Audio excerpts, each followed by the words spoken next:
Chapter 1 Auction. The item number 6 currently on auction is a rare material provided by Base A. Next, let's have a demonstration. It's so noisy. In the completely dark backstage area, a blue-haired man was forcibly curled up in a large iron cage. His feet were shackled with heavy chains that would jingle when he slightly moved. On his pale neck was an extremely conspicuous and obtrusive collar. The moment he attempted to resist, it would shock him with electricity. Moreover, a bite stopper used typically on ferocious beasts also appeared on the man's body. Surprisingly, this silver-black bite stopper oddly gave him a mysterious allure. But only the staff here knew that if the stopper wasn't on, there was no guarantee he wouldn't start biting like a mad dog. Yun Shi, the mad dog, universally acknowledged in the post-apocalyptic bases. He should have been respected as an ability user without pain sensation and having physical test results all above standard, but due to his rebellious mindset, he refused various senior base positions and remained a member of a common small team. The small team also became feared by everyone because of his existence. No one could not be afraid of this monster who could freely wander among zombies, never flinching even from fatal wounds. Someone once suspected that he was a mutation. However, no matter what machinery they tested him with, the results always showed normal. Some people feared him, others craved for him. They were scared he might turn against them when in another group yet wished to recruit such a prodigy into their team to serve themselves. Therefore, over the years, Yun Shi had received countless olive branches, with benefits dazzling enough to confuse the senses, yet, unfortunately, he didn't accept any. Thus, on the night when he split with his own squad, those who'd long lusted after him schemed to have him tied and brought to the annual auction, where the highest bidder would win him. It was said that the upper levels deployed more than 10 superhuman ability users just to successfully bind him. All Yun Shi wanted to do about it was laugh. A bunch of fools, if I didn't want it, do they really think they can touch me? Yun Shi slightly smiled, leaning back against the electrified cage. The next will be my turn, right? Who will be stupid enough to buy me? Yes, with his physical abilities, he could easily evade those attacks, but he chose not to. Yun Shi was naturally playful. This was something the former captain often criticized. To him, the actions of the high-ups were merely some boring fun sent to entertain him. He was curious, after all, how much points worth people deemed he was. Hurry up. We are at item number 7. Push the cage out. Is he still unconscious? Did we put in too much anesthetic? Never mind, better if he doesn't wake. If he does, our lives might not be safe. Amidst the chatter, the feigning to sleep Yun Shi cracked open his eyes a sliver, listening to the iron chains clang under the bumpy movements. He gradually felt himself being pushed onto the stage, with a tightly shut red cloth ahead. The host on stage was passionate. Next to come on stage is item number 7, our concluding highlight product, the one and only superhuman ability user known worldwide who possesses the power to make mutated species detour. The person who turned down Base A. According to experts, his experimental value cannot be predicted. If we can study the source of his ability, it might allow us to potentially coexist alongside the apocalypse. I assume many of the researchers present here today are here for him. So, the auction begins with a starting bid of 200 points dash. Upon these words, the entire venue was in a clamor. Bear in mind, merely 20 points require completing a task graded B or higher, during which losing one's life isn't unusual. Getting 200 points certainly isn't an easy feat. I offer 300 points, soon followed someone raising their paddle. 350. Not many people in the venue dared to bid, less than 10 altogether scattered across the crowd. Unexpectedly, all persisted. Each time one added a bid, others quickly caught up, round after round. In no time, the point numbers unknowingly reached 1,000. Is this what it's like for gods to fight? What sort of being is this 7th product? No wonder Base A dispatched more missions recently, all for today's event. I've heard the 7th product is immune to all poisons, plus his otherworldly abilities, making him a perfect specimen for experiments. Were it not for my base's financial shortcomings, I'd attempt. After all, scientific research results are priceless. By the end, only 2 individuals continued bidding. The middle-aged man representing Base B began feeling tense. He already exceeded the budget allowed for this trip. This time, it seems he may have to let go of a great experimental subject. In sharp contrast, the doctor from Base A remained extremely calm, even to the point of seeming certain of victory. They had made ample preparations for this research. Base A has bid up to 3,800 points. Is there anyone willing to match it? The saliva flew as the auctioneer spoke, with excitement clearly visible in his eyes. This was going to be the biggest revenue they had ever seen since hosting auctions in the post-apocalypse era. These many points would allow them to live peacefully within their base without needing to undertake dangerous missions for over a year. Once at 3,800 points. Twice at 3,800 points. The doctor from Base A sat back with fingers interlocked, visibly relaxed, every wrinkle smoothed out by quiet anticipation while waiting patiently for the official announcement of victory. 5,000 points. A cold and detached voice cut through the auctioneer's flow, silencing the entire venue instantly. After a long pause, someone eventually broke out into an astonished exclamation, as if a deep-water bomb had shattered the tranquil surface. Did I hear that wrong? 5,000 points. I've never seen so many points in my entire life.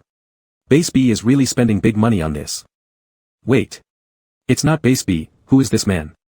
Everyone turned their heads towards the voice, only to see that this outrageous bid had come from a man seated quietly in a nondescript corner. He had silver-white short hair, with slightly longer sideburns giving him an almost feminine look. Clad in a modified military uniform, his fit highlighted his athletic build. His silver-white wristwatch caught the light as he gestured, making it immediately clear that it was from Base C. I am Captain Yen Lingoe of Base C's first team. Yen Lingoe merely nodded slightly amidst the crowd's scrutiny before turning and speaking softly to one of his teammates nearby. Upon receiving a nod in return, he then raised another paddle. Add another 1,000 points. Shit. Finally, someone couldn't hold themselves back any longer and cursed aloud. Adding 1,000 points like it was nothing, it was unheard of before now how such a powerhouse existed within Base C. Was this guy trying to disrupt the order? Isn't that young master of the Yen family? How did he become the captain of the first team? I thought he'd already died back when the apocalypse first started. Quickly enough, people recognized Yen Lingoe's pre-apocalypse identity, prompting those around to curiously inquire about his backstory, leading to the revelation of all known information. Before the apocalypse, didn't we have a few wealthy entrepreneurs? The richest among them was the Yen family. They had only one son, born with a golden spoon in his mouth, spoiled from birth. If the apocalypse hadn't come, he'd surely have been the heir to the Yen fortune.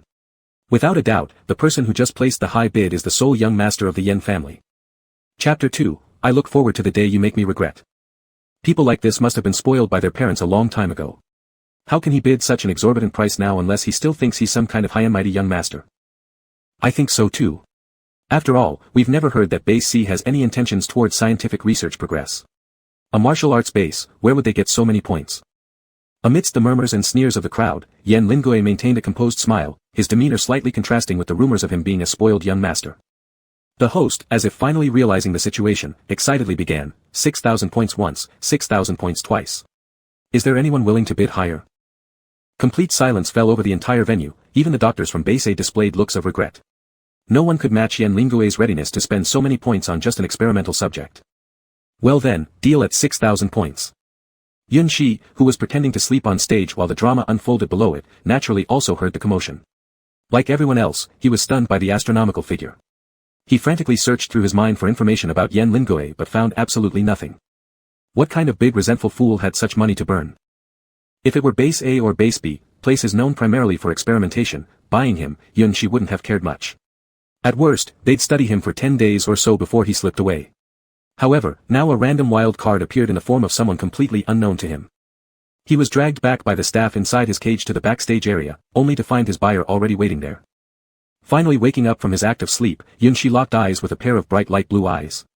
The person observed him quietly, almost as if inspecting something valuable. This is the remote.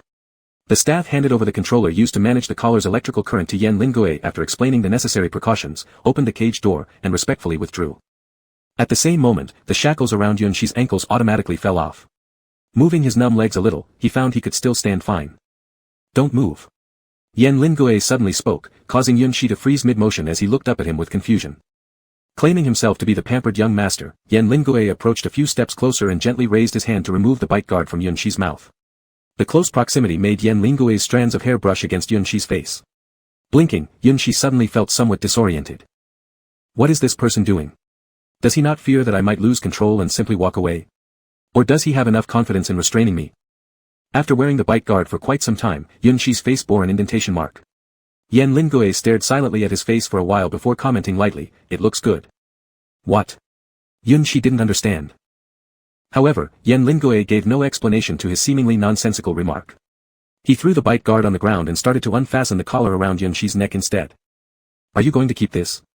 Yun Shi was surprised. Aren't you afraid I'll run away, making your 6,000 points go down the drain?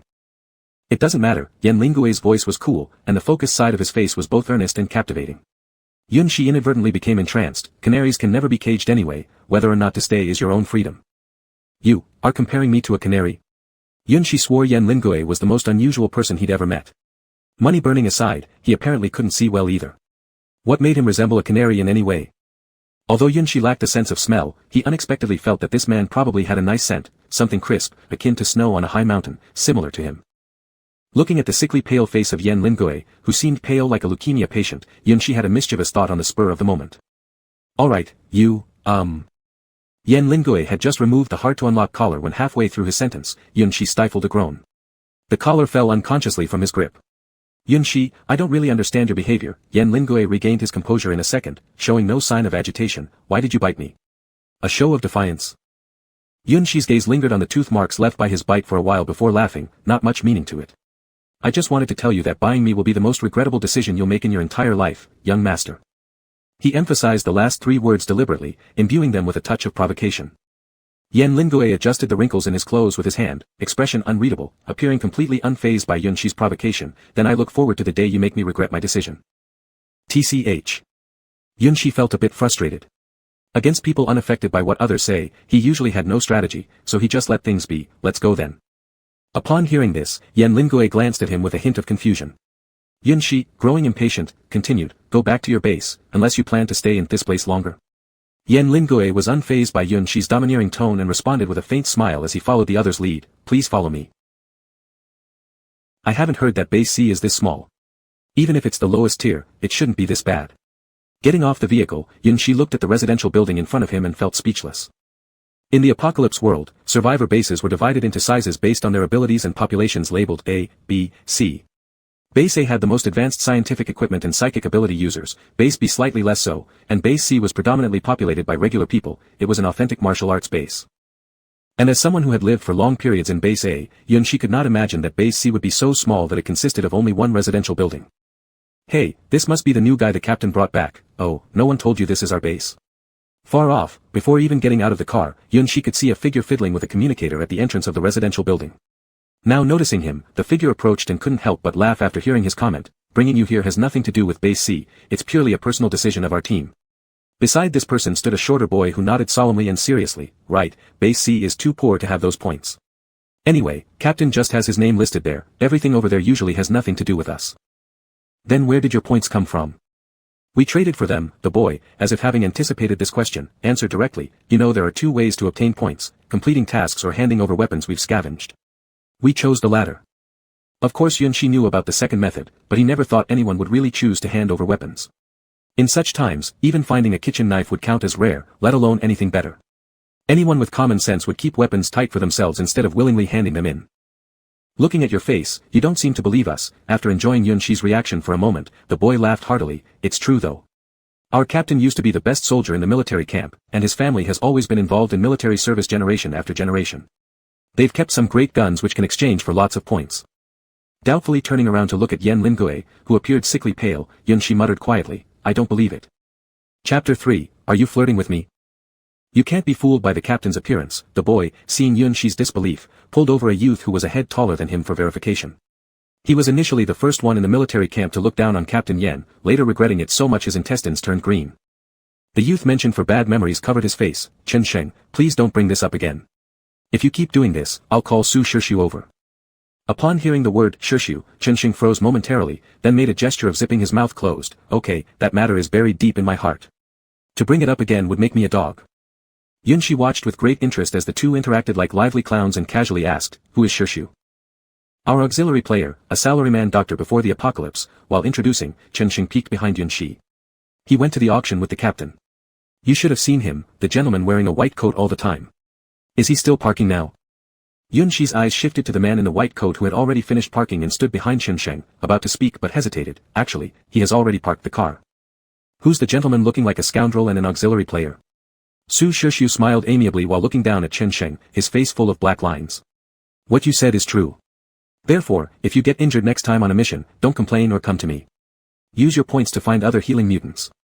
You've looked down on my old methods for quite a while now. Chen Sheng. Without thinking, he immediately apologized. I spoke nonsense, don't take it to heart.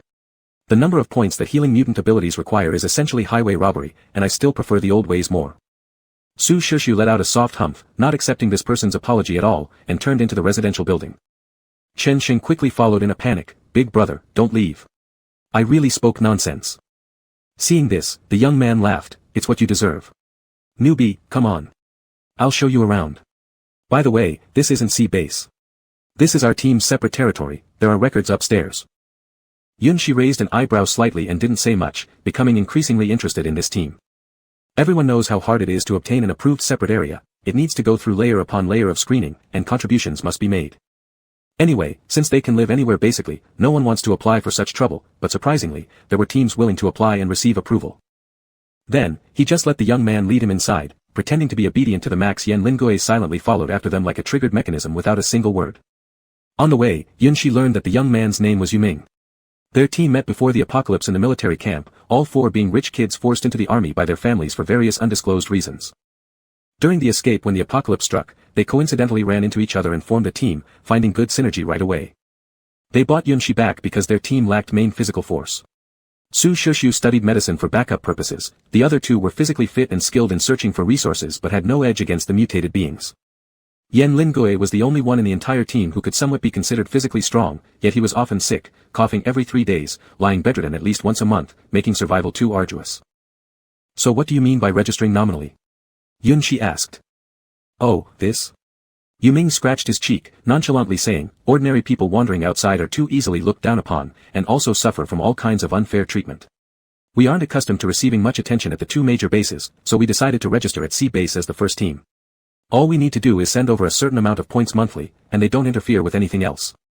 When someone asks who we are, we can say we're members of the first squad of C base. Oh, first squad sounds so cool, doesn't it?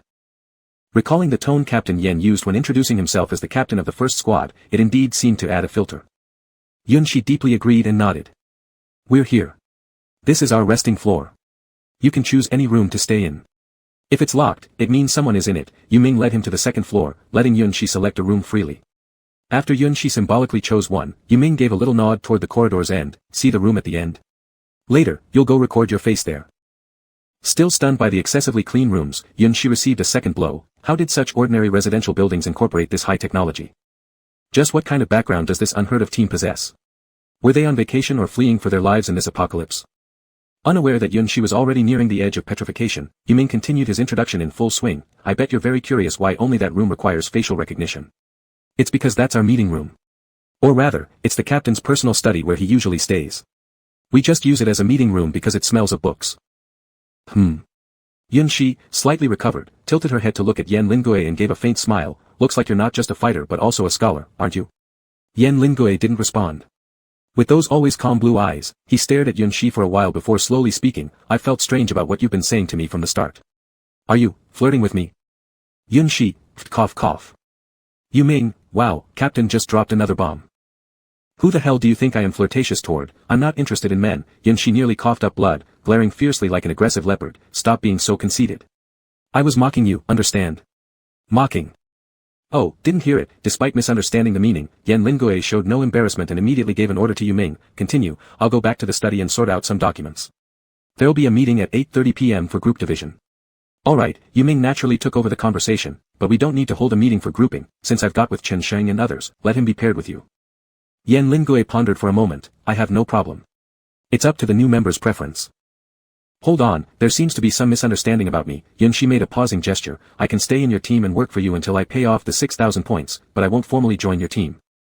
But aren't you unaffiliated now? Yuming looked puzzled. All high-score missions require affiliation to a team. As someone without a team, you can only take low-score missions unless you work 24 hours a day without eating or drinking, otherwise it would be hard to accumulate enough before you die, and there might even be more risks. Yuming. Yan Lingui's voice cut short the words about to leave Yuming's mouth. He instantly shut up. Such talk could never be said recklessly in these times after all, since yesterday's statements might come true tomorrow. Speak less about future predictions later, and be more careful next time. Yan Lingui didn't overly scold, just giving a simple warning.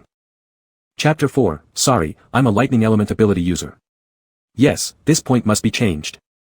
Yuming's respectful attitude towards Yan Lingui made Yunshi curious as to why he would fear a sickly person. Just as Yunshi was about to ask, Yan Lingui shifted the topic to him. May I ask for the reason? Yan Lingui said indifferently, I believe our team can bring you much more than your previous one. Joining us will not make you lose anything. Just empty talk, I trust no one other than myself. Yunshi casually leaned against the wall with his arms crossed. I guess you've all heard it before, I joined because they saved my life. This version of the rumor was known by everyone, so both of them nodded unconsciously. But what if I told you that they initially wanted to kill me? He smirked, and there is another thing outsiders don't know, I have no memory before the apocalypse. At first, I didn't understand anything and didn't realize their intention to kill me. Yunshi always remembered the gun pointed at him on the corpse-laden ruins during that gloomy weather. So, I apologize, joining you guys, we'll see, he shrugged helplessly, but you can try doing something to change my mind, though it's quite unlikely. A silence fell. Yunshi had already anticipated their reaction, let out a snort, and prepared to leave. That's it, give me your score account number and we part ways here. Thank you for your help. Wait. Seeing him about to leave, Yuming instinctively spoke up, why don't you stay? They're all out hunting at this late hour, it's unsafe. Yunshi's footsteps paused for a moment, then he sneered, you should say this to anyone but me. I thought everyone knew about my ability. It seems so. Only now did he recall that this man wouldn't be approached by mutated creatures. Even going outside to parade in the nude would keep the monsters away, but our team really needs a main combatant. The zombie flood is coming soon, and our small camp defense isn't enough yet. Our captain has been having relapses lately, and I'm afraid we won't last until we get back to the main base. The zombie flood was something that struck terror into every survivor's heart. Originally just a small group of zombies, with the increase of infected people, this group gradually expanded. More frighteningly, they seemed to march towards one direction as if driven by self-consciousness. And that direction was often where survivor bases were located. This statement successfully made Yunshi hesitate and stop. After all, even someone like him who wouldn't be harmed feared the zombie floods. He glanced back at Yen Lingui, whose appearance seemed so fragile as if even a breeze could knock him over, and wondered why 3 fully able-bodied people had to rely on a sickly individual. If the zombie flood truly arrived, wouldn't it be like waiting for death? Mainly, there was Yen Lingui's gaze, though it showed no ripple, he somehow still detected a flicker of anticipation within. Yunshi sighed inwardly and temporarily dismissed the idea of leaving. Alright, tell me the route. Let's save the rest of the discussion until we reach the base. Actually, Yuming appeared somewhat sheepish, our route hasn't been well planned yet. Sea base is quite far from here. The fastest and safest way to avoid the zombie flood goes through the Brakeman Road. But for safety reasons, we don't plan to take that route. We are preparing for a meeting today to discuss an alternative path. Brakeman Road, a highway that could directly connect all the bases with only a few turns. There were no obstacles along the road, it was undeniably the widest pathway available. However, it was also the road that frightened all survivors. On one side of the Brakeman Road stood a 3-story bungalow nearest to the central section of the road, an unremarkable house that no one dared approach. The area surrounding this house was the most severely infected place, even the plants were highly toxic. It was rumored that this bungalow was once used as a laboratory, where the ground floor held lab animals like white mice. When the end times brought environmental pollution, these mice became the first to be infected. They would gather in groups chirping around each passerby, a sight that would send those with trypophobia into fainting spells, not to mention being bitten usually meant certain infection. Since only half of every group that passed through this road survived, and the remaining members would invariably bear injuries, the originally nameless road was named Brakeman Road through word of mouth among survivors. Where is the zombie flood now? Has your base sent out communications? Yunshi's expression became more serious. Unfortunate timing, our communicator got water inside by accident. The next day it started malfunctioning with static noise, and currently, we can't contact the base. Yuming's face wrinkled with worry. I really didn't expect Base C to be so poor that they couldn't afford waterproof communicators. The last communication was 3 days ago. We learned that the zombie flood had already reached Nanshan City, Yen Lingui added. The place where they were now was Beikai City, separated from Nanshan City by 3 major cities. Given the typically slow pace of the zombie flood, it would still take a while for it to arrive here. 3 days ago. Yunshi frowned. What kind of 2G communication do you have? Don't you know Nanning and Qiping fell last week already? When the zombie flood passes through those places, it not only won't slow down but might even grow stronger. If we're unlucky, it could already be at your doorstep. As soon as he finished speaking, a loud explosion suddenly echoed from downstairs, shaking all 3 of them out of their wits, and immediately putting them on high alert. Brother, don't tell me you're cursed like a black cat. Yuming said nervously, glancing left and right, ready to peek out the window to check what was happening below. It might not be the zombie flood, the sound is wrong, Yen Lingui calmly analyzed. After the explosion, everything became silent again. There are no footsteps or roars heard, so it might be something else. I'll go check, Yunshi decided on the spot. I'm going with you, Yen Lingui quickly interjected. Yuming, you go find Shirsu. If we aren't back within 10 minutes, prepare to pack up. We may need to move earlier than expected. Yuming didn't hesitate and agreed quickly, calling the other 2 names while trying to figure out which door to knock on. By the time Yen Lingui started talking, Yunshi had already begun descending the stairs, moving so fast that he disappeared in an instant. When Yunshi reached the platform at the stairwell entrance, he realized Yen Lingui hadn't caught up yet. Looking up, he noticed that Yen Lingui was carefully descending the steps as if there was lava beneath him. You at that speed, you'd be dead before the zombie flood arrives. Yunshi thought about carrying Yen Lingui downstairs. What's wrong? Is the floor burning your feet? Sorry, I forgot to take my medicine before heading to the auction today. Now I'm feeling unwell. His voice sounded a bit weak. You go ahead first, stay away from me for now. Tisk, troublesome, Yunshi strode back up the stairs and grabbed Yan Lingue's arm, pulling him down forcibly. You said you. Boom. A massive thunderclap shook the sky. Even though he lacked pain sensation, Yunshi instantly felt something racing through his body. Yan Lingue lowered his gaze to the hand holding his arm and spoke in an even weaker tone. Sorry, I'm a lightning element ability user, and I haven't quite gotten used to this power yet. I forgot to suppress it with medication. Are you okay after being shocked? Yunshi withdrew his hand expressionlessly. Nothing serious, just found getting shocked for the first time rather novel. Chapter 5 Withered Worm. Yunshi looked at the scorched floor and finally understood why everyone else was so convinced about this sickly person. He was encountering for the first time someone whose powers were too strong to control, necessitating medication. Yet this person obliviously continued with a tone of casual arrogance. I'll let you Ming bring the medicine down, otherwise, I might accidentally hurt you again. No need, I don't feel pain. Yunshi observed that Yan Lingue's condition had recovered enough before heading back downstairs. Let's deal with the matter at hand first. This time, Yan Lingue didn't lag behind as much as before, managing to keep up with his pace as they both reached the first floor. Upon seeing the scene below, they both paused momentarily, unconsciously pressing the communicators in their ears. Yan Lingue notified the other team members, pack up your things and prepare to head downstairs, mainly bring food, take fewer other items. There will likely be a tough battle tonight. Yunshi was communicating with the management of Base A. Hey. Can you hear me? A large mutated species has appeared at North Kai Auction House. According to observations, there's a certain probability it's a spider mutation. The auction house just opened today, and there are over 100 survivors who have not migrated yet. After notifying the team, Yan Lingue waited quietly for Yunshi to finish speaking. But in the next second, he saw the change in Yunshi's expression, clearly hearing something unbelievable. You mean, Jiang Xingnan, that idiot resigned on my behalf from the base? Now, I no longer have the qualification to contact the higher-ups.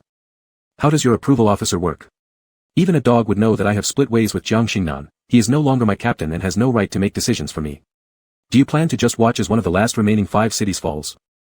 Apparently, the other side said something unpleasant, causing Yunshi to laugh irritably before cutting off communication decisively. Alright, after kindly giving you this reminder, this is how you treat us.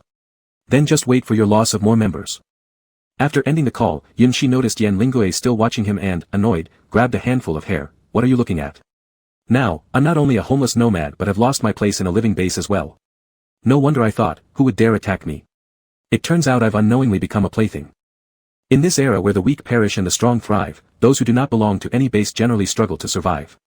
The reason is simple: in a world where resources are scarce and require constant battles, each base views the others as adversaries, maintaining peace only superficially. Survivors without a base lack protection, and thus become targeted incessantly. The most common occurrence is that such people are sold as playthings for powerful individuals with vile intentions, like what happened to Yunshi. You can choose to join our base, I'll help within my capacity. Yan Lingue wanted to console with a few words but stopped midway upon noticing Yunshi resuming his usual demeanor, eyes gleaming with amusement instead of the earlier signs of anger. No need, this is quite interesting. He retracted his previously feigned concern, laughing until his eyes curved. In the future, I won't have to check if someone is from Base A before making a move to avoid accidental injuries. Now, I can kill anyone I want without restrictions or interference from self-proclaimed mediators. The rapid change in attitude stunned even Yan Lingue. Silently, he withdrew his gaze and swallowed the comforting words he had been about to say. The title, Mad Dog, is indeed fitting. Captain. We're packed. What's going on downstairs? How long can this roller shutter hold out? As members often needing to migrate quickly, Yu Ming and others packed efficiently, descending shortly after the two men finished speaking. Seeing the scene downstairs made Yu Ming pause in his tone for some time before cautiously phrasing his question differently. Let me ask another question then. How long do we have left to live? On the reinforced roller shutter door, a huge bulging outline emerged. The enormous creature had already reached the height of the first floor. 8 long, crooked legs clung tightly to the iron sheets, while one leg had already pierced through, revealing a fuzzy and pitch-black spider leg. Judging by its appearance, it was definitely a spider. It should still be searching for prey. We're not sure what state the people outside are in, Su Shirshu analyzed first. Let's head through the garage. Spiders aren't very visually or audibly sensitive, we'll be fine as long as we stay away from it. With the evident failure of the roller shutter imminent, the 5 wasted no further words and immediately headed towards the garage under Su Shirshu's lead. To enter the garage, they had to pass through a long and narrow safety corridor first. Su Shirshu habitually located the switch on the wall and pressed it, waiting for the lights to turn on before proceeding forward. After 10 odd seconds, there was no response. When did the light break? He frowned and asked. It's not broken.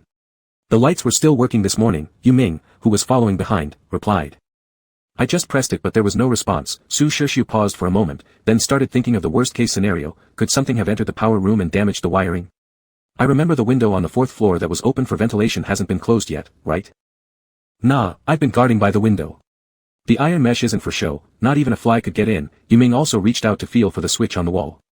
After touching a hard bump, he wrinkled his nose. Sounds like there's something wrong with you. Isn't the switch on my side? Just as he was about to press down, accompanied by a faint click, the dim corridor suddenly lit up. Yunshi, confused, retracted his hand. Isn't the button here?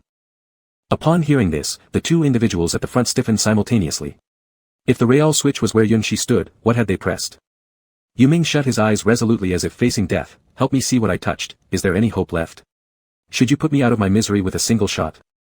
Su Shishu remained relatively calm and didn't make exaggerated remarks like Yuming. After calming those behind him, he steadied his trembling hand. Their tension wasn't baseless since all current mutated species had strong infectiousness, possibly spreading mutation with just a mere touch, let alone whatever surfaced under such dim conditions. What kind of mutant would simulate the tactile sensation of pressing a switch? Harboring such doubts, Yunshi looked up and saw what was on the wall. A flash of surprise crossed his eyes before he quickly pulled Yuming ahead. Hurry, it's a withered worm. Yuming exclaimed, having never heard of the term before, instinctively pushing Su Shishu forward in an attempt to run. But he was dragged backward forcefully by Yunshi grabbing him by the collar. Hey, slow down. Yuming protested. The rest similarly had no idea what a withered worm was, but their instincts honed from being frequently in danger told them it was far from friendly. Without hesitation, they retreated with Yunshi. After returning to the first floor through the safety corridor, Su Shishu relocked the corridor door, and everyone exhaled in relief. Block the gap in the door too, Yunshi said seriously. A withered worm can change its form automatically and squeezing through gaps is a common thing. Chapter 6, Am I a looks-obsessed person? Yuming didn't dare delay and quickly followed the instruction. After carefully blocking all the gaps, he had some time to ask, what is a kuyu? It's a kind of parasite that lives in the north. I often saw it when I was at base A. It shouldn't be here theoretically, Yunshi explained to someone who had never seen a kuyu. What you just encountered was a baby kuyu, which can't yet parasitize humans. It turns into whatever is closest to itself when it senses danger, like an automatic switch. Generally, seeing a baby kuyu means there will be a nest nearby. Your garage has probably already been compromised. Kuyu, a kind of mutated species that prefers growing in northern areas, became famous because its protective shape closely resembles dry leaves. It is skilled at disguising itself. After reaching adulthood, kuyu would silently attach to a human without them realizing it. What might look like an ordinary branch or leaf could very well be a kuyu. Once kuyu selects a host, it will turn worm-like and drill into the person's body to reach the brain, controlling their nerves. Like mosquitoes, it secretes saliva so that people don't feel any pain and get unknowingly parasitized. Chen Sheng was greatly shocked upon hearing this. Then we're done for. We've been here for so long without discovering the kuyu.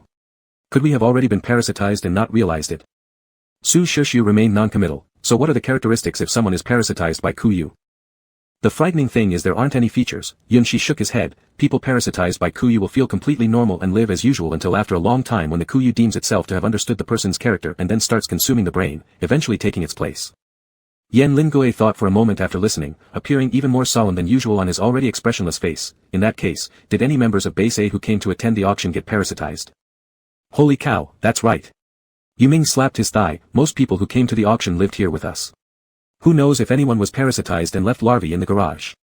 Yunshi's expression shifted slightly and unconsciously moved a bit further away from the four people. Precisely because Yan Lingui seemed to want to ask him something, he began subtly approaching Yunshi. This created a scene where Yunshi ran while Yan Lingui chased. With his usual slow reactions outside of official matters, Yan Lingui finally realized he was avoiding him just as Yunshi approached the rolling shutter door.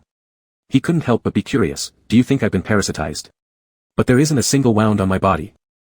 Even without wounds, precautions must be taken. Yunshi's eyes were filled with caution. You said the possibility of members of Base A being parasitized suggests that kuyu may enter your room seeking new hosts. When kuyu reproduces, it means its current host won't last much longer. To survive, it will certainly find a new host within a short time. Ah, so you were worried about this, Yan Lingui calmly stated. Please rest assured, this won't happen. We've reserved separate floors for temporary residents. Those sharing the same floor as the possible infected are in danger. Seeing his calm demeanor, Yunshi slightly lowered his guard. Perhaps due to Yan Lingui's appearance, he would unconsciously trust the other party and easily believe in his words, thereby reducing his vigilance. He suddenly remembered how, during his time at Base A, he occasionally received preferential treatment, with people fighting to go on missions with him. Even though he emphasized he wouldn't care about his teammates' life and death and even abandoned useless companions, back then there were criticisms calling him looks-obsessed. Could he also be called a looks-obsessed person? Wait, I suddenly remember that your ability doesn't let any mutants approach you, Yuming realized late. Why are you so worried? The ones who should be scared are us. Faced with everyone's questioning gaze, Yunshi showed no trace of embarrassment, nonchalantly spreading his hands. Actually, my ability makes mutants uninterested in me. The inability to approach part was exaggerated by the former captain for benefit reasons. Although these differences seem small, parasites like these small mutants still approach me unaffectedly. Yu Ming and Chen Xing glanced at each other, unsure of what to say for a moment. We can't keep wasting time like this. Su Shirshu was the first to break the atmosphere, heavy with distrust. You also said Ku Yu shifts targets when the host isn't faring well. Even if one of us is truly parasitized, as long as we're not dead, you're safe. Staying here could only lead to worse outcomes. Let's quickly return to base.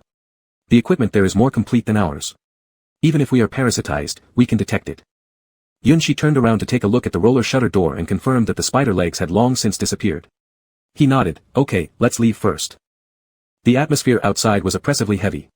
Perhaps due to the approaching evening, the gloomy sky paired with the bone-chilling cold wind induced a sense of fear. With no access to the garage, their only means of transportation left was the off-road vehicle they had used for the auction that morning. Fortunately, Su Shirshu always insists on overindulgence, using an SUV even for such a short distance from here to the auction. Otherwise, there's no way we could escape so easily. Chen Xing exhaled a puff of warm air, vigorously rubbing his frostbitten fingers white with cold. Let Yu Ming drive later. I'm too cold to do it. The entire street was eerily quiet, deathly still, with only the sound of Chen Xing's voice echoing around.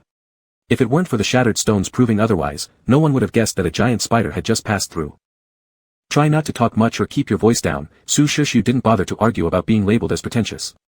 After inspecting the basic equipment on the driver's seat, he stepped out and said, I've checked the fuel gauge, this car probably won't make it back to base. Going to the nearby gas station might mean running into the spider. We'd better find a gas station along the road. Yunshi was lost in thought, staring at the stuff in the trunk. He absent-mindedly responded, take Jiren Road. There's an unmanned gas station about 1,300 meters away. The storage tank there has plenty of fuel.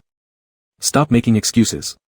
Nobody dares to go up there, hence the full tank. Chen Xing rubbed his hands for what felt like forever but couldn't get them warm. Finally, he shoved both hands into Su Shirshu's scarf, pressing against his neck to borrow some warmth. You going doesn't mean we can. This situation means heading to Jiren Road will not just cut half our survival chances. It'd mean all of us except Yunshi wouldn't survive. Su Shirshu failed multiple times trying to pull Chen Xing's hands out and eventually gave up, letting him stay warm. I agree with him, Jiren Road is too dangerous. I actually think it's feasible. Yu Ming raised his hand. Look, isn't Yunshi like a protective talisman now? Since mutant creatures around him don't dare approach, why don't we stick close to him?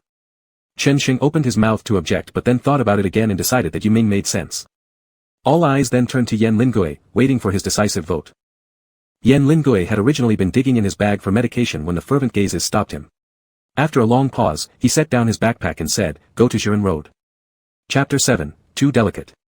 Captain, I know you want to bring people into the team early, but it's not necessary this hasty, is it? Chen Xing was clearly unsupportive of Yan Lingui's decision. He pulled his slightly warmed hand from Su Shirshu's scarf and gestured for him to say something too. That's the dangerous Jiren Road, even a passing cat would lose 8 lives if it dared tread there. Yan Lingui calmly glanced at Chen Xing twice before responding, in your understanding of me, have I ever been this irresponsible? As soon as these words were spoken, Chen Xing and others fell silent instantly.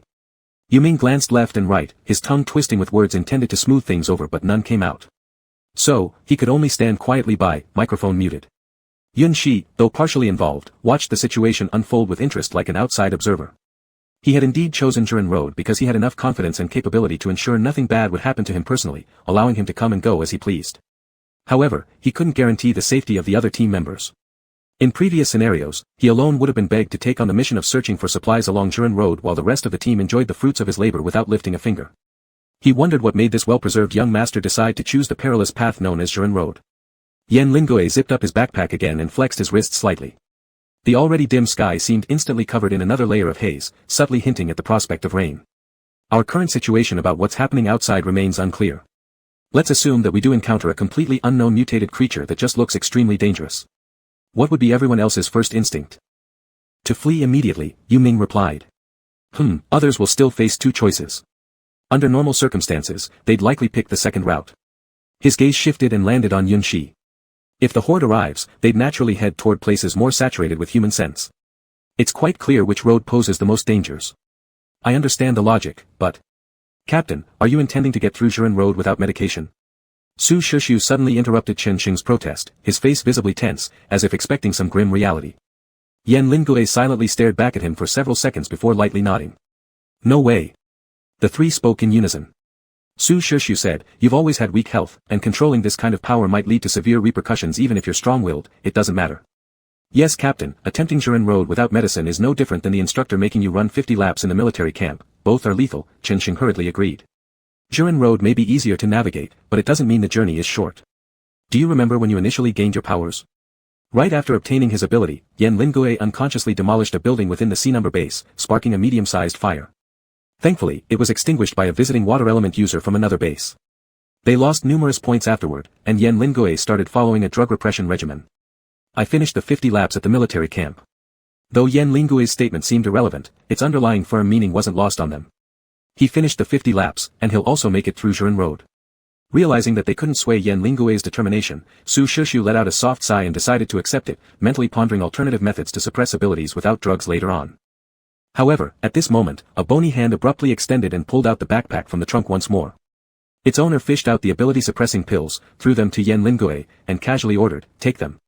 Yan Lingui caught them in time but didn't open the bottle. Instead, he looked at Yunshi perplexedly, tightly gripping the medicine vial.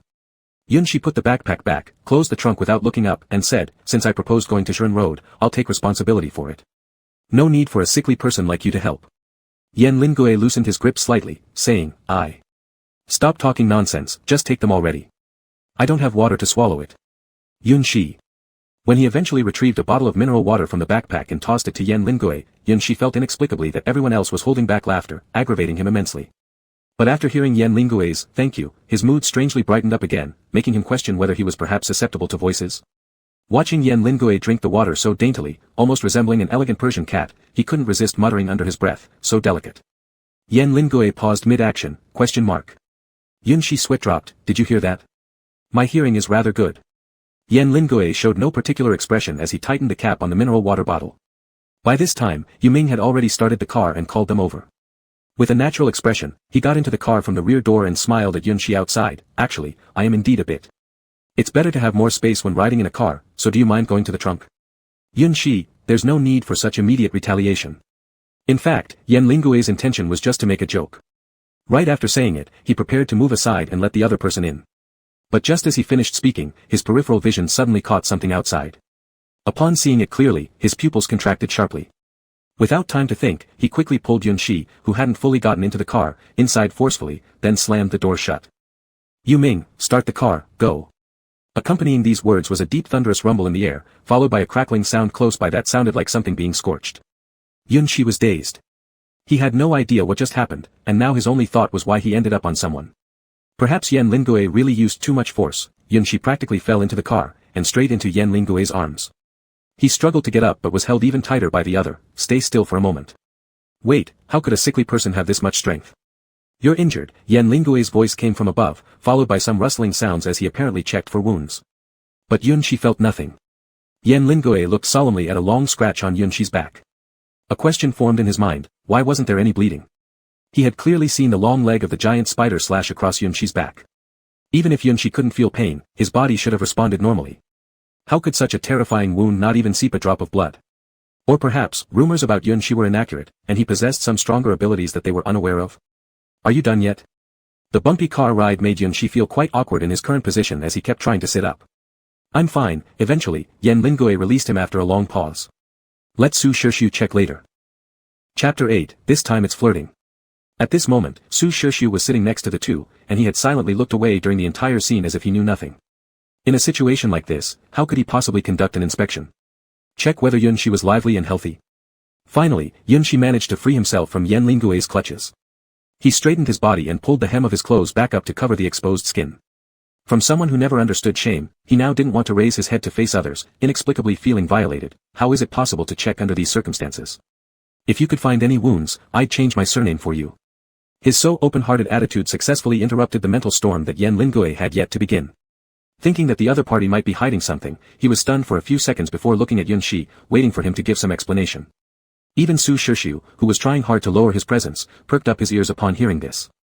Having studied medicine for over 10 years and adapted to the apocalypse for 4 years, he had never heard of anyone who, regardless of their injuries, wouldn't have any wounds. That would definitely go against medical knowledge, more so than the existence of healing-type powers. Initially, in Yunshi's mind, there wasn't anything that needed to be concealed about this matter. It wasn't even much of a secret. His former teammates all knew. But when he noticed that Yan Lingui, who had always been calm, was staring intently at him with those deep blue eyes, what he was about to say suddenly got stuck in his throat. He hadn't realized until just then, this young master actually had quite nice eyes, his face pale, resembling a mixed-race person. He was hoarse for half a day, only reacting when confusion appeared on that good-looking, mixed-race face. He hurriedly coughed a few times to cover up his embarrassment and then deliberately grinned, feigning mystery. Do you want to know why?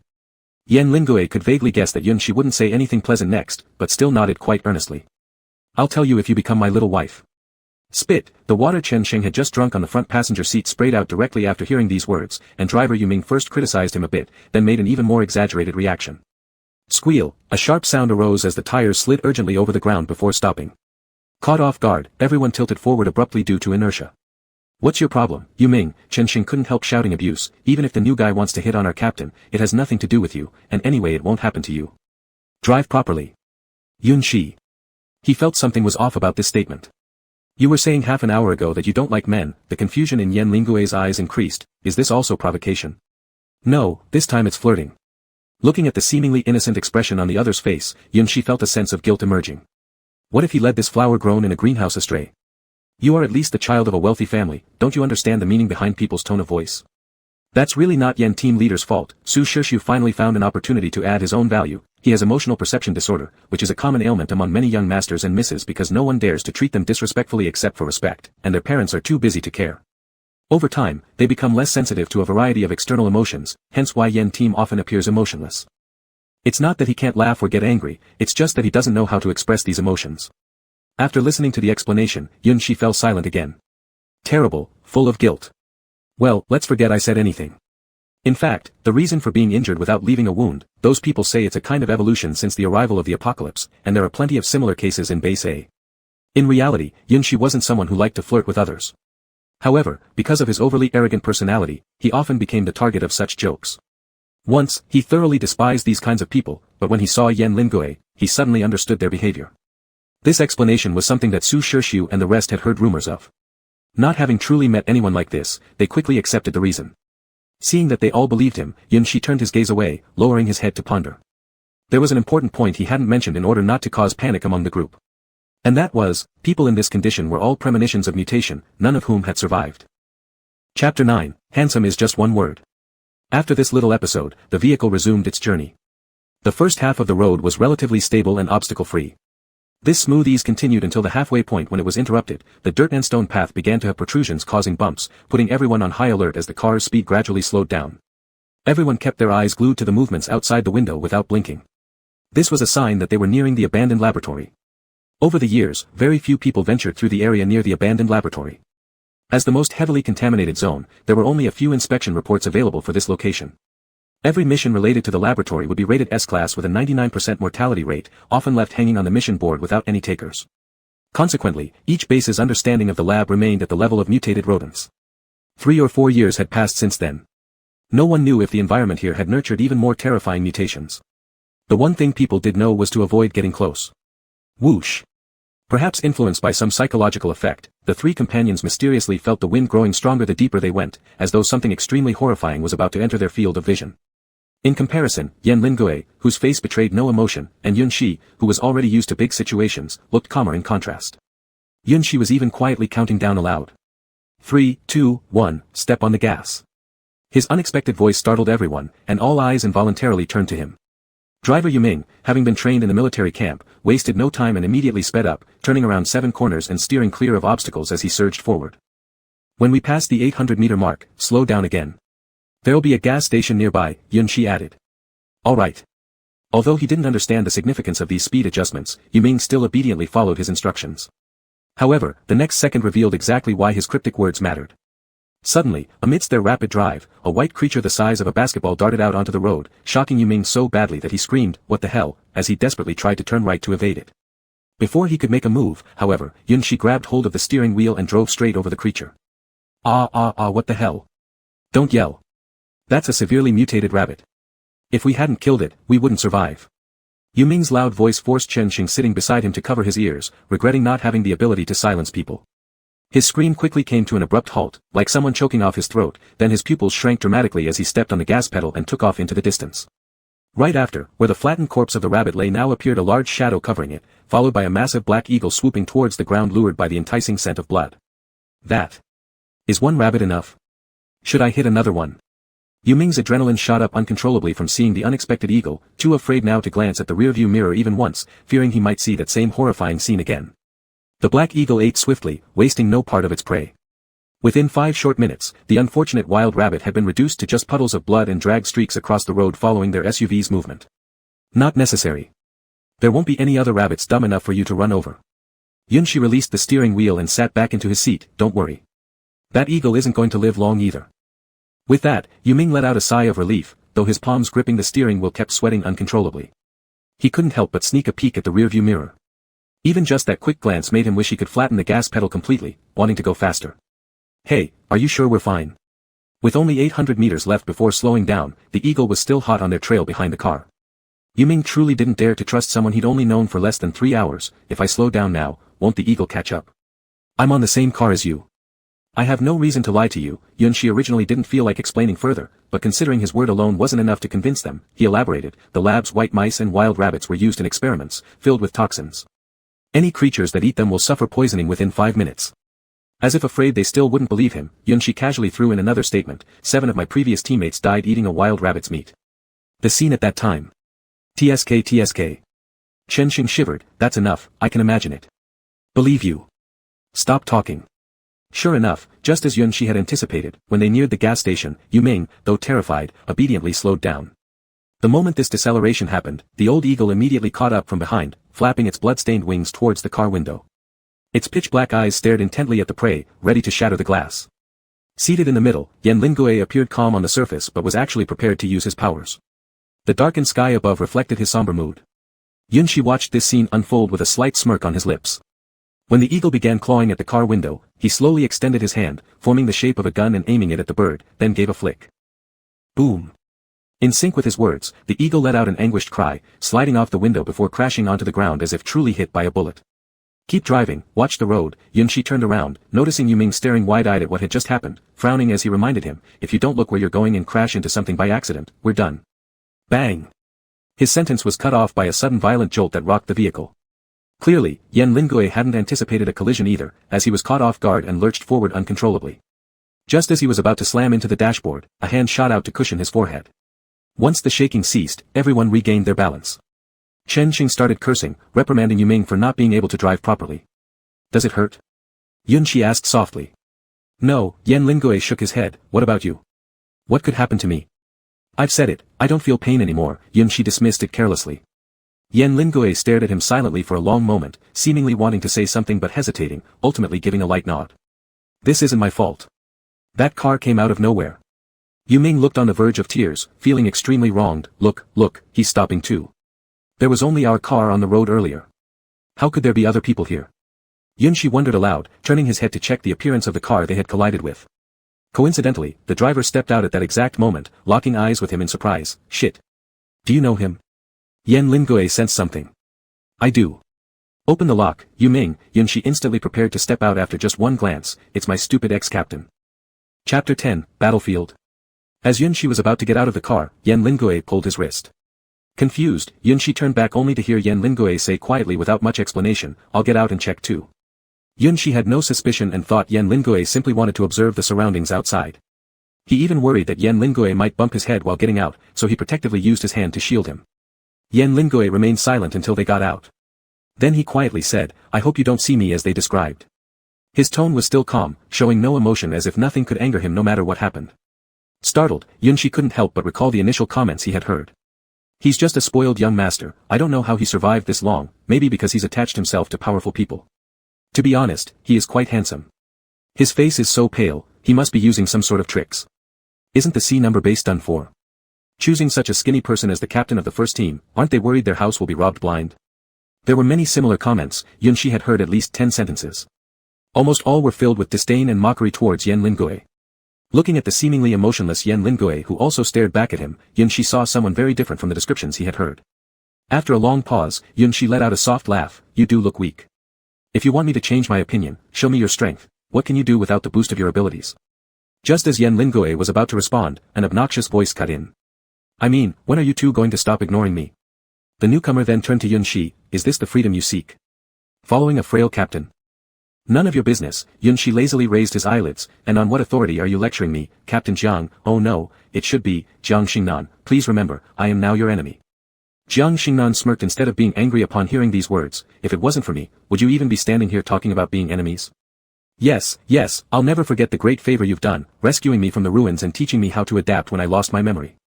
At first, it wasn't about waiting until I understood human decency before selling me to the underground level. Yun Shi's sarcasm reached its peak, disregarding Jiang Xingnan's face alternating between green and red. Had I not remembered our past friendship, I should have let them crash into you just now. You, well, he who already knew Yun Shi's character took a deep breath. Xiaoxi, just say it, why did you come down to find me? You're really smart, I came here to settle accounts. Yun Shi rolled up his sleeves and kicked immediately, but Jiang Xingnan was ready. As soon as Yun Shi made a move, he anticipated it and dodged. Isn't this way of greeting someone a bit too abrupt? Jiang Xingnan made a surrender gesture and smiled, you haven't changed at all, willing to start a fight on impulse. Stop your fake sympathy. It might fool others, but it won't work on me. Yun Shi paused briefly, his gaze resting on a person behind Jiang Xingnan for several seconds. Wow, I didn't know you were into impersonation stories. Their commotion earlier naturally attracted the attention of the others in Jiang Xingnan's group who came down to investigate. Among them, the most conspicuous one stood out with blue hair amidst a cluster of black-haired people. Yun Shi observed this individual with the same hair color as him for a few seconds. Blue hair, gray eyes, and even their style of clothing was similar. If not for the pair of unique black earrings Yun Shi wore, he would have mistaken this as looking at a mirror image of himself. He and you are different. It's merely a coincidence. Jiang Xingnan deliberately shielded number 2 Yun Shi, he follows orders more than you do, and his abilities are comparable to yours. He could take over your position. There was pity in his eyes, your bad temper will leave no team willing to have you. Of course, my door is always open to you. As long as you come back, the position of vice captain is still yours. Just after Jiang Xingnan finished speaking, a thunderous rumble sounded in the sky. Turning around, Yun Shi noticed that Yan Lingue's expression had darkened. Seeing this, he found it interesting, when Jiang Xingnan called you weak just now, you didn't seem upset. Why are you angry now? Your reaction time shouldn't be that slow, right? It's not that I'm angry about him calling me weak, Yan Lingue replied blandly, the implication clear, if I offered you the position of vice captain, would you not go there? You actually believe his promises. Little master, you're too naive, Yun Shi said, though he wasn't sure if Yan Lingue was sensitive to this address, it indeed fit him perfectly, he just said my reason for leaving the team is freedom. So, you might as well give up this idea. I will not join any team. Yan Lingue pursed his lips and fell silent, his gaze at Jiang Xingnan filled with more hostility. But Jiang Xingnan, totally unaware of this, tried to tempt Yun Shi back with what he thought were alluring conditions. Upon learning that Yun Shi hadn't officially joined Yan Lingue's team, Jiang Xingnan became overjoyed and started appealing to their shared past. At least we fought life and death together for 4 years, endured all sorts of hardships, and Chen and others miss you a lot, Jiang Xingnan said. What do they miss? My death. Yun Shi had been annoyed by Jiang Xingnan's continuous speech and no longer showed his usual lazy demeanor. His eyes, filled with cold intent, seemed ready to see through Jiang Xingnan. You really think I don't know that it was you who revealed my escape route to those people? Jiang Xingnan immediately shut his mouth, his slightly widened eyes full of disbelief. How did Yun Shi know about this?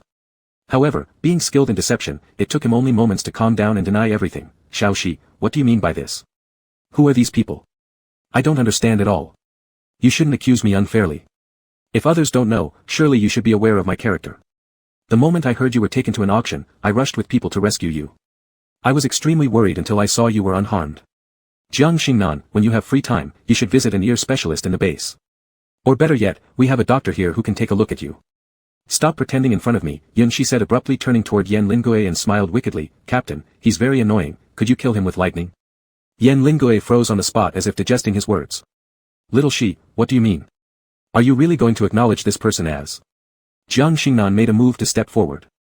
The next second, a bolt of lightning struck the soil right in front of him, kicking up a flurry of dust. Stay away from my people, Yan Lingue said coldly. Chapter 11, what do you think? Yun Shi looked at Yan Lingue, who was unusually assertive, and raised his eyebrows in surprise. The young master had bared his fangs and turned into a wolf pup in the blink of an eye, rare. However, this simple demonstration of dominance was enough to make someone like Jiang Xingnan stop in their tracks. He hadn't anticipated that Yan Lingue would be a rare psychic ability user, or even one of the few weather-related psychics. Normally, people with such abilities should already have been recruited and cherished by one of the 2 major bases. A flash of resentment and a swirl of complicated emotions flickered in Jiang Xingnan's eyes, reflecting the flames of jealousy within him. Why does fate favor some people so much? Why do they get born into luxury and respect before the apocalypse, and even in the apocalypse world, they remain different from ordinary people like us? We struggle to survive, while those types awaken to psychic powers easily. Do you think your actions will gain the trust or gratitude of the person behind you? Jiang Xingnan spat out, disdain and mockery clear in his eyes, yet also hiding a bit of gleeful schadenfreude. You're wrong. Someone like Yunshi has no heart, he is as unfeeling as a stone. No matter how good you are to him, all you'll receive is a cursory, oh. Yan Lingui glanced at him coolly and slowly let out a single word, oh. What did this have to do with him? All Yan Lingui needed was someone who could provide security for the team. Whether or not this person had emotions was irrelevant to him, all he cared about was Yunshi's strength, not worthless feelings in an era like this. Otherwise, he wouldn't have spent high costs on the deal. This was what Yan Lingui thought, and exactly what he said next. There was no need for secrecy. Thank you for your input. This is perfect. What? Jiang Xingnan stammered, clearly not expecting Yan Lingui to react in such a way. Meanwhile, upon hearing these words, Yunshi burst out laughing outright, whether mocking Jiang Xingnan's failed attempt at sowing discord or implying something else entirely. Do you know why you can't even compare to a weakling like me, Captain Jiang? The term Captain Jiang dripped with sarcasm, and if looks could kill, Yunshi would have been dead 10,000 times over. When second Yunshi saw the rising tension, he showed signs of fear, quietly pulling Jiang Xingnan aside and whispering something softly. After listening, Jiang Xingnan's mood slightly improved, temporarily suppressing his anger, then waving a hand to send the other back to wait in the car. 1 second Yunshi left, everyone followed suit, leaving as though they were beloved by the group. The rest of Jiang Xingnan's team drove their vehicles farther away from the area after returning, granting sufficient space for the trio. Even Yunshi, who never received such treatment when he was originally part of the team, observed a tiny scratch on his own vehicle, deep in thought, muttering inwardly, someday, I'll ask Jiang Xingnan for reimbursement, or beat him up, If I were you, I wouldn't let them move farther. Yunshi paused for a moment after contemplation, clearly signaling he didn't want to waste any more words with Jiang Xingnan. Taking several deliberate steps backward, he added, care to guess the range of my psychic abilities? Jiang Xingnan's expression suddenly shifted. If his earlier demeanor could be described as storm clouds gathering, now it resembled a tempestuous downpour. His brows twisted together in a knot, leaving him no time to think before yelling, everyone, come back immediately. But it was too late. In the distance, a series of frantic screams broke out, soon followed by widespread cries. Where did all these rats come from? Run! Don't let them bite you! Amidst the chaos, someone shouted urgently, ordering everyone to drive off quickly. Another response came swiftly but with even greater fury. Captain Jiang hasn't boarded yet, how can we just leave him behind? What will happen to him? Clap. Clap. Yunshi clapped his hands twice. You really know how to project an image, Jiang Xingnan. Even under such circumstances, they're still thinking of you. You're smart. Leaving North Kai was indeed your best plan, following a route frequented by others and waiting here for me, trying to play on emotions once again to leverage my psychic abilities. Did you? As Yunshi continued speaking, he closely observed Jiang Xingnan's reactions and came to a sudden realization, I underestimated how shameless you are.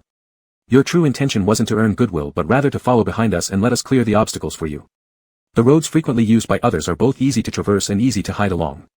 In this way, you can travel smoothly and stay within the safety zone without risk, 2 goals accomplished in one go. Jiang Xingnan.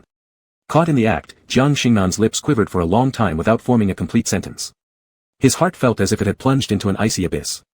Not only had his plan been uncovered, but even his last layer of disguise had been torn apart. There was no denying that he still hoped Yunshi could return to the team, after all, no one dislikes having a useful free labor around. Yet Yunshi's words were telling him one simple fact, don't even think about it. Although I'm not sure what unexpected event has led you to expose yourselves before me now, I still advise you to go back and calm those new recruits, Yunshi said earnestly. For all you know, in just this short moment, they might already have been gnawed down to the bone. Jiang Xingnan gritted his teeth, locking eyes with Yunshi for a few seconds before fiercely glaring at Yan Lingui and turning away. Yan Lingui, ? Why is he glaring at you? Yunshi was confused why this person couldn't even get the right object of frustration. Never mind, his behavior has never been normal anyway. Captain, we need to leave soon too. Just as Yunshi had taken a few steps, he realized Yan Lingui hadn't followed. Turning back in confusion, he saw Yan Lingui standing there like a statue. Yunshi chuckled slightly. What are you thinking about, young master? If you stay here any longer, you'll also be out of my psychic ability range. Yan Lingui snapped out of it and quickly caught up. I thought you were calling me captain just to irritate him. Do I look like some person to you? Yunshi shot him an unsatisfied glance. I always mean what I say, when I say join, I mean join. Yan Lingui nodded but seemed to remember something. Then do you want to be the vice captain? Huh. Yunshi didn't understand how the conversation shifted to this topic. Recalling Jiang Xingnan's earlier words, he couldn't help but laugh helplessly. I'm not interested in being the vice captain, he promoted me to that position only to exploit me better. But, just as Yan Lingui was about to open the car door, Yunshi abruptly changed the subject, halting his action mid-step. Yunshi wore a sly smile. If there's anything I really want, I still hope you'll consider what I said on the road. Yan Lingui thought for a moment. You mean when you teased me? Yeah. Hearing himself use the word tease twice, Yunshi felt oddly embarrassed, yet the person in front of him showed no signs of unease at all. You're serious? Yan Lingui found it hard to believe. At this moment, Yunshi suddenly leaned closer, whispering softly near his ear, do you think I'm serious or just fooling around? Chapter 12, It's My Lack of Understanding. Yan Lingui remained silent, quietly watching him. Under such a calm and water-like gaze, Yunshi was the first to give in, pretending to be helpless as he opened the car door for him. All right, I admit that you knew I was joking. Waste no more time, while Jiang Xingnan has distracted some of the mutated rats' attacks, let's leave Zhiren Road quickly. The two returned to the car.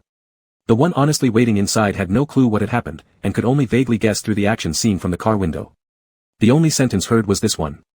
What did that person say? I've never seen Team Leader Yan use his ability outside of battle, Yuming asked while restarting the car. Nothing important, just someone irritating him and making him angry, Yunshi said briefly.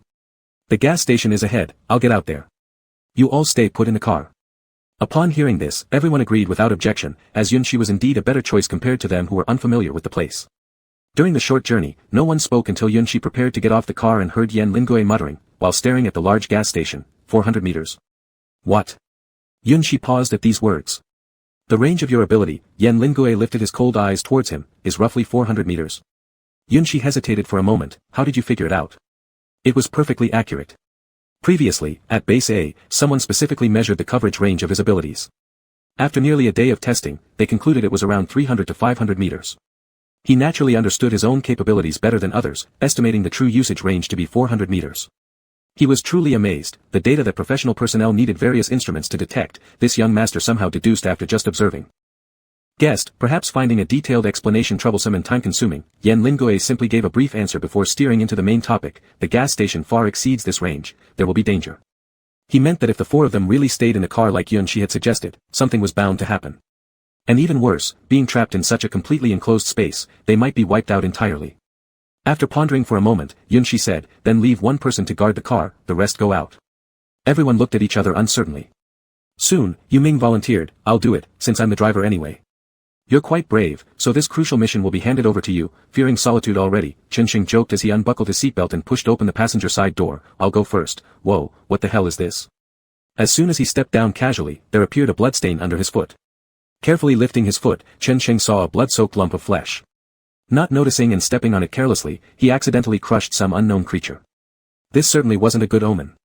With stiff movements, he turned around and looked at Yunshi, who had also gotten out of the car, his voice slightly trembling, Big brother, do you know what kind of creatures near Zhiren Road can be stomped to death? Is it serious if we stomp on them? Unsure of the reason, Yunshi responded, that's most likely a rabbit or an infant white mouse. If you didn't come into contact with their blood, then there's probably nothing wrong. Chenxing slowly lowered his head, and upon seeing the blood stains on his ankles, his face instantly collapsed, I'm finished, Su Shanxiu. Come quickly and diagnose whether your old man still has any hope. Su Shanxiu. Are you just itching to insult people to feel satisfied? Su Shanxiu criticized, then approached upon hearing the call. After carefully observing Chenxing's current condition, he squatted down and pulled up the other person's trouser leg. The sight of a startling scarlet red made his expression deepen, but it wasn't until Chenxing, fearing for his life and crying out his last will, did Su Shanxiu finally speak, you weren't wearing long underwear, were you? Cloud Shi, standing nearby waiting for the result. It was Cloud Shi's turn not to understand, what did wearing long underwear have to do with anything? But Su Shanxiu seemed to take no issue with his question and seriously criticized this behavior before shoving the person back into the car.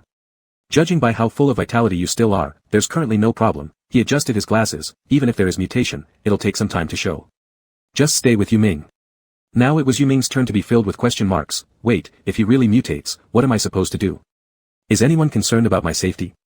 Chenxing laughed, the gloom on his face disappearing, this works out perfectly, you can be my food source. The unsympathetic Dr. Su slammed the car door shut, then you can make a heroic sacrifice, and I'll erect a monument for you. Yuming roared, I hate you. After naturally finishing everything, Su Shanxiu turned around, let's go. In the end, only 3 people remained outside the car. They unconsciously fell silent and walked toward the gas station. The name, Zhiren Road, truly lived up to its reputation, bones could be seen lying on the ground after almost every few steps. Coupled with the sound of footsteps echoing in the silent space, it brought an intangible fear, as if the next person lying there would be themselves. Halfway through their walk, Yunshi couldn't help but ask, isn't it dangerous to keep suspected infected individuals together with normal ones? Relax, Yuming might just look a little dim-witted on the surface, but he's actually quite sharp. There won't be any problems, Su Shanshu replied. It's also better to leave one person behind to guard, in case anything unusual happens, they can inform us through the communicator.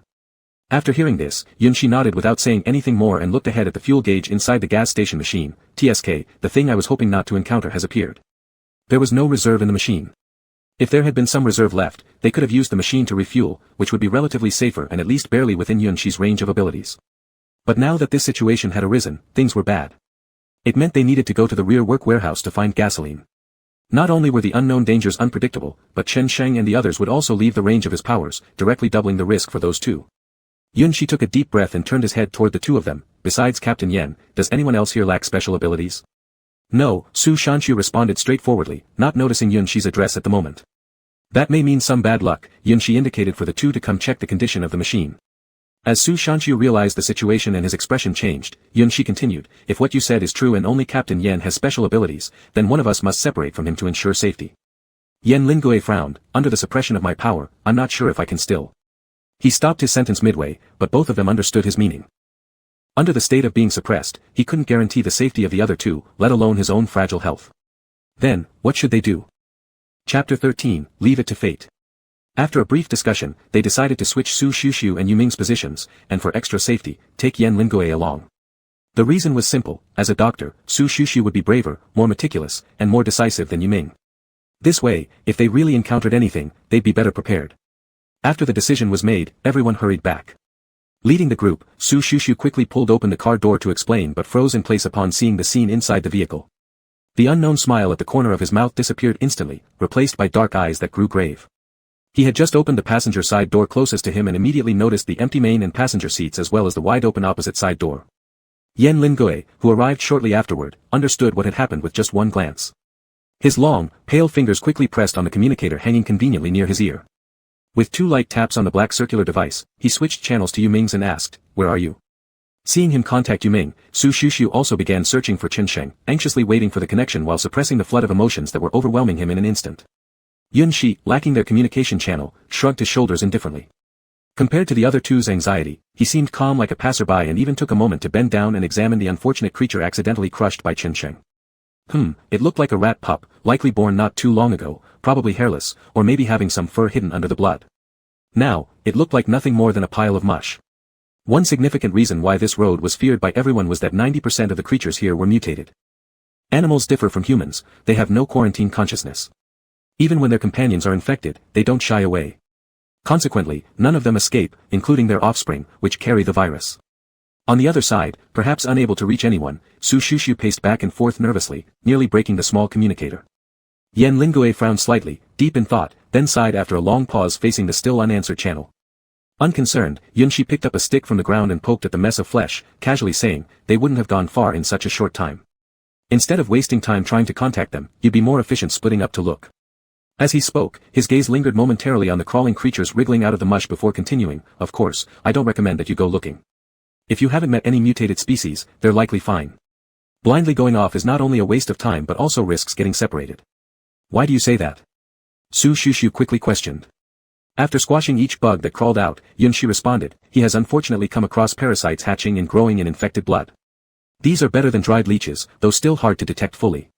Stage 1 of infection involves difficulty breathing in confined spaces, and I'm guessing they came down to get some air first, Yunshi said, as if narrating events happening right before their eyes, smoothly guessing the possible actions. Stage 2 includes dizziness, nausea, and possibly panic among his companion, unsure whether to distance for safety or help. The companion chose the latter. Yunshi smiled faintly, letting his tongue touch the back of his molars before continuing. Stage 3, hallucinations kick in, making him lose control. He'll wander aimlessly, not knowing where to go. His companion can only follow to ensure his safety.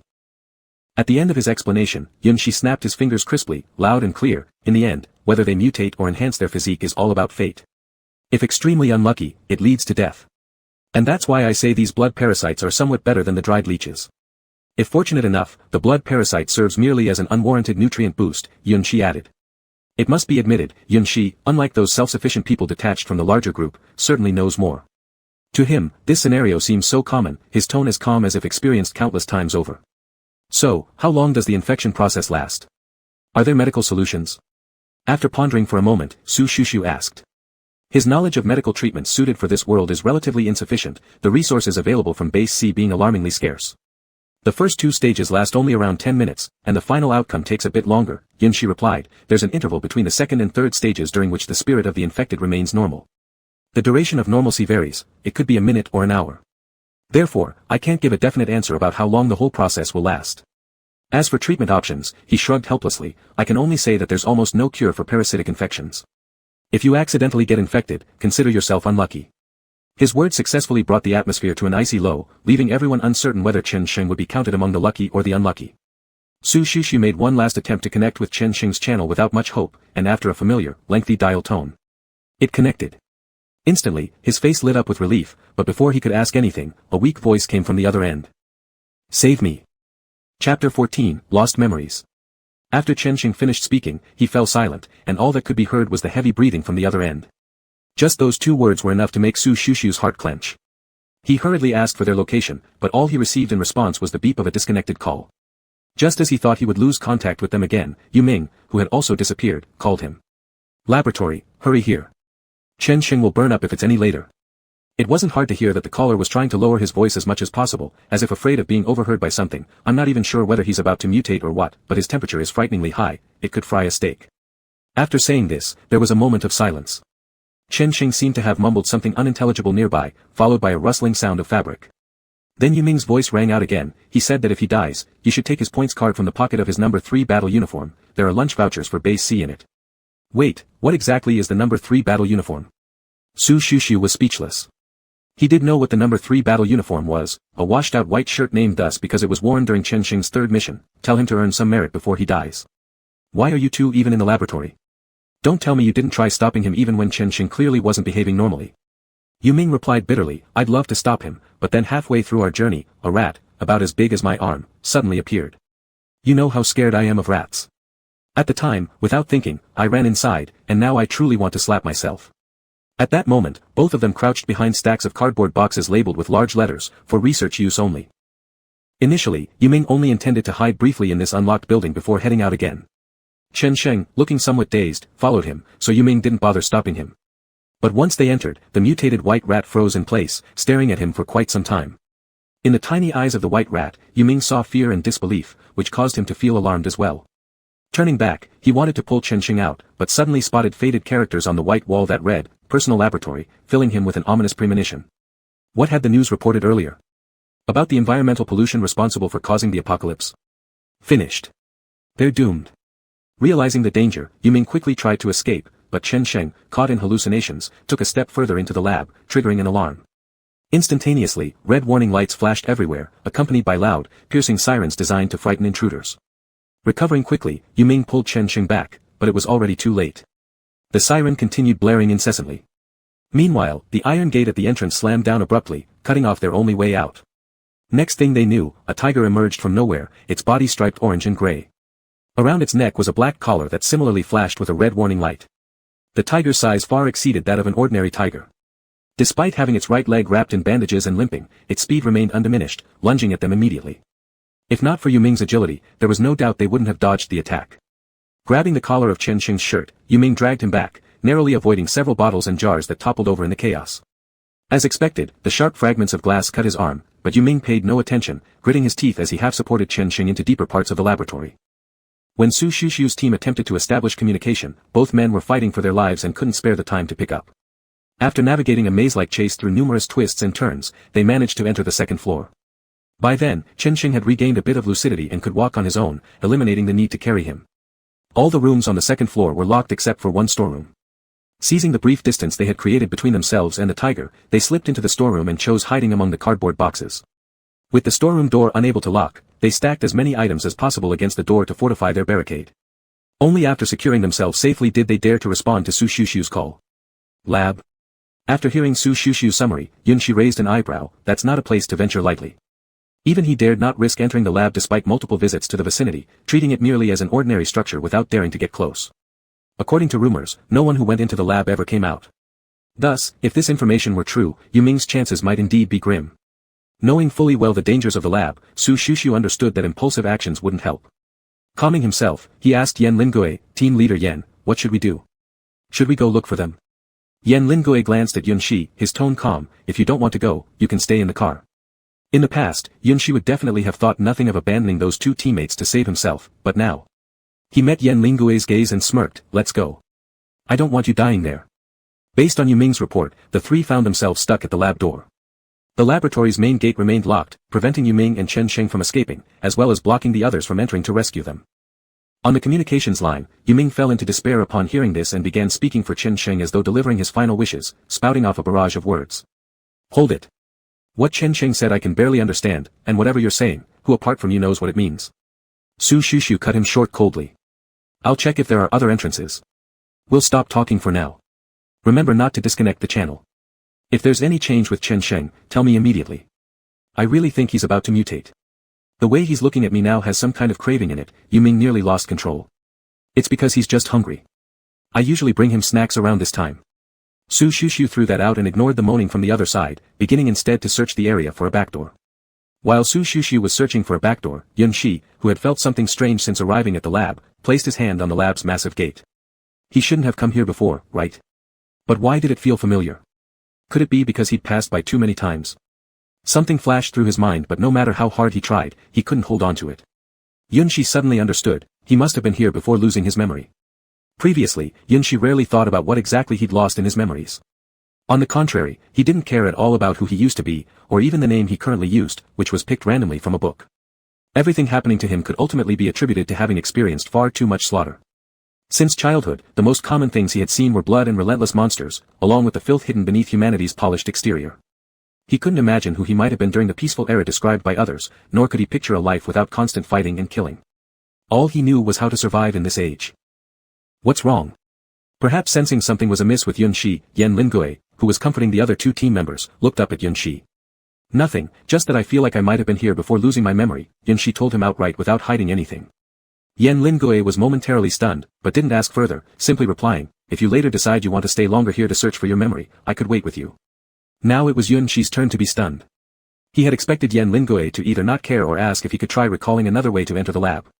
Instead, the answer came completely unexpected.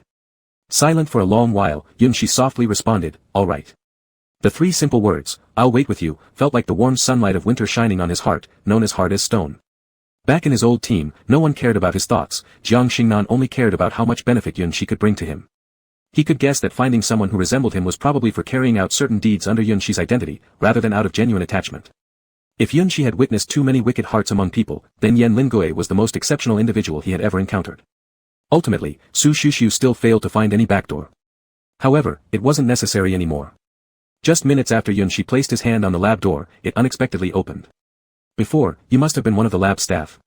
Yan Lingue observed this scene, thought about it for a while, and came to this conclusion. I don't know, Yunshi shook his head. Do I look like someone who works in experiments? That indeed seemed quite inaccurate. Thus, they could only put this possible identity aside for now and enter to find their comrades. Su Shushu, worried, hurried a little ahead. As soon as he stepped inside, the red warning lights that Yu Ming described appeared. The atmosphere tightened instantly. However, as soon as Yunshi followed in, the red light disappeared instantly. Simultaneously, a robotic voice announced, welcome home. So, he really was a staff member, after all. Chapter 15, Indifference. If at first they were merely speculating that Yunshi was a lab staff member, then what happened afterward would make them even more certain of this idea. The voice in Su Shushu's earpiece coincided with the limping tiger slowly emerging from around the corner. There's no more commotion outside where I am. I guess it's probably going to find you guys, be careful. Su Shushu had already heard about the ferocity of this tiger from Yu Ming during their journey, and despite knowing that there must be an exaggerated component, he couldn't help but feel tense.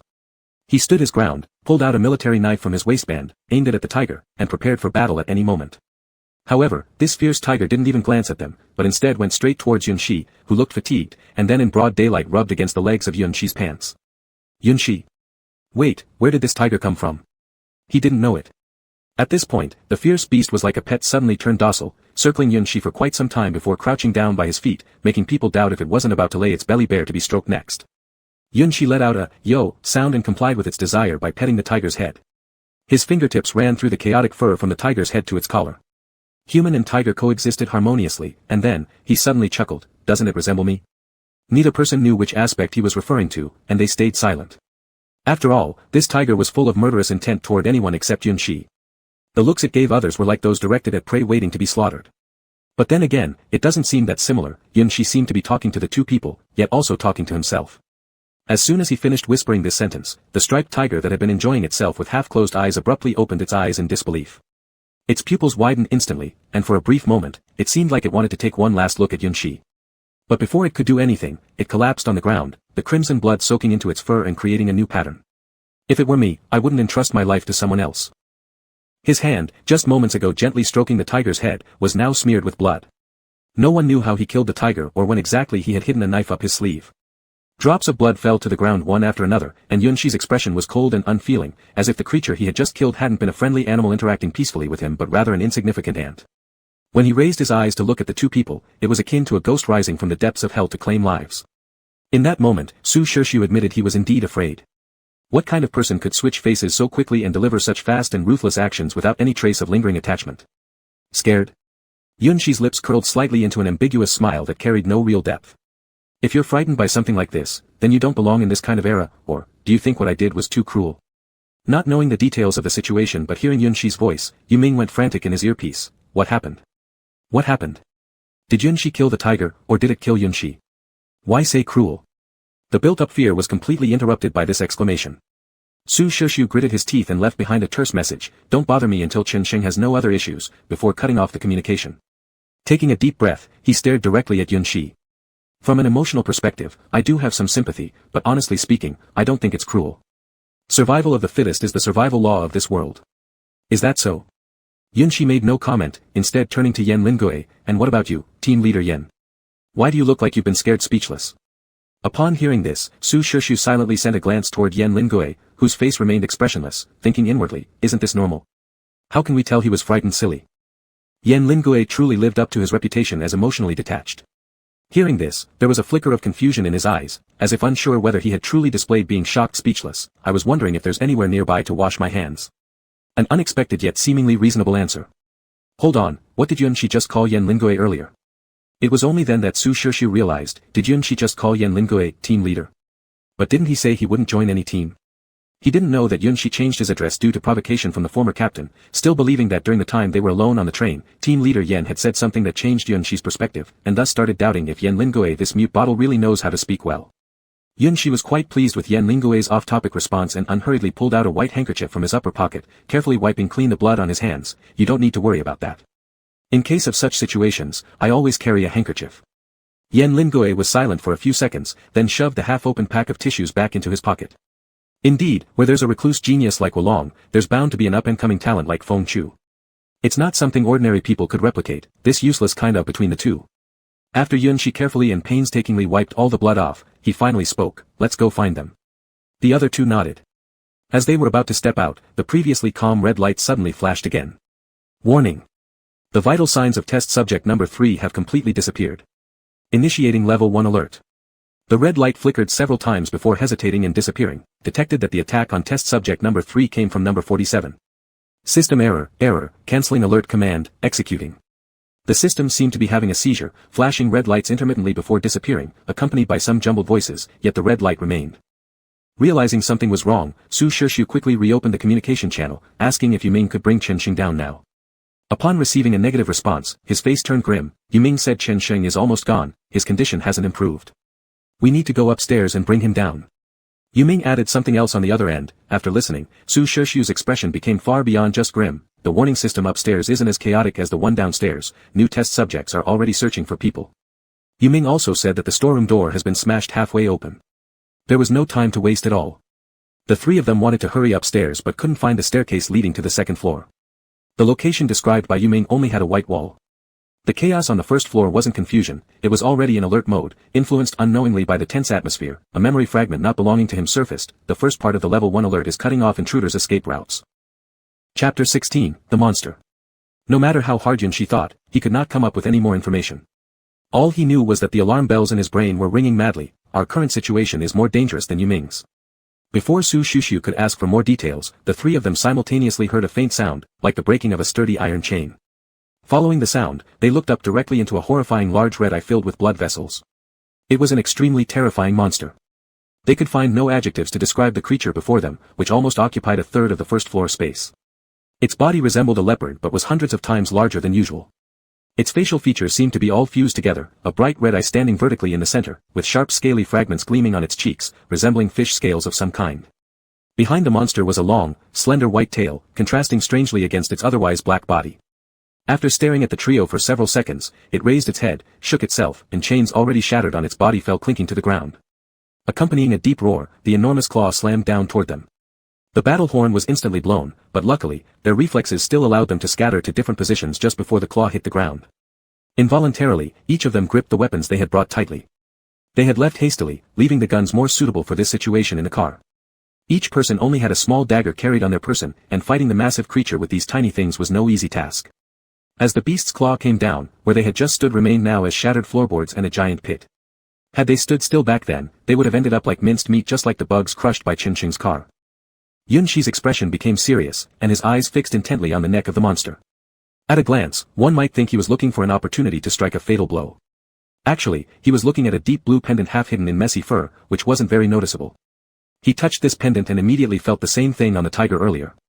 Moreover, Yun-Shi lowered his gaze, allowing his vision to linger briefly on the identical pendant hidden under his own outerwear, before seemingly nonchalantly shifting his eyes away.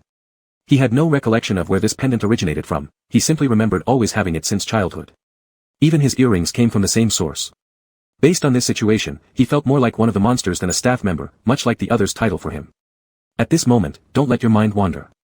In those few seconds when Yun-Shi was distracted in thought, the monster chose him for its attack among the 3 scattered targets. Yan Lingui noticed he was still standing there and disregarding the danger, quickly seized the moment to pull him out of the way. The second swiping claw narrowly grazed both their cheeks and struck the ground, kicking up a cloud of dust. Yan Lingui did not blame him but instead reminded him in his usual calm tone. Sorry, Yun-Shi apologized, ripping the knife handle that had loosened during his thoughts, and flashed a reassuring smile at Yan Lingui. Just a minor mistake. It won't happen again. He quickly retracted that smile and, without giving the other time to realize, snatched the dagger from his hand and appeared under the monster in the blink of an eye. Yan Lingui stared blankly at the empty palm in his hand for a second. Everything happened too fast for him to react. He was still pondering the fleeting emotions hidden in Yun-Shi's quick smile when his dagger disappeared, leaving him with an odd feeling, as if his base had been raided. Yun-Shi moved swiftly and agilely, so fast that he only left behind a shadow and a sudden cry of pain from the monster. Upon closer inspection, the dagger that Yun-Shi had snatched from Yan Lingui's hand had landed precisely on the monster's foot, the blade almost entirely embedded, spewing forth fresh blood that, unsurprisingly, splashed all over Yun-Shi. Yan Lingui gazed silently at his ruined dagger. Well, it didn't matter anyway, he could replace it later. Then seeing Yun-Shi who was covered in blood, clinging to the monster's hair attempting to climb up to stab its eye, he thought to himself, still usable after cleaning. The monster's fur was incredibly disordered, carrying genes from many animal species making it difficult to find a weakness. The only easily accessible target left was this big eyeball. First, Yun-Shi stabbed a knife into its leg to distract it, then found a foothold and ascended the beast's back in one breath, struggling further upward. The monster seemed to have realized something and began shaking its body left and right, trying to throw Yun-Shi off. Despite this, Yun-Shi stayed firmly seated on its back without slowing down even slightly. Being in such danger meant nothing to him, but the other two were on tenterhooks watching over him. Yan Lingui, who was usually expressionless, showed an unusual and rare look of concern, repeatedly hesitating to use his powers for fear of harming Yun-Shi. In the midst of the worry from all parties involved except the protagonist, Yun-Shi finally neared the monster's head. At this moment, the monster realized it couldn't throw him off anymore, so it simply shifted its target and locked onto Yan Lingui, watching it not too far away. Its quick-witted nature became apparent. It knew just swatting wouldn't do anything, so instead, it stood upright, biting through the cable holding the chandelier, then with a snap, redirected its fall, straight toward Yan Lingui's position. Yun-Shi was startled, losing focus on his own balance while observing Yan Lingui's predicament, leading half his body to hang suspended in midair. Su Shu Shu, Captain. No need to worry about me. Yan Lingui obviously had noticed Yun-Shi's condition. Before he could say more, the chandelier that illuminated most of this floor came crashing down on him. There was silence across the room. With clenched teeth, Yun-Shi climbed back up again but kept making frequent mistakes. To concentrate, he slashed at his arm only to realize nothing bled because he lacked sensation of pain. Methods normal people used clearly were ineffective on him. Cursing softly under his breath, Yun-Shi loathed his special constitution for the first time. Uncertain whether Yan Lingui was alive or dead, Yun-Shi understood he could no longer delay any further as the light dimmed, and unexpectedly, the monster stopped moving erratically. Or maybe, its violent shaking transformed into subtle tremors. It was afraid. Curiously, Yunxi empathized with it, somehow comprehending why monsters feared the dark. It wasn't just this creature either, most living beings within this lab feared darkness. Including himself. If we truly are the same kind, Yunxi muttered gently, running the icy blade of his knife across the monster's fur, as if comforting the tiger earlier, then. Before he finished, he abruptly let go, allowing himself to free fall. Judging his aim, he plunged his dagger directly into a certain spot, utilizing the force of his descent to rip open part of the beast, splattering himself yet again with viscous blood. The monster screamed louder than ever before, drowning out Yunxi's last words. Then our weaknesses should also be the same. Chapter 17, Who Are You? When he landed back on the ground, the monster was already dying, left with only weak breaths. Rarely did he not finish off his opponents as he usually would before leaving the battlefield. Instead, he cast a compassionate glance at the creature, hastily putting away his dagger to check on Yan Lingue's condition. The chandelier wasn't very large, but it was enough to pin an adult man nearly 6 feet tall underneath it. Su Shirshu's strength matched his frail appearance well. After struggling for a long time, he managed to lift the chandelier just slightly, and then upon seeing the scene beneath it, he let go in shock, letting the chandelier fall back down. Yunxi saw all this happen and frowned. What are you doing? It's hollow underneath, Su Shirshu explained with a complicated look. Team leader Yen fell through, we don't know how deep it is. Upon hearing this, Yunxi paused, surprised that there was another space below. If Yan Lingue had fallen after being hit by the chandelier. Didn't you have a communication channel? Did you try contacting him? Su Shirshu said, I've tried already, but it showed a channel error. A channel error meant that the device associated with the channel might be malfunctioning. Judging by the current situation, it likely got damaged. Yunxi frowned even more deeply. After pondering for a few seconds, he decisively stated, move the chandelier aside, I'll go down and take a look. Su Shirshu hesitated, then nodded after a while. All right. After their joint effort, the heavy chandelier was finally moved aside, revealing a deep, pitch-black hole in front of them. Su Shirshu quietly stepped aside, his expression as if to say, after you. Yunxi leaned over to take a peek, still somewhat hesitant before descending. It wasn't that he was afraid of falling from too great a height, but he worried that if Yan Lingue happened to be right below, he might crash onto him. It wouldn't matter much if Yunxi himself got hurt, but the young master definitely shouldn't get crushed. Thus, Yunxi shifted his focus to the section of the floor where the monster first smashed it up. Though no cave-in like the one caused by the chandelier occurred there, by reinforcing the cracked floor, it was still possible to create a hole big enough for one person to fit through. Seeing this, Su Shirshu's expression became even more complex. He wanted to ask Yunxi whether he should really bother recalling if there was any normal passage or keep digging holes everywhere like a mole rat. He truly worried that Yuming and the others might accidentally step into one when they arrived later. Of course, Yunxi was completely unaware of Dr. Su's extensive inner monologue. After exchanging communications with the other party, he jumped down without hesitation. Fortunately, it wasn't high, and he landed steadily. Unfortunately, it was pitch black down there. Leader Yen. Yunxi called out tentatively, but there was no response. Tisk. He clicked his tongue lightly, feeling slightly annoyed. Honestly, Yunxi truly disliked dark scenarios. The reason was simple, everything was unknown in the absence of sight, including potential dangers. He began to stand still, trying to recall based on memory roughly where Yan Lingue might have fallen from, so focused that he didn't realize someone had appeared behind him until he heard a faint breathing sound. Only then did he react. Who's there? Without thinking, Yunxi turned around and grabbed the intruder, quickly loosening his grip upon recognizing something familiar. Leader Yen. How did you come back here? The figure responded with a tone of surprise. Who's Leader Yen? This wasn't Yan Lingue's voice. The alertness Yunxi had relaxed a little was immediately heightened again as he quickly took a few steps back to distance himself. Who are you? Don't you remember me, or can't you tell who I am this time? The person spoke as if they had known each other for a long time, talking to themselves. Well, it's normal, you often can't tell us apart. Besides the doctor, nobody can. And, you're the easiest to recognize because you're so perfect. That person continued speaking nonsensically about things Yunxi couldn't understand. As he noticed that the person had no intention of harming him other than engaging in conversation, Yunxi gradually eased up a bit, searching for Yan Lingue while listening idly to his chatter. As he listened, he unsettlingly realized something.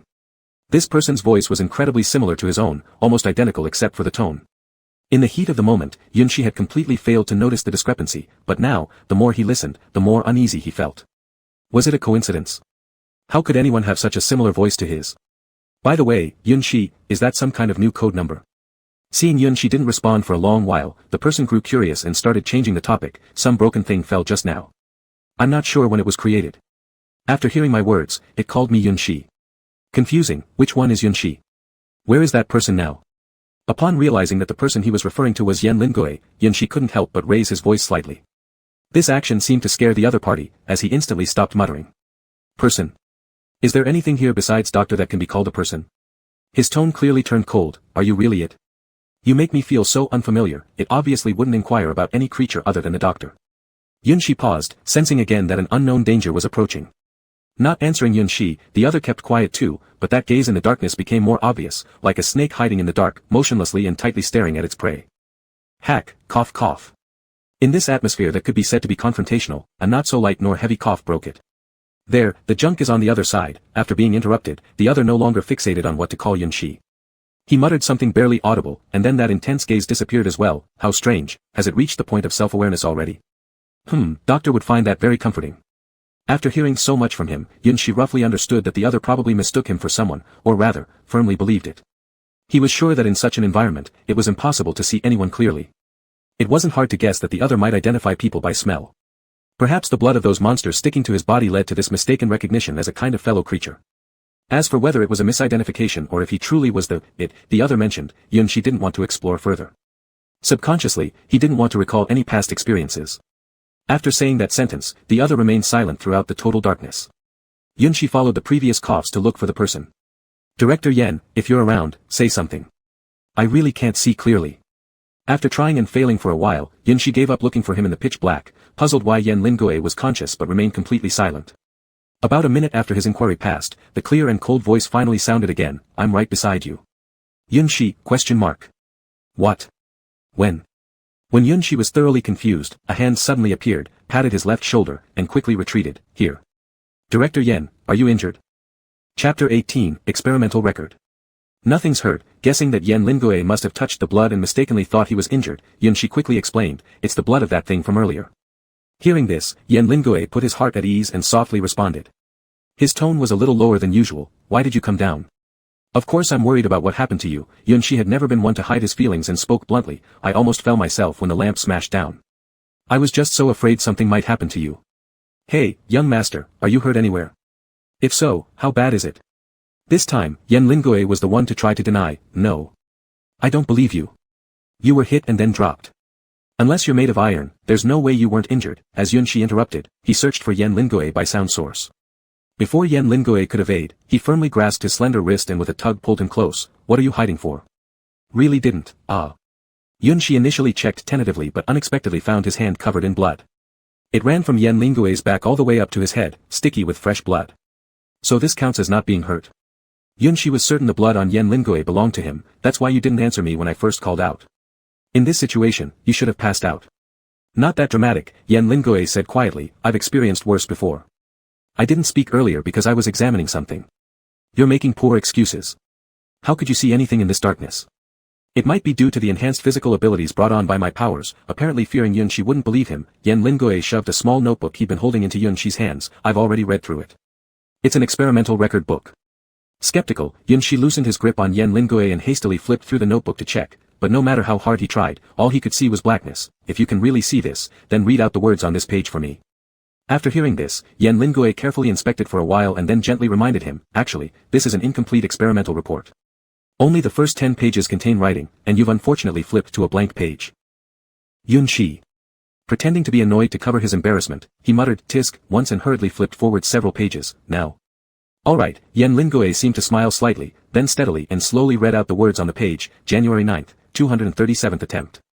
This time, I added some new attempts to the previous subject, a test unprecedented. I hope it will become more human-like. The first few hundred trials failed, wasting lots of material. I placed all those previous failures, which couldn't be reused, into the basement. Hopefully they won't cause any trouble. If this succeeds, then I'll be the scientist who shocks the whole world, lauded and written into history because only I dared to perform such a great experiment. Pausing for a few seconds after finishing the last sentence, Yen Lingoe added, these are all. And then supplemented, the last sentence he wrote at the end of every page. If these aren't fabricated by you, then this person sounds like a lunatic. Yunshi paused for a moment, and yet you can actually see clearly. Yen Lingoe neither confirmed nor denied. You can wait until we get out and look again if you still doubt me. Believe.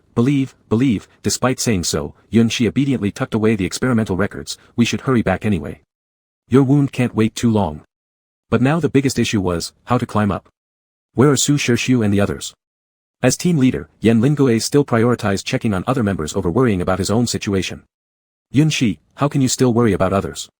Relax, they're surely better off than you are right now. Help me contact them, Yen Lingoe insisted unexpectedly. My communicator broke. Why don't you care more about yourself? Yunshi complained as he opened his communication device, connecting instantly with Su Shirshu's channel. The response came nearly instantaneously. I've found him. He's quite seriously injured. How's your side doing? I've reunited with Yuming. Chen Xing still has a fever. Su Shirshu was breathing heavily as he spoke. Yuming is also affected, not in good shape. Hearing the tone of his voice, Yunshi frowned and asked, don't tell me you're thinking of carrying 2 people alone to get them back to the car first. My medical kit is in the car. I only brought a few antipyretics on the way over, but they're not useful for them. Su Shirshu neither admitted nor denied, but his implication was clear enough. If you're going to remind me, staying with an infected person for a full half hour will get you infected no matter how strong your constitution is. Yunshi didn't intend to stop him. Also, it's uncertain if outside is any safer than inside right now. There's no telling whether that car has been taken over by mutants. There was silence on the other end for a long while before the voice came again. Yan Ichiao's team is entrusted to you first. All right. After saying this, Yunshi didn't hesitate further and decisively cut off the communication. He then turned around and said to Yan Lingui, your other 3 team members don't want you and have left you in my hands. Yan Lingui. Should he mention that Yunshi had gotten the position wrong, he was actually on the other side. However, Yunshi's deception still failed because Yan Lingui borrowed his communicator to contact Su Shirshu and the others once more. Only after confirming everyone else's safety did he return the communication device. While talking with Su Shirshu and the rest, Yan Lingui managed to maintain some spirit, but as soon as the communication ended, his tone weakened significantly, even lower than at the start. Yunshi could barely hear him. It seemed he was in extreme pain. The staircase to go up was written in the preface of the experimental record, and Yan Lingui had already memorized it. When he mentioned it, Yunshi looked hesitant. Can you still walk in this state? Shall I carry you on my back? Yan Lingui refused this suggestion. Seeing that persuading him was fruitless, Yunshi directly used the excuse of being unable to see clearly in the dark to forcibly support him while walking. They walked silently relative to one another until just as they were about to leave the basement, a chillingly similar cold voice like Yunshi's echoed behind them. If you happen to see the doctor, convey my greetings. Neither of them responded to its words, but both instinctively sped up their steps without exchanging glances. By the time they ascended, the monster was already dead. Perhaps detecting the death of the guarded experiment, the laboratory door automatically opened. Outside, there were 3 sets of footprints heading outward, which were unsurprisingly from Su Shirshu and the others. Before leaving, Yunshi took a final glance at that familiar blue pendant, his eyes profound. Then, he turned his head resolutely and left without looking back. But he knew, one day, he would definitely come back here. Chapter 19, Another Side of Him. To be fair, they were lucky that the off-road vehicle left outside hadn't been taken over by mutants. When Yunshi and his group returned, the other 3 were already sitting steadily in the back. Well, to be precise, only Su Shirshu in the center was sitting properly, while the other 2 were as unorthodox as they could possibly be. Chen Xing had his head leaning against the window with one leg propped on Su Shirshu, his left hand still clinging onto the latter's clothes. Yuming sprawled out across half the back seat, managing single-handedly to force the others into the corners. Su Shirshu greeted them weakly when he saw the 2 approaching. He pushed the first aid box to the front seat and then said listlessly to Yunshi, sorry for the trouble, but I guess you'll have to drive later. Oh, don't forget to raise the partition. Yunshi didn't object to this arrangement. After pushing Yan Lingui into the passenger seat, he walked around to open the driver's side door. He smoothly carried the medical kit inside and flipped up the partition. Having completed these actions, he looked at Yan Lingui and said, Yan team leader, turn around. Understanding that Yunshi was going to dress his wounds, Yan Lingui pulled out a roll of bandages and a small jar of iodine from the open medical kit before obediently turning around and starting to treat the abrasion on his wrist. It was fortunate that, during winter, Yan Lingui wasn't wearing too little clothing. The pure cotton fabric provided some protection, and his enhanced physical constitution thanks to his abilities also helped. Coupled with landing on a stack of cardboard boxes under what would normally be a fatal scenario, the injuries he sustained now weren't overly grievous. Even though the car had the heater on full blast, when his shirt was lifted up, Yan Lingui couldn't help but shiver slightly. Since childhood, his body had been weaker than that of other children, thus, even as an adult, he was more sensitive to the cold than average people. The situation between the 2 reminded them somewhat of déjà vu, akin to an inversion of what had occurred just after getting into the car. The only difference was that Yan Lingui's injuries on his back were much more horrifying. His entire back was smeared with blood, almost entirely soaked in red until the original skin color was indistinguishable. Old and new wounds overlapped, with a terrible knife scar horizontally across his waist. It was hard to imagine that such a clean and thin person could bear so many wounds on his body. Yunshi suddenly found himself unsure where to start. All of a sudden, he heard something Chen Xing said during their first meeting. It's true, our team leader used to be the top soldier in the military camp. Did you really live in the military camp? Yunshi paused momentarily after asking, then began using tweezers to pick up cotton balls, carefully wiping away the blood stains from the wounds. Judging from the severity of these wounds, it seemed like further treatment would likely include stitching at the base. For now, all they could do was a simple disinfection and dressing. Yan Lingui replied, I was kidnapped when I was about 7 years old and nearly died. Afterward, I was sent to the military camp. Upon hearing this, Yun-Shi's steady hand, capable of holding a gun unwaveringly, almost faltered as he gripped the tweezers, trembling briefly before pretending as if nothing happened and continuing the process. Yan Lingui was nothing like the spoiled rich boy Yun-Shi had imagined. Even the rumors circulating about him turned out to be baseless nonsense. Who would send their kidnapped and traumatized son straight into the brutal conditions of a military camp? Clearly unfit physically yet forced to undergo intense training, there was very little correlation between who Yan Lingui truly was and the stereotypes associated with wealthy offspring in the rumors. Yan Lingui acutely noticed his minor mistake, surprised. Sort of, Yun-Shi finally spoke after cleaning the majority of the large wound, it's just that you don't resemble the typical kid from a wealthy family at all. Do you feel offended when I call you young master? No, occasionally, Chen Sheng and the others call me that too. There was a hint of self-mockery in Yan Lingui's voice. Strictly speaking, I am indeed a young master. Before the apocalypse, who didn't know the Yan family? They all said Yan Lingui had a golden birth, being born into a wealthy dynasty and, coincidentally, as an only child meant he was destined to inherit the family enterprise and countless fortunes. But only he knew how immense the pressure of living such a life was. His mother was a powerful businesswoman, and his father a military man, neither available most days. Expectations weighed heavily on him by those parent figures who often felt like strangers. Not only was he tasked with endless learning but also subjected to standing posture drills and marksmanship training. Even upon returning from the incident where he was kidnapped, his rarely seen father blamed him for not resisting according to the methods taught to him. When the apocalypse arrived, others mocked how he had fallen from grace, that no matter how much money one had, in times like these, it became utterly useless. None of them would have guessed that, deep down, the young master's innermost thought upon realizing this reality was one of relief. This is great. I'd better call you team leader Yan in the future. Yun-Shi reconsidered and felt calling him young master wasn't quite appropriate. After cleaning the blood, he said, I'm going to apply the medicine now, it might hurt a bit. All right. However, the moment the wound touched the medicine, the pain was far beyond just a bit. Even though Yan Lingui was trying hard to endure and remain silent, his clenched fists betrayed how much pain he was actually in. Upon seeing this, Yun-Shi sped up with applying the medicine. Better to get it over with quickly than prolong the agony. Finally, after treating all the wounds on his back, he put the iodine back into the medical kit. Then, as if remembering something, he rummaged through his pocket and revealed a softened candy as if performing some kind of magic trick. This is from the previous team. Here. Chapter 20, First Entry into Base C. Yun-Shi's action took Yan Lingui by surprise. Was he treating me like a kid? Yan Lingui couldn't help but think that the way Yun-Shi, who had been called heartless by his former captain, consoled people was so naive. Usually, I don't eat anything and can't taste it, but they all say this is pretty good, so I just grabbed one. Yun-Shi saw Yan Lingui didn't respond and thought he might be in too much pain to move, so he retracted his hand, unwrapped the candy, and offered it again. I do wonder if it's really as good as they said. Captain Yan, would you mind tasting it for me? Yan Lingui looked down at the spherical candy, which seemed softened from being kept in his pocket for too long, and it probably had a great flavor. The candy had gone through so many ups and downs with Yun-Shi but hadn't broken, quite remarkable. After hesitating for a moment, Yan Lingui opened his mouth to take the candy when Yun-Shi urged him further by holding out the wrapper closer. How does it taste? Sweet? Yun-Shi asked with an air of pride. Yan Lingui remained silent and just nodded. The instant the candy entered his mouth, the light grapefruit scent mixed with the artificial flavor spread throughout his mouth. It was truly sweet and equally cloying. Yan Lingui could no longer recall when he last ate candy, whether it was at 10 or 12 years old. Living in the military camp, he rarely touched such snacks, and after the apocalypse, he hardly ever encountered them. Though he wasn't a fan of overly sweet things, seeing Yun-Shi so expectant made him chuckle inwardly. So he simply responded along with Yun-Shi's words, sweet. I told you it was sweet. After every training session in the base, I see them eat these to relax. If only I had a sense of taste, I'd really want to try it myself. If Yun-Shi giving the candy appeared to be like comforting a child, then the current him resembled a child boasting about getting an award certificate. If you like it, I'll get you more from the hospitality room in base next time. At hearing this, the laughter in Yan Lingui's tone deepened. He really felt the pain subside. No need, once is enough. Huh? Did Captain Yan just smile? Turn around and let me see. Without waiting for Yan Lingui to react, Yun-Shi leaned forward and propped himself against the passenger seat, getting closer for a better look. Just a glance caused him to pause momentarily. Yan Lingui, who usually wore an expressionless face, had his eyebrows and eyes slightly bent when he smiled, with the corners of his lips curling into a not-so-deep curve.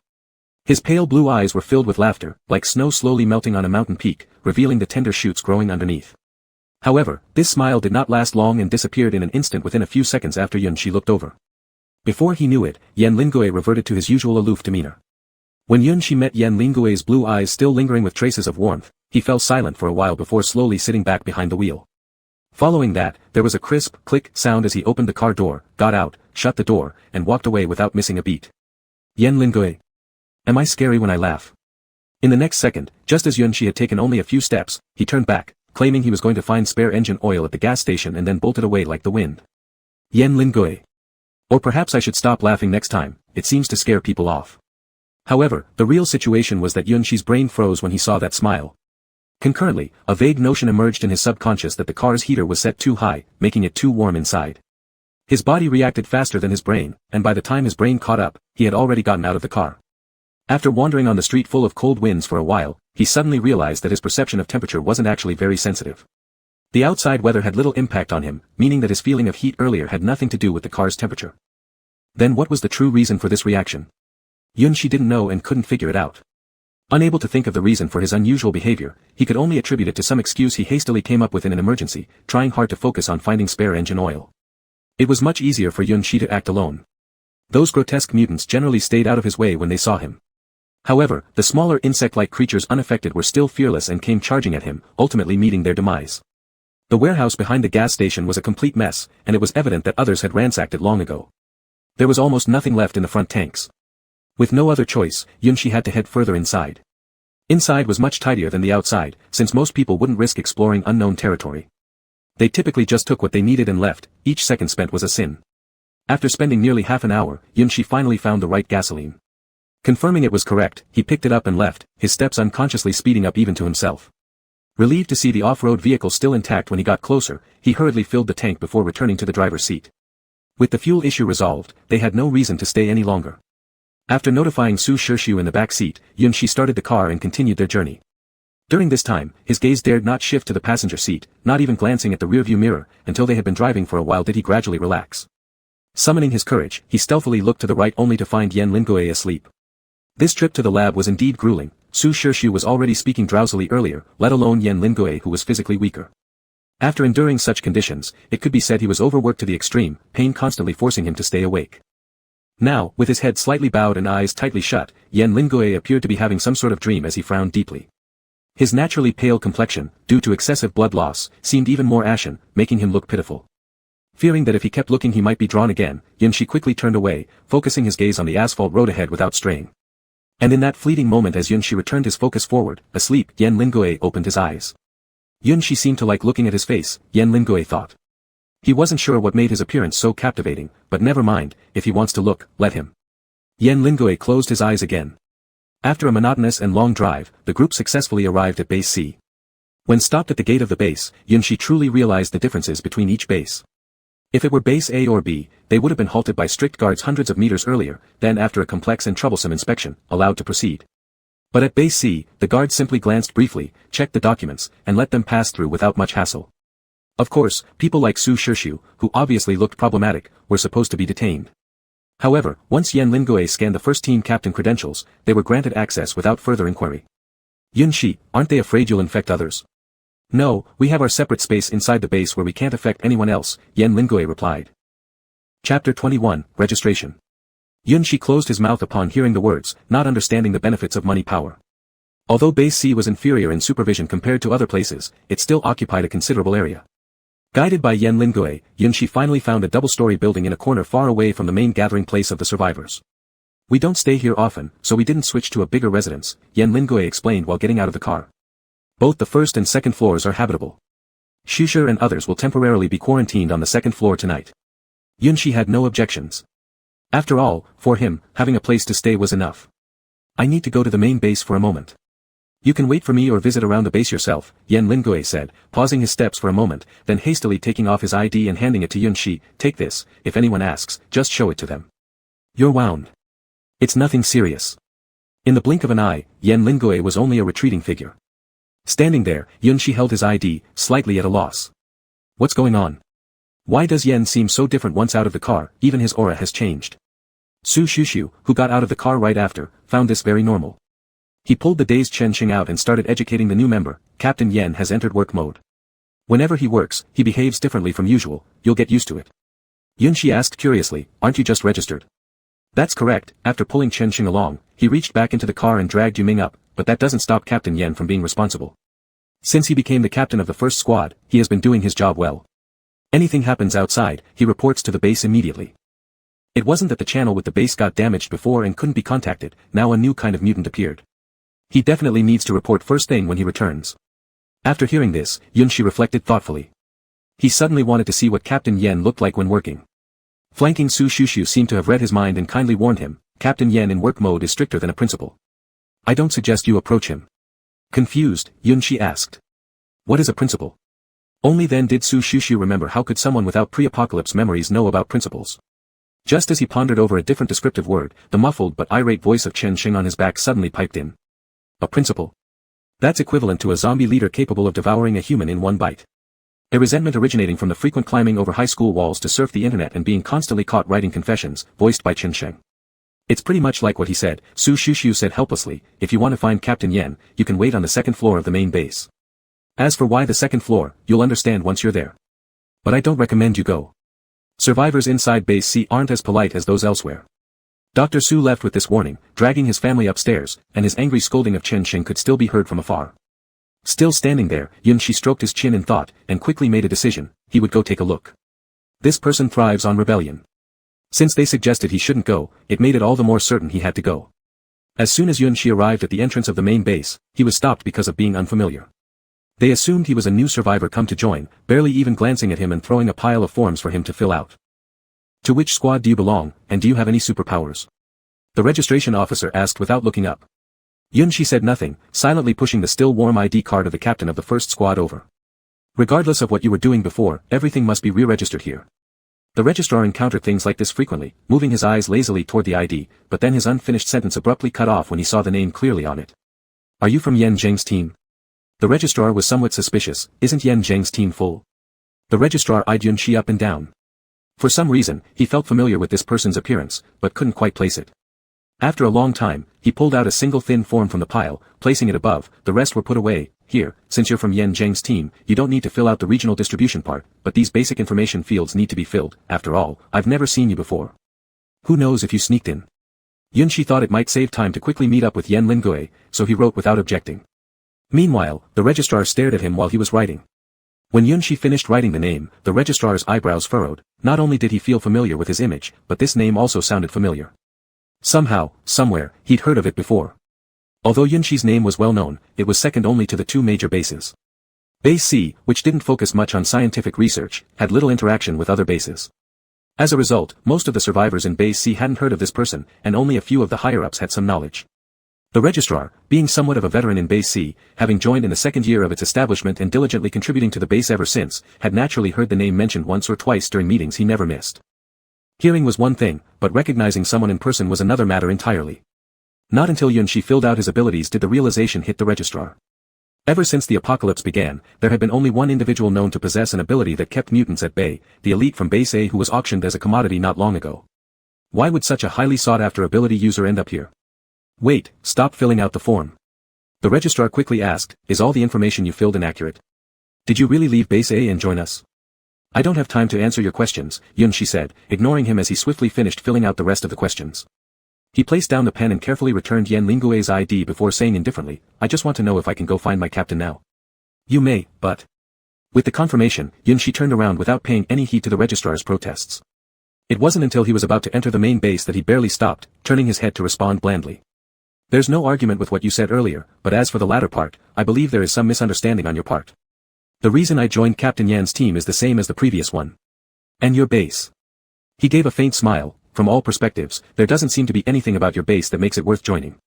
Having said that, Yunshi no longer bothered with the registrar and walked straight into the main base. Behind him, the registrar was taken aback by his words, seemingly unable to fathom why anyone would speak so candidly. His expression became complicated as he sat back down at the registration desk, his mind racing but still unable to comprehend what Yen Zheng could have done to warrant Yunshi's gratitude. Chapter 22, Orange Card Holder. It wasn't until Yunshi entered the main base that he finally understood what Su Shushu meant by, it's best to wait on the second floor. Because the first floor was almost entirely packed with people. Men, women, old and young were crammed together. There were pregnant women clutching their babies, as well as elderly people lying down on makeshift beds with hazy eyes, nearing the end of their lives. When Yunshi had just walked in, he nearly tripped over someone's luggage bag. Nearby, a receptionist scolded them for setting up a bedroll at the entrance. After they timidly squeezed their belongings inside, the receptionist sat back down and resumed shelling sunflower seeds. The lower-level receptionists had long grown accustomed to this situation. As they cracked open sunflower seeds, they watched an old TV set replaying the same few news broadcasts. Recently, our city has experienced multiple bizarre incidents, with numerous eyewitnesses claiming to have seen cannibalistic acts in the evening. Similar scenes have been captured on surveillance cameras in certain alleys, but what exactly is going on here? These were all pre-apocalypse old news reports that Yunshi had already heard dozens of times in previous bases and had grown tired of. He could never understand why some people liked listening to the same audio clips over and over again. Just as Yunshi was perplexed, a nearby youth with a buzz cut evidently made the same mistake as the registrar. "Hey, you're new too, right? Unfortunately, it's getting pretty cramped down here on the first floor. How about you squeeze in with me?"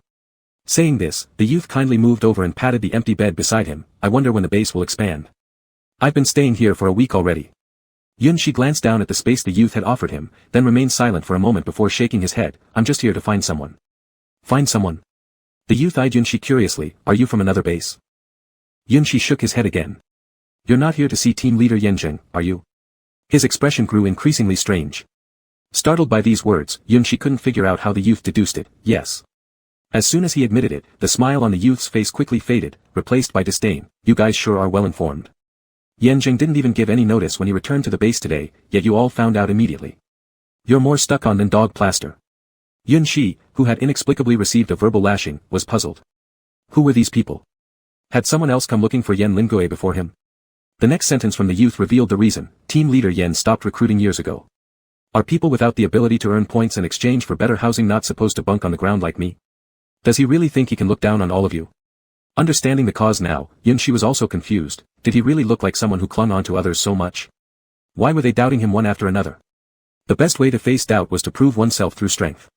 Yunshi didn't bother with further explanations and simply pulled out his points card from his shirt pocket, flashing it in front of the youth before quickly putting it away again upon seeing the other person's gradually stiffening expression. It's common knowledge that points cards differ based on point thresholds. 1 to 50 points are blue cards, 50 to 200 points are green cards, and so on, with points reaching the 1000 level stored in orange cards.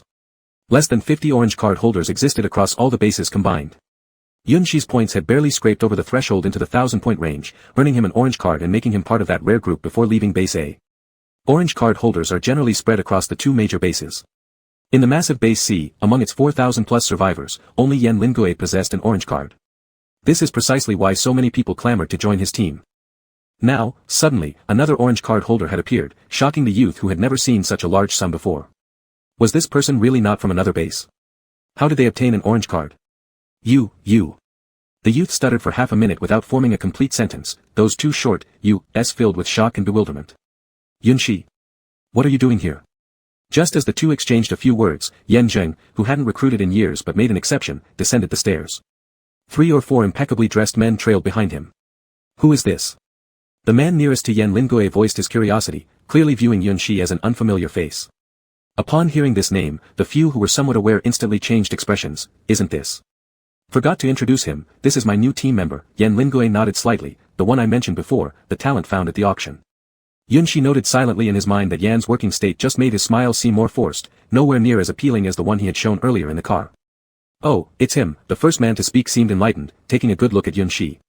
He thought to himself how plain-looking this psychic was. At a glance, he seemed no different from the common folk. "His enrollment procedures haven't been processed yet, right? Why don't you delay that matter for now and take him to the application office to sign up?" the man asked Yan Lingoe casually. "No need for the trouble," Yan Lingoe replied. "I'll have him fill out the team entry forms later." "What? Joining the team? He doesn't want to join the B." "Mr. Song," Yan Lingoe interrupted, his tone still courteous but carrying an unexpected pressure, "our contract clearly states that you do not have the authority to interfere with our decisions, including those regarding my team members." The man called Mr. Song fell silent instantly. Yan Lingoe always quietly contributed to the base in various ways, making him forget momentarily that Yan's involvement with the base was merely nominal and that providing crucial information to the base was simply fulfilling one clause of their contract. Others present tried to ease the tension when they saw the atmosphere dropping. Mr. Song also let out a few dry laughs. "I spoke rashly, but I still hope that this newcomer will consider joining us. What our base can offer will be no less than what base A provides. Even so, recruitment must go on, it might succeed, and if it did, it would bring great convenience to their base." Chapter 23, Discussion. Mr. Song's statement was, in fact, quite laughable because everyone knew that base C was far inferior to the two major bases. Even if all the good supplies were given to Yunshi, it wouldn't match the generous mission rewards offered by base A. However, he was still a relatively high-ranking figure in the base, so no one dared to question his words. Yan Lingoe continued to maintain his nonchalant smile. If he has this intention, I will take him to the registration office. I think our current topic should return to more important matters. Yunshi pondered for a moment and felt that Yan Lingui looked even more handsome when he was in work mode, with an aura that seemed stronger. He wondered if it was just his imagination. But his expression remained serious, giving no indication of what he was thinking inside. Sorry, I currently have no intention of joining any base. Yunshi thought to himself that it would be better to be a bit restrained in front of Yan Lingui rather than repeating the same thing he said to the registrar. Mr. Song revealed a look of regret. Well then, we still hope you will consider carefully. If you have any ideas later, you're welcome to come back here. The gates of Base C will always be open to you. Yunshi had heard this countless times before. Many teams recruiting new members had used these exact same words so many times that he could recite them on the spot. So maintaining a polite exterior, Yunshi smiled faintly and trotted out the universal response, definitely next time. Trick you, there won't be a next time. This topic quickly passed, and attention shifted back to the real matter Yan Lingui mentioned. This is the first time another base has contacted us. Their sincerity is evident, they've sent over a small portion of the sample, which is already stored in the laboratory, said one of the older individuals among the group. His sharp features naturally carried an air of authority without anger, but his tone remained unusually calm. Little Yen, I'm sure you understand why they've contacted us. It didn't need to be said, undoubtedly because they were interested in Yan Lingui's special abilities, as well as the former personnel from Base A he had brought back at a high price. Before you returned, we examined the sample they sent, and its material is indeed quite rare. We know you've done research on such materials, and from the photos alone, you probably see how significant this collaboration is. He went on, if this succeeds, the 800 points they sent will be transferred directly into your account. The base only requires the share of the object itself. Yan Lingui listened quietly and patiently, waiting until the other person finished their lengthy speech before responding mildly, Professor Jiang, if they only requested me, it wouldn't be an issue, the conditions they proposed are sufficiently sincere. However, with the inclusion of my new teammate, aren't 800 points too little? He added a reminder, I brought him back at 6,000 points. Come on, 800 points isn't even a quarter of Yunshi's value. I knew you'd say that, Professor Jiang sighed.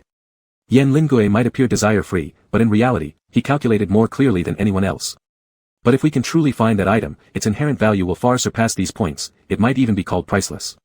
Moreover, this is a rare opportunity for cooperation. To make our base better, increasing our connections with them is essential. Professor Jiang cleverly targeted Yan Lingui's strong sense of responsibility. I understand your doubts, and I'm not exaggerating. Here's what I'll do, I'll take you to the lab to have a look. Yan Lingui's expression remained calm and unchanged, and before he could say anything, Yunshi suddenly sighed and spoke up, I understand now. So, this matter concerns me, does it? Since it involves me, shouldn't I also have a say? Upon hearing this, the others exchanged looks.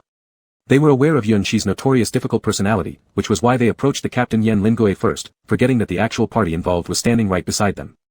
Of course, you can voice your opinions. Do you have any other insights? Professor Jiang involuntarily swallowed. Just as they tensely waited for him to throw out some challenging remark, Yunshi slowly opened his mouth. It's nothing much, I'll follow Captain Yan's lead. But before you take him to the lab to see the samples, I'd like to borrow him for a while. Yunshi was smiling, but there wasn't a hint of joy on his face. You've been chatting for so long, haven't you noticed he's still injured? Everyone present, including Yan Lingui, froze momentarily. How could they not notice the obvious bloodstains on Yan Lingui's body, but from beginning to end, all these people hadn't said a word of concern, they only cared whether the cooperation could proceed, which made Yunshi feel extremely repulsed. It was strange. He had long been accustomed to similar incidents back at Base A and never thought much of it, even when he himself was affected. But when this happened to Yan Lingui, it became inexplicably hard to accept. Of course, I don't mean to blame you guys. Just like Professor Jiang said, the responsibility of the base comes first. Yunshi smiled brightly, since you all don't care, I'll worry about my poor captain myself. I want to take him to treat his wounds first. No problem, right? Another awkward silence fell, and after a while, Professor Jiang coughed twice to break the atmosphere. He looked at Yan Lingui first, little Yan I'm old, my eyesight isn't good, I didn't see clearly, and you really are persistent despite being injured.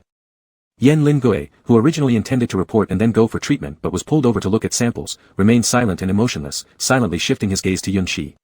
When he heard those words, his previously quiet heart suddenly started racing violently. He couldn't articulate how he felt now, perhaps it was more touching than when Yunshi handed him a candy in the car, as if the softness in his heart had been touched. If it weren't for this person reminding me, I wouldn't have known. Professor Jiang's voice seemed muffled next to Yan Lingui, who saw Yunshi revealing a mischievous expression upon meeting his eyes and couldn't help but slightly raise the corners of his mouth. Seeing this, Yunshi immediately thought that Yan Lingui looked much better now than when he was faking a smile earlier. After saying many polite words, Professor Jiang finally let them go, telling them there was no rush and they could respond tomorrow. While walking side by side toward the medical department, Yunshi showed a satisfied grin and asked, Captain Yan, do you feel moved? Yan Lingoe was still honest enough to reply, yes. Do you feel moved to the point of wanting to give yourself to me? Yan Lingoe paused mid-step. According to Yun Shi's previous words, he should have been flirting with him again. Then, under Yun Shi's watchful eyes filled with curiosity, Yan Lingoe seriously replied. For a moment, maybe. Chapter 24, The Difference. This answer was one that Yun Shi had never expected. He had even prepared himself for Yan Lingoe to innocently ask again whether this was a tease or a satire, but instead, an unexpected response came. He abruptly stopped in his tracks, turning to look at Yan Lingoe with disbelief. Are you serious? Then, once again out of expectation, Yan Lingoe faintly replied, not true. Yun Shi. What to do? It seemed like he had somehow corrupted the young master. The complicated and conflicted expression on Yun Shi's face was quite amusing. This time Yan Lingoe didn't laugh as obviously, merely hinting at a smile. Hella. It seemed learning to say ambiguous words from him wasn't such a bad feeling. By the time Yan Lingoe came out after being bandaged and stitched up at the medical department, it was already late.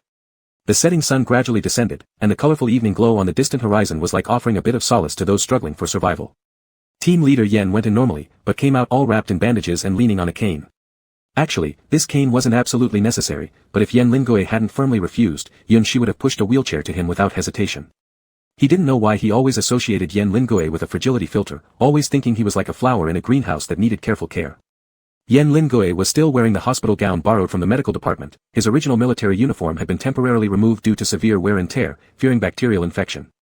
His figure under the large hospital gown appeared even more slender, fully embodying the image of a patient. I'm saying, don't people here eat? Yun Shi looked slightly discontented. Look how thin you've become. Yan Lingoe chuckled. It's not as exaggerated as you say. I usually don't live here, so I'm not familiar with what food is available. Where's the exaggeration? I'm telling the truth. Oh right, you probably haven't eaten dinner yet. Yun Shi glanced sideways at him. If you're in the base, do you generally cook yourself or eat in the cafeteria? Yan Lingoe, in the cafeteria, occasionally we cook ourselves. Yun Shi raised his eyebrows in surprise. You can cook. A little knowledge. Yun Shi thought this statement was just modesty on his part and regretfully said that it was unfortunate that he couldn't enjoy the food himself. After safely delivering Yan Lingoe back to his residence, he took Hiskard, points card, to the base canteen to get meals for others. He ordered the exact same specialty dishes for Su Shirshu and everyone else, except for Yan Lingoe, whose meal was selected piece by piece according to the doctor's recommendation for convalescence. When he returned to the residence, Yuming happened to be coming downstairs. He could be considered one of the luckier ones, as his entire infection process was brief and without major complications. When Chen Sheng was still glued to the bed, he had already been able to move around. Su Shirshu said he'd take care of Chen Sheng and won't come down. Yuming said while flipping open the lunchbox on the table, I'll deliver their dinner soon, let me see what good stuff there is first. The first one, onion-scented spare ribs rice, looked excellent in color, aroma, and taste. He opened another lunchbox with anticipation. The second one, again, was onion-scented spare ribs rice. Yuming curiously asked, how is this a repeat? Nevertheless, he didn't suspect much, quickly flipping open the third lunchbox which was also onion-scented spare ribs rice. Yuming, why are they all the same? Who ordered the meals? Me, Yun Shi looked up and answered while watching Yan Lingoe eat. Yuming. Since this was the new member, it couldn't be helped. Alright. I'll go deliver the food to them first. Faced with identical meals, Yuming picked through them, selecting the one he thought had the most spare ribs to keep for himself. Just as he was about to carry up the other two meals, he suddenly noticed a plastic container different from the foam lunchboxes. The top of the plastic container had the words, seafood porridge, sloppily written in black marker pen. Whose seafood porridge is this? So luxurious. Yuming's face was filled with shock. Then he saw the team captain quietly looking up at him from the other end of the dining table. Yuming fell silent again. Okay, this couldn't be criticized either, Captain Yen was a patient, normal.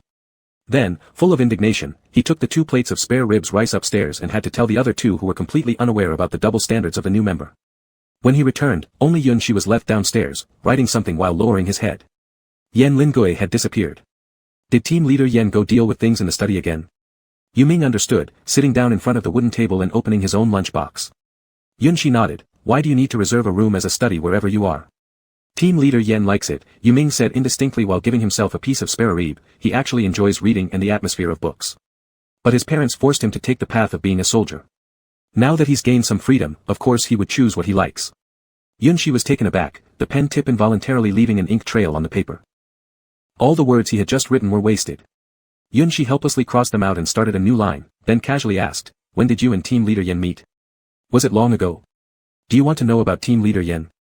Yuming took another 2 bites of rice, coughed and hurriedly looked for water to drink, cough, cough, cough, you've come to the right person. I am the first among us few who met him. Yunshi didn't say anything, which counted as a default agreement. Let me think where to start. Yu Ming pondered. I met team leader Yan around the age of 15.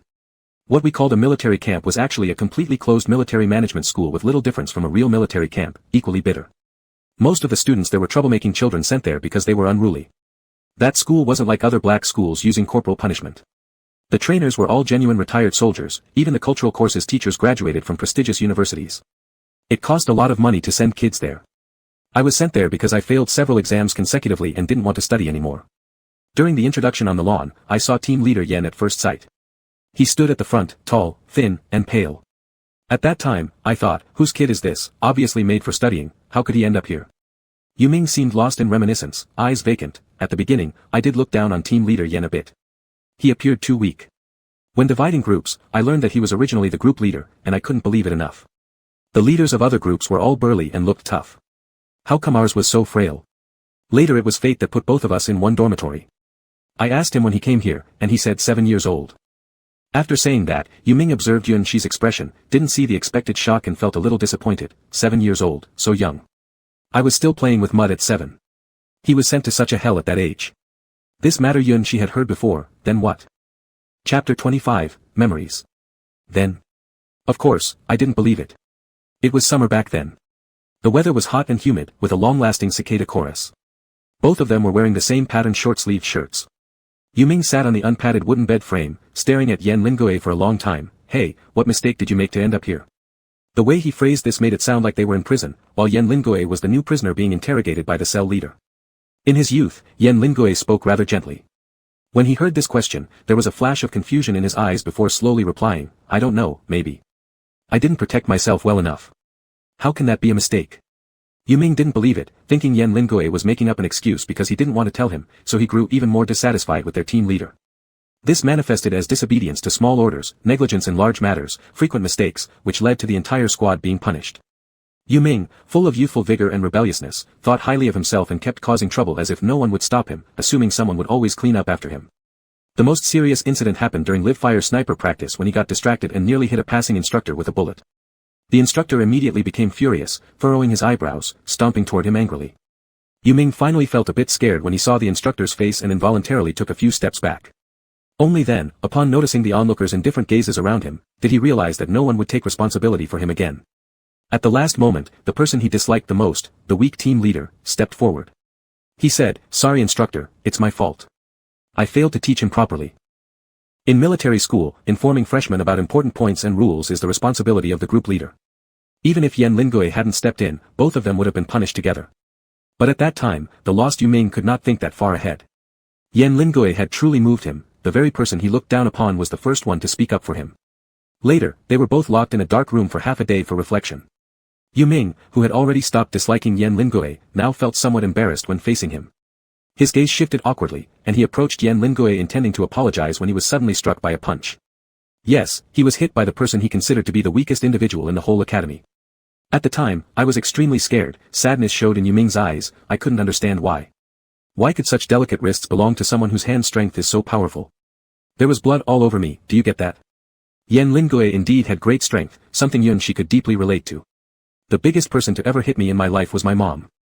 And Yan Lingoe came second. Yu Ming forced out a tear, as if this were a disgraceful event. After hitting me, he told me that if I didn't want to live, I shouldn't drag others down with me. He said that fooling around in training was one thing, but to mess up on the battlefield meant looking for death. Before dying, I'd pull a teammate along with me. Yunshi tried hard to imagine how Yan Lingoe would have sounded saying those words, but failed. He seemed never to have seen Yan Lingoe get angry. Even Jiang Xingnan's provocations only warranted slight warnings. You can't imagine how terrifying it was. Yu Ming almost wanted to light a cigarette to convey his sense of world weariness. Since then, I haven't dared to disobey his words again. After graduation, we parted ways, rarely staying in contact. By the time we re-met, environmental pollution was still in its early stages. It was the first time I encountered a bloody scene up close. My hands were trembling so badly. Initially aiming for the zombie's head, somehow my shot went awry and hit the wall behind instead. When he thought he was about to die, he heard that long-lost voice, "Have you forgotten everything I've taught you?" When he opened his eyes again, he saw the more mature white-haired young man with sharper features, standing over a fresh zombie corpse beneath his feet. He glanced at him indifferently. You cannot lose focus during actual combat, otherwise, it means certain death. From that moment, Yu Ming realized that he was destined to follow Yan Lingoe. from grudgingly addressing him as team leader in school to willingly calling him Captain Yen now. Yunshi rested his chin on one hand, seemingly uninterested. The person you described bears little resemblance to him now. Time and illness have dulled his edge. Yuming sighed heavily. We met again when he was 20 years old. Now he's 24. In a few more years, he'll be nearing 30. Though he might appear weak on the outside, doesn't that leave room for changes within? Yunshi remained non-committal. By the way, Yen Captain mentioned he knew how to cook. Is that true or false? Yuming was reminiscing about the past until this comment almost made him spray out a mouthful of rice. Did he actually say he knows how to cook? He said he has some knowledge, probably being humble, replied Yunshi. That's really not the case. Yuming felt that this meal was incredibly difficult to get through. Recalling some unpleasant past events, he suddenly lost his appetite. Let me just tell you this, if one day you see him go into the kitchen, either run far away or find a way to drag him out, otherwise we'll both be dead. What do you mean? I mean he will blow up the kitchen, literally. You shouldn't doubt it. Fearing that the spare rib rice would get cold if he talked on, Yuming quickly finished off what was left in 3 big bites. Then, wiping his mouth with a piece of paper, he continued, he has already blown up 3 kitchens. Up to now, I don't know how his cooking is like because each time, the kitchen can't handle it before he even finishes making something. Yunshi remained silent for a moment. Could it be a problem with your kitchenware? How could that be? Yuming explained, one time, in the morning, I ate plain noodles, then in the afternoon, he went into the kitchen and broke it, causing us to have to rely on points exchange for meals for a very long period. It was such a loss. One time could be a coincidence, but when it happened every single time after that, we reached a conclusion, never let team leader Yen enter the kitchen. There was another thing he was too embarrassed to say. At the start, he hung a sign outside the kitchen saying, Captain and dogs not allowed. That night, Captain Yen came back with another team captain to discuss some matters, probably about renting land. That person had sharp eyes and saw the sign, thinking it was an insult to him. Naturally, his attitude wasn't good, and unknowingly, a huge misunderstanding arose. In the end, the discussion didn't reach any agreement, and they left. Because of this, their move from the base encountered more difficulties. The culprit, Yuming, naturally received a punishment. But by then, Yen Lingui had grown up and was no longer like the young days when he would solve problems with fists. He used the most gentle yet tormenting form of punishment. Have Yuming clean the entire large building, including the toilet, alone for 7 consecutive days. If any spot of dirt was found, another week would be added. For several months following, Yuming dared not scribble anything recklessly again. That sign was also personally crushed underfoot by him and thrown into the trash bin. That's all I can tell you, Yuming stretched lazily. If you want to know more, you can ask Ten Su. As for Chen Sheng, don't bother. His experiences are almost the same as mine, except that someone helped him apply medicine after being beaten and no one did so for me. Yunshi thought for a moment, where is your study? It wasn't that he wanted to ask Captain Yen himself about the past, but after hearing those stories, he suddenly developed a desire to take a look at the person. Yuming mentioned that the study here was equipped with facial recognition, so remember to knock when you go. However, before he even got the chance to lift his hand at the door, the door automatically emitted a beep. Recognition successful. Chapter 26, Melancholy. Yunshi didn't know when his face had been recorded, but he was slightly shocked when he suddenly heard a successful identification. He looked back to confirm that there was no one around and understood that it was indeed him who had been identified. Should he just go in or not? Yunshi hesitated for a few seconds outside the door and decided to knock first. Then after one knock, Yen Lingue's voice came from inside, come in. Yen team leader, it's me. Yunshi cautiously poked his head out. The man who used to be cocky all over the world would immediately settle down upon encountering Yen Lingue, fearing that he might scare the fragile young master. Although according to Yuming's description, Yen Lingue was clearly not the kind of person his outward appearance suggested, and although he knew that Yen did not show much emotional perception towards the outside world, he still had a basic understanding of mood, and was not completely ignorant and pitiful. However, every time Yunshi saw Yen Lingue's face, he would forget the fact of the inconsistency between Yen's outer appearance and his true self, especially now as Yen Lingue was a patient in need of care, busy at work, so he had to control his volume. Thinking about it now, he truly represented someone heavily controlled by looks. When Yen Lingue was reading reports, he put on a pair of round glasses on his nose. Upon hearing the sound made by Yunshi, he took off his glasses and looked up from a pile of white paper. I know it's you, the facial recognition system tells me who comes. That's pretty advanced, Yunshi marveled, putting his heart at ease as he walked in and closed the door behind him before asking, how come my face is here? There are photos recorded. Yen Lingue's voice was neither light nor heavy as he lowered his head again to continue reading the report. Photos? Of mine? How do you have pictures of me? Yunshi asked in astonishment. Yen Lingue remained silent, then quietly extracted a piece of paper from the stack on the right and pressed it on the table, moving it toward Yunshi's position. Yunshi found a chair in the study and sat down, lowering his gaze and seeing his own big photo. Following the printed picture was an incredibly detailed introduction of himself, some details he himself wasn't even aware of. From the grand tasks completed with outstanding contributions, down to the smallest details such as height, weight, and training test data markers, even living habits were listed. The only column that lacked any specific detail was the one about his personality. A bold question mark was written beside which was a comment stating that he had an unpredictable and changeable temperament without specific characteristics. Where did this come from? To say that he was unpredictable, he went from grinning mischievously to frowning heavily after seeing the report. Who investigated me? Even if this report was handed to him by Yan Lingui, he didn't believe this was something Yan Lingui would do. This content was too detailed, as if the person writing it had interacted with him long-term. Still, Yan Lingui remained silent, quietly flipping the paper over to reveal the words, Jiang Xingnan, written neatly on the back. People say handwriting reflects the writer's character. Jiang Xingnan's handwriting was warm and refined, extremely deceptive. It was only when facing Yun Shi that he would rip off his mask and expose his true nature. I knew it was that bastard, Yun Shi cursed, nearly tearing the paper apart. He reined in his anger, trying not to appear overly irate in front of Yan Lingui. Why did he give this to you? I asked for it. Tonight, Yan Lingui's words seemed exceptionally few. Yun Shi sensed something amiss. Yan team leader, are you feeling upset? Yan Lingui shook his head. After thinking for a moment, he added an explanation. Before bringing you back, I needed to understand you, so I asked him for it. It's fine, it's not your fault. The hatred and fear Jiang Xingnan held for him were fully reflected in this report. Each paragraph contained not so obvious derogatory comments. He wasn't sure if Yan Lingui's strange current state was due to being influenced by those remarks. Have you been looking at these all the while you've been here? Unexpectedly, yet perhaps unsurprisingly, Yan Lingui denied it. Worried that Yun Shi might not believe him, Yan Lingui even spread out the materials on his desk for him to see, which were the development trend tables of the base in recent years. They were filled with technical terms that Yun Shi could barely comprehend. For all these years, we've lived rather peacefully, he suddenly said something seemingly out of nowhere, and then as if opening a floodgate, he continued speaking extensively. In the initial period, each base was built in areas far from the infection sources. Even if the nearby infection sources were scarce, people would still gear up entirely. Humans avoided contact like they were hiding from the world. They preferred to curl up in small spaces rather than go out and face reality, and somehow managed to keep hiding this way for 4 years. Perhaps it had been too long since he had confided in anyone, or perhaps he knew that Yun Shi would definitely notice something amiss about him. Yan Lingui simply poured out all the things that had been bothering him for so long. His tone remained as flat and even as ever, but a faint melancholy lingered within. There's nowhere left to hide. That was his final sentence. Yun Shi wasn't sure exactly what Yan Lingui had seen to make him say this, but upon hearing it, an odd emotion welled up inside him. Why do you suddenly feel this way? Yan Lingui lowered his gaze, his eyes pausing on the paper detailing the base's development trends for several more seconds. In the 6 months since my team and I left the base, 2,000 people disappeared, not because they moved somewhere else, but because they died. They all perished inside the base. Both of them were fully aware of the implications of losing over 2,000 people. Survivors of the disaster numbered merely tens of thousands, and after 4 years, many more who couldn't adapt to the survival rules had been weeded out, leaving only 20,000 survivors. Of these, 6,000 resided in Base C, while the rest were distributed among other bases. Now, Base C only had 4,000 people left. As a former member of Base A, Yun Shi naturally knew that its original population of 10,000 had dwindled to 7,000. Neither of them had any idea about the current situation at Base B, but it likely wouldn't be much better. In this era, even babies born often didn't survive past infancy. The decrease in the human population far exceeded any increase. Yan Lingui never thought of himself as someone with great nationalistic sentiment. His emotions were muted, and he felt no particular pain over the deaths of fellow countrymen. However, Yan Lingui was extremely sensitive to statistics. After reviewing the summaries and trend charts provided by Professor Jiang covering the base's situation over the past few years, he froze in shock.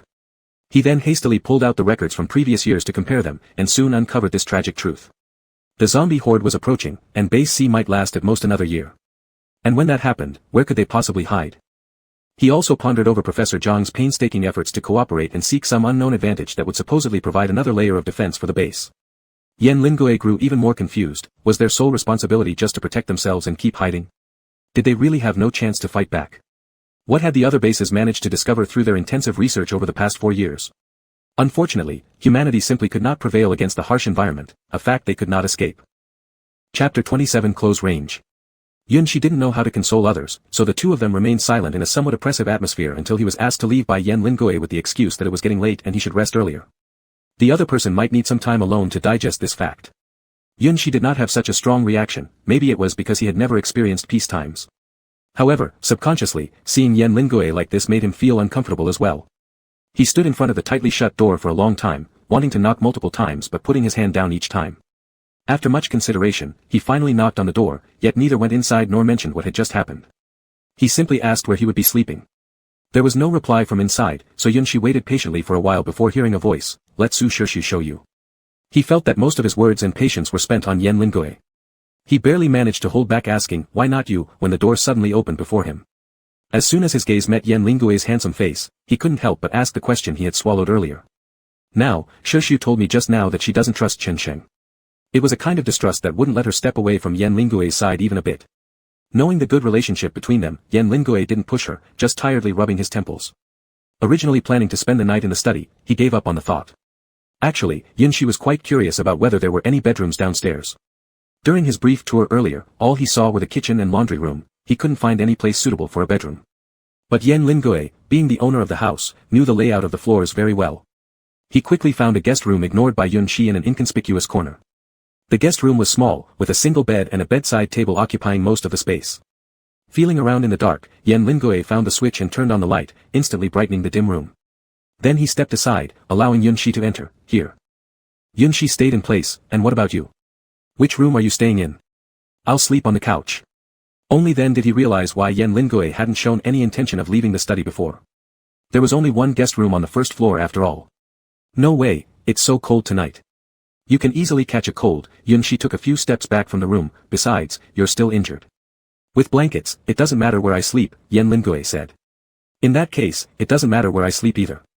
I can skip sleeping altogether. Yunshi wasn't exaggerating at all. Judging from the supposed evolution of his body, he could last longer than ordinary people, having once gone a week without sleeping yet remaining lively and energetic. If it weren't for people at the base worrying about sudden death and forcibly taking him to rest, he would have attempted to stay awake for a month. I'm your captain, listen to me. Yan Lingui's attitude was rare hardline. Of course, Yunshi wasn't going to give in. He was about to open his mouth to argue when a sentence blocked him. Do you know that the mood of a patient affects the healing speed of wounds? This, he indeed did not know. Carefully looking at Yan Lingui, who didn't show a hint of guilt in his eyes, Yunshi ultimately backed down. What could he do? The patient always comes first. Thus ended the battle over the room, resulting in Yan Lingui's victory. Yunshi looked anxiously as Yan Lingui skillfully spread out the blanket and laid down on the sofa, worried, won't this still be cold? Yan Lingui glanced at him and silently turned on the nearby heater. It seemed less cold now. Finally, Yunshi left the room reluctantly, stepping backwards 3 steps, carrying full of distrust, intending to return if necessary. Yet, he was famously rebellious and wouldn't be so easily swayed. He had secretly planned to move Yan Lingui onto the bed as soon as he fell asleep. He checked again. The sofa was so small, even if Yan Lingui didn't catch a cold, given his height, he definitely wouldn't be comfortable sleeping on it. That was unacceptable. The clock ticked as he waited and inquired about the authenticity of the matter via communication with Su Shirshu. Upon hearing his question, Su paused silently for a few seconds, unsure of what to think. In the end, the other party confirmed it affirmatively, and Yunshi believed it without further thought. On the other side, Su Shirshu adjusted the covers for Chen Sheng and thought to herself, this was probably something the captain had told her. Nightfall came. Seeing the time was right, Yunshi quietly got up and went out. Peering from the corner, he saw a faint glow still emanating from the living room. He wondered, has Captain Yen not fallen asleep yet? Should he still go? Well, go anyway. Maybe the other likes sleeping with the lights on. Carefully walking over, Yunshi found that Yan Lingui was indeed asleep, not too different from his short rests in the car. He didn't know that Yan Lingui had noticed in the lab that he disliked the dark and left the lamp on for him. Instead, he rejoiced, thinking himself fortunate for coming. He moved to the front of the sofa, slightly bent down, and started observing Yan Lingui closely. At this moment, his complexion was slightly ruddier than when he had lost a lot of blood in the car. A bandage was wrapped around from his forehead to the back of his head. Despite the serious injury, there was an indescribable beauty added to him. His breathing was steady, so he must be asleep. Captain Yen really looks good. Yunshi thought again. After appreciating him for quite a while, he finally took action. Unexpectedly, just as he reached out and hadn't even touched yet, his wrist was suddenly grabbed. Before he could react, a pull forced Yunshi to involuntarily fall down. If he hadn't reacted halfway through and supported himself on the sofa with his other hand, he would have fallen directly onto Yan Lingui. It seemed that Yan Lingui wasn't fully awake yet. He slowly opened his eyes only when Yunshi was about to be right on top of him. The face forcibly awakened was filled with hostility, but it quickly disappeared when he saw who it was. You. I. The distance between the two was unexpectedly closed, and Yunshi only needed to lower his head a little more for their lips to touch. In such an awkward position, all Yunshi could think about was how flawless Yan Lingui's face looked even up close, wondering how someone could be so perfect. It took Yan Lingui a minute to digest what just happened. He was more sensitive to external dangers, so his body reacted instantly upon sensing someone approaching. When he saw that it was Yunshi who approached him, his tense emotions relaxed again. What are you doing here? Yan Lingue's voice carried some hoarseness from just waking up, combined with his usual cold tone, turning a simple question into an interrogation. When he heard Yan Lingue speaking, Yun Shi snapped back to reality and hurriedly wanted to get up, but the hand gripping his wrist showed no sign of letting go. Captain Yan, can you let me go first? Yun Shi asked cautiously. But Yan Lingue acted as if he hadn't heard, not only refusing to let go but also tightening his grip. Speak. Does Captain Yan have a bad temper when he wakes up? Yun Shi couldn't help but wonder. In fact, he guessed right partially. Yan Lingue's poor physical condition made it hard for him to sleep, which resulted in obvious annoyance every time he woke up due to external disturbances. If it weren't for Yun Shi, his attention would have been elsewhere, and he wouldn't have missed noticing this. I'll tell you, I came to see if you're sleeping soundly, do you believe me? Yun Shi asked while looking at him. If he didn't believe, he'd try to come up with another reason. Chapter 28, Sample. Yan Lingue's expression clearly didn't believe this explanation after listening, but for some reason, he let go of Yun Shi. Go back, he muttered 2 words, with still some irritable anger showing between his brows. You really wake up on the wrong side of the bed. At this moment, Yun Shi instead stopped moving. I've never seen you get angry before. Not, Yan Lingue looked at him quietly, you go downstairs first. I'll come down once you promise to go back to sleep, so I don't have to carry you again. Yan Lingue kept staring at him, with an unfathomable meaning hidden in his deep eyes. Are you sure you want to continue like this? His state was a bit strange, but Yun Shi didn't think too much about it and kept insisting, sure. The two were locked in close eye contact for over 5 minutes. As they stared at each other, Yan Lingue's woken up anger gradually dissipated. He gave Yun Shi a gentle push, allowing him to get up, and said softly, get up first. Even if I go inside now, I won't be able to fall asleep anyway. Why? Although Yun Shi said he didn't believe it, he still obeyed and got up. No matter how shameless he was, he couldn't stick that close to someone who wasn't yet familiar for so long. Yan Lingue briefly explained his condition, and as expected, he saw a mix of complexity and confusion on Yun Shi's face. He could never imagine that Yan Lingue's illness would also affect his sleep. I had no idea you would wake up so easily. Anyway, I can't sleep either. How about we chat? Yun Shi asked tentatively. Yan Lingue sighed lightly. It's fine. This chat went on until the sky started to brighten. As the horizon turned a light gray, clear sounds of drums and gongs could be heard outside the window, signaling the start of the morning training at the base. What was called chatting was actually mostly Yun Shi talking, while Yan Lingue occasionally chimed in with a sentence or two. It wasn't until just past 6 when Yu Ming and the others came downstairs that Yan Lingue started feeling drowsy again. Yan Lingue had a set schedule every day. After hearing the sharp noise, he glanced at the clock. There was still a short time before his scheduled morning start. Yu Ming, rubbing his sleepy eyes, saw them both sitting on the sofa but initially didn't notice anything amiss. He greeted, you woke up pretty early. Then he turned his head toward the person who had come down with him, Chen Sheng. Not recovered yet. The fever's gone, and there are no signs of mutation yet, Su Shirshu responded, it only subsided at 4. I figured he hadn't slept much, so I didn't call him. So didn't you sleep till 4? Yu Ming exclaimed in surprise, his brain still foggy from just waking up but jolted alert by Su Shirshu's words. Su Shirshu nodded. Just 2 hours of sleep, isn't that enough? You're a doctor, don't you know the importance of sleep? Yu Ming said as he tried to push Su Shirshu back upstairs, muttering under his breath, sleep more, sleep more. We're in the base, not out there, so punctuality isn't necessary. Su Shirshu was about to refuse, when suddenly Yu Ming shouted loudly from halfway up the stairs toward Yan Lingue, who was considered the most authoritative, Yan team leader, can you persuade him too? Yan Lingue, who had just managed to get a little sleepy, was startled by this shout. Understood, all of you rest some more. Yan looked even more tired. Yu Ming cheered, putting even more effort into persuading Su Shirshu to go back upstairs. Unable to resist him, Su Shirshu reluctantly returned upstairs with him. As soon as these two left, the external noise immediately ceased. The beginning brightness filtered through the windows into the first floor, restoring its silence. Yun Shi, feeling oddly guilty after their conversation, touched his nose. So. Yan team leader, are you sleepy now? He woke him up at around 2 o'clock, thinking about it, Yan Lingue seemed not to have slept much. Yan Lingue remained silent, just shaking his head. Yun Shi felt even guiltier, so do you have something important to do later? If so, can I help you? Having just returned to the base, naturally he had nothing significant to do. Pushing away trivial matters wouldn't hurt, and the most important thing was probably just that one cooperation meeting. Yan Lingue thought for a moment, if you don't mind, you can go to the lab for me to check the sample. Whether to agree to cooperate or not, the decision is yours. Yun Shi would have agreed without hesitation before, but at this moment he hesitated. I would love to help you, but with my current position, I don't seem qualified to make decisions, right? His current status was barely better than the homeless folk sleeping on mats in the main base. Even if people might still respect his former identity, going against the rules still made no sense. Given that he didn't belong to Base C, discussing high-level strategic plans certainly shouldn't involve him making any decisions. If they have any issues, just tell them I've appointed you as the deputy captain, Yan Lingoe said leaning against the sofa, closing his eyes for a few seconds before opening them again to add, don't worry about Yu Ming being dissatisfied. He and the others aren't interested in this position. Leaving it empty is fine. Their team had originally been formed quite casually, only Yan Lingoe retained some sense of responsibility to contribute to humanity. The other two skilled scavengers loved slacking off, and the doctor who wanted to be nothing more than a supporting role had cast their vote unanimously for both the leader and deputy roles to Yan Lingoe during the internal team vote. Then they simultaneously decided to keep the deputy position open, ready to give it to anyone new who might want it later.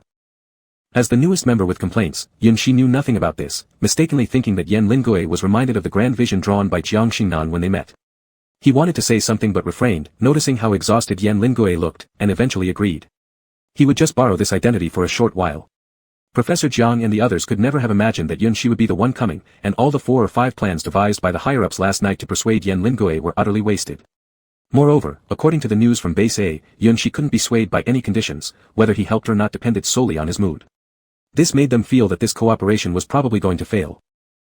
May I ask the name of this young man? Mr. Song rubbed his hands, fearing he'd accidentally ruin the cooperation by speaking wrong words. And where's little Yen? Why didn't he come? Captain Yen isn't feeling well, so I came in his place. Yun Shi smiled faintly to show friendliness. There's no need to be polite. You can call me directly by my name. All right, he said several times, so, shall we go see the sample now? Yun Shi nodded, I appreciate your guidance. He didn't dare delay, whispering something else to the other professors to gain agreement, then moved aside to let Yun Shi pass. Please follow us. It was clear that they took this sample very seriously. Yun Shi followed them around many turns and climbed several floors until finally reaching the location where the sample was stored. Getting into the lab wasn't enough. They also sent someone into a standby room within the lab which had 3 locks on it. After fumbling for several minutes, the person finally came out cautiously carrying a transparent display case. Yun Shi's initially nonchalant attitude suddenly became serious upon seeing what was inside the glass cabinet. Chapter 29, The Dead City. The small piece of crystal, heavily protected, seemed to have an inexplicable connection the moment Yun Shi's eyes met it. This feeling was very subtle, as if he had seen this thing before and had been in contact with it for a long time, familiar but he just couldn't recall. It was a small smooth crystal that shone with a glossy luster, enough to amaze even someone who knew nothing about it. But on closer inspection, one could find that the side of the crystal that had been cut looked rather ordinary, like a regular stone slice. Yun Shi steadied himself, then blurted out, will it affect a Psi user's ability? Upon hearing these words, the faces of Professor Jiang and others froze, and they all turned their gaze towards him.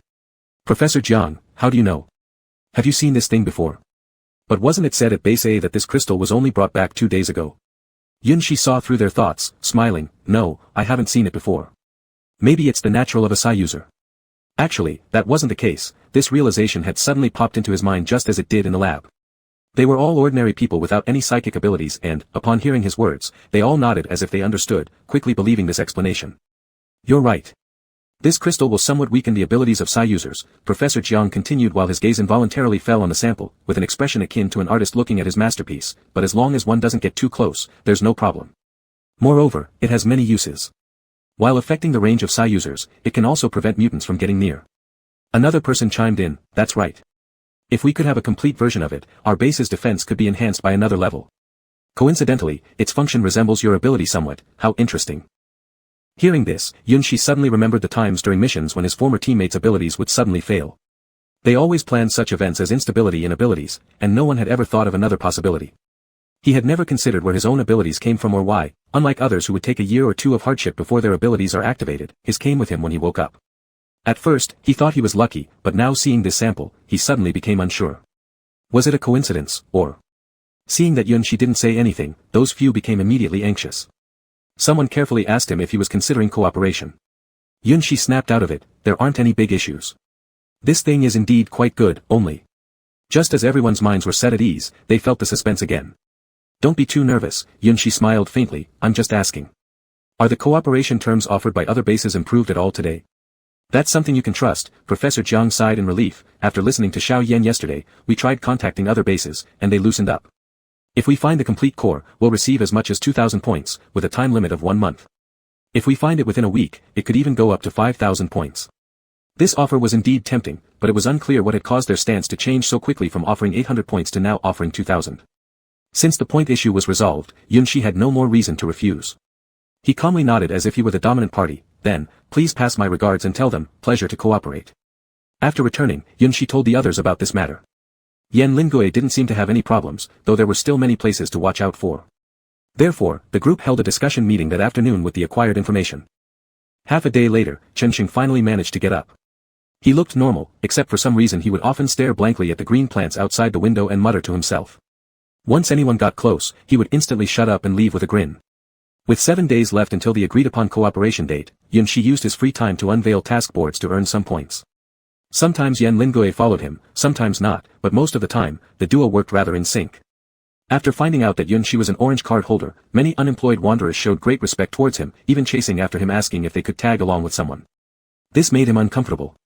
People in Base A used to see orange card holders as nothing special, and this situation never happened before. Thus, every day thereafter, Yun Shi avoided those people as much as possible, afraid of being bothered again. In this busy life, the first team of Base C welcomed the first day of this high-value collaboration. On the day of their departure, most people from Base C came to see them off, knowing well that it would be a long-term mission. Some even thought it was because a few important figures were leaving. After a few days of understanding, Yun Shi finally grasped why the two major bases had specifically requested their presence. It wasn't just them, anyone with even slightly superior abilities was named to go. The reason the samples sent by the two bases were so limited wasn't out of worry that giving too much to Base C would cause them to flip sides, it was simply because they had only found one small piece, about the size of a palm.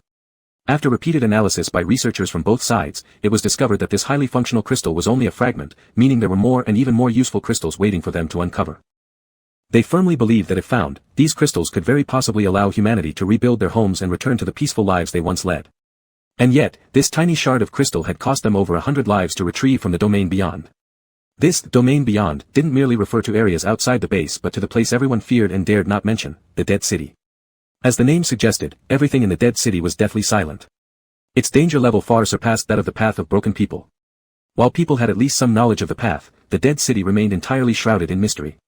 The Dead City was an incredibly long distance from any base.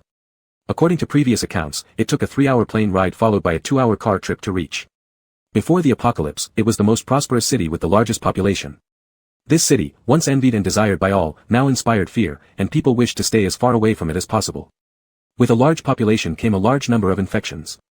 Fewer than 100 people managed to escape the Dead City during the early stages of the apocalypse, while the rest either wandered endlessly or met their demise within its walls. Buried within those walls were also many advanced technologies never disclosed to the public. In recent years, the two bases had sent numerous groups to the Dead City, almost none returning. However, during the recent 5th expedition, someone did come back, bringing with them this surprising core. Unfortunately, the individual died from a sudden cerebral hemorrhage shortly after returning, leaving no time for the base personnel to inquire about the details of the Dead City. It was a significant discovery, causing the researchers from both bases to be ecstatic. After a day and night of meetings, they made this decision. To send most of the high-energy individuals currently known, once again to the Dead City. Chapter 30, Chenxing's Strange Behavior. This was destined to be a hard battle. The distance between the Dead City and the base was too far for them to reach in one day, so they could only temporarily meet up with the others first. The rendezvous point was at the entrance of Base A. Yun Shi had thought countless times about returning to Base A to question those people on why they arbitrarily expelled him from the base. But when he really returned to this imposing gate, he suddenly realized that he no longer even wanted to go inside. The people of Base A were too dull and uninteresting compared to the vibrant members of Base C. Even though he favored Base A in terms of work efficiency and rationality, in daily life, he still preferred the latter. Besides, Base A had someone he least wanted to see. Jiang Xingnan and his group managed to enter Base A, which was not an exaggeration to say was entirely due to Yun Shi's influence. The people of Base A wanted to trap him, knowing full well that their benefits alone weren't enough to attract him. The best plan was to bring the entire team into the base. Someone like Jiang Xingnan, who might have barely made it into Base B, naturally wouldn't refuse such a fortuitous opportunity. With great enthusiasm, he led the rest of his team into Base A, and then convinced other teammates that these spots were ones he had worked hard for, causing most of them to be fiercely loyal to him. Of course, among that small part of people disloyal to him, there was only Yun Shi. Now, he had been kicked out under Jiang Xingnan's pretense. He was curious if his former teammate was still around. However, he didn't expect to see him in this current expedition group. This encounter was even more awkward than the last one. When various walking vehicles gathered together, Chenxing suddenly got out of the car, his face changed momentarily, then without any reason, he ran off and squatted down in the grass away from everyone, muttering to himself. They were pretty much used to this behavior by now. At first, Su Shishi was worried whether Chenxing hadn't fully recovered, so he pulled him to the medical department and used instruments to check, but repeated checks found nothing wrong. His physical condition was even better than before. Gradually, they just assumed it was a lingering aftereffect, and since he only went crazy every 2 or 3 days, they just let him be. But today, under the watchful eyes of many elites, this had some undesirable effects. Yunshi stopped Yan Lingui from moving forward, saying he'd go take a look. As soon as he moved, another person dressed immaculately stepped out of the crowd. Yunshi originally ignored him, thinking he was just another onlooker. Unexpectedly, he heard the voice that annoyed him. Is this your new teammate, little she? Question. What should you do if your disliked former captain sees your new teammate acting weird? Answer. Mock him back first. Your intuition that rarely works has finally been useful once. Yunshi didn't even glance at him, coldly responding with this before patting Chen Sheng's shoulder. He whispered, there are too many people, let's go back. Chen Sheng looked up at him seriously, you've run over them. Yunshi. Although Chen Sheng would occasionally say nonsensical things before, if you asked him who they were, he would reply that they were just them. Yuming always dragged him to the neurology department during these moments while others stood by watching. However, upon hearing this obviously problematic statement from Jiang Xingnan, Yunshi suddenly understood what it meant to feel embarrassed on someone else's behalf. I almost don't want to acknowledge him as my teammate, he's embarrassing. Jiang Xingnan smiled kindly on the surface, but his words clearly had hidden meanings. This operation is dangerous, it's probably better to have a normal partner, right? On one hand, this was implying something about Chen Sheng's mental state. On the other hand, it subtly mocked Yunshi for choosing such a bad partner after leaving his previous team. Unexpectedly, Yunshi didn't refute him but instead nodded. Just when Jiang Xingnan was surprised whether he had changed his nature or didn't understand, the next sentence left him speechless. You're right, which is why I've quit your team. Ignoring Jiang Xingnan's reaction, he urged Chen Sheng again. This time, Chen Sheng didn't utter anything strange, obediently getting up and following Yunshi back. Jiang Xingnan stood there looking like a fool. His fists clenched as his 10 fingers dangled. Subconsciously, he shouted towards Yunshi's retreating back, now our team has 2 more psychics, much better than you now. Others who heard this turned their heads curiously. In today's age, getting involved in drama was truly rare. Some craned their necks to see what happened, those who knew the situation relished the drama, while those unfamiliar with him wondered aloud, puzzled about who he was. Yunshi stopped in his tracks upon hearing this, but it wasn't because he was provoked by the words, oh, so what? How many people did you lose last time that you've got new members so quickly? Jiang Xingnan clenched his fists even tighter. He took a deep breath and said nothing more, struggling to maintain the smile on his face. Yunshi always hit right at his weak points. From their very first meeting, Yunshi could see through Jiang Xingnan's facade to his true self. Once when asked why, Yunshi had explained that he saw the details in Jiang Xingnan's expressions, and if not for the fact that Jiang Xingnan had saved him, Yunshi would probably have been opposing him from the start. It was strange, though Yunshi had amnesia, he was better at reading people than some who had lived for decades. Jiang Xingnan loosened his fists, pretending not to notice the curious stares of others, and turned back to his own group. Chen Sheng returned to normal shortly after going off alone. Su Shushu asked him what he was doing over there, and Chen Sheng shrugged and said it should be obvious, he was talking. Honestly, compared to Yu Ming's suggestion of taking him to the neurology department, Su Shushu wished more for a psychologist to look at him. If only his field of expertise wasn't something else and there were psychologists available in the base, he'd have done just that already. Chen Sheng, listen to me, Su Shushu patiently sounded like a parent teaching a child, when there are a lot of people around, if you feel like talking, come to me. Don't do things like before. Do you know how they'll look at you? Chen Sheng glanced sideways at him, what's the point of chatting with you? I'd rather talk to a rock. Hold on, Yu Ming overheard this and curiously leaned in, you're telling me you were talking to a rock earlier? No. Chen Sheng denied this quite bluntly. Su Shushu unconsciously sighed in relief, thinking that it hadn't yet reached the point of complete helplessness. I was talking to the dogtail grass next to the rock. Su Shushu. Was there anyone in the crowd who happened to be a psychologist? Should he go around asking each person? Just then, evidently a base staff member arrived with a peculiar device and politely said, excuse me, we need to check whether your bodies are fit for travel. This instrument was familiar to Yunshi, it could not only detect if someone was infected but also reveal whether any latent abilities had awakened. None of them objected, allowing the staff to carry out the examination. With 3 beeps emitted from the device, the staff looked surprised, you have 3 psychics. Chapter 31, Strange upon Strange. 3. When the group heard the inspector mention this, they all froze for a moment. Yen and Yunshi were certain choices, so who was the third one? Unfortunately, the inspector didn't have time to investigate which individuals possessed abilities, finishing his documentation before rushing off to another team. They weren't dumb, instantly associating this with Chen Sheng's bizarre behavior over the past few days. Talking to greenery, telling them not to step on little grasses, occasionally showing sensitivity toward furniture made from trees, these signs all pointed to one thing. He was a plant-type psychic. What are you all staring at me for? Chen Sheng asked in confusion. What's wrong? Do you think I'm the third psychic? Who else could it be? Yu Ming said indignantly. When did you evolve? I was with you most of the time. Yunshi wasn't surprised, it must be because of the parasite. The virus gene fused with the body and triggered your ability. That explains why you had a fever for so long, though it's surprising that the ability would still be random. It shouldn't be random, Su Shirshu interrupted, rubbing his face. Did Yu Ming tell you that we're all terrible cooks? On the morning he brought you back, he dug up some wild greens somewhere saying he wanted to show off his cooking skills, but he didn't even cook them properly.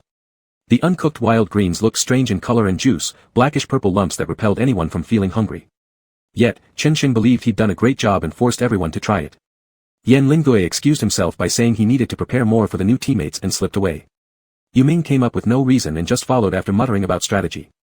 Only Su Shirshu, being closest friends with Chen Sheng, couldn't escape and reluctantly tasted it while holding his breath, finding an opportunity to spit it out when Chen Sheng wasn't paying attention.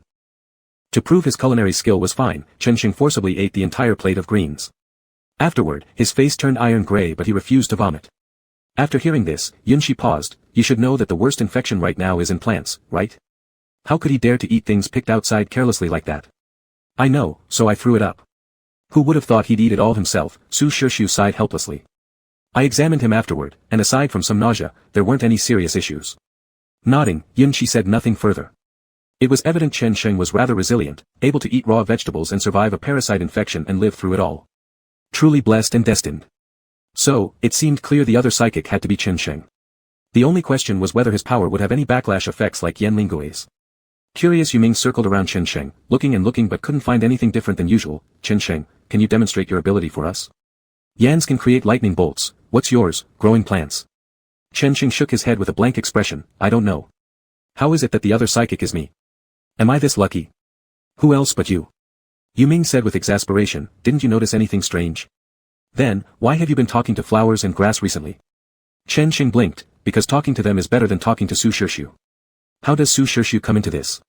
Your answer doesn't make sense. Yu Ming almost blurted out that he should take him to see a psychiatrist but held back. Then, do they reply to you? They do, Chen Sheng nodded confidently. What do they say? Not telling you. It's a secret. Yu Ming finally lost it. I really should find some time to take you to a neurologist. The previous Chen Sheng spoke openly and humorously, bluntly unable to hide anything. But now, there was an inexplicable peculiarity in him. Sometimes, his tone and words didn't seem to fit his usual style. Not just Yu Ming, but even Yan Lingui, after hearing much, had similar thoughts. Su Shirshu also noticed something amiss, asking Chen Sheng seriously about questions posed previously. Despite getting similar answers, the phrasing used was notably different, making Su's expression turn increasingly grim.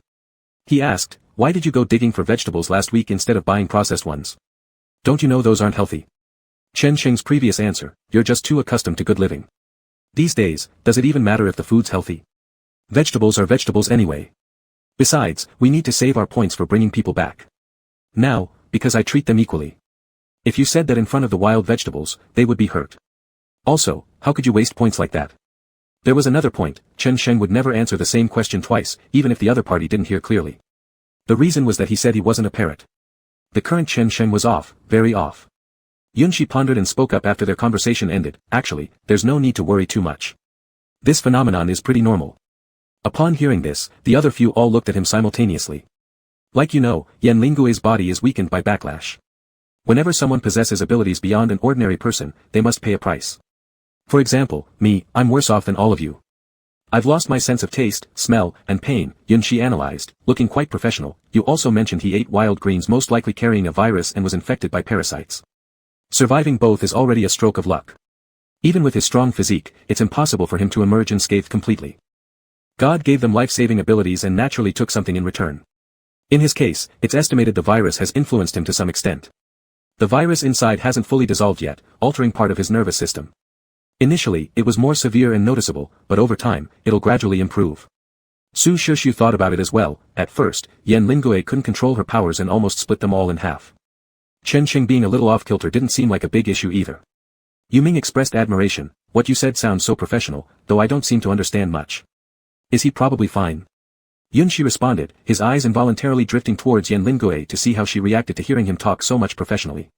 To his surprise, their gazes met. Yan Lingui was focused on him, maintaining that usual calm, detached expression, which made Yunshi feel flustered and quickly look away. It seemed that right after he moved his gaze, he heard a soft chuckle by his ear. But there's a problem. Yu Ming paused his chatter, then raised his hand to ask, I haven't seen him use his psychic ability yet. Isn't it generally uncontrollable at the beginning? It varies from person to person, Yunshi briefly explained. He needs time to adapt and master his ability, then at some point, he will be able to use it. Yu Ming nodded fervently, then suddenly froze, staring intently behind Yunshi. Are there any other plant-type psychics among us? Or did Chen Xing mysteriously gain awareness? Chapter 32, Commander. Cloud Shi didn't know if there were other plant psi ability users in the crowd, but he thought this was the most interesting drama he'd ever seen. His former team leader, yes, the one with the surname Jiang, was for some reason bound by plants that had grown wildly. His legs and hands were caught, and his balance was severely compromised. He looked as though he would fall at any moment. Anyone who tried to help him would be tied up by the greenery using the same method, then later released. The cycle repeated until everyone gave up on trying to assist. What made it worse was how tricky the situation was. There weren't many people present who could fully control their own abilities yet, so even those wanting to help refrained from acting out of fear they might injure others. Minutes passed, and no one stepped forward. After all, no one knew whether this situation was caused deliberately or due to the plants mutating independently. Either way, both scenarios kept them hesitant to act recklessly. On one hand, they were afraid of angering someone powerful, risking trouble for themselves. On the other hand, they feared being ensnared just like Jiang Xingnan. If the plants were venomous, the consequences would be dire. Being watched by so many felt like being nailed to a pillar of shame. Jiang Xingnan's face turned ashen as he struggled to keep his composure while glancing at his teammates pleadingly for help. Unfortunately, the teammates could do nothing and advised him to figure it out himself. But what could a normal person do to save himself? No one recognized the type of plant involved. It had thorns along its stems, which weren't much trouble under normal circumstances but were agonizing when pricking directly onto skin. Unfortunately for Jiang Xingnan, earlier to cool off, he rolled up his sleeves, making his skin completely exposed now. The thorns pierced into his flesh mercilessly. This bizarre situation was unprecedented. At first, Jiang Xingnan's teammates rushed around anxiously, unsure of what to do, but eventually calmed down and remembered the most important figure. They hurried to find the commander for assistance. The size of their current expedition group warranted having a commander in charge. Apparently, this time the commander was a college coach who awakened to fire-based powers right at the beginning of the apocalypse. Known for his physical fitness and quick adaptation to his ability, his teams rarely suffered casualties, earning him a relatively high status among them. When that person returned with the commander, Cloud Shi reluctantly shifted his gaze away from the spectacle involving Jiang Xingnan. Another plant-based user stepping in ended the fun. Just as if the plants anticipated something, they released Jiang Xingnan seconds before the commander arrived, quietly retreating back into the ground. As an added insult, on leaving, the plant lashed out one last time at whoever reported the issue, though the attempt failed. Yu Ming found this hilarious. These things actually remember grudges. Chen Sheng, did you do this? Chen Sheng, suspected to be the culprit, had been staring at the dirt beneath his feet since Jiang Xingnan got entangled. In response, he shot Yu Ming a glance and nonchalantly said, I won't tell you. Yu Ming. Fine, case closed, it wasn't done by anyone other than Chen Sheng. Every time he feigned mystery, there was an overwhelming chance it was his doing. You're acting too rashly, Yan Lingui deduced, looking at Chen Sheng with a sigh and lowering his voice considerably. With so many people watching, have you considered what happens if you get caught? Only after hearing the captain's words did Chen Sheng finally raise his head. Pointing at Yu Ming innocently, he said, but he said he wanted to see. Yu Ming exploded, it has nothing to do with me. Don't accuse me of such nonsense. Flustered Yu Ming was immediately restrained by Su Shishu, who apologetically told Yan Lingui, Captain Yan, I'll take Chen Sheng aside to talk about his behavior. He might be somewhat influenced mentally by the plants. He needs guidance. Yan Lingui stayed silent, indicating his consent. At the moment, Chen Sheng resembled a computer whose system had been reset after a virus infection. Some programs remained functional because of backups, but the infection still affected the overall system, hindering proper operation. Plants have spirits, the best way to coexist with them is by assimilating. That's exactly why Chen Sheng exhibited such dramatic differences, he aligned with the plant's nature. In contrast, Yan Lingui aligned with the weather, and Cloud Shi acted purely out of self-preservation. Neither of them showed as extreme reactions as Chen Sheng, who seemed entirely transformed. After the two left, Cloud Shi reflected thoughtfully, he reacted awfully slowly, dull as wood. Only after Zhang's insinuation went on for so long did he finally react. Yan Lingui made no comment, and Yu Ming pressed curiously for an explanation. After listening to Cloud Shi's recap, Yu Ming fumed with rage, almost wishing he could go back a few minutes to applaud joyously. It's best not to spread the word, Yan Lingui interjected lightly, if others find out, we'll be in trouble. Right after the words were spoken, the three of them watched as the tall commander, who had been conversing with others nearby, strode directly toward them. A group of people followed behind him, and an oppressive atmosphere immediately settled in. I just checked, only your team didn't register any psionic abilities beforehand. Yu Ming fell silent. Captain Yan, don't unleash your jinxed skills now. The commander's piercing gaze swept over them, it's obvious that what happened just now was deliberate. Could you report to me about your abilities? I have no psionic ability, I'm just a normal person, Yu Ming timidly replied, quickly adding a defense for Chen Sheng. Commander, how can you be sure it was deliberate? Even if it involves us, we're merely a regular squad with our own territory. Yun Shi hesitated but decided not to point out something important, that they weren't exactly a regular squad to begin with. The commander snorted coldly, though his doubt wasn't aimed at their astonishing powers. You call yourselves normal when someone like him is part of your team? Out of tens of thousands of survivors, he's the only one with a life-saving ability, and you expect me to believe this is normal? Yun-shi, thank you for inviting my opinion, I think I'm pretty ordinary. The commander gave Yan Lingui a once-over before saying, you look familiar, never mind. Anyway, neither of you seems to possess abilities. I remember your team has 5 members, right? Call the other 2 over. Yu Ming responded incredulously, you can insult me, but you cannot say Captain Yen doesn't have abilities. That's disrespectful. Oh, so he's your captain. Upon hearing this, the commander examined Yan Lingui more closely, though sounding impatient, I don't have time to chat nonsense with you two. Since he's your captain, he must know everyone's status. Tell me, whose fault was it earlier? Why hasn't anyone apologized yet? While the commander scrutinized Yan Lingui did the same. After a while, Yan Lingui finally spoke up, he only recently activated his abilities and struggles to control them. He isn't causing harm on purpose, it's nowhere near as serious as you describe, Lin Yan. Even so, this matter is partially his responsibility. We're a united group now. Do you want infighting before we even begin operations? The commander frowned as he lectured them, then belatedly realized something, wait, how do you know my name? Chapter 33. Lin Yin. Yu Ming was also stunned, muttering this name twice before suddenly recalling, isn't he 1 year older than us? I think I've heard of him. Though they were from the same class year, most graduates from their military academy stayed on campus for about a year after graduation due to various reasons, either because they didn't want to face their troubling families or because they were so outstanding that they were invited to stay and pass down experience to younger students. Lin Yin belonged to the latter category. Because of their similar age, Lin Yin was relatively popular. The first group he taught was Yan Lingui's group. He often dealt with unruly students, leading to days filled with chaos. The only person he never had to worry about managing was the group leader Yan Lingui. This led to Lin Yin frequently complaining to Yan Lingui when he felt too exhausted for management, as this person would quietly listen, making an excellent confidant. Even after he later left the military academy and became a trainer for university freshmen, teaching countless students, he still remembered Yan Lingui, though it had been years and the changes were great enough that he couldn't recognize him at first glance. Lin Yin studied Yan Lingui for quite some time, finally finding the memories of the silent youth in his mind, thinking how much things had changed since he'd become a team captain from being just a group leader. If you're an acquaintance, then this time I'll temporarily turn a blind eye. In reality, he said this merely to gain some favor, even if Yan Lingui's group insisted on not apologizing, it wouldn't have been a big deal. After all, the reason was fully justified and entirely faultless. Abnormals already had several advantages over normal people, so if it were anyone else, they might not have even bothered asking. I can't guarantee I'll be able to smooth things over next time if such a situation arises again. Without the excuse of abnormal power fluctuations, punishment will still need to be enforced, and there's no need for comrades to make things this difficult. Lin Yin paused here, but I still need to know the real reason. Don't give me that nonsense. This obviously looks like a personal grudge. When he learned about the victim and saw Yun-shi earlier, he guessed that this matter wasn't simple. Who didn't know that Yun-shi and the previous captain parted ways on bad terms? The news that Yun-shi left the squad spread in the morning, and by afternoon, something unusual happened with the auction house. It was clear what kind of hidden manipulations were going on behind the scenes. Yan Lingui remained silent, just like how he didn't answer when Lin Yin asked why he hit someone earlier. He simply maintained eye contact with the inquiring person, displaying an indescribable obstinacy. You really haven't changed on this point, unwilling to say anything. Saying it won't kill you, but getting falsely accused is a waste, Lin Yin said irritably, knowing full well Yan Lingui's behavior. However, the truth wasn't that Yan Lingui didn't want to speak, he thought it unnecessary.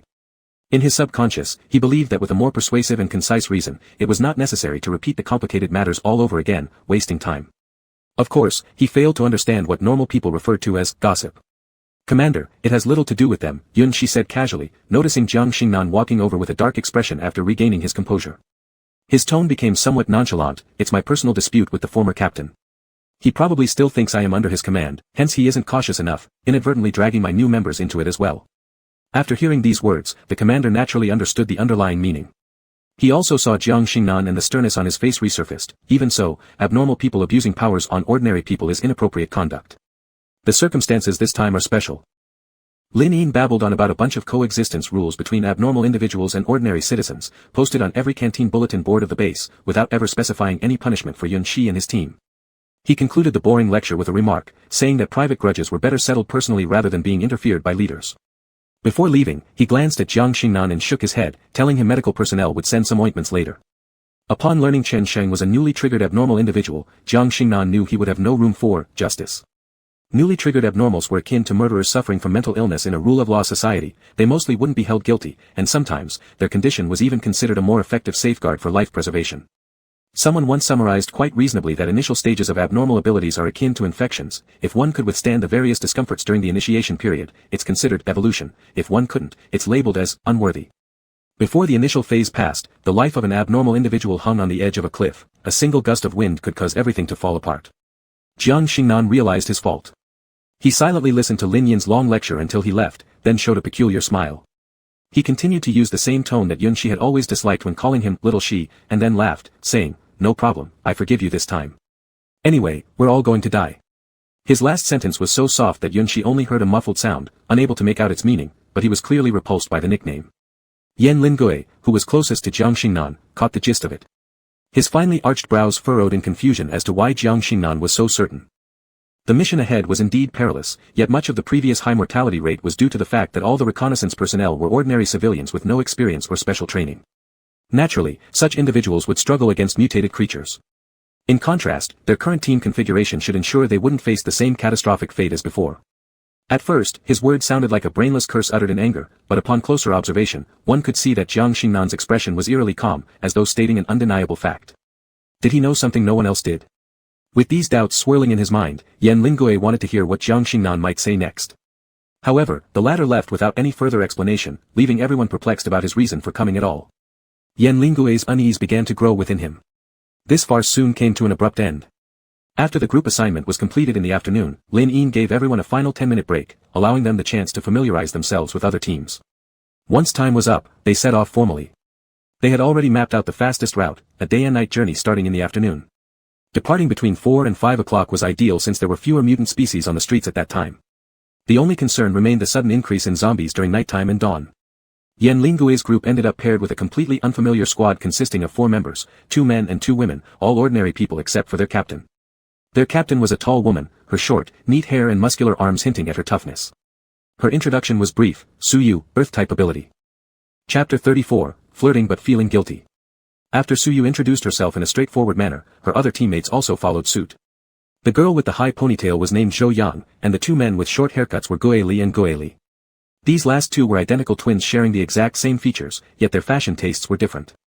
After introducing each other, Suyu cut to the chase, saying, "Let me say this up front, if you encounter any danger and it's impossible for us to ensure our own safety, we won't offer help. Likewise, you can do the same to us. After all, this is just a brief cooperation. We'd better live separately." It was obvious that their team had a strong sense of isolation and found it difficult to trust outsiders, even when they had advantageous conditions.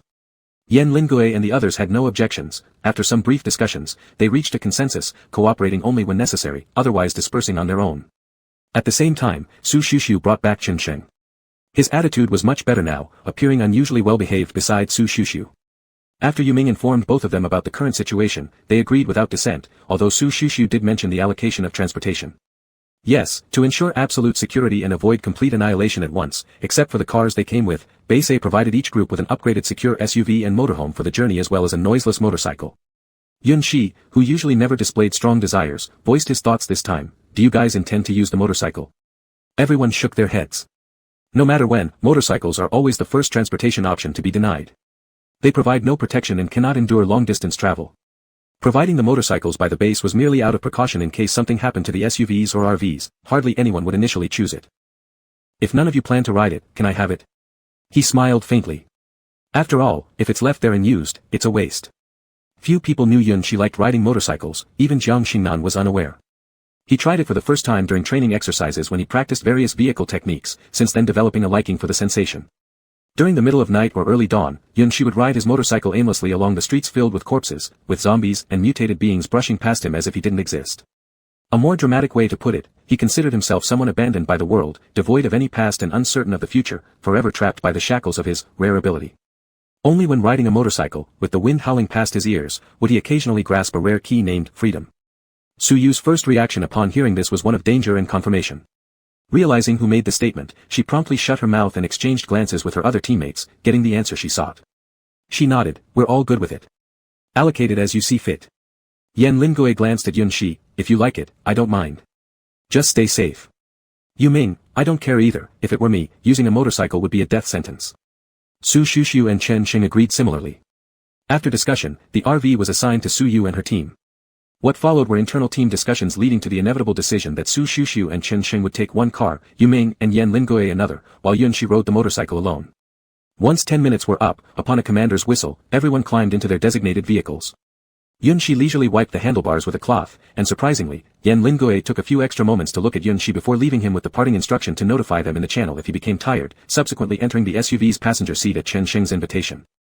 That look was as though he were watching a playful child, gently informing him to return home when he got tired. The thought startled Yun Shi, causing him to murmur aloud, wondering if he had been influenced by Chen Sheng. With everything arranged, they set off in full force. Initially, they only encountered low-level mutated creatures, which barely affected their schedule, only adding a slight delay for clearing the path. But when they'd barely covered a quarter of the journey, an unforeseen event occurred. Right in the center of their planned highway lay a massive crater, so deep they couldn't see its bottom. It could have possibly resulted from an earthquake-induced collapse, with large cracks extending in every direction from the crater. Areas with cracks couldn't be approached, they would collapse downward like the giant crater under any substantial pressure. This conclusion was drawn after losing one vehicle. Someone originally leading at the forefront failed to notice the crack and drove right over it, only for the ground to start shaking instantly upon tire contact. In the blink of an eye, half of the car was already sunk deeply into the pit. Although they managed to rescue the people inside, all were injured to varying extents, the driver most seriously of all. Now, he still lay recuperating on his bed. Currently, everyone had retreated to a place without any cracks and was discussing what to do if they couldn't take the originally planned route. This was something Lin Yin's group should worry about. With nothing to do, Yun Shi turned off the motorcycle's engine and leaned on it, watching Yan Lingoe get out of the car. A wicked thought arose in him, so he whistled toward Yan Lingoe, beckoning with his fingers when Yan looked over in confusion. It was quite flirtatious. But unexpectedly, Yan Lingoe ignored his gaze and walked past. Was team leader Yan ignoring him? Yun Shi's inner alarms went off. He immediately straightened up, ready to ask why, but paused upon noticing that Yan Lingoe was heading toward Lin Yin. Oh, so it was for official business. Then it didn't matter. Right? Yun Shi inexplicably developed a feeling he couldn't describe, frustration at how Lin Yin and others had met Yan Lingoe in his youth while he hadn't. Then again, Yan Lingoe probably didn't know how he used to be either. Seemed fair enough. Wait, not just Yan Lingoe, Yun Shi himself didn't even know what he used to be like, and it wasn't as if Yan Lingoe seemed interested in finding out anyway. Yun Shi felt as if there were two little people fighting inside his head, neither side gaining the upper hand, until the moment Yan Lingoe finished talking and approached him, making the little people vanish instantly. Forget the past. What mattered most was now. Lin Yin called me over earlier for some reason, sorry, Yan Lingoe said, seeming to assume that Yun Shi had wanted him to come over for something important. After saying this, he quietly waited for Yun Shi's next words. In an instant, all of Yun Shi's internal struggles evaporated into thin air, replaced by guilt. How guilty he felt. Knowing fully well Yan Lingoe wouldn't distinguish whether he was flirting, he still did such things, it left him speechless in the face of Yan Lingoe's pure and serious gaze. Yun Shi coughed several times, ahem. I forgot what I was going to say. Oh right, what are we going to do next?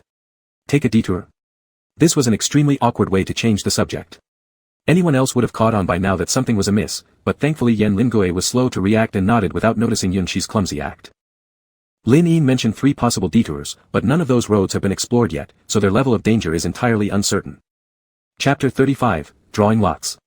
In other words, the group of people who were originally divided into 10 teams would now be split into 3 larger squads, and their fate left to chance. Lin Yin had a map from the previous rounds, but after time had worn it down, many parts were blurred.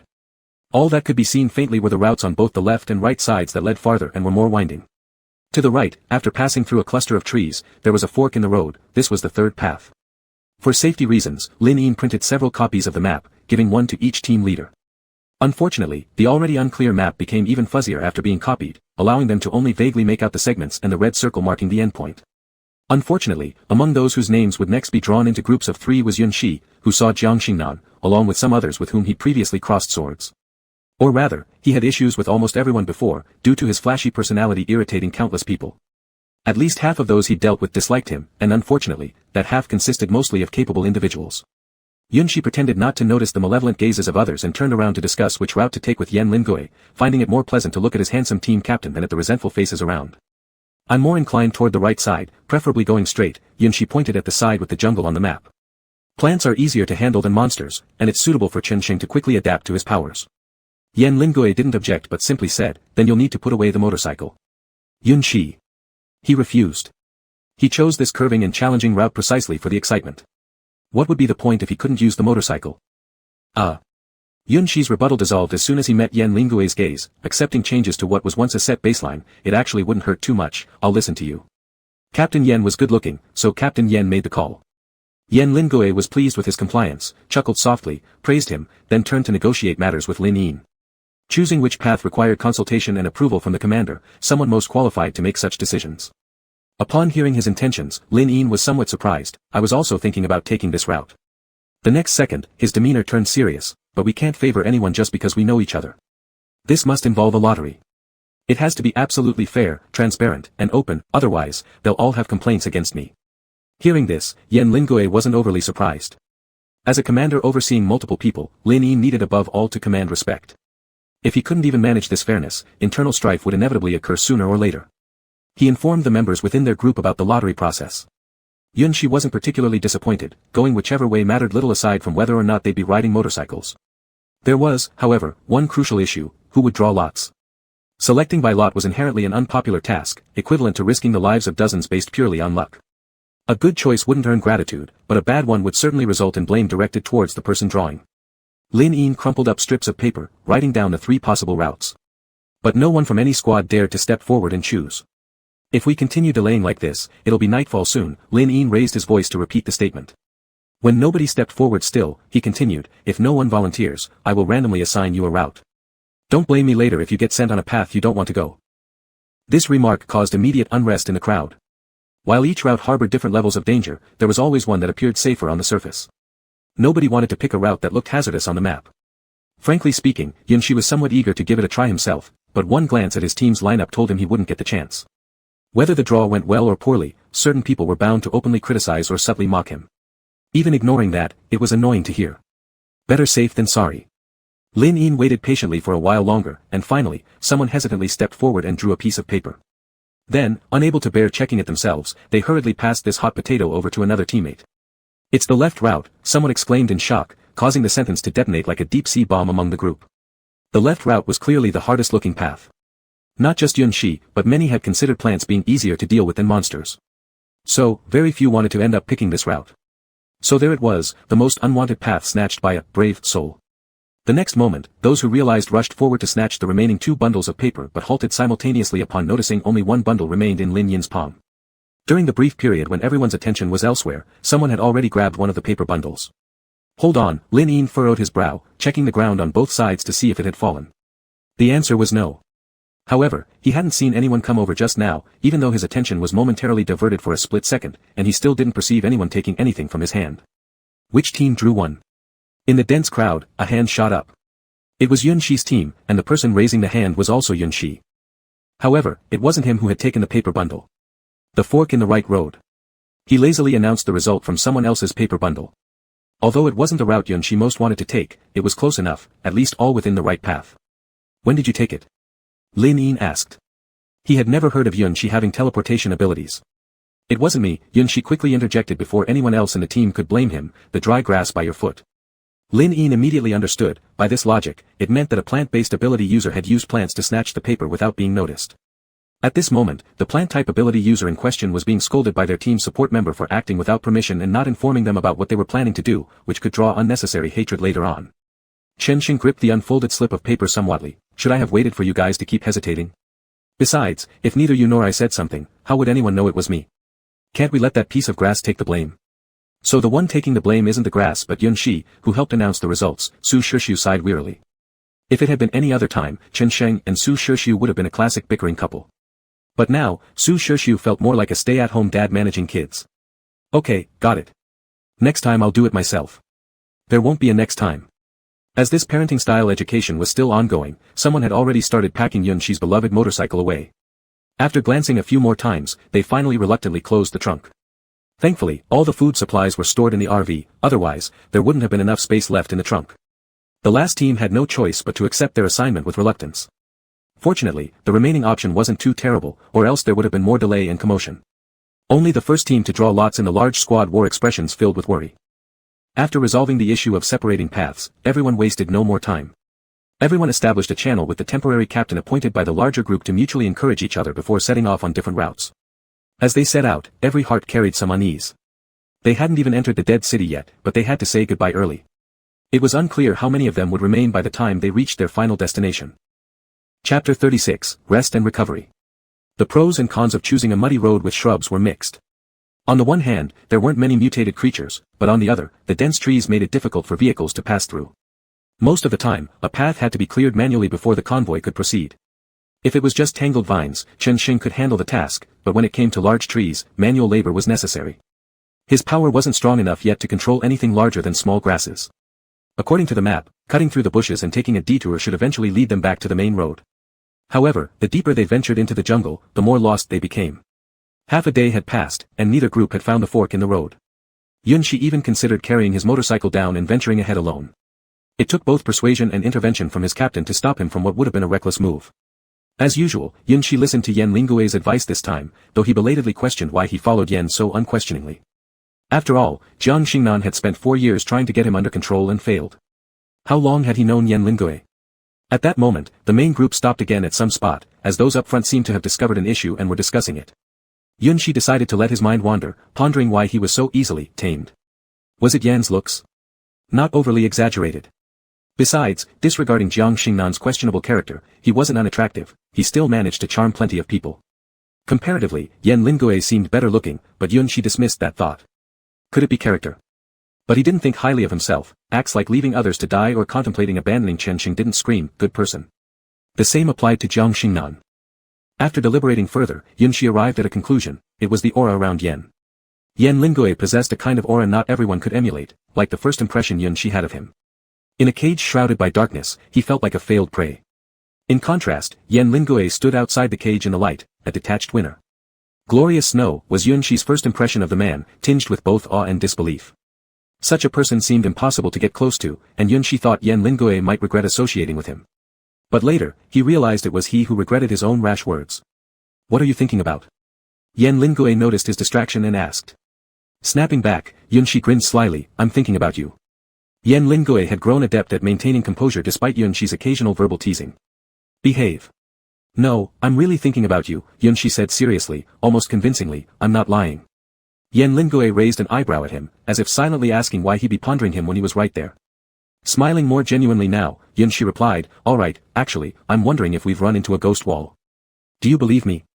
The term ghost wall is more about losing direction in suburban areas where self-perception can get fuzzy, leading you to go in circles, Yan Lingue explained calmly without much suspicion, acting more like he was giving a scientific analysis.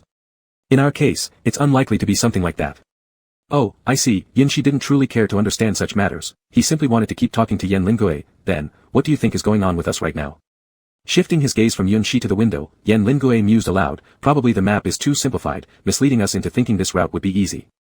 Yunshi agreed, yeah, the map shows this way being just a tiny stretch, but in reality, it's consuming so much time. Perhaps another route would have been easier. Yan Lingue offered no definite response, only saying, possibly. The two engaged in conversation about the situation while the group ahead remained eerily silent. Yuming grew impatient, rolling down his car window to ask why they were wasting so much time over a tree. Quickly came the reply, that tree was dealt with long ago, it's just that someone else has suddenly been infected. This cut Yunshi off mid-sentence. Glancing at Yan Lingue, he said firmly, let me go check it out. Out here in the middle of nowhere, how had an infection source appeared? And it certainly shouldn't exceed his ability range. Even worse, part of the crystals used in controlling infections were tucked securely onto the commander. Indeed, Lin Yin, assuming leadership responsibility, had chosen to join Yan Lingue's larger group, less out of sentimental reasons and more out of strategy, to avoid catastrophic losses due to infighting among the group left under Jiang Xingnan's charge. Naturally, Yan Lingue got out of the car too, and several people nearby hearing the news also descended to investigate. Looking around the gathered crowd, Yunshi was pleased to note Jiang Xingnan wasn't among them. Good. Lin Yin's temple throbbed upon seeing so many people gathering around. He barked, what are all of you doing here? Get back to your posts. Commander Lin, we must at least know what the infection source is. What if we accidentally touch it? Lin Yin's shout did little to quiet the crowd, others continued to ask questions. You think I don't want to tell you all down here? Lin Yin scowled, not a single one of you saw clearly what infected that comrade, and he himself doesn't know. A murmur of shocked whispers erupted across the group. So, we believe there's a high probability it was caused by some plant. The best thing you could do right now is get back into your vehicles and not touch anything random. Lin Yin was growing increasingly frustrated. Catching sight of Yunshi in the crowd, his eyes brightened slightly, you, call your team's plant-type abnormal ability user. He's resting, probably won't work, came the reply. Chen Xing hadn't rested since they set out. Using his abnormal ability consumed massive amounts of physical energy, leaving him half asleep on the vehicle despite forcing himself to stay awake ever since they started. It wasn't long ago when Su Shushu managed to coax him into drinking water laced with sleep-inducing medication for him to finally fall asleep. To wake him up after just half an hour would be utterly torturous for him. Lin Yin frowned deeply, realizing Chen Xing's condition might indeed be less than ideal. But what other options did they have? This problem needed solving before they could move forward, and being constantly vigilant would drain them both mentally and physically. After reflecting for a moment, he sighed helplessly, "Alright, it's getting late anyway. There's an open space ahead, everyone can take a short rest." He then turned and gave further orders to others, "Get the doctor's results, come find me once there's progress." "Yes." Having spoken, Lin Yin watched as the crowd dispersed naturally. Yunxi remained rooted in place, waiting for some time before walking over and patting Lin Yin's shoulder, who seemed deep in thought facing the tree. "What are you doing, thinking about the sin against the tree? Tell me, where exactly did the infection happen? Who's thinking against the tree?" Lin Yin snapped, clearly losing his temper, "I'm checking this tree for any anomalies. That person collapsed nearby just now, head showing mysterious wounds, so I wonder if something fell from above." Yunxi looked up at the lush leaves. "Just wounds? How did you determine the infection then?" Chapter 37, Dead. "We can't see it with the naked eye, but the instruments can detect it," Lin Yin explained. "It's like how the hormones in a psi body differ from normal people. Similarly, whenever we go out on missions and get injured, we use instruments as a precautionary measure to check for infections." Yunxi nodded, showing that he understood. He had experienced the same precautions when going on missions in Base A, "So, you suspect that there might be something on the tree that stretches or retracts, which is why you can't find it." Seeing Lin Yin's expression, Yunxi knew he had guessed correctly. He shrugged his hands, "To be honest, it sounds a bit far-fetched. Lin Yin, before knowing that your friend could control grass roots to roll up paper notes, I wouldn't have considered this aspect either." Yunxi was silent. "Alright, couldn't argue against that. Since that's the case, do you want to make a bet?" Yunxi suddenly said, then predictably saw Lin Yin's look of vigilance. "I knew you're not someone who would kindly help find reasons, right? You must want me to do something for you." Lin Yin said.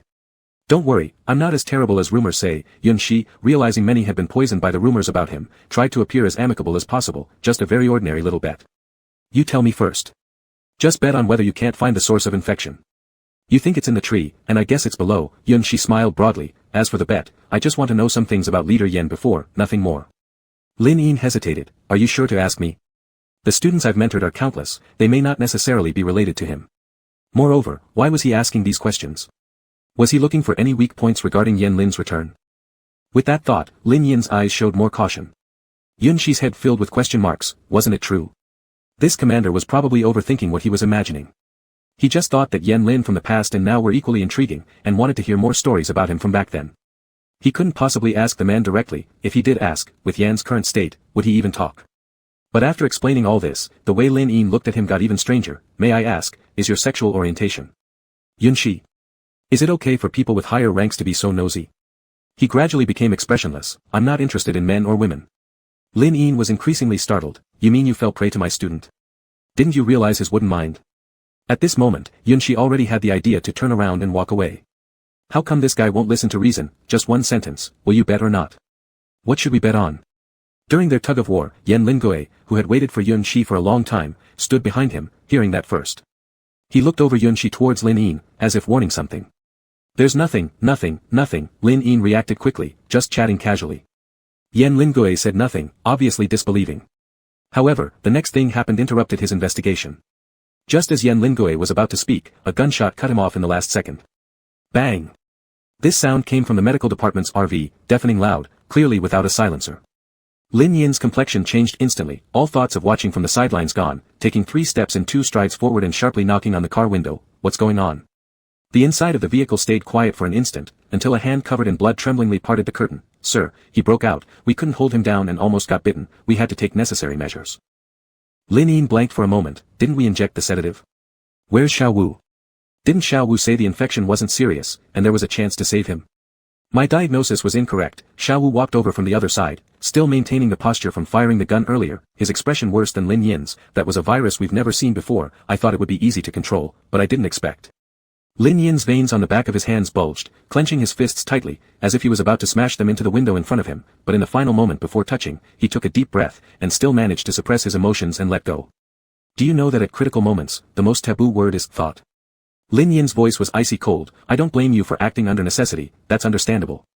But this time, you could fire the shot promptly, but next time, the time after next, what if the gun isn't nearby? What if your companions trusted your judgment and relaxed their guard and got bitten? One bite is bad enough, but once the first occurs, the second won't be far behind. Your assumptions could lead to our total annihilation. 2/3 of our group on this trip are here. Do you understand the consequences of your actions? The situation might not be as severe as Lin described, but in moments like this, complications often arise, not the worst kind, but certainly the most troublesome. It was a lack of trust among the group. The gun slipped from Xiao Wu's hand with a clang. His companion quickly picked it up and stepped aside, with no one daring to speak for him. I know, Xiao Wu said quietly, lowering his head involuntarily. At first, the instrument only showed that his blood pressure was a bit high, nothing unusual. I didn't realize he. Wasn't he your friend? I've seen you two often hanging out together, Lin interrupted, her piercing gaze making Xiao Wu lower his head even further. Yes.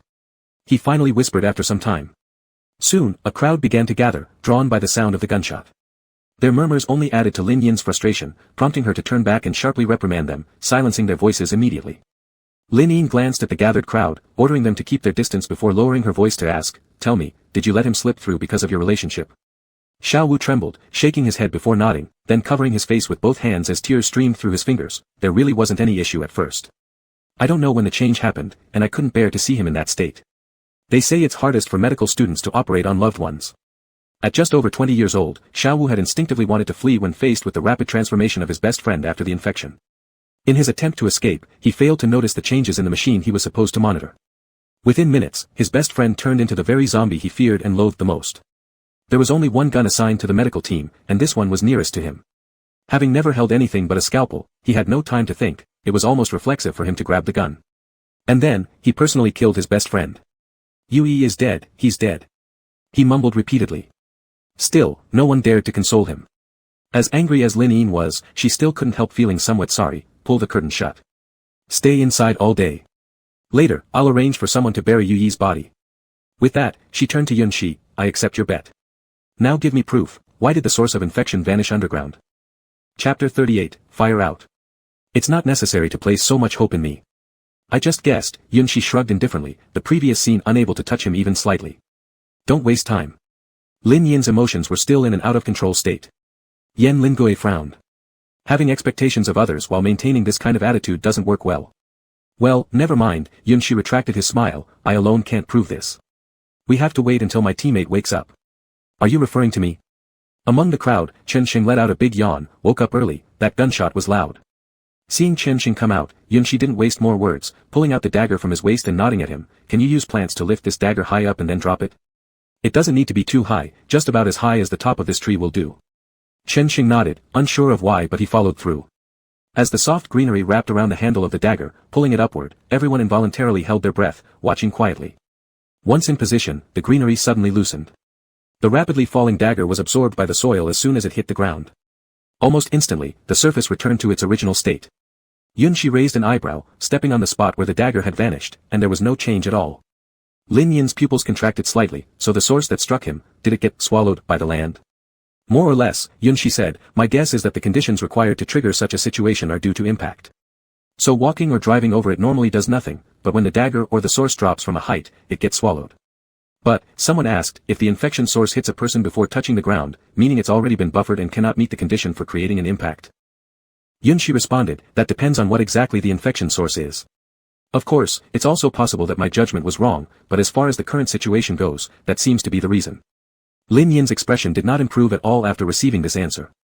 The most important matter, what exactly the infection source was still unknown. He couldn't just order them to dig the ground open.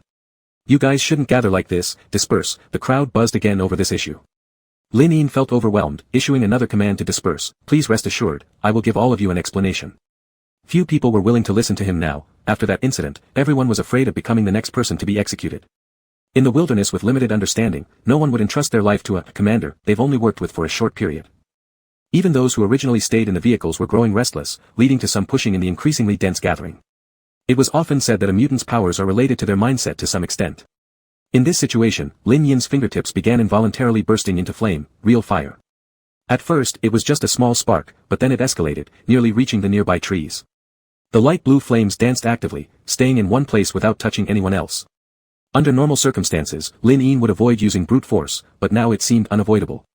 Yunxi instinctively felt repulsed by the flames and subconsciously moved closer to Yan Lingui. Are you afraid of the heat? Yan Lingui noticed him slowly moving closer and asked. Not really, I just don't like it, Yunshi honestly replied. You say he has the time to set fires instead of asking the Earth-based mutant. The only Earth-based mutant present, Suyu, happened to be nearby and turned around upon hearing this. It won't help asking me. Earth isn't like plants, it doesn't have a spirit, so I can't communicate with it. At best, I can only perceive that the soil here is different from other places. It was clear that Yunshi genuinely disliked flames. Yan Lingui thought for a moment, then spoke to Lin Yin, whose state was clearly off. Lin Yin, aren't you missing something? Lin Yin started, accompanied by changes in his mood. The flame significantly shrank. Is it possible that the infection source is a living creature? With a sizzling sound, the flames completely extinguished. Lin Yin appeared amazed as if discovering a new continent, quickly developing other ideas. If Yunshi's guess was right, then it was probably a bird carrying viruses all over its body. Birds carrying viruses indeed target humans for hunting. Then suppose, if this bird accidentally landed on the soil after its first attack on the prey, there wouldn't be any chance for cushioning. Calming down, Lin Yin once again knocked on the medical team's vehicle window, asking if they had examined the wound. It was still Xiao Wu who came over to pull the curtain. He had also barely calmed down. Not yet, I'll go now. Make it quick. After leaving this message, Lin Yin once again checked alone around where that person had fallen. The crowd had been scared off by his earlier behavior and dispersed quite a bit, so things were relatively quiet now. Are you still feeling unwell? Yan Lingui carefully observed Yunshi's expression before asking with concern. Yunshi shook his head and smiled. Why are you so concerned about me, Yan? Do you like me? Yan Lingui paused. He had intended to say that this was normal care for a teammate but inadvertently blurted out, you guess. This was an ambiguous response, both uncertain and intimate. If someone else heard such an answer, they might drop the topic, but Yunshi was not your ordinary person. If I have to say, then I guess, you like me just as much as I like you. After speaking, Yunshi looked at Yan Lingui expectantly, wanting to see how he would reply next. After all, he had joked many times in the past about liking him. To his surprise, Yan Lingui simply glanced at him and then said calmly, you guessed right. Yunshi. What was that? A confession? Yunshi didn't even have time to react before Yan Lingui just walked away, leaving him stunned on the spot. No, team leader Yan should know he was always joking around when saying these words, right? Damn it, why did he suddenly lose track of what Master Yan was thinking? In the end, Yunshi still couldn't figure out the meaning of Yan Lingui's words, so he decided to just forget it and refocus his attention elsewhere. As the night cooled, the group ultimately did not continue moving forward and rested in the open space as Lin Yin had instructed. The medical department's examination results were out. The head wound of Xiao Wu's friend was confirmed to be made by a bird's talons. Lin Yin also discovered indentations on the tree trunks, identified by experts as being caused by biological impact. That scene was easy enough to infer, so Lin Yin gave everyone an explanation, temporarily calming down those restless hearts considering betrayal. At the moment, they were all gathered around the fire lit by Lin Yin's ability to stay warm. Yunshi, however, stood apart from the others, digging through the grass due to his physiological aversion to fire. Yan Lingui silently stood beside him. He had just noticed small footprints that looked like they belonged to a rabbit. Chapter 39, Encounter with Kuyu again. Yan Lingui asked Yunshi why he kept staring at this place, and Yunshi, looking a bit mysterious, made a gesture for silence. Then he said, the friend of the little doctor we saw earlier is buried around here. Little doctor? Yan Lingui's expression was somewhat strange. Yunshi didn't notice anything unusual. Yeah, you know, the one from the medical department who carries a gun. Forget it, so what? Be patient, just wait, Yunshi wouldn't say directly but told him to wait, you'll see soon enough. Who knows what Yan Lingui was thinking about, but he really ended up waiting like Yunshi wanted. He wasn't as cold-resistant as Yunshi. By the time the night fell and the cold wind pierced through everything, his lips were frozen white. Unfortunately, the person in front of him had such a big heart that he didn't notice at all. After waiting for about 20 minutes, until the noise around the bonfire had subsided considerably, Yunshi spoke again, it's here. Following his gaze, Yan Lingui noticed a shadow had appeared by the tree where the person was buried. If you weren't careful, you'd never even notice it. From their angle, they could only see half of the person's body. The visitor was very cautious, swaying slightly while checking if anyone was around. Yunshi and the other's position conveniently stayed in his blind spot, so he didn't notice them. It seemed he checked carefully, confirmed no one else was there, and then squatted down according to the shadows visible, revealing his true identity, Xiao Wu. Xiao Wu's current state was very strange, his eyes lost focus, showing an absent look. He bent down, as if trying to find something. Suddenly, under the two men's observation, Xiao Wu began digging furiously at a certain point, fast and aggressive. If Yan Lingui hadn't forgotten, that was where his friend's head lay buried. That monkey sure is impatient, Yunshi remarked quietly, looks like it would die if we waited any longer. Even though he had already controlled his volume, Xiao Wu still sharply turned his head towards them after hearing the first word. When those hollow eyes targeted them, a wave of eerie horror spread like insects crawling on their spines. It was impossible to describe this scene with words. Although Xiao Wu's face was still handsome and young, a chill ran down their spines nonetheless. Suddenly, Yun Shi felt something approach him.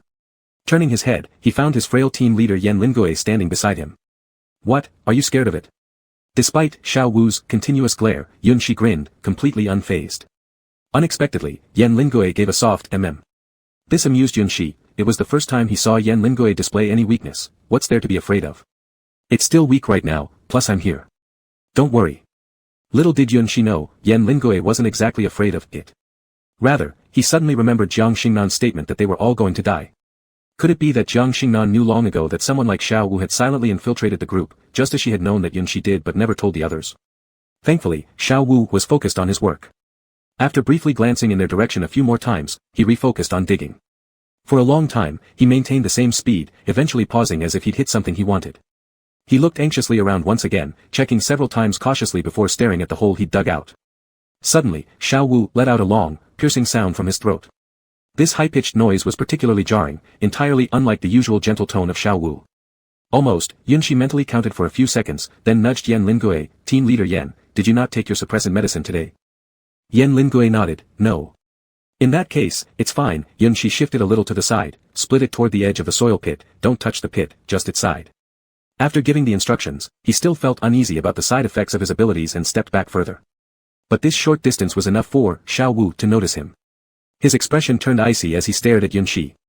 If it hadn't been for waiting for the bugs to finish crawling, he probably would have pounced and bitten him already.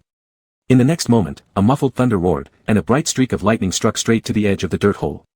This startled not only the bugs halfway out of the dirt but also the others resting nearby. Some who had fallen asleep were awakened by the thunder. Thunder. Is it going to rain? That's strange, why is the thunder so close to us? There's a bright light over there. The disturbed bugs immediately scattered in all directions. However, as soon as they left the soil pit, none of them escaped being turned into charred remains, sizzling audibly. Great job, they've learned how to deal with it without even being taught, Yun Shi applauded, team leader Yan, you're really amazing. The expression on Xiao Wu's face quickly turned to terror and confusion, becoming extremely grim once he realized no more insects dared to crawl onto him. Finally, he rolled his eyes back and fell straight down. After Xiao Wu collapsed, a lump swelled up from the large wound on the back of his neck, growing bigger and bigger. It wasn't long before it broke through the constraints of the bandage, revealing its true identity. A huge brown crawling insect, which was precisely the dried leech that Yun Shi had mentioned earlier. It must have sensed danger. Upon landing, it instantly changed its shell to match the ground color nearby, making it almost impossible to notice at first glance. Okay, team leader Yan, that's enough. We need to capture this thing alive. Only after the crackling lightning disappeared did Yun Shi take quick steps forward. He casually grabbed the struggling dried leech from the grass and slowly snapped half of its shell. Once its shell shattered, the dried leech, now devoid of its soul protection, transformed back from a deep green to its hideous brown color and stopped struggling as if resigned to its fate. This was the exact scene that greeted the other group members who came rushing over, Yun Shi holding a bug nearly the size of his palm, seemingly observing something, and beside him, Dr. Wu lying unconscious. Being seen in such a situation was hard to explain no matter how many mouths one had, and clearly Yun Shi realized this. Yet, instead of explaining, he didn't say anything and even kicked the unfortunate Xiao Wu. If you guys don't stop gawking and help him up, he really might die. What do you mean? You messed him up like this, and you're still cracking jokes. Indeed, someone misunderstood, I said it already. Dr. Wu went to look for firewood, and it took too long because of some misfortune. Yun Shi glanced at the person speaking, who seemed to be one of his enemies, though he wasn't sure yet. He continued looking around. Encouraged by what that person said, the crowd standing dumbfounded finally snapped into action. Some scrambled about trying to assist Xiao Wu, others joined in condemning Yun Shi, while still others noticed Yan Lingui standing off to the side. Lin Yin was the one who noticed Yan Lingui. Yan, why does your face look so pale?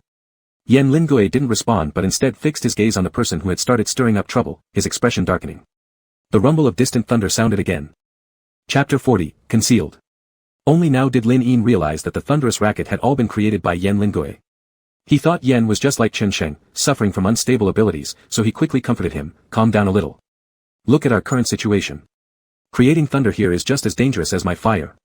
Yan Lingui cast a piercing glance at him, filled with a coldness Lin Yin had never seen before.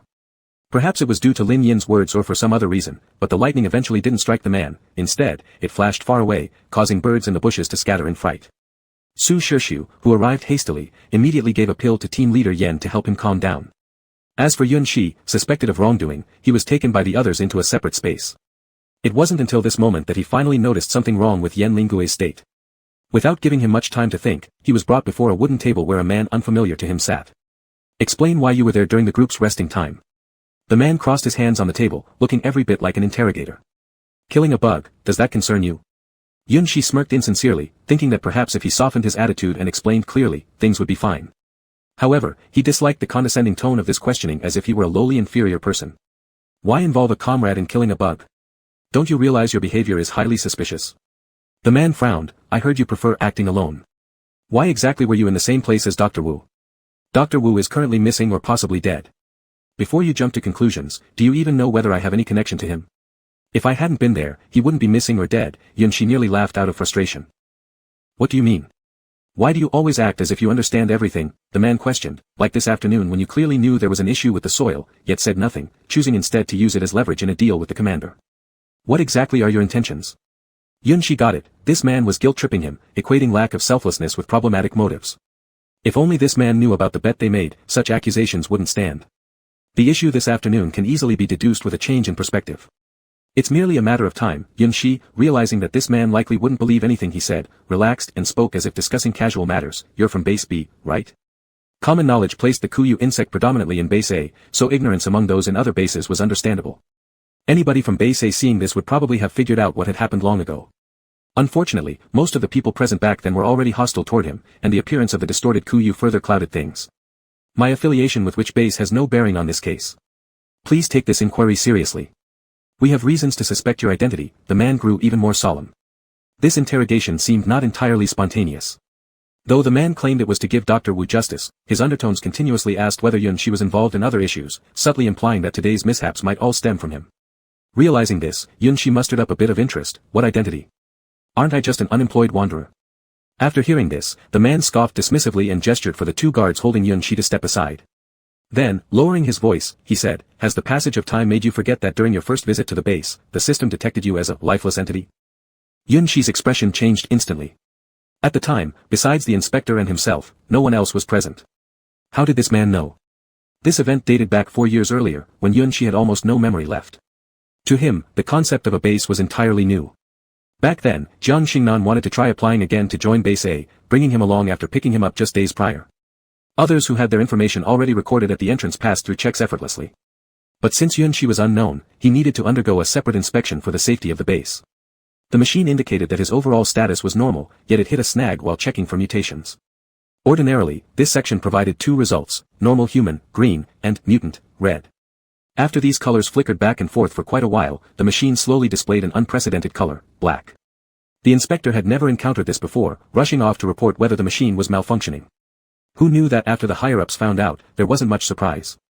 Instead, they casually explained that someone had brought a corpse inside, and black represented a dead object.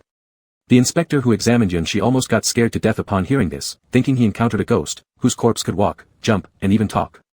There was even evidence of ESP abilities detected in previous checks. Wasn't that an impossible data point for a corpse? Later, when he calmed down, he asked Yunshi several questions. Confirming that Yunshi answered normally and appeared fine led him to begin suspecting if the machine was really faulty. Of course, the answer was no. Those machines were made with top-notch materials and underwent regular maintenance every day. They had only been in use for over a month, how could they possibly malfunction? After all this, even the inspector was at a loss. Seeing that Yunshi seemed unaware of many things, he felt pity. He rationalized it by attributing it to various effects caused by ESP on human bodies and quietly suppressed the matter, telling Yunshi not to mention it to anyone. In subsequent physical tests, Yunshi relied on his astonishing determination and exceedingly high scores to prevent anyone from doubting why he spent so long in the individual inspection room. Moreover, as similar cases briefly occurred among other ESP users afterward, over time even Yunshi himself almost forgot about this incident. The reason he was classified as a dead object was quite simple, his heart did not beat. So, Yunshi's momentary fluster didn't last long, and he soon resumed his indifferent attitude. I'm rather curious how you heard about this. Stop changing the subject. The man was irritated by his demeanor. Since you always act like this, then fine, I'll come right out and say it. I have reasons to suspect that you are an intelligent variant based on your actions and your completely blank history before the apocalypse. Yunshi raised an eyebrow. Indeed, there was a good reason for suspicion. He was almost stacking up too many buffs. Are you about to say my ability isn't actually an ability but a way to communicate information with my kind? Judging by the man's expression, Yunshi thought he probably guessed right. You're overthinking this, Yunshi chuckled. If I were what you think I am, would I be patient enough to argue with you now? Chapter 41, Coincidence. Dr. Wu's fainting was because the parasites inside him were forced out. His nervous system has been controlled for a long time and became fragile, he said, not even bothering to glance at the people in front of him. He absently played with a pen on the table that should have been used to record the interrogation process. His friend was long consumed by the queen parasite, leaving only an empty shell. It had already become a nest for those parasites, otherwise how could it have spread and taken effect so quickly? As for how I figured it out, if you have the time, read more books about queen and study micro-expressions. You'll understand then. Yunshi acted openly and only explained these points. Afterward, no matter what the man asked, Yunshi refused to answer, casually throwing in comments like, "That's not within the scope of this interrogation." Good, very good, the man slammed his hand on the table, angry yet acknowledging the truth, there was nothing he could do about it. "When you finally slip up, I'll kill you with my own hands. You could try killing me right now if you're competent." Instead of just talking, Yunshi raised an eyebrow. "Or are you aware of your limitations and know you can't kill me?" The man turned and walked away without another word, clearly unwilling to waste another second speaking to him. "Boring," Yunshi shrugged. "I thought you were better than this." He thought the questioning was over, but after the man left, he locked the car door from the outside, leaving Yunshi trapped inside without a key. With no other choice, Yunshi sat back down. It wasn't clear if there was a signal jammer in the area, but he couldn't reach Yan Lingue or the others through their communication devices. Bored, Yunshi picked up a small notebook the man had been flipping through earlier and forgot to take with him. He skimmed through it briefly and finally understood why the man had come up with the idea of mutants infiltrating human society as moles. Over the years, Base B, always ranked second and striving to surpass Base A, established a branch base near Qingqing City, which had yet to be scavenged fully. Everything went smoothly as they searched for capable survivors and useful supplies to expand the base. However, 4 months ago, this branch base became the first place attacked by a zombie wave and fell. This would have seemed perfectly normal, zombie waves had long been approaching human bases, and one might simply call it bad luck. But then not only the branch base, but also all the scattered survivors sent out by Base B, except the main base itself, were attacked by the zombie tide. For 7 days, they received repeated rescue signals. When they tried calling back, all they got was a busy tone. At the same time Base B suffered its misfortune, similar incidents began to occur in other bases to varying degrees. Although zombie waves would indeed advance toward populated areas, the fact that they consistently targeted key locations was unprecedented. During an emergency joint meeting between the two major bases investigating the cause, the absurd idea of there being a mole surfaced for the first time. 3 possibilities had been discussed then, but the idea of a mole was the least convincing and believed by the fewest people. Nevertheless, following the principle of better safe than sorry, the higher-ups assigned a team to investigate. The man interrogating Yunshi was part of that team. From his notes, it was clear how dedicated he was to the investigation. Over 2 months, he crossed off hundreds of people until he finally narrowed down his suspicions to Yunshi. Upon further investigation, he discovered that Yunshi had, for various reasons, visited every location that later fell into ruin. Considering Yunshi's unique and rare ability, his suspicion grew increasingly deeper. When Yunshi reached this page in the notebook, he was somewhat surprised. After careful reflection, he remembered that during that period, he had indeed been constantly moving around. This was because he and Jiang Xingnan had secretly parted ways at the time, though it hadn't been made public yet. One of the clauses upon joining the team stated that members could not leave voluntarily without paying a breach of contract fee. Thus, during that period, Yunshi had been seamlessly handling missions in various zones, hoping to find an excuse to leave early. Unbelievably, every time he left an area, it soon collapsed. So many coincidences piled up, leading everyone, including himself, to suspect that something was wrong. The latest entry in the notebook referred to the incident that afternoon. After flipping through the entire document, Yunshi felt as if he were reading someone else's story rather than his own experiences. So much had happened that he hadn't noticed before. Coincidence? Although he was certain he hadn't betrayed human bases, page by page, he found himself questioning who he had been before the apocalypse. Why was he found alone in an uninhabited wasteland? And why did he lose his memory? Why did he have so many secrets surrounding him? It was maddening. Yunshi tossed the notebook back onto the table and lazily leaned against the chair, staring up at the flickering lights, wondering when he'd get out of here and how Yan's group was faring. Just as this thought crossed his mind, the locked car door was suddenly accompanied by the sound of a lock being picked, and at the same moment, he heard the sound of a channel connection in his ear. "Hello." Yan Lingue's cool tone sounded, "You can come out now." Yunshi abruptly pulled himself up from the chair, standing so quickly that the table shook violently. The moment he stepped out and saw Yan Lingue, without any hesitation and under everyone's watchful eyes, he moved forward and hugged him. Yan Lingue's body stiffened momentarily, leaving him at a loss for what to do. "You." He hesitated to speak, glancing at the man beside who wore an expression of dissatisfaction, clearly seeking an explanation. "Why are you looking at me?"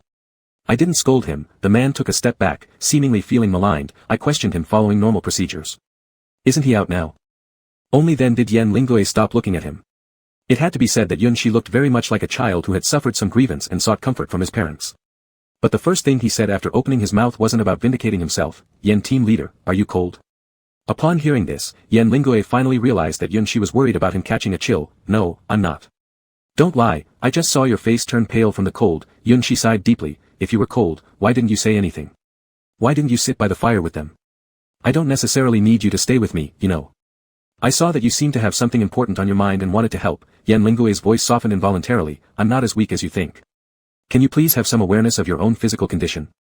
Yun Shi was nearly exasperated. Even if your health was fine, how could you withstand such a cold breeze?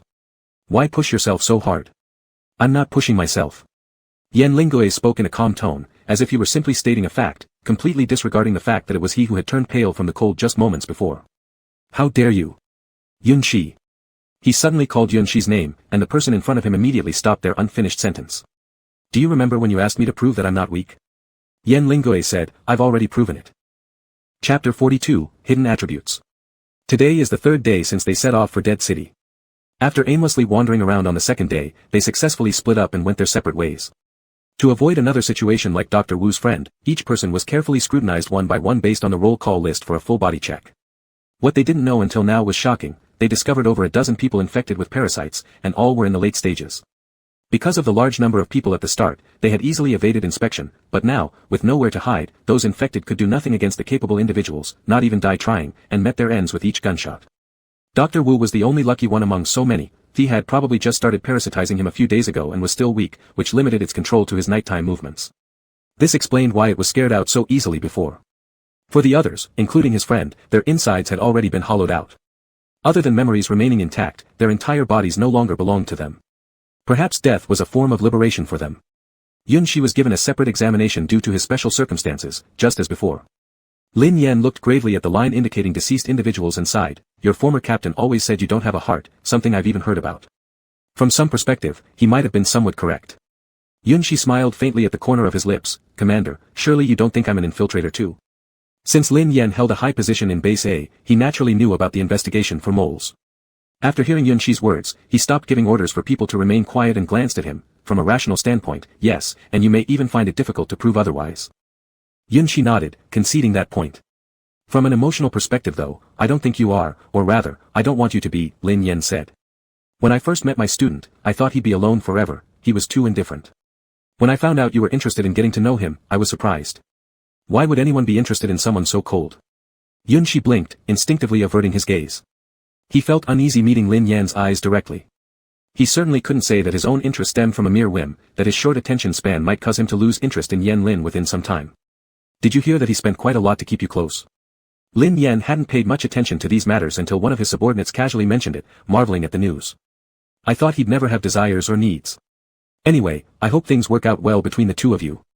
Hearing this, Yun Shi sensed something seemed amiss. Could you have misunderstood something? Lin Yan wasn't that much older than them, but when he looked at Yun Shi, there was a loving expression in his eyes. No need to worry, I'm not a rigid person. I can understand. What exactly do you understand? I don't. Yun Shi felt that given Lin Yan's ability, it was a waste for him to merely serve as a commander. He should write novels, his imagination shouldn't go unused. Before this, Yun Shi had repeatedly tried explaining that his relationship with team leader Yen wasn't what Lin Yan assumed, but the latter wouldn't listen, mistaking it for his fear of being looked down upon. Now, Yun Shi no longer bothered repeating himself and let Lin Yan assume whatever he wanted. Once he got his test results, he quickly left, fearing he'd hear more startling statements from the commander. Yen Lingui had been waiting outside for him for a while. Ever since he was interrogated, Yen Lingui became highly sensitive about other people summoning Yun Shi alone for questioning. Seeing team leader Yen immediately made Yun Shi feel uneasy, possibly because of subtle changes in their relationship after that night's self-proof, or maybe influenced by Lin Yan's words.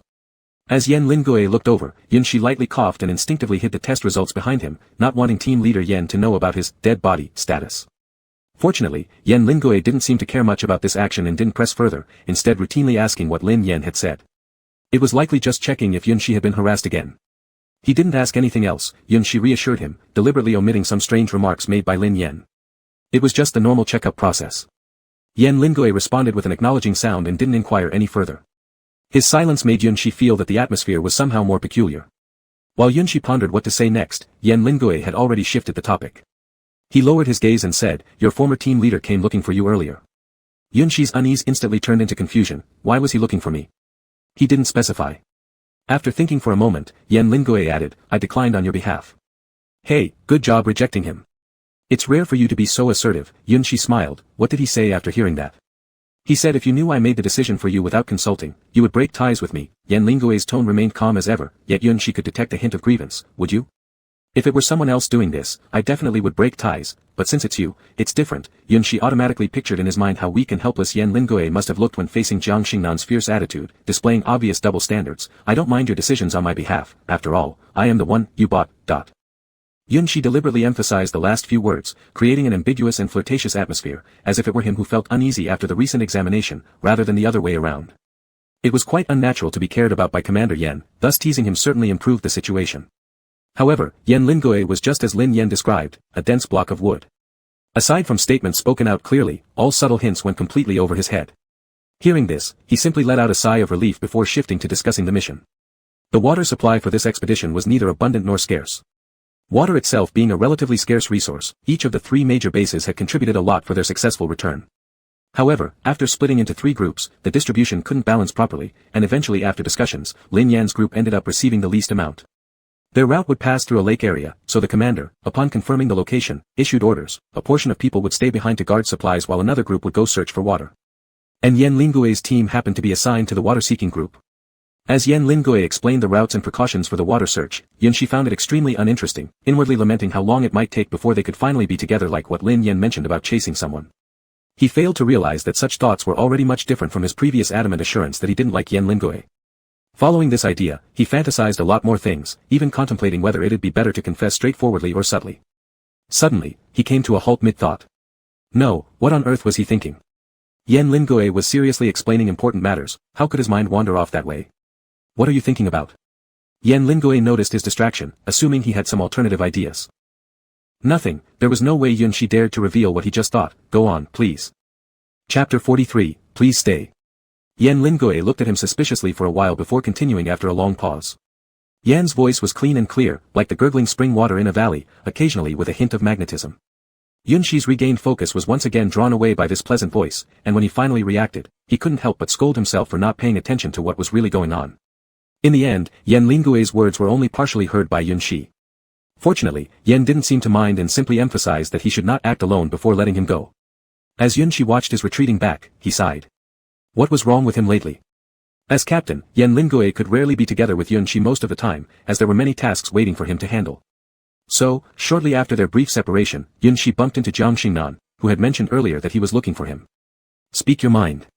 He truly couldn't understand how Jiang Xingnan managed to stick around so relentlessly. After they left the team and parted ways, it would have been fine if he just let whatever unsavory things Jiang did behind the scenes slide, but no, Jiang insisted on intruding upon him constantly, reminding him about the bad company he kept before. Don't look at me like that. This time, I'm just here to give you some simple advice, Jiang Xingnan said, his demeanor changed after some unknown experience in just a few days. His eyes drooped heavily with dark circles under them, and there was a sharp edge to his tone. You don't join them in the search for water, it's best if you stay behind. Yunshi glanced up at him without giving it much thought. Why?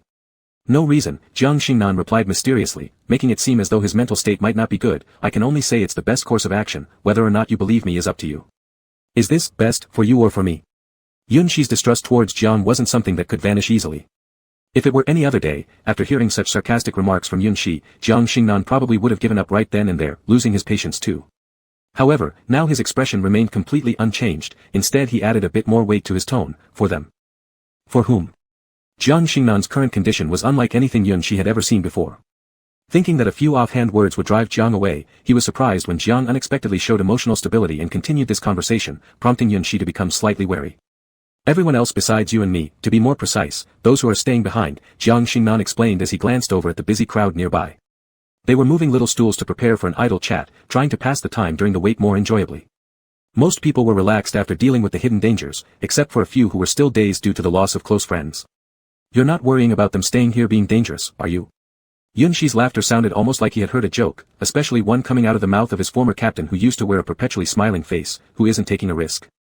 Staying has its own risks, searching for water has its risks too, preparing for death before departure was everyone's primary psychological adjustment. How come I never realized you cared so much before? It wasn't that he was cold-blooded, this statement was indeed true.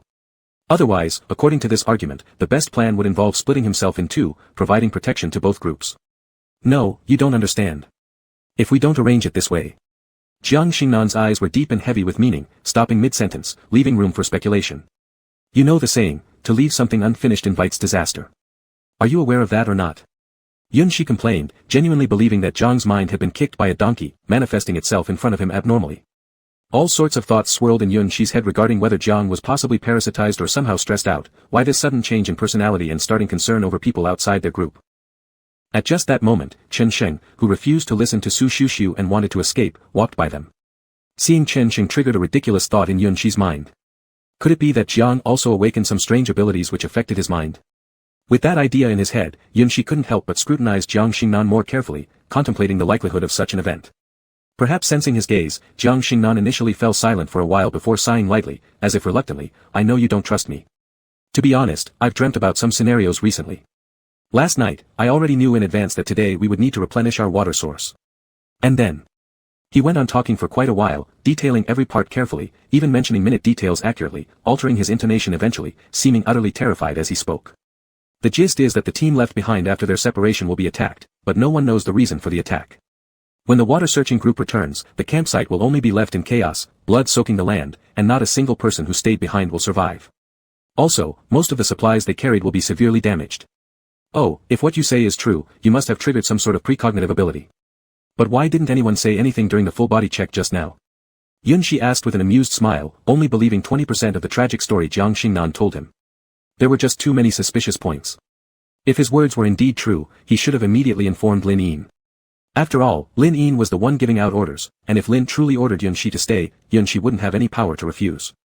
As if having foreseen this reaction from Yunshi, Jiang Xingnan simply handed over the already prepared medical examination report. This examination report wasn't complete, for reasons unknown, all pages except those concerning his abilities had been torn off. Only a doctor's comment remained. It stated that his body's hormones were unstable, indicating a significant possibility of being in the early stages of manifesting a supernatural ability. That actually provided a good explanation for why there hadn't been any visible signs yet. During the initial phase, it's uncertain exactly what kind of ability would emerge. Someone newly gaining an ability might also have doubts after becoming aware of it. In fact, doctors wouldn't believe a word from those who are in the early stage until they have definitive proof of something different from ordinary people. Even if Jiang Xingnan went right now and told them he could be a precognitive, all he'd get in return would likely be advice against excessive daydreaming, telling him that time will reveal his true ability. I really have no other choice, Jiang Xingnan said convincingly, with substantial evidence. This made Yunshi hesitate for a moment. Could it be that he had wrongfully doubted him? I see your relationship with the captain seems quite solid. You tell him and see if you can stay. I really don't want to witness that bloody scene again. After speaking, he considerately added that whether or not Yunshi agreed, it didn't matter. If it didn't work out, he was willing to stay behind himself and help. Yunshi did not respond at first, nor did he look at Jiang Xingnan. His gaze lingered on Yan Lingui, who was diligently handling affairs far away, only slowly pulling his gaze back when Jiang Xingnan had said everything possible. All right. Yunshi's straightforward agreement was truly unexpected by Jiang Xingnan, who thought it would take more persuasion. Are you serious? He couldn't believe his ears. Chapter 44, Concern. Yun Shitan responded calmly, it's true. Jiang Xingnan still harbored a bit of doubt, because he knew Yun Shitan's character too well. How could he so easily agree? Not until he saw Yun Shitan discuss the matter with Lin Yin did his doubt subside. He sighed in relief while saying approvingly that he had finally stopped opposing him. However, as soon as Yun Shitan was gone, he turned to Lin Yin and said, what I just said was made up. Don't believe it. Lin Yin took it all in stride. From the start, she hadn't intended to trust him completely, so what exactly has your former team leader said? Yun Shitan held nothing back and recounted everything Jiang Xingnan had told him. Seeing Lin Yin's expression grow increasingly grim, Yun Shitan spoke slowly, he's done this to make at least half of it seem believable. For the sake of realism, perhaps some of it will come true, but it shouldn't be that bad. You might consider keeping more capable people here. After deliberation, Lin Yin decided to follow his suggestion. She selected a few individuals with stable abilities from the water-finding team to stay behind, and instructed the medical department to pay extra attention to any abnormalities in Jiang Xingnan. Once everything was arranged properly, Yun Shitan changed into a new outfit in his team's vehicle. Replacing the simple and casual sportswear was a gray high-neck sweater underneath and an elegant overcoat on top. Earlier, he had worn less clothing than everyone else despite the cold, making him quite noticeable. Now, however, he seemed to have suddenly decided to dress warmer. This was to prevent Jiang Xingnan from noticing too early that he was still among the water-seeking group. Feeling that merely changing clothes wasn't enough, Yun Shitan then went to Yuming to borrow a cap to cover his most conspicuous blue hair. To his enthusiastic proposal, Yuming also handed over sunglasses and suggested various styling options he believed would look coolest. Among all the suggestions Yuming offered, the sunglasses were rejected first due to being too eye-catching. However, wearing a mask was successfully retained. After all, plenty of people wore masks outdoors to avoid bacteria entering their mouths and noses, so adding one more person wouldn't make it seem odd. Yuming scrutinized the transformed Yun Shitan left and right, feeling that something was missing. As a man with straightforward tastes, Yuming naturally couldn't figure out what. After hesitating for a few minutes, he pulled Yan Lin, who was always busy, over. And without a second thought, put the blame on her. The Yans are richer than my family, they must have better taste. Yan team leader, take a look, there seems to be some uniqueness about little Yun. How can we change it slightly without ruining his appearance? Yan Lin, preoccupied with work only, heard this statement and formulated two questions. 1. Why is he called Little Yun? 2. Why should changes be made when everything seemed fine before? Yuming, whose brain didn't work normally either, answered earnestly, Little Yun came to me for advice about changes. Isn't it proper for me to be his teacher? Teachers can address students, can't they? And as for why to make changes, I don't know. Ask him. Anyway, that's not the point now, quick help me think. Only then did Yan Lin notice the subtle change in Yun Shitan, her eyes catching a fleeting flash of surprise, reminiscent of the first time they met. Caught under such a gaze, Yun Shitan became slightly nervous and instinctively adjusted his hat brim. Inside, he started worrying if Yan Lin would find him strange. I'm doing this to avoid Jiang Xingnan, so he doesn't come looking for me again. Before anyone could ask, he preemptively explained himself, afraid his peculiar actions might be misunderstood otherwise. But unexpectedly, Yan Lin appeared more concerned about the fact that Jiang Xingnan had approached him. He came to you again. Yun Shitan gave a vague nod. It wasn't hard for him to see that Yan Lin didn't harbor much good feeling towards Jiang Xingnan. Since he felt similarly, he didn't care to elaborate further on the details of their conversation. Seeing Yun Shitan didn't want to delve deeper, Yan Lin fell silent for a moment, then replied, it's fine as long as there are no issues. What issues could I possibly have? Yun Shitan laughed, no matter what, he won't get the upper hand against me. If anything, trouble will come to him.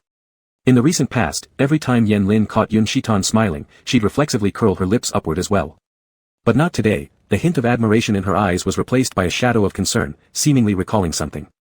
To avoid being discovered in her unusual state, Yan Lin seriously gave Yun Shitan some practical advice, which he listened to intently, almost ready to jot down notes.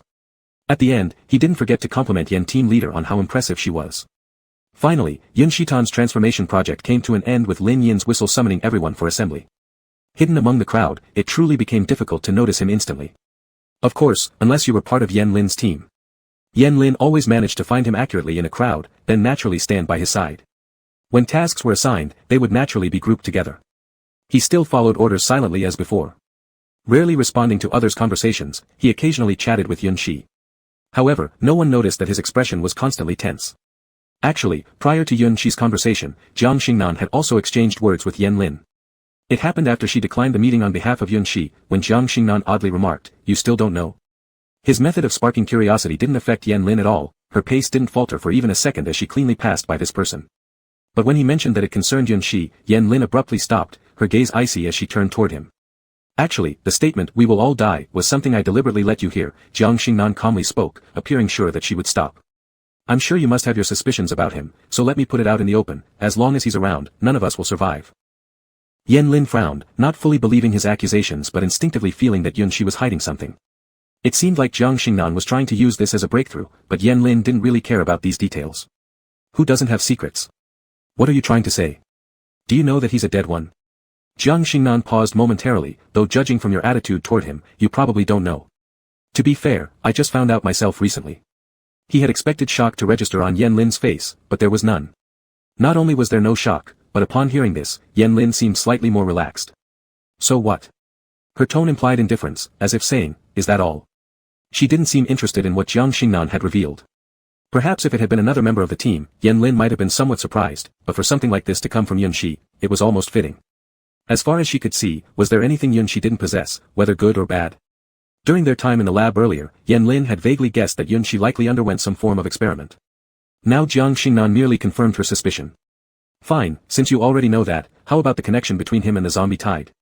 Jiang Xingnan intensely watched Yan Lin, hoping to detect any change in her expression. Using attract rather than survive might be a more accurate description of his abilities. Chapter 45, Hatred. Let me give you the most obvious example, Jiang Xingnan said, I heard that you spent 3 or 4 years in Beikai City without incident, but on the night he was brought there for auction, an unprecedented variant appeared, and it seemed to be a spider. Yan Lingui showed no reaction. Before he came, the zombie tide was already approaching Beikai. This situation was bound to happen sooner or later. I know you won't easily believe me, but think again. When he returned with you to Base C, weren't there obvious signs of zombies loitering outside the base? He looked as though waiting to see how long you could hold out. The zombies were attracted to him, but due to reasons unknown to us, they didn't dare to get close. For a while during our full team break, bite incidents frequently happened just outside the wall of Base A, causing panic among everyone. Yen Lingui remained silent because these occurrences indeed existed, only not in numbers large enough to attract much attention. And the most direct one, this forest is so vast, how could someone just accidentally encounter a bird carrying the infection virus? Jiang Xingnan's voice carried a certain allure, trying to guide Yen Lingui's thought toward the notion he had in mind. Do you really think all of this is just coincidence? Seeing Yen Lingui fall increasingly silent, Jiang Xingnan was quite patient, smiling amiably as he waited for the other's response. After a while, Yen Lingui finally spoke, yes. What? He nearly thought he'd hallucinated hearing that. You think it's a coincidence? Impossible. This person clearly was more rational than emotional. How could he be so foolish? You're right, there are indeed suspicious points, Yen Lingui calmly continued, but that doesn't mean everything is necessarily connected to him. I trust him, so I won't doubt him. Then he added almost compassionately, trust in your teammates is the basic requirement for any captain. This sentence was like mocking how the lack of trust caused Yun Shi's resignation. Jiang Xingnan sighed in frustration, thinking why couldn't this man be persuaded when facts were practically slapping him in the face. What exactly did Yun Shi have that was worth treasuring so much? Fine, if you want to trust, go ahead. Realizing nothing he could say would shake the unyielding belief of the man before him, he no longer held back his words. I hope you'll still cling to your so-called trust when all of you are harmed by him. He had intended to leave after saying that but stopped as Yen Lingui once again spoke up, don't repeat those same words in front of him. Jiang Xingnan turned back to look at him and suddenly understood why Yun Shi spoke sharply to him yet remained normal around their new captain. However, he just wouldn't accept it. The seed of jealousy rooted deep in his heart and even began to sprout like a towering tree. You don't need to worry about that. He's nowhere near as fragile as you think, he said with almost malice. Besides, I'm sure he's very clear about what kind of disaster he brings to people around him. Knowing oneself and being forcibly assigned blame are two different things, Yen Lingui said faintly. These sins you impose on him, he hasn't committed. But all of it comes from him. Without him, none of this would have happened. It seemed as if the air itself was saturated with the smell of gunpowder, each holding firm to their own view, ready to explode at any moment. You talk so convincingly, yet all you've got are rumors. Yen Lingui remained utterly calm. I don't understand where your hatred for him stems from. In my impression, he has certainly brought significant benefits to your team. Jiang Xingnan was momentarily startled, his expression flickering briefly, but soon replaced again with hatred. His value is indeed high, similarly his personality has also brought countless resentment to our team. All of this I used to bear for him, until in the end, he left the team without a word of notice.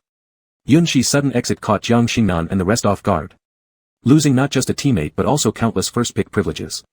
They wouldn't be the first ones grabbing those high-paying missions anymore. In your eyes, does he even deserve the freedom to leave the team? TSK, anyone can spout words, wait till something happens and you'll act even worse than me. I won't, Yen Lingui coldly said, since the day I took him out of the auction, I've never required him to definitely join the team. You're making it up. If it wasn't you who invited him, could he have asked to join on his own? Jiang Xingnan felt the other party was hypocritical to the extreme. For the 4 years he was in my team, he always had the idea of leaving, saying he didn't want to be constrained. If it hadn't been for me saving his life, he would never have stayed. If he wants freedom, I'll give it to him. Yen Lingui no longer intended to argue with him. As for you, you're unreasonable. Their conversation ended there. Yen Lingui thought Jiang Xingnan wouldn't bother Yun Shi after this, but that person completely forgot about their discussion. When he noticed Yun Shi instinctively avoiding the mention of Jiang Xingnan, he worried that the other might actually say something like, you've killed people. Even if he knew Yun Shi might not care too much, such words would still cause harm in the end. Therefore, during the following period, Yen Lingui kept observing Yun Shi's changes intentionally or unintentionally, until he was sure there was nothing abnormal with Yun Shi. Then he stopped watching him all the time and started to pay attention to other things as well. Cloud-like feelings had always lingered on Yen Lingui's watchful gaze, and when this disappeared, Yun Shi relaxed. He thought maybe he had done something wrong due to Yen Lingui's intense scrutiny. At this point, everyone had already found the lakeside. Due to environmental pollution, the water source was filthy. The professionals were filtering and testing for any viruses that could cause human mutation. If there were none, this water search operation would be considered a success. There are professionals for professional matters, so the rest only needed to guard the surroundings to prevent any creatures from disturbing them. Yun Shi should have been with others guarding the forest against wild animals, but he bypassed the crowd and quietly mixed into the scientific research team. Whether because he was too unnoticeable or those researchers' attention was all on the machines, no one discovered anything amiss. Yen Lingui did notice his action, but having grown accustomed to it, he didn't stop him. Instead, he just reminded him to be careful before letting him go play. Hampered by favor, he happily squatted by the lake, watching the dark patches of shadows by the lake scatter due to his arrival.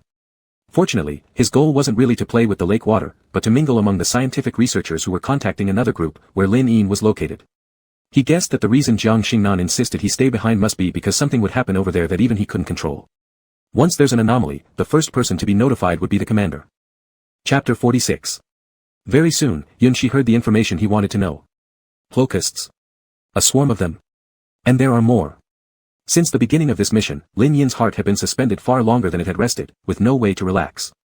Upon hearing the news from the other side, he was afraid he couldn't help but crush the communicator in his hand. He took a deep breath and forced himself to calm down. You mean that some flying insects appeared about 10 minutes ago?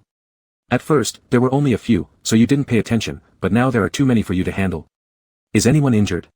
What's the situation now? What about those psychics? Flying insects. Yunshi suddenly understood why Jiang Xingnan insisted on staying behind at all costs. Insects were the only creatures not affected by his psychic abilities. If they really ran into a swarm, even he would be powerless. But how did Jiang Xingnan know beforehand? Could it be, as he said, that he has precognitive abilities? Still, it doesn't seem quite right. Before Jiang Xingnan mentioned his suspected psychic ability, his actions were completely indistinguishable from those of an ordinary person. These mysteries remained unanswered, yet one thing was certain, Jiang Xingnan was definitely planning something big behind the scenes. All they could do for now was take things one step at a time. Lin Yin wondered what he had done to make someone hate him so much. However, the one who would suffer the most would still be Lin Yin. He couldn't fully take care of everything here, and things over there were overwhelming as well. This mission might be the hardest one he had ever led out of all the previous ones. Yunshi pitied Lin Yin inwardly for a moment, then shook off the dust and got up to leave. Since he had already learned about the curious matters, there was no need to stay any longer. No sooner had Yunshi sneaked out of the research team than Lin Yin informed everyone that he would return for a while, handing over the responsibilities of supervision and command to Yan Lingui. This decision quickly sparked discontent among many people. Those who originally didn't fully comply with Lin Yin seized the opportunity to add fuel to the fire. If some individuals reluctantly obeyed Lin Yin before due to his status, then now, this group which had been holding on by a thread, had finally collapsed. Yunshi casually approached Yan Lingui. Leader Yan, are you sure you want to accept this responsibility? It's going to be such a hassle, look at their attitudes. We don't necessarily need a commander anyway. Yan Lingui showed no change in expression, signaling him to stop talking. Lin Yin is anxious enough already. If we don't ease the burden, he may not hold up. He hasn't made a mistake. In a crowd, fewer decisions tend to create more disagreements, and that's when things get troublesome, Yan Lingui continued. Yunshi nodded vaguely and then grinned, then I can assist you. Whoever disobeys gets beaten up. Yan Lingui chuckled lightly after hearing this, that's unnecessary and prone to cause trouble. What kind of trouble could there be? It's just a matter of whether we beat them hard enough, Yunshi said playfully. You're really, Sai, do as you please, Yan Lingui replied, having long grown accustomed to Yunshi's occasional, irrational tantrums, though he felt a bit helpless. Yet, merely being willing wasn't enough. Meanwhile, Lin Yin was vigorously arguing against the opposition. All of you who complain that you aren't satisfied, do you actually wish to take on this temporary command role? When something happens, the full responsibility falls on you. Lin Yin sternly said. If you lack the ability, stop entertaining these thoughts. Tell me, what stance do you have for looking down on him? After this statement, the whole room fell silent for a moment. But soon various voices arose, each expressing different opinions, blending with the sudden situations being reported through Lin Yin's communicator in a manner more irritating than the buzz of mosquitoes. Even though most of them didn't want to take on this position, since, as Lin Yin said, it truly was a thankless job, it was inevitable that some would stubbornly find ways to create obstructions without the courage to become leaders themselves. As it stood now, regardless of who took charge, it would be impossible to convince everyone to follow willingly. Especially with Lin Yin, who had a sharp tongue but a soft heart, he spoke harshly but never administered actual punishment. No wonder 9 out of 10 subordinates under him were rebellious. He patiently tried to figure out what everyone was saying. Once the crowd gradually quieted down, probably indicating they had nothing else to say, he smirked coldly and opened his mouth. I think I understand. It seems your dissatisfaction with me outweighs your unwillingness to let him take command. Lin Yin's gaze slowly swept over each person who voiced an opinion, causing those who caught his eye to instinctively close their mouths, fear rising in their hearts as if expecting physical punishment from this usually non-punitive superior officer. What exactly are you dissatisfied with? Dissatisfied that before entering the death zone, all you had to think about was how to take turns driving? Or that you didn't need to worry about not getting food? Or perhaps you just find it easy to vent your frustrations on the commander? Preventing infighting was the most frequently spoken and worried about issue by Lin Yin. Today, he suddenly realized that he had been worrying about the wrong thing. This large team's biggest problem all along was gaining everyone's respect and approval. His current words were akin to the overused rhetoric of lecturing students not to betray their parents' and teachers' expectations. The difference lay in that the former memorized these speeches through repetition while the latter spoke from genuine sincerity. The messages coming through the communicator grew increasingly urgent. Lin Yin didn't have time to keep motivating them with empty promises anymore. After this speech, he sincerely shook his head, realizing that maybe he shouldn't try leading people like he once taught his students, even if these individuals were relatively young. If you have any grievances with Yan Lingui, come directly to me. This was his last statement before leaving, that is, unless you've disregarded everything I said. Unfortunately, all his efforts were wasted as soon as his figure disappeared entirely. The others then became even less restrained. Who cares about the new leader anyway? After Lin Yin left, most people stopped guarding their posts and freely chatted around aimlessly. Even the professionals slowed down their pace, blatantly showing disrespect for Yan Lingui. This outcome was expected. Without mentioning Yan Lingui's identity before the apocalypse, even his limited fame wasn't enough to make others obediently follow him. Why would anyone listen to someone they barely know who isn't part of either major base? Due to uneven distribution of manpower, the places they guarded were spread across various angles. There were only 2 people watching over the east side. Once Lin Yin left, these 2 gave up as well, intending to sneak back to the main group to slack off. They had barely walked a few steps together when an eerie voice came from behind them. Where are you heading? That familiar voice caused both of them to turn around, only to meet the half-smiling gaze of the blue-haired youth. Decide whether you want to die or stay put. Chapter 47. You, who are you? Why should we listen to you? One of them recovered and responded with slightly less confidence. The abilities of the people here are basically the same. How do you think you can take on 2 of us? Another one quickly calmed down and retorted sarcastically. Yunshi exclaimed, I didn't say I was going to fight alone. Both were startled. Not fighting alone. Could it be? The first person suddenly turned his head towards the grove where a pair of scaly round eyes gleamed among the grass but retreated into the darkness when noticed. It's a giant python. They hadn't even noticed the existence of the python. If they had recklessly left earlier, leaving their backs exposed to it, they might have been in grave danger already. Moreover, all they had were daggers. How did you find out? The second man's back was soaked with cold sweat. I don't know, maybe I'm just naturally sensitive to living creatures. Yunshi maintained his smile while pulling out the silver-white pistol attached to his waistband, spinning it around his hand a few times. I only have 2 bullets. Where do you think they should be used? The young man's pupils constricted instantly upon seeing the gun. He actually carries a firearm. The 2 looked at each other awkwardly, finally realizing that the person in front of them wasn't an ordinary person like themselves. These days, for someone like them even touching a gun was hard, let alone handling a gun as skillfully as Yunshi did. Now, can you answer my question? For a moment, those 2 seemed to see a coldness akin to a snake's in Yunshi. I'll guard. I'll guard all right. As he said this, the python, presumably extremely hungry and seeing the distance between the 2 people and him nearly equal, slithered abruptly out from the grass, lunging directly toward the vital points of the nearest person. It's true, when people reach the peak of terror, they cannot move. His feet were stuck as if covered in super glue, unmoving. In the midst of extreme fear, his companion tried to help him but instead caused both of them to fall. Then, before either of them could react, Yunshi darted forward like the wind. He had already put away the silver-white pistol and, in a swift movement faster than lightning, grabbed the back of the snake's head, a method that best controls the snake. But this giant python was simply too large. His hastily picked up stick slipped from his hands, it was impossible to fully control it. This action successfully drew the hatred, causing the python to no longer focus on the 2 people. Its crimson eyes now tightly fixed on him, it lunged at him the next second. Yunshi nimbly dodged the attack. However, by doing so, he accidentally stepped on the snake's tail. This thoroughly enraged the python, making its attacks visibly fiercer and fatal with every strike. Didn't you have a gun? Fire it. The 2, supporting each other while hiding on the side, were nearly frantic at the sight of this scene, wishing they could reload the gun for Yunshi. Yet, despite continuous dodging, Yunshi still managed to reply indifferently. Wasting bullets. Bullets aren't as important as our lives. That man's yell gradually attracted some onlookers. When they saw a python as tall as an average human, they were all startled, thinking Lin Yin was being redundant by asking them to guard the edges. Who would have thought wild creatures would actually appear, and be this terrifying? Coincidentally, Suyu also arrived on hearing the commotion. She looked somewhat surprised at the scene and originally intended to kindly inquire whether help was needed but decided against it after seeing the many people gathered around. For ordinary people, such a situation was indeed quite dangerous. But for people like them, natural element abnormals, it was as simple as flipping your hand. It might only consume a bit of energy and spirit. Most of the people present were ordinary individuals. If she helped this time, countless other regular people encountering similar situations would come seeking help afterward. Helping 1 or 2 wouldn't be bad, but helping many would become problematic. That was why, during her initial self-introduction, she explained this reason. Suyu stood there observing a little longer, confirming that with Yunshi's movements, things should be fine. Then she turned around and left, informing Yunshi's other teammates about the incident. By the time they hurried over, Yunshi was already struggling to pull the python up using its backbone. Afterward, he released his grip and threw the almost lifeless creature to the ground, muttering, "Why doesn't the soil here have that functionality?"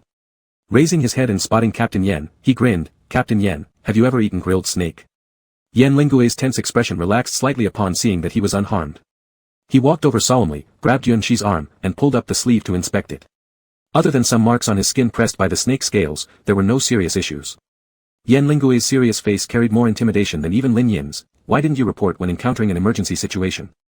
Who knew while Yan Lingue was discussing data with the research department, how suddenly hearing from Suyu about Yuan Shi's confrontation with the python had made him so anxious that he barely managed to grasp half of the data clearly before clutching the backup report and rushing over. This minor matter didn't require reporting, Yuan Shi said softly, I could handle it myself. I know you can deal with it, Yan Lingue lowered his voice as well, but you don't have to solve everything alone. This time it was an emergency, next time what? Is it only when your life is at risk that you remember you have a captain? Sometimes, you should try trusting me. Yuan Shi was startled for a moment, suddenly feeling somewhat at a loss. After a while, he weakly responded, you and Commander Lin truly deserve to be master and apprentice, your scolding styles are exactly the same. There won't be a next time. Possibly due to feeling guilty, he shifted his gaze and avoided looking at Yan Lingue. Yan Lingue fell silent for a while, then softly said, stupid enough to die. Yuan Shi abruptly turned his head back, when did you learn to curse? Young master, you shouldn't pick up these bad habits. Yan Lingue, call me captain. Oh, even as your captain, you shouldn't pick up such things. Where are you going? Don't leave. You really can't say those words. In response, Captain Yan's steps sped up. Left standing in place, Yuan Shi was quite vexed. His Yen team leader's character seemed increasingly unlike what it used to be, giving off vibes akin to seeing a high mountain rose falling from its pedestal. Who could return to him the quiet and aloof Yen team leader who talked little? Frustrated, he vented his annoyance on the thoroughly dead python. There was no way he'd let Yen eat it, so Yuan Shi started carrying the snake, which was nearly as big as half his body, intending to move it deep into the forest for other wild beasts to dismember. Just as he began, those two individuals who had initially planned to slack off but had stayed far away out of fear shuffled over hesitantly. The first one eagerly asked, what do you intend to do with the snake? Let me help you. The second one gleefully asked, hey, could I touch your gun? Yuan Shi glanced at them, and without uttering a word, he unfastened his silver-white pistol and threw it to the one who wanted to touch the gun. Chapter 48. That person probably hadn't expected Yuan Shi to actually dare to casually hand over the firearm, his eyes widened as he fumbled to catch it. However, when he opened the magazine intending to check if there were really only 2 bullets inside, he was dumbfounded. How could it be empty? While Yuan Shi was directing another person to help move the corpse, he nonchalantly hummed in response. Aren't you saying there are 2 bullets left? That person looked incredulous, feeling deceived. You, how dare you go in unarmed without even bullets? After the other person struggled to carry the snake's body away, Yuan Shi barely glanced at him. 2 bullets correspond to your 2 people, I don't need bullets to achieve the same effect. The man felt like crying out in frustration, brother, we're not like you. Even if we really stayed obediently guarding, it wouldn't do any good. You saw just now, if we too encounter a python, we'd likely die. Why must we be the ones to guard? If one can slack off, would there be any less later? Then it would just turn into chaos. Yuan Shi's emotionless expression was somewhat frightening. If you can't handle it, you can notify the commander. It's better than letting them mix among the crowd unnoticed. When he mentioned the commander, the reverence in the young man's eyes just moments before faded into disdain. Brother, are you joking? Look at that provisional commander, so frail, let alone dealing with pythons, he probably can't even face low-level zombies. And earlier, he only came after you had already solved the problem. What use is he? After finishing his sentence, he flatteringly chuckled, it would be better if you took charge instead. I guarantee I'll follow orders. This person clearly belonged to the kind who never ventured outside their safe haven, so much so that he didn't even know Yuan Shi was under Yan Lingue's command.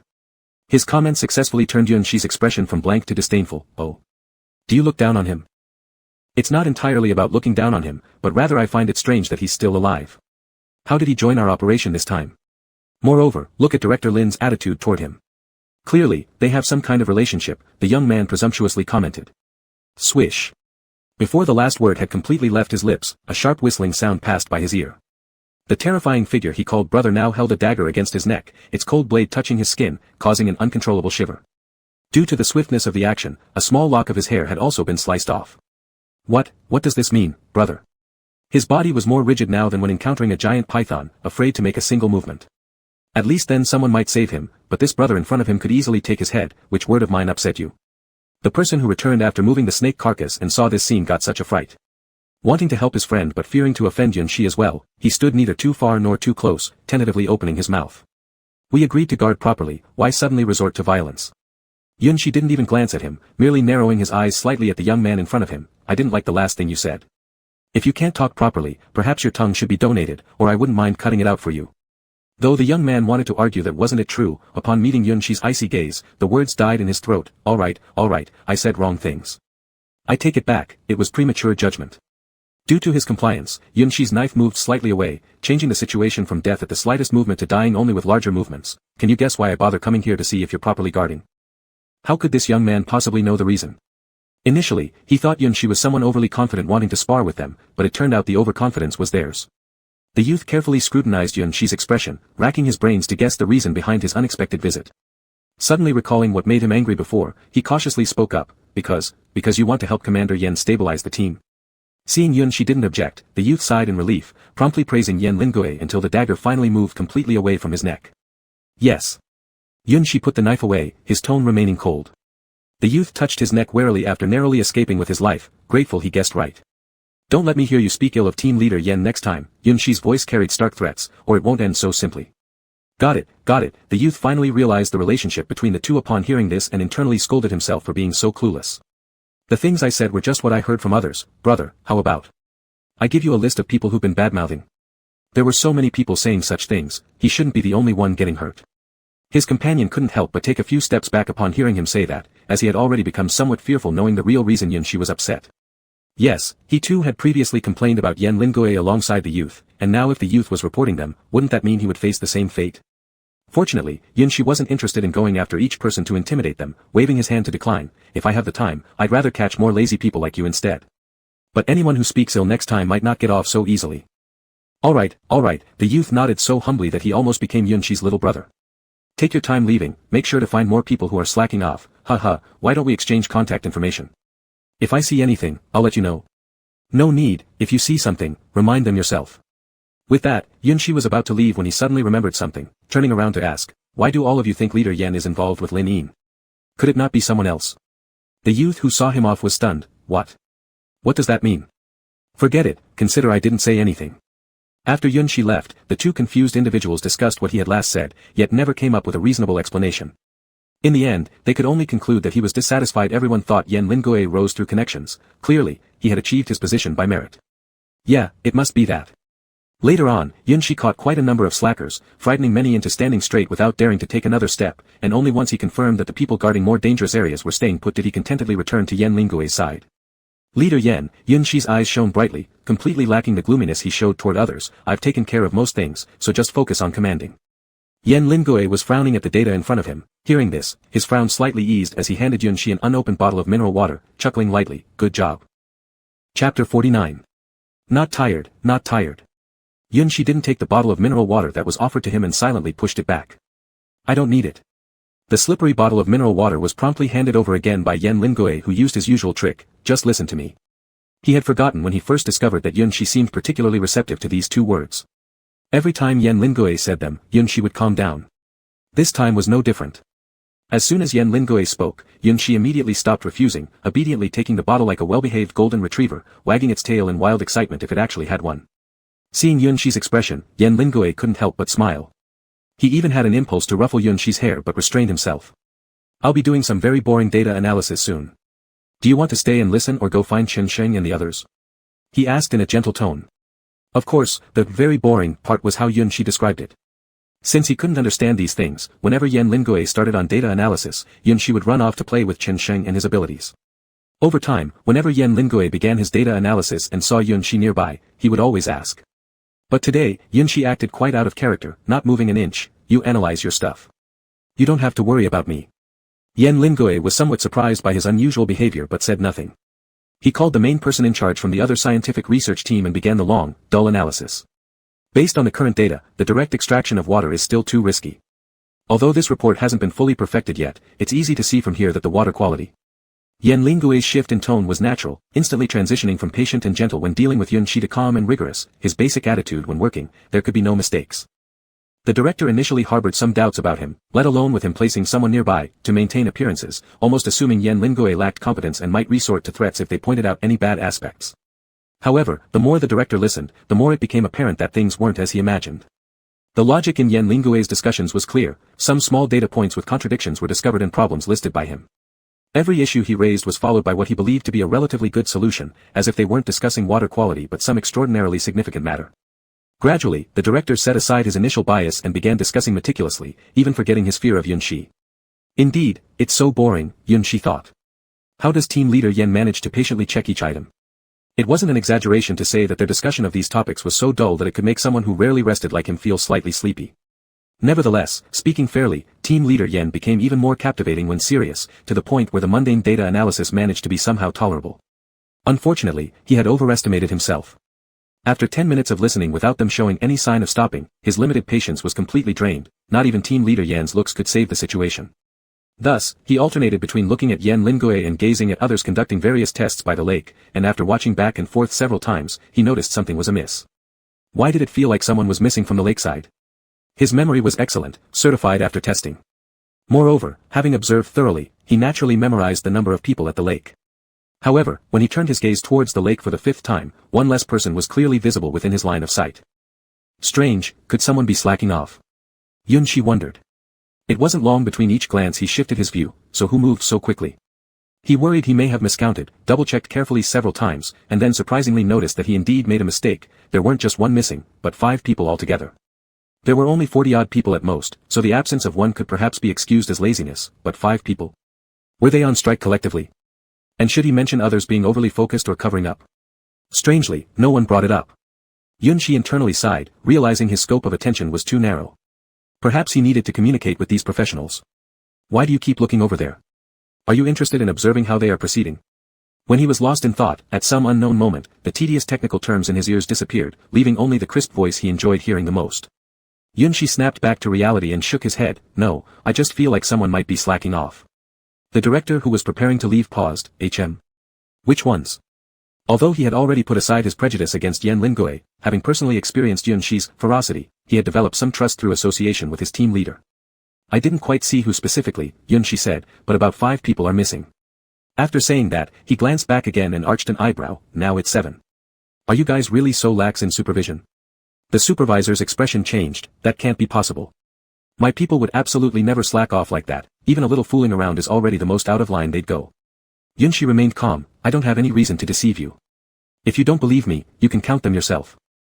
The supervisor naturally didn't believe him. He trusted his own people more, so without hesitation, he turned around and went back to count.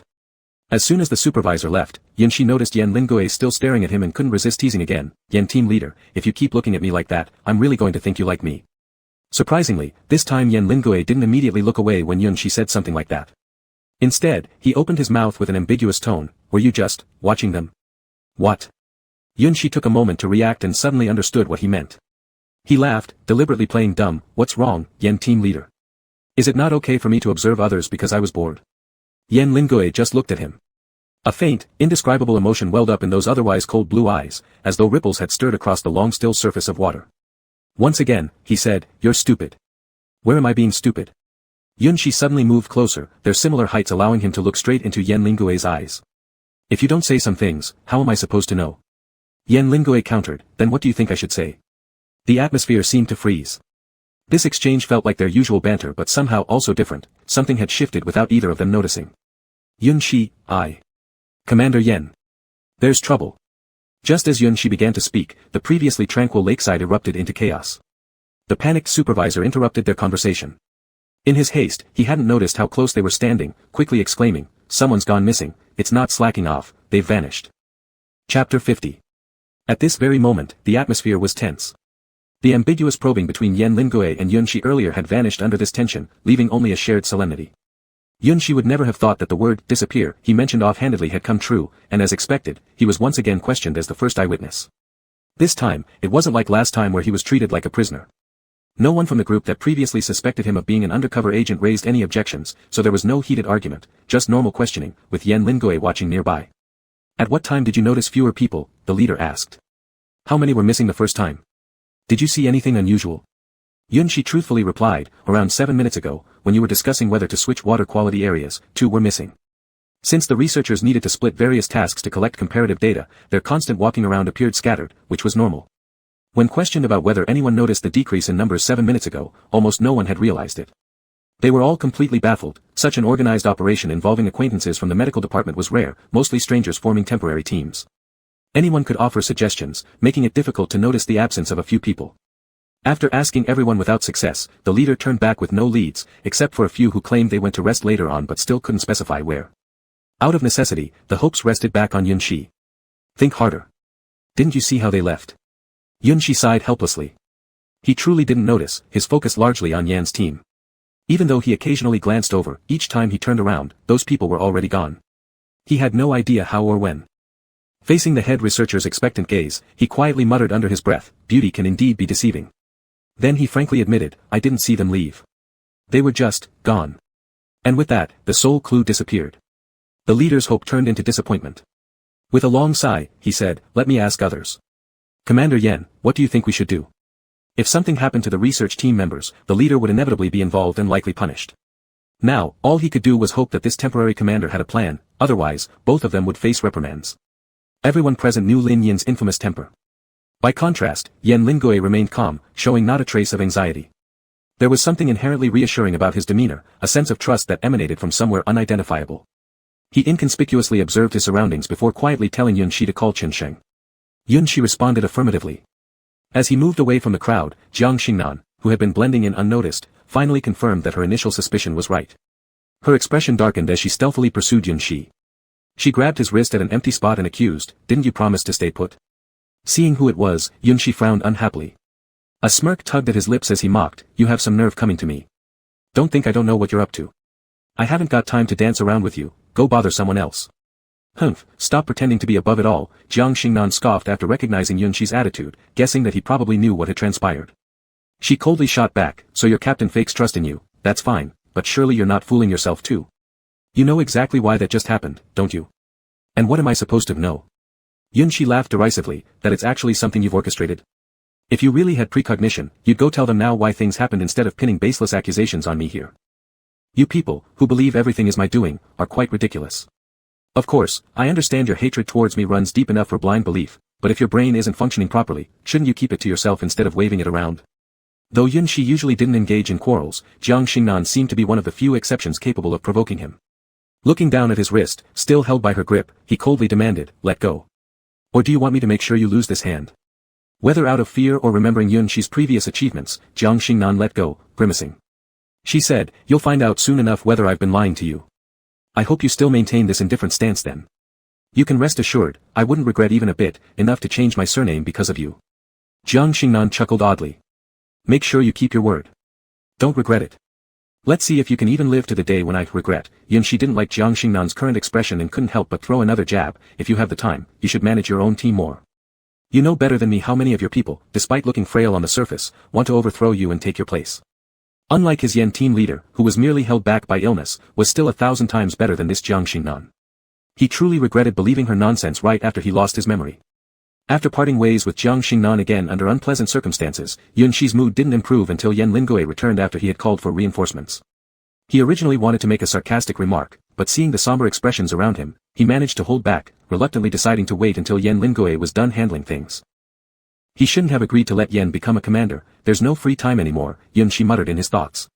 Yen Lingui asked Qiansheng whether he noticed anything unusual using his special abilities. He had earlier noticed some greenery by the lake and thought asking Qiansheng, who could communicate with plants, might uncover something useful. Fortunately, Qiansheng did not disappoint and didn't break the last remaining clue, there's blood. Upon hearing this, the heart of the responsible party clenched sharply. Could it mean that his subordinates were already in trouble? Which area is it referring to? Yen Lingui asked. The lake, Qiansheng furrowed his brows, as if he had heard something distasteful, the blood mixed with the water and irrigated the plants, causing them issues. Not just blood, but chunks of flesh too, someone certainly doesn't care about the environment. If the head had been anxious before, now he felt like struck by a thunderbolt. His legs nearly buckled beneath him, but someone nearby acted quickly to steady him so he wouldn't fall. Is there something in the water? He asked tremblingly. Qiansheng seriously considered his question for a moment before shaking his head, no. We checked just now, inside, besides fish and rocks, there's nothing else, Yen Lingui reminded him. I know, but if not, how can this happen? Someone comforted, who says it has to be a body? Let's think positively.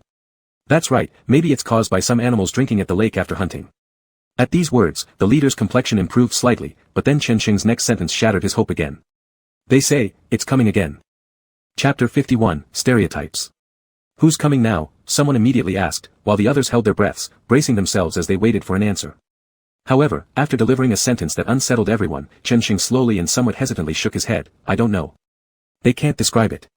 Plants may have spirits, but they are still relatively dull compared to sentient beings. Their capabilities only allow them to distinguish between whether something is of their own kind. For everything else not of their kind, they collectively refer to them as it, including humans. But according to their description, this it has visited many times, yet no one knows if it's a human or some unknown thing lurking in the shadows. The unknown brings endless fear, knowing nothing is the scariest. After this mysterious disappearance case, no one dared to approach the lake anymore. The comparative data halfway collected had to be forcibly halted, and all that remained were some incomplete leftovers. They said that before Lin Yin, this veteran with psychic abilities returned, they wouldn't disperse again. Even though such a situation seemed to make Lin Yin's fire-based powers utterly useless, the problem was clearly coming from the bottom of the lake, and water repels fire. His presence did little more than boost morale. Moreover, Yan Lingui received a message through communication informing him that the situation on the other side was getting worse and he couldn't return anytime soon. Just as people huddled together thinking they would avoid further disappearances, new problems arose, one after another like weeds. Not only within the research department, familiar or unfamiliar people also started noticing that acquaintances were gradually vanishing. After careful identification and reporting, 12 people outside of those by the lakeside had gone missing without a trace. Even Su Yu wore a grim face while telling Yan Lingui, our team member Guili disappeared. He just half an hour ago told me he was going to find Guili. These two whose names sound similar were the twins introduced at the beginning, almost inseparable. It was hard to imagine how the younger brother, Guili, managed to vanish silently along with the group by the lake. I asked his brother, who said he hadn't seen him at all and thought he was staying with me, Su Yu said, hesitating slightly as her gaze momentarily fell onto the crowd before quickly moving away. Now that we know Guili is missing, his older brother is practically frantic. Yan Lingui pondered for a moment. Based on everyone's reactions, a vague guess began to form in his mind. What was his expression when he told you he was going to find his brother? Su Yu was taken aback by his seemingly irrelevant question and answered instinctively, it was just like normal conversation. Before she could finish, she suddenly realized something and exclaimed in surprise, no, it wasn't the same. That child used to become noticeably happier whenever he mentioned his brother, but today it was just like an ordinary conversation. There wasn't even the slightest ripple. This wasn't typical behavior for Guili. Yan Lingui nodded knowingly, I see. He then asked Yunshi to summon several others who claimed their companions had disappeared and asked them the same question. The answers were mostly consistent. Besides the ones from the research department, every person had a reason for disappearing, either with blank faces or exhibiting faint emotions, and their eyes seemed vacant, gazing at nothing. Only one individual loudly insisted otherwise, that his friend was completely normal before disappearing, displaying normal human emotions and couldn't possibly be under any influence as Yan Lingui guessed. Yan Lingui wanted to patiently explain to him that it was only a hypothesis, not fully confirmed, and asked for the exact words his friend spoke before leaving. But instead of answering, the man deflected the topic and blamed Yan Lingui for everything. My companion disappeared earlier than these people, he said harshly, right after you finished your handover. How could anything this coincidental exist? There's no way it's unrelated to you. Faced with someone so obviously provoking trouble, Yan Lingui, with his current disposition, didn't waste words arguing back. But there was an exception. An infamous teammate of his, Yunshi, was standing nearby glaring at the man. His patience was evidently thinning, as if he were ready to lash out at any moment. Yet the man appeared oblivious to the almost overwhelming killing intent emanating from him and continued speaking undeterred. As he waxed on about his theories, Yan Lingui suddenly interrupted him mid-rant. You never mention what he said because his reasons might differ from others. Everyone except Yan Lingui cooperated by reflecting. So far, 2 categories had been identified, looking for someone or doing errands. This person must have overheard conversations and thus was intentionally withholding information, realizing how unique his situation seemed. It had to be said, he was rather smart, just not in the right way. Realizing his thoughts were uncovered, he clearly got irritated. What evidence do you have? Just because you're a temporary commander doesn't make you superior, does it? You can't just randomly accuse people. Yan Lingui lifted his chin slightly, revealing a rare aggressive side, then please provide a reason to prove your innocence. Remember to pick something believable. This dismissive attitude quickly angered the other party. Yes, he went to slack off, so what? I see you just stand there doing nothing, no better than him. You think you're so good at guessing, then guess who the plant-based psychics are talking about when they say, it. You don't even know anything, you're just leading us to die. His blatant disrespect towards Yan Lingui in front of everyone startled some onlookers, astonished by his audacity to speak out while Yunshi was still nearby, truly disregarding his own life. Cloud-like eyes of Yunshi dangerously narrowed as if ready to act, but Su Shirshu stopped him. Normally, when Captain Yan behaves this way, don't interfere, he said. When he has this kind of attitude, it means he's already certain. Besides, he needs to assert his authority now. Yu Ming followed in agreement with nostalgia. I forgot the last time I saw him like this, it was either 2 or 3 years ago. It happened when our team first formed, full of various issues due to lack of coordination. He remained very calm and never directly scolded anyone, yet he instilled a fear akin to facing a head teacher in me. Is there something I did that gave you the impression that I'm letting you all die? Yan Lingui calmly asked, or is it because of something someone else said, leading to your misconception about me? For the first time, he openly addressed the rumors increasingly exaggerated about himself. I won't deny that before the apocalypse, I was indeed the young master you all described. But that was just an identity imposed by my family. What exactly do you despise, Yan family's young master born into privilege pre-apocalypse, or Yan Lingui who has removed that label post-apocalypse? No one spoke in the room again, not out of fear, but from inability to find any valid counterarguments. How ironic, that one day he would need to use others' most common words against him to silence further criticisms. I will not let you die. That was the final statement made by Yan Lingui. Chapter 52. For the next while, no one raised any more questions. The one who had initially protested staunchly had eventually confessed despondently. It turned out that his companion was actually among those who were slacking off during the shift change. He somehow managed to hide a cigarette and informed his friend before choosing a less crowded spot to smoke. As for where he went, even his friend didn't know. This provided a somewhat useful clue. If his companion really did go to smoke, then finding the cigarette but could confirm the area where he disappeared, and there might be a chance of finding others as well. With this development, others started providing some clues. One person mentioned seeing smoke swirling around on the opposite side of the lake. The opposite side of the lake. Yan Lingui's first reaction upon hearing this information was confusion. Up until now, no bridge or way to reach the other side of the lake had been discovered. To avoid people and have a smoke, there was no need to cross over.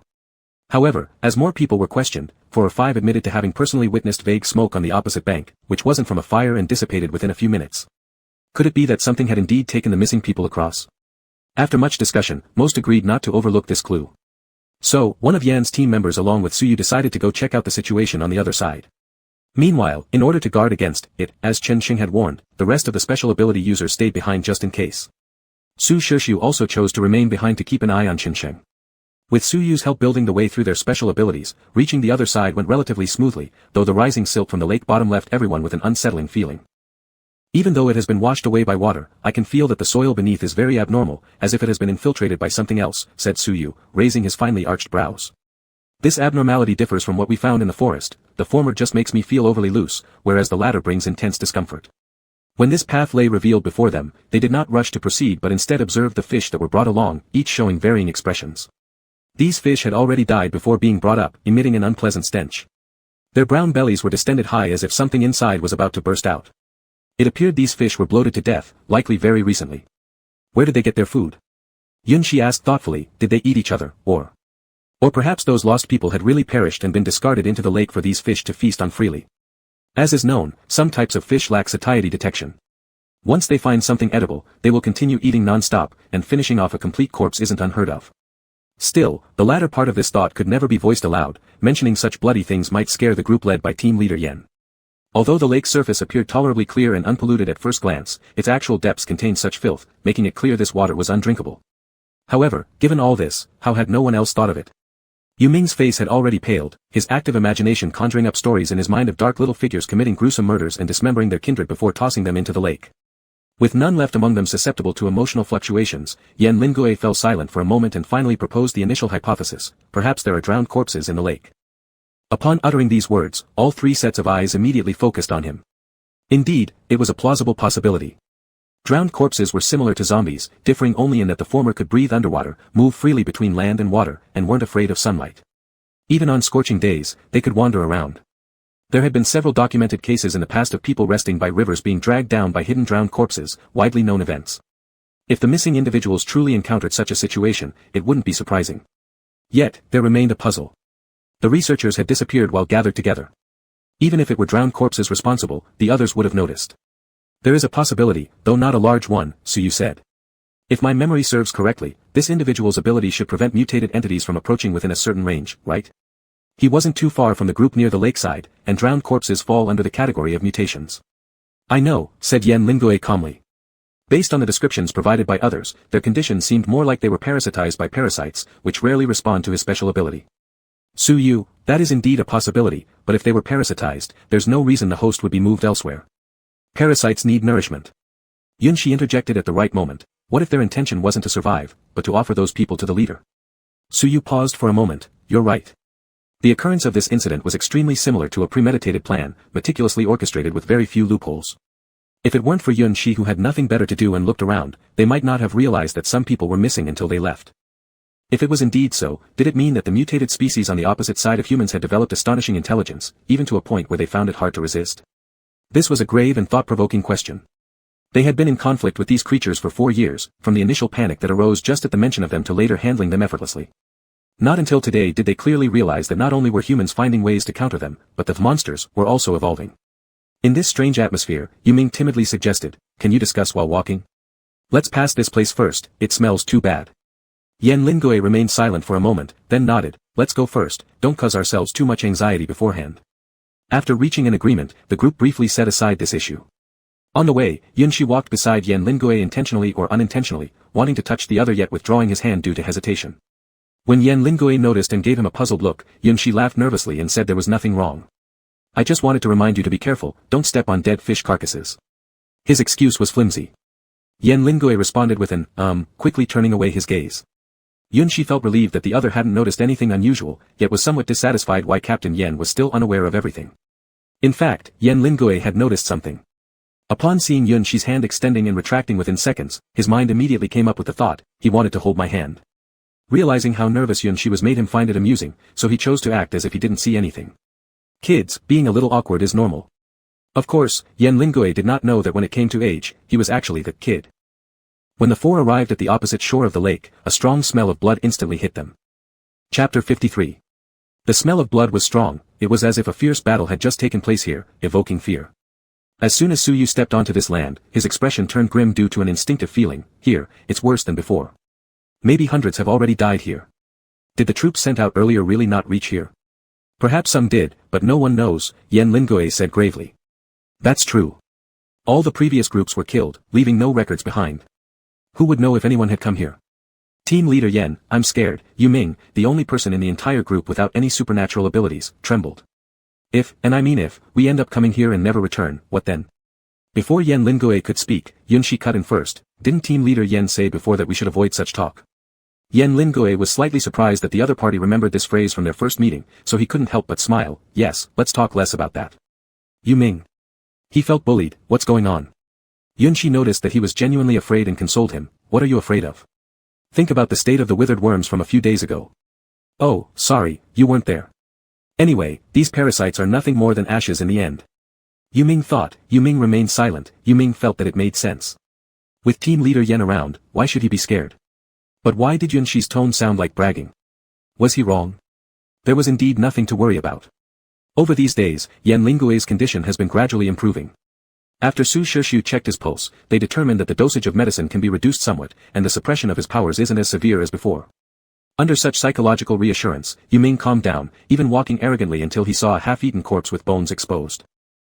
He widened his eyes, and then whooshed far away, stopping only when he accidentally leaned against a tree trunk, they've encountered trouble. It's just one corpse, don't make such a fuss. It may not even belong to our group, Yun-shi said, stepping forward to turn the body over. After staring at the equally mangled face for a while, he concluded, can't tell. Apart from being able to determine the owner of the body was male by his hairstyle, nothing else could be discovered, not even the dead man's own mother would recognize him now. Many small black bugs were crawling around near the corpse, forming a dark cluster focused on the bloody flesh. Yun-shi took several steps back in disgust. He noticed Yu Ming still despairingly leaning against the tree trunk and asked him what he found so terrifying.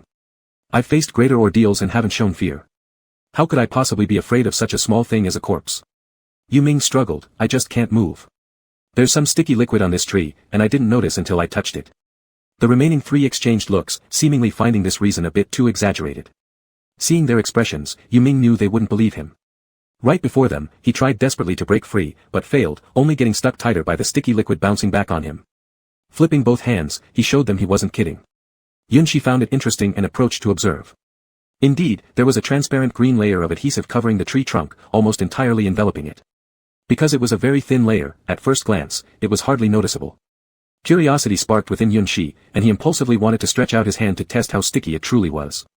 But before he could act on that notion, Yan Lingui seemed to see through him and promptly said, don't touch. This made Yun-shi awkwardly halt his thoughts.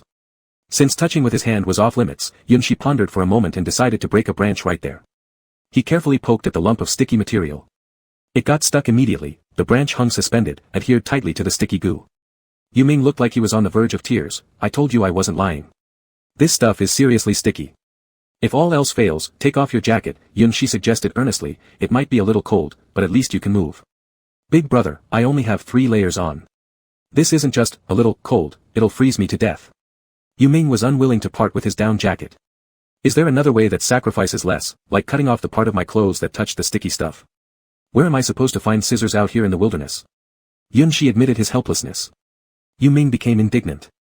As he was still trying to plead for his life jacket to survive, he suddenly heard a faint rustling sound. It was so subtle that if one didn't listen carefully, they wouldn't detect it. It was just like someone stepping on fallen leaves. His face immediately changed peculiarly, hopefully checking whether it was one of his companions accidentally making that sound. The answer was obviously no. Everyone was standing still in their original positions, not having moved an inch, let alone stepping on dry leaves. Besides, there were no dry leaves anywhere near their feet. Did you hear any sound? Yu-ming asked shakily. Just now, it wasn't very obvious, but I definitely heard it. As soon as he finished speaking, that sound disappeared. Yu-ming almost missed a heartbeat from being startled. I didn't hear anything, but, Suyu lowered his voice and made a shushing gesture with his hand. I can sense someone coming from the west. Yu-ming, move, Yan Lingui immediately said, his tone leaving no room for argument. At this moment, Yu-ming realized the imminent danger and didn't hesitate further. In 3 quick movements, he unzipped his jacket and shrugged it off. Where to? Before the words left his mouth, the previously silent footsteps abruptly sounded again. This time, they didn't conceal themselves and appeared in front of the group in what seemed like the blink of an eye. That speed was beyond human capability. I've seen this person before. Yu-ming paled upon recognizing the familiar face. A few days ago when we had a fire, he sat next to me. This morning, when we set out, he even greeted me. It seemed like he could understand what Yu-ming said and slowly turned his stiff head towards the source of the sound, then opened his mouth sluggishly. You. Along with this sentence came clusters of dense black dots spilling from his mouth. I know you want to greet me, but please don't. Yu-ming cried and darted away again. I suffer from trypophobia. These countless black dots spilled out from his mouth, covering the entire body within moments. After emerging, they did not rush to attack the group but piled onto the body of the man, forming a small mound resembling a tiny peak. He's hatching eggs, Yun-shi suddenly spoke up. The others must have met with misfortune. Once these parasites begin to lay eggs, we cannot linger here for long. No one questioned him because the scene before them already told the whole story. A few seconds after the small peak formed, it quickly dispersed again. What was once a complete human body now only remained as a skeleton. Perhaps drawn more by bloody corpses than living people, those insects moved in unison toward the first corpse they had encountered earlier. Not taking enough time to identify what exactly these creatures were, Yun-shi instinctively pulled Yan Lingui. Team leader Yan, we need to go back. Chapter 54. Suyu attempted to use his ability to make these insects sink into the ground, but it seemed to have little effect on them, as they quickly crawled back out. And what's more, whether it was an illusion or not, the number of insects was gradually increasing. Yun-shi had a very unpleasant guess. There might be a nearby hatching nest, probably very close to us. The others immediately thought of the trees around them that were covered with strange slime. In the next moment, Yu-ming's cry confirmed everything. Help. Why are they all surrounding me? Looking over, indeed, compared to the group who could barely move surrounded by the bugs, Yu-ming looked much worse off. It seemed that while their situation made movement impossible, the swarms around Yu-ming suggested he might have been thinking about how to die well. It wasn't hard to tell that this should be the contribution of the slime. Captain Yen, it seems like we can't leave. Yun-shi raised a hint of a mysterious smile. Would you rather die with me? Die together? Before he finished the sentence, a blinding white lightning flash appeared in front of their eyes and disappeared in the blink of an eye. Only the smoking bugs remained, immobilized. Yun-shi internally clicked his tongue, slowly turning his head to stare at him, his eyes full of innocence. Do you not want to die with me? Yan Lingui also looked at him, seemingly confused, unsure if he was questioning die or together. Forget it, pretend I didn't say anything.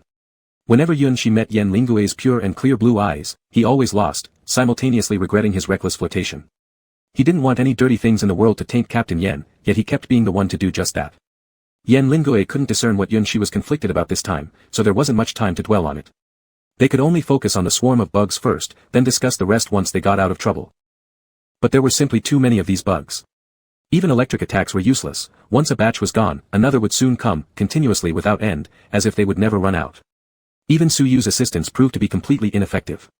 These insect swarms were as if naturally born in the soil. No matter how deep they were buried, they could always quickly dig back out.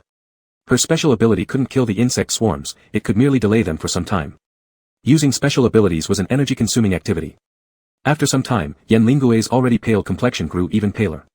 Yun-shi could not deny that such a captain was quite tempting, but he still stopped Yan Lingui from continuing to expend energy. Alright Captain Yen, don't waste your strength, it's useless, stop now. You figured it out right? They currently have no intention of attacking, they're just preventing us from leaving. Let's first see what's going on. The icy sensation startled Yan Lingoe out of his concentration. He responded with a sound, stopping. Without realizing it, he held on to Yunxi's hand. Yunxi was startled by his sudden initiative and immediately started wondering if he'd corrupted him again. No way. After Yan Lingoe stopped, the insect swarms indeed did not increase anymore. As Yunxi said, they just encircled without making further moves, seemingly waiting for something. Why are you always so cold? Yan Lingoe asked. Upon realizing the reason behind his initiative, Yunxi instinctively wanted to pull his hand away. Nothing, just like that. Then, he joked as if adding, maybe it's because of my constitution, would you help warm me up? And Yan Lingoe believed it, withdrawing his other hand to warm him. Yunxi stiffened directly. He didn't know if his hands were actually getting warmer, but the skin touched by Yan Lingoe burned uncomfortably, as if he was being scorched, which was quite unexpected. Yunxi was someone who enjoyed teasing, but once the teased object truly took action to narrow the gap, like now, he would abruptly withdraw. If only he had enough strength, he would have pulled his hand back long ago. Suyu silently turned away, as if it was too embarrassing to watch. Not far away, Yuming saw this scene and widened his eyes with a sense of betrayal. Hey, when is this time to do such things? What are you doing?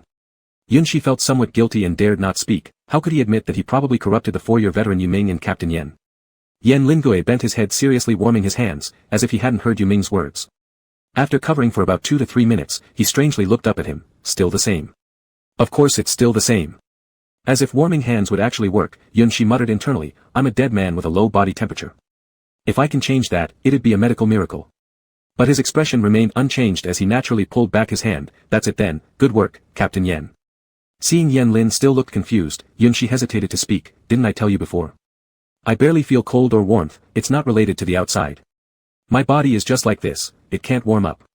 Yan Lingoe watched him for a while longer but ultimately said nothing. Yunxi had secrets from him again. He thought that there were so many things he had hidden from him. Well, keep hiding then, as long as he doesn't let him feel troubled. Captain Yen. Captain Yen. The insects have changed. Before he could finish his thoughts, Yuming suddenly called out, interrupting his musings. All eyes turned to Yuming in an instant at the sound of those words. The insect swarms that had been densely surrounding Yuming moments before began moving significantly aside, soon clearing a path for Yuming to walk through. Are they letting me go? Yuming questioned in disbelief, immediately seeking help. Captain Yen, should I go or stay? Be patient for now, Yan Lingoe responded softly, they're still moving. And they all witnessed the insects shifting from revealing one gap to arranging an entire route. With no idea how many insects there actually were, they managed to extend the road endlessly until it disappeared into the deep jungle. Yuming shook even more. What does this mean? Are they leading me to their lair? Or letting me fall into their trap willingly? Meanwhile, similar routes also appeared in front of Yan Lingoe and Suyu. Only Yunxi had none. A swarm still surrounded him tightly as if deliberately preventing his movements. Every time he showed signs of stepping towards the pathway, the nearest bugs instantly crawled onto his ankle and only retreated when he stepped back, behaving as if certain he would fear being parasitized. Seems like their boss is afraid of me. Yunxi raised an eyebrow, so much effort stopping me. You'd better stay where you are, Yan Lingoe quickly spoke after a short reflection, for safety. No. Yunxi declined equally swiftly, I must follow you to feel reassured. Chapter 55. Yan Lingoe said helplessly, do I really seem that weak in your eyes? I know it's very dangerous to act so rashly, but I have to make sure the safety of other missing people.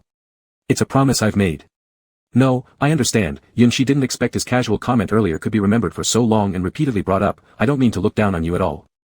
I just can't stop worrying, because... Yunxi stammered for a long while but couldn't think of any reason. Even he himself couldn't come up with an excuse. He instinctively didn't want Yan Lingoe to leave his sight under obviously dangerous circumstances, unwilling to let him get hurt where he couldn't see. This was a psychology he had never had before.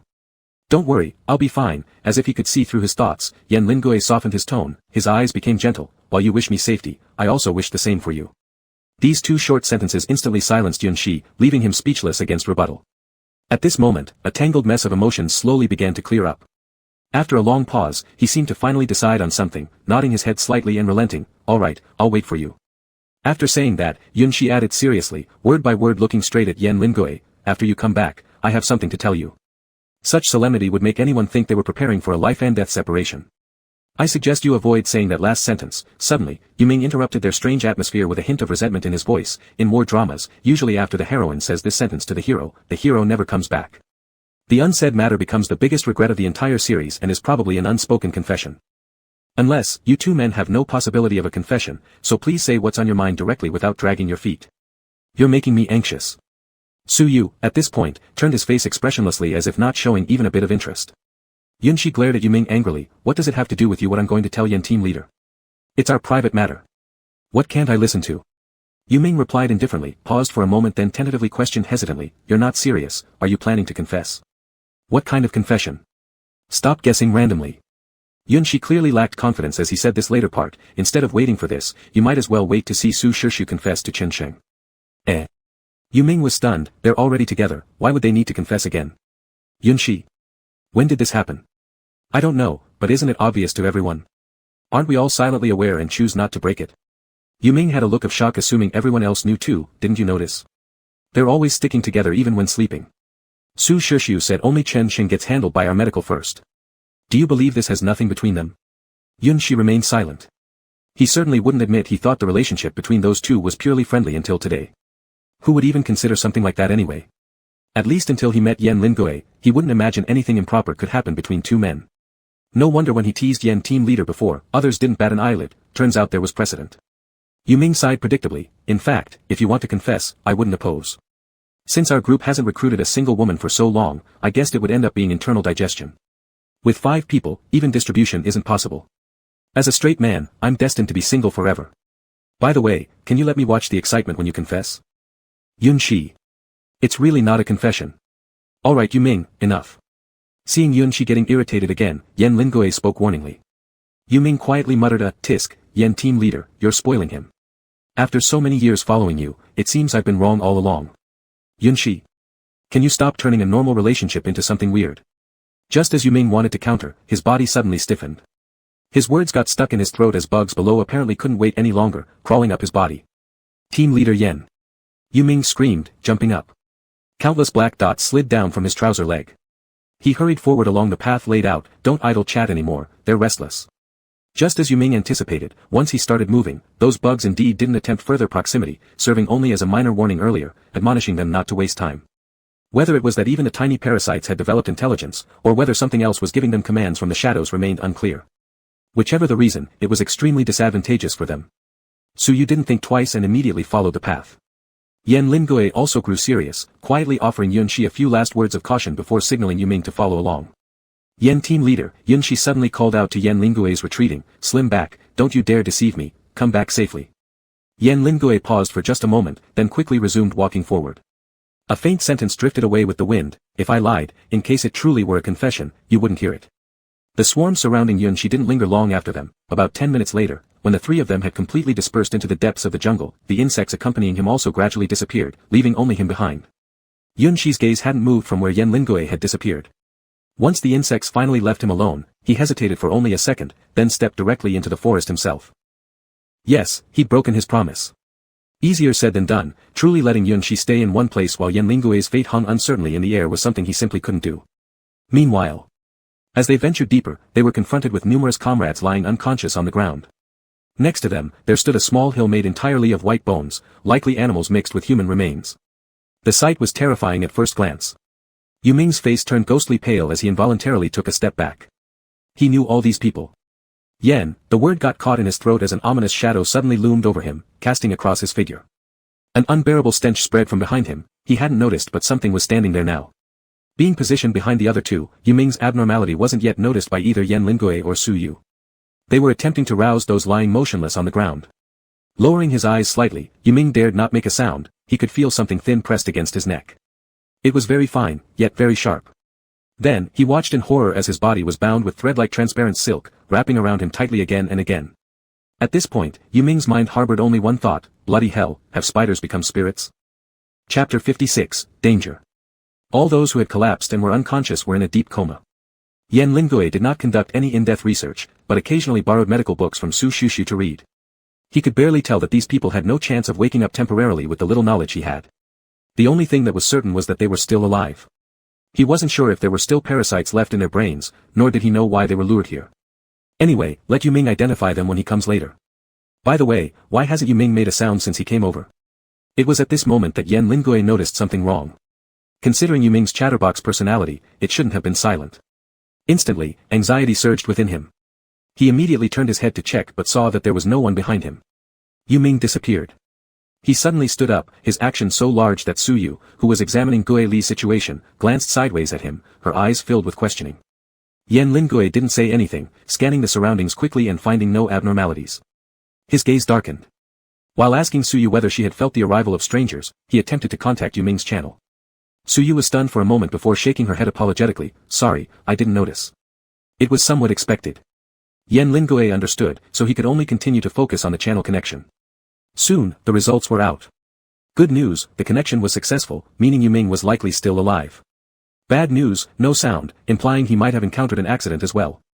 Yan Lingui called Yu Ming's name several times, but the only response was the rustling sound of wind blowing through tree branches. Tree branches? He suddenly looked up, seeing what froze all the blood in his body, as though a bucket of cold water had poured down from above, soaking him thoroughly.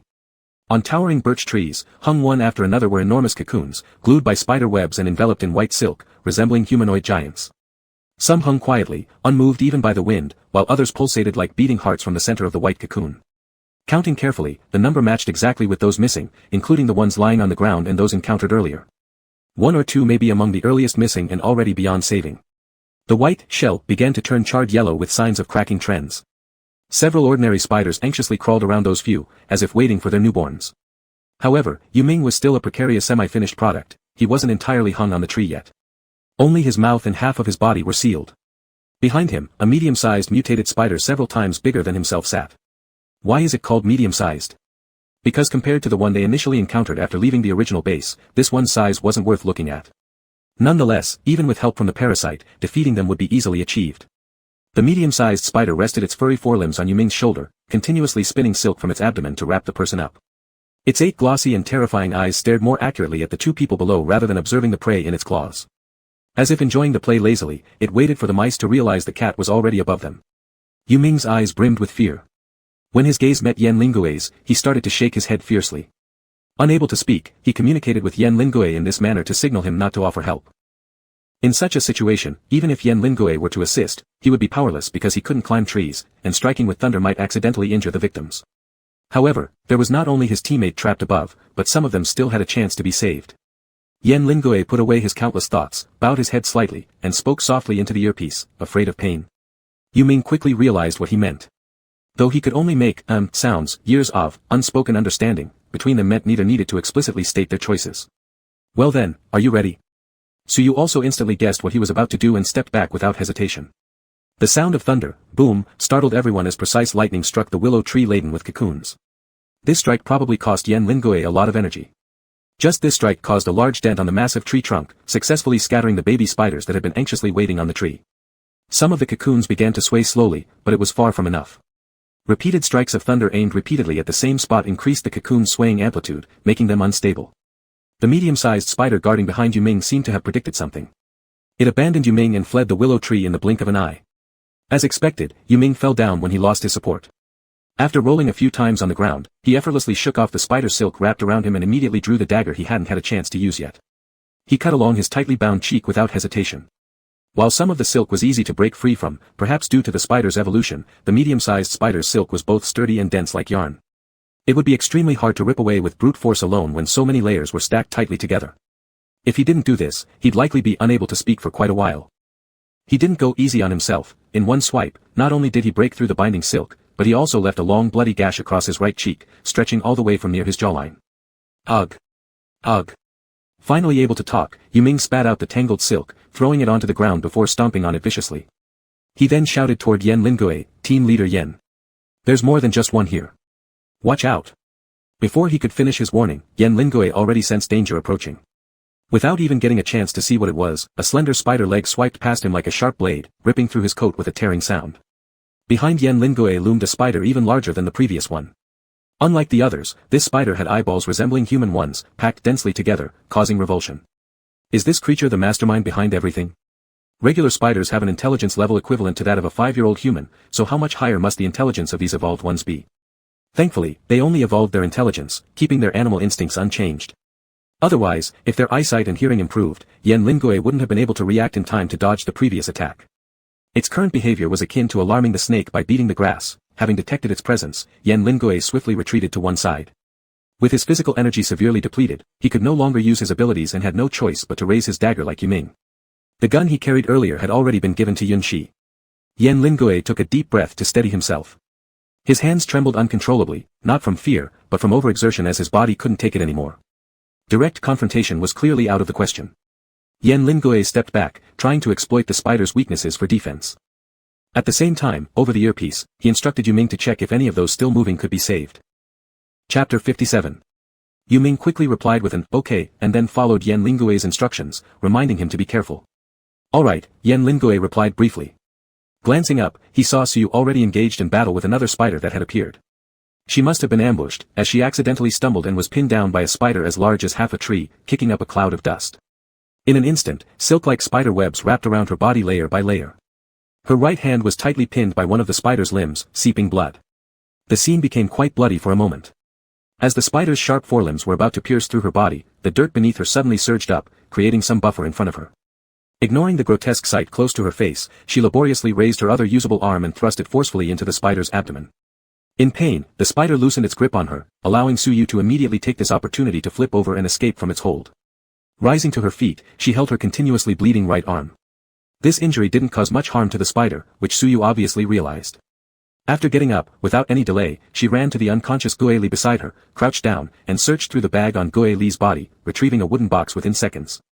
Having found what she was looking for, she stood up and opened the wooden box. Inside were neatly arranged swallowtail daggers, Gue Li's most skilled weapon, not often used under normal circumstances but now proving useful. Meanwhile, noticing Yan Lingui's gaze, she instinctively pulled out 2 or 3 and accurately threw them onto the tree beside him. The blades of the throwing knives deeply embedded themselves into the trunk, several inches deep, revealing their impressive power. Only use them when it's absolutely necessary. You need to conserve your strength while they're most afraid of brightness. Suyu shouted at him. With that, without looking back, she turned and directly ran deeper into the woods as the spider hearing her moved toward her. She knew she couldn't stay long, the smell of blood easily attracted other creatures. If more showed up, it could endanger the others still unconscious. Yan Lingui retracted his glance and shifted his eyes to the dart lying nearby. Of course, he knew this, but the problem was, he currently lacked the strength entirely to pull the dagger out. Yan Lingui has always been dissatisfied with his weak body, and the same applied now. Seeing the initial spider slowly approaching him using only vague vision, those numerous, human eye-like eyeballs staring at him, there wasn't much he could do except retreat at present. If he hadn't expended so much energy, he would have had the ability to confront such sized beings. Now, however, severely weakened physically, he barely managed to stand. How was he supposed to fight? The disadvantage of his abilities was far more evident than in other superpower users. Normal movement and enhancing his powers couldn't coexist. That's partly why he had to suppress his powers through medication consistently. Temporary enhancements were not worth giving up long-term functionality. By choosing long-term functionality, he accepted the cost of no longer continuing those previous options. Seemingly recognizing his lack of combat capability, the spider slowed its approach even further, as if merely observing its prey's final moments before death, its thought process resembling the one that captured Yu Ming on the tree. However, this also proved that their intelligence had indeed increased, though not excessively. When the distance between the spider and himself narrowed to just 5 or 6 meters, Yan Lingui suddenly smirked, a smile filled with compassion, almost mocking the spider. Of course, the spider wouldn't understand this sentiment but somehow sensed that its prey disdained its current behavior. As it grew furious and decided against delaying its attack further, a sudden glaring light flashed. Instinctively reacting to the bright light, it attempted to crawl away, but exactly at this instant, the prey that was previously evading it abruptly approached and stabbed its abdomen directly with a knife. Initially, it considered this prey rather unintelligent since its companion's actions earlier had sufficiently demonstrated that such attacks couldn't inflict significant harm on them. But as it later found itself unable to move, it changed its thoughts, all 8 eyes brimming with shock. Because this time Yan Lingui did not choose the same strategy as before, lightning hitting surfaces or objects, and instead chose to attach it to the blade. This way allowed for minimal stamina consumption while achieving maximum utility. It was obvious that after mutation, the spider's shells had grown thicker compared to normal ones. Directly electrocuting its entire body might not result in satisfactory effects, especially given his partially restored strength, making it impossible to cause extensive damage. If he attempted to stab it during the brief period it got electrocuted, he would likely get harmed by his own electricity through conduction. Yan Lingui, therefore, deduced the best method was attaching the lightning to the blade. Even though he obviously had little strength left, every strike he made was both fierce and quick. Under relentless attacks on its weak points, the medium-sized spider didn't last long before falling down. This should have been a good thing, but Yan Lingui felt no joy at having survived. The reason was that if this spider had died so easily, it meant its intelligence wasn't as high as they had thought. In other words, someone else might be responsible for luring them here and could even still be hiding in the shadows, watching them. Unconsciously, the knife in Yan Lingui's hand slipped and fell to the ground. He had already exceeded his physical limits, it was hard for him to even grip the dagger tightly. He leaned against the tree trunk to relieve the intense pain in his heart, then opened the communication line to inquire about Yu Ming's situation. "Captain, don't worry. There are no new spiders around me right now. If there were, I'd kill them too," Yu Ming responded while continuing his actions without stopping. "I rescued most of the people, cutting open what could be cut. Some hardened and formed chunks, so I plan to break them." Pausing for a moment, Yu Ming suddenly lowered his voice. "Oh Captain, there's something I forgot to ask. Do we really need to save these people?" Yan Lingui replied with an "I've promised." "Well, let me tell you the current situation first," came a series of faint rustling sounds from the other end. After cursing a few times, Yu Ming continued, "These people I cut free from the spider silk, some of their bodies had been partially eaten, and lots of small spiders crawled out, so many I couldn't count." Yan Lingui had already prepared mentally, just asking, "Are they alive?" "They're alive all right," Yu Ming said, probably knocking on those solidified spider silks now, with the background full of tapping sounds. "But I'm not sure if they've been infected, it's terrifying, you know. His voice suddenly cut off, along with the tapping sound. "Yu Ming." Yan Lingui immediately straightened up upon hearing no response. I am fine," Yu Ming's tone trembled, "just, got scared." Chapter 58. "Captain, have you ever heard of a method for raising a certain kind of poison?" Yu Ming swallowed and trembled as he spoke, "which involves placing various poisonous creatures together, then leaving them alone, and checking back after a while. The one that survives is the successful, goo." Yan Lingui responded, vaguely guessing what the other person was about to say next. "These spiders bind people not for reserve food, but for raising goo." The scene before his eyes brought too much of a shock to Yu Ming, and it might take him some time to recover from it. The parasites and ordinary spiders were placed inside with us, probably serving as their nourishment. The ones wrapped up in large chunks of spider silk have already died. I don't know how to describe to you what's inside. It's like a large spider that hasn't fully formed yet. It's just like an egg halfway through hatching that gets accidentally crushed, showing embryos still covered in blood vessels, some even have developed eyes. The sight might not be horrifying enough, but it's definitely disgusting. Yu Ming faced such a scene right now. There was already a spider grown to half his size, its black fur hiding veins that throbbed under the surface. It lay listlessly beside the broken spider silk, looking as though it had passed away. He disrupted its hatching. "Are you safe now?" Yan Lingui had a strong psychological tolerance, imagining the picture as he asked, worried about any danger Yu Ming's behavior might bring to himself. "Probably. I guess so," Yu Ming himself wasn't very sure. To be on the safe side, he distanced himself further from that half-dead spider. "It can't move now, and the other smaller ones likely escaped due to the light exposure after being confined for too long. They temporarily pose no threat to me." "Oh, Captain Yan, do we need to continue knocking?" "It should be unnecessary by now. They may be beyond saving." After pondering for a moment, Yan Lingui replied, "Knock, provided you ensure your own safety." Yu Ming was surprised. Why knock when there's no point in saving them? Isn't this just a waste of time and energy? "I know you want to give others closure, but you can't expect others to believe you if you drag this spider around and tell them it's your friend. Who would trust you?" Yan Lingui remained silent for a long time before responding, "I'm asking you to do this to prevent their formation." "Oh. That makes sense." Yu Ming suddenly understood, their father almost killed me, and there's no way I'd let their son live. Time to get smashing. Then, the tinkling sound restarted. Yan Lingui felt quite helpless, thinking that there weren't many mature individuals left on his team. Check on the survivors first, help them to a safer location, and then take care of this matter. Yu Ming made an "oh" sound and obediently stopped what he was doing halfway through smashing the chrysalis, choosing instead to follow Yan's instructions and assist the living victims. As usual, Yan Lingui reminded him a few more times, stopping mid-reprimand when asked why he didn't come over to help. After finishing his reminders, he directly ended the communication. He didn't know how long it would take him to recover from this mission, at least the current result was still good. However, the physical pain caused by the side effects of his abilities was quite unbearable. In extreme pain, he suddenly wondered, how was Yunshi now? Was he staying put as instructed?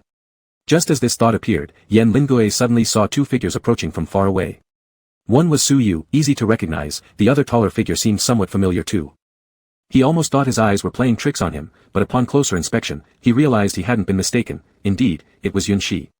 A few minutes earlier. Yunshi grew increasingly annoyed as he ventured deeper without seeing anyone, considering opening a channel to ask where they were. Impatiently stepping on dead leaves, each step he took was extremely heavy. He complained inwardly about the numerous leaves that prevented him from finding even a footprint from Yan's team. How was he supposed to find them? While walking and trying to identify any traces amidst the dry leaves, destiny seemed to intervene as he actually found a trail of fresh blood. Instantly alarmed, although still uncertain whose blood it was, he decided after 0.01 seconds of consideration to follow the blood trail. The further forward he went, the more evident the signs of a struggle became. Finally, he identified the owner of the blood trail. It was the Earth Element Ability Captain from their recently cooperative team. Suyu held the last dart in one hand, with an already incapacitated spider lying beneath her feet. Unaware of Yun Shi's arrival, she muttered to herself, this thing has a fatal spot. How did the dart sink in so deeply? I couldn't even clearly see where the fatal point was. She was actually in a bit of a sorry state now, the blood from her right arm wouldn't stop and kept dripping, so she could only press on it to forcibly stop the bleeding. Seeing this, Yun Shi became even more worried about Yen Lingue's safety. He was about to step forward and ask where Captain Yen was, but the sound of stepping on dead leaves immediately caught Suyu's attention.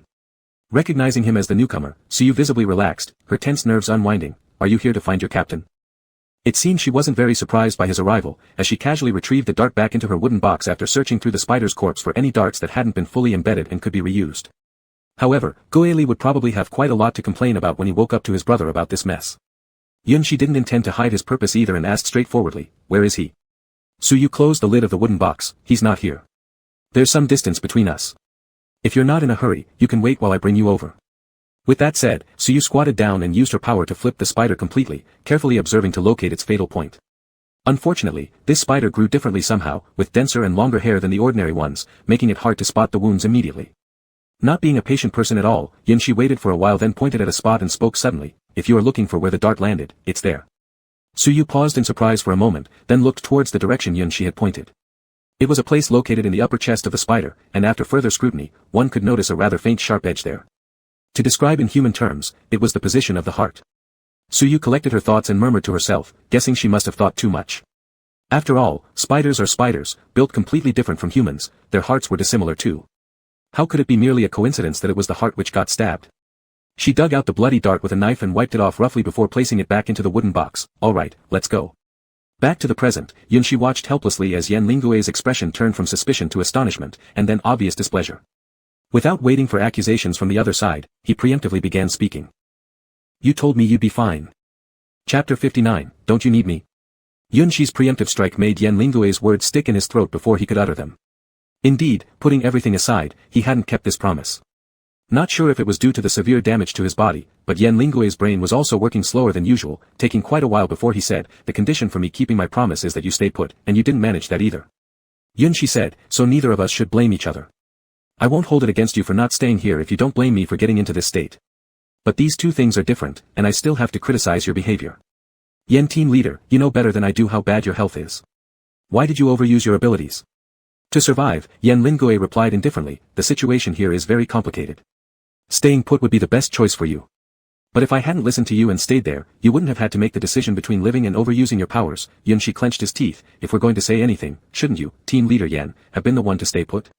Yen Lingue fell silent for a moment, then suddenly turned to Suyu, could you give us a minute? Can you please excuse yourself? Suyu gave a thumbs-up sign and tactfully retreated, going to check on Goeli.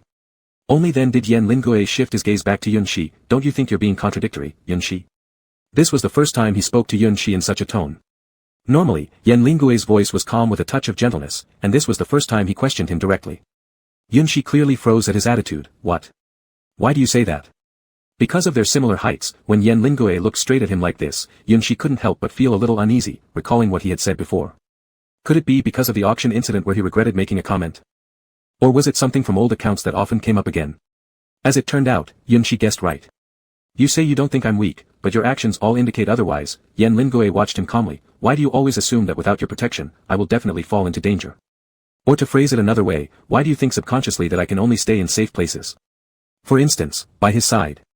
Yun Shi was stunned, he had never thought about such questions. If calling Yen Lingue weak before was just a spur-of-the-moment remark, wanting Yen team leader to stay by his side and be protected by him was his genuine wish. He wasn't sure when this idea had appeared in his mind, but it had taken root there and grew deeper day by day. Why did he think like this? Clearly, Yen Lingue didn't need his protection. Seeing Yun Shi's perplexed expression himself, Yen Lingue softened his tone, the frustration towards dealing with children creeping back into his speech. I don't know why you have this kind of thought, and I don't intend to change your mind randomly, but I hope you understand one thing, I don't need this protection.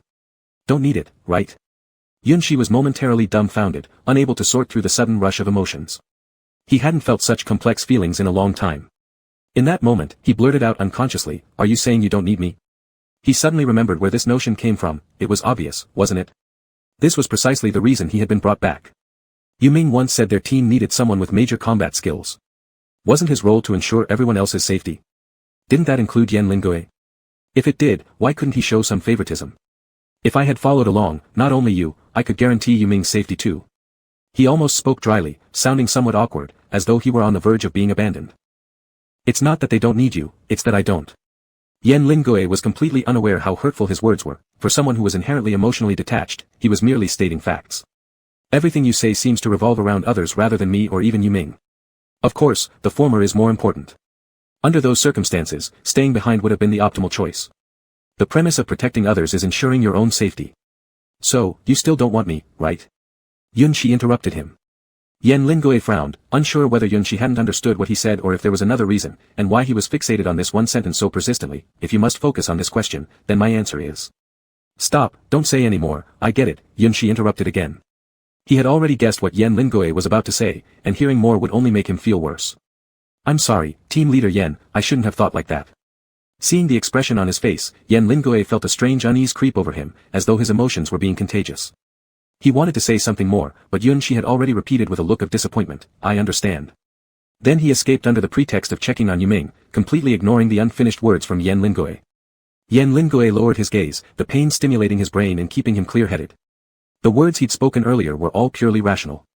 When Yunshi asked for the second time, he actually wanted to answer that he didn't need protection in this area, but in other respects, he was indispensable.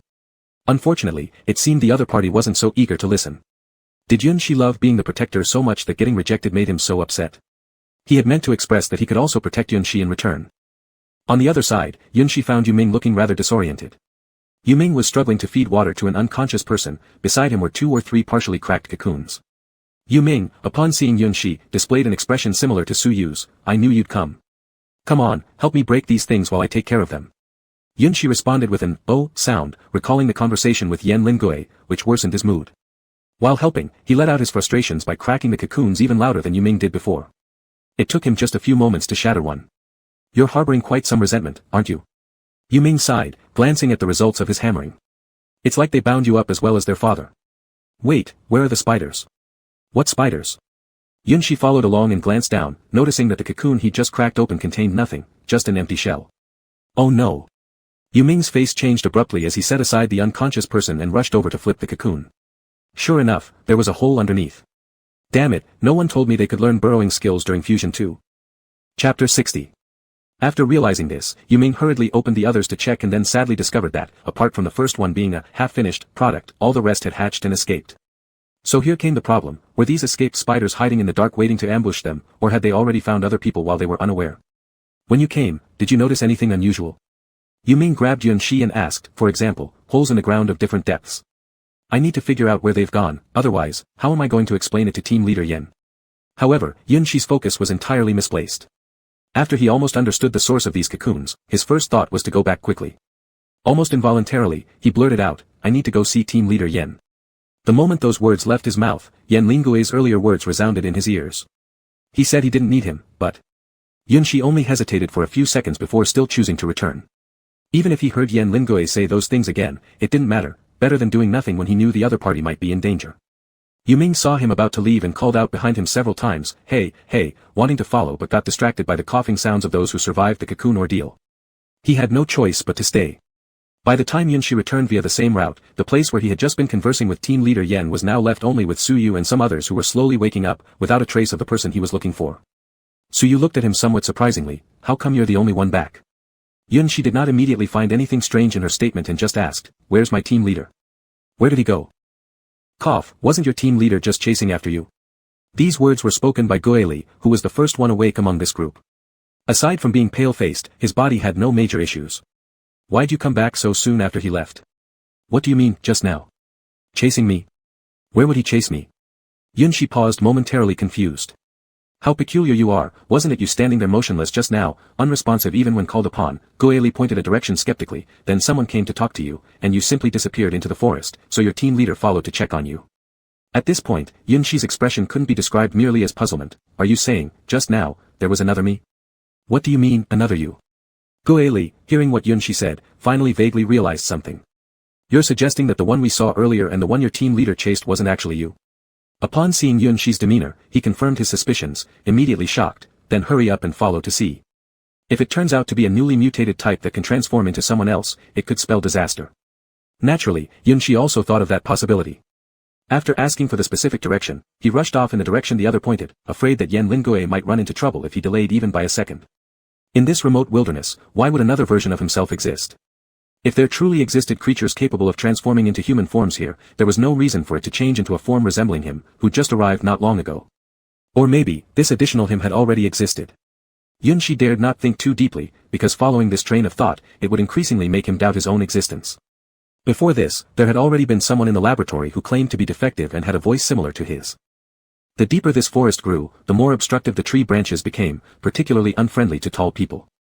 Right now, Yunshi was aimlessly searching, knowing only the general direction but having no idea where Yan Lingui was. Would they have circled around somewhere, and if so, where should he look? He started becoming increasingly agitated, which worsened after over 10 minutes of fruitless searching. Again, blocked by a fallen sapling from an unknown source, he finally stopped such a fruitless search. Slightly calming down, he finally remembered there was such a thing as communication. The waiting period until the line connected felt like an eternal pause. Yunshi's heart slowly sank, finally hitting rock bottom upon hearing the busy tone indicating no one picked up. Their communication devices weren't like phones pre-apocalypse that could be silenced. Everyone's device was hung by the ear and would vibrate whenever someone tried connecting. One simply needed to lightly tap it to accept the call. Unless something unexpected happened to the owner, they basically wouldn't miss any connection requests. When someone doesn't answer the communication device, it usually marks the beginning of some calamity. Just as Yunshi was completely stumped and worrying frantically, his communication device suddenly beeped, notifying him of a request from an unfamiliar channel. There are generally two possibilities for receiving a call from an unfamiliar channel: either it's the switchboard operator from the base, or it's a companion who borrowed someone else's communication link after memorizing your communication ID. Yunshi had long been out of touch with the base, so upon hearing this notification, a small hope flared up within him. He hoped that the source of the unfamiliar channel was the latter. He pressed to connect, asking cautiously, "Who is it?" The other side did not immediately respond. After quite some time, a soft chuckle came through, followed by a low, alien voice that almost sounded malevolent. "Are you looking for us?" Even though the person on the line tried hard to cover up their identity, Yunshi still recognized it. It was another voice very similar to his own. Though upon careful listening there were certain differences in minor details, even a 70% resemblance was enough to be shocking. "Who exactly are you?" Yunshi's tone turned cold. The familiar intonation from the opposite side made him inexplicably irritated. He couldn't recall ever speaking in such a manner before. You know me," the man chuckled. "You really forgot everything, huh? I wonder if the doctor would get angry seeing how damaged you've become." "Oh, right, the doctor is already dead." This was the second time Yunshi heard the word doctor. The first time was in the lab by the faceless individual. "Well, we can't continue talking any longer. What if you remember?"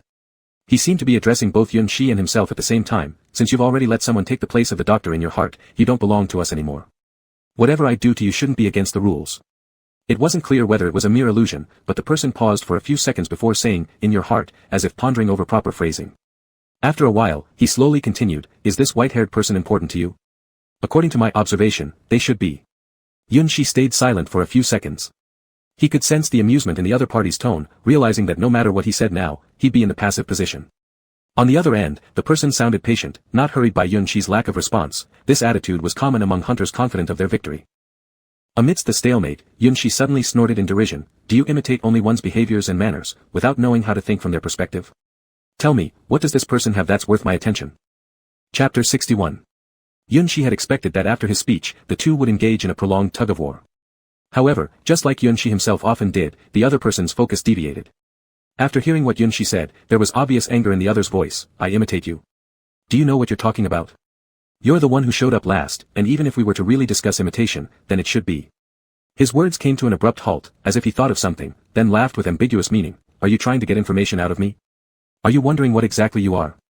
Yunshi felt a shiver down his brow ridge. Despite him having tried to probe so subtly, how did the other person guess? No need to guess how I knew. After all, even though some memories may be lost, things ingrained in our bones can't be changed. There was a trace of compassion in his tone, just like you trying to hide the truth, but whether your words are true or false, I understand them better than you. Yunshi's eyes darkened. This feeling of being fully understood by someone while knowing nothing himself made him very uncomfortable. "If that's the case, then you should also know that I dislike beating around the bush. Just tell me what your purpose is." "Oh, alright, didn't expect you to surrender so quickly," the man feigned disappointment. "Then fine, I'll come straight to the point." Following this, he lowered his voice, maliciously emphasizing each word. "I want you dead." If others heard such words, their first reaction would likely be fear. But Yunshi always had unconventional thoughts. Hearing this, he raised an eyebrow, so confident. "Huh? Are you saying you couldn't kill me before?" The man on the other side. "Yunshi, are you sure I'm imitating you?" I wouldn't harm someone indirectly because I don't have the ability to act directly against another person. There's no talk of imitation between us. Seemingly angered from across the line, gritted teeth could be sensed. I truly cannot take action against you, but it has absolutely nothing to do with you. It's due to something he placed upon you. Ah, who is this he? Yunshi asked leisurely. All the attention of the other party might have been focused on their conversation, completely unaware of the rustling sound emanating from Yunshi's side. You're trying to get more information out of me again? I already said, I won't let you know. That's probably your overthinking. This time, it's not getting information, it's buying time. At the end of Yunshi's statement, the ongoing channel connection was simultaneously cut off by him. Sensing something, the man quickly turned around and saw a person who looked 70% like him standing under a nearby tree not far away. The figure leaned casually with one hand in their pocket, smiling faintly while the other hand still maintained the posture of having hung up communication. Looks like I really resemble you. Isn't there someone in Jiang Xingnan's team who looks similar too? I only found out today that my face is quite common, Yunshi muttered and then, with apparent sincerity, asked, but I wonder why your hair color is so much lighter than mine. That person immediately became wary, turning his head towards a direction to confirm whether his leverage was still in place. Seeing the place empty brought a total change to his expression.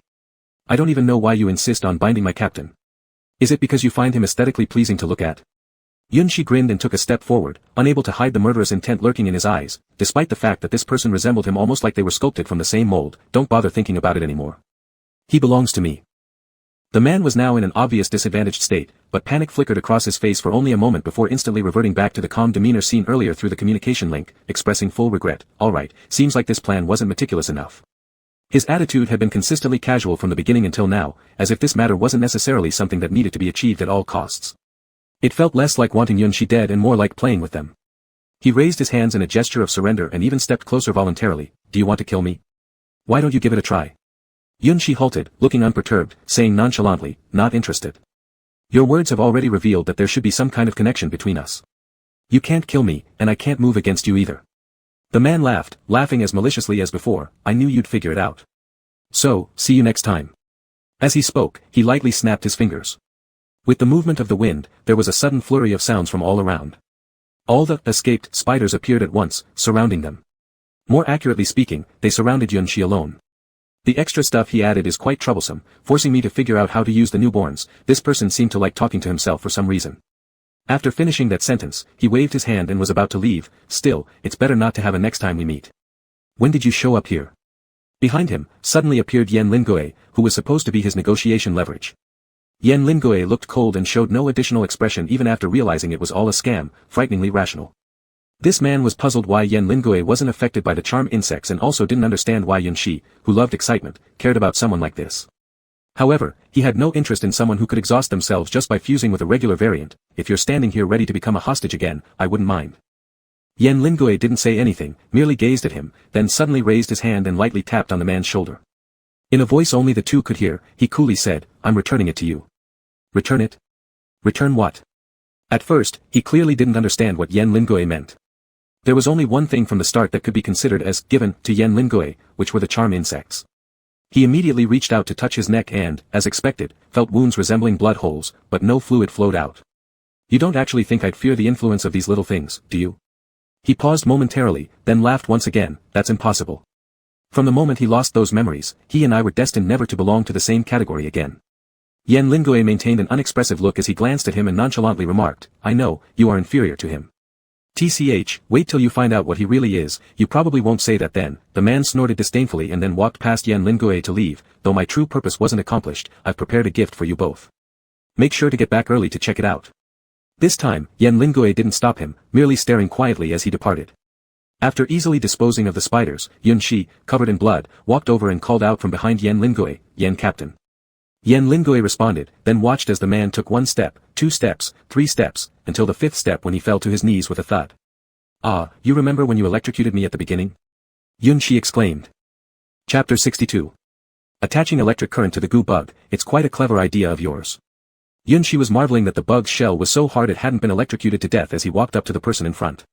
He bent down and looked down at him from above. Now, the one who should admit defeat is not me. On that face which was extremely similar to his own, there appeared a few seconds of blankness in expression at this moment.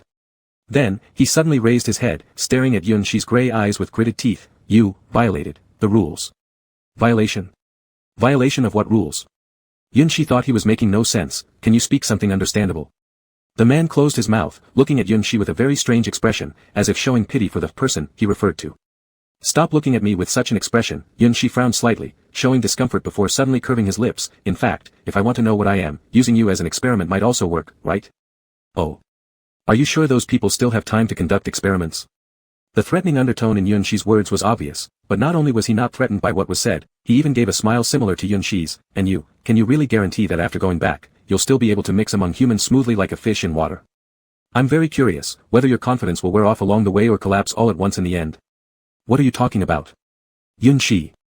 When Yun Shi was about to ask further questions, Yan Lingoe cut him off, somehow appearing beside him with an unpleasant expression. Hearing his voice, Yun Shi immediately retracted his malevolent aura, shifting his gaze from the man on the ground to Yan Lingoe. What's wrong, team leader Yan?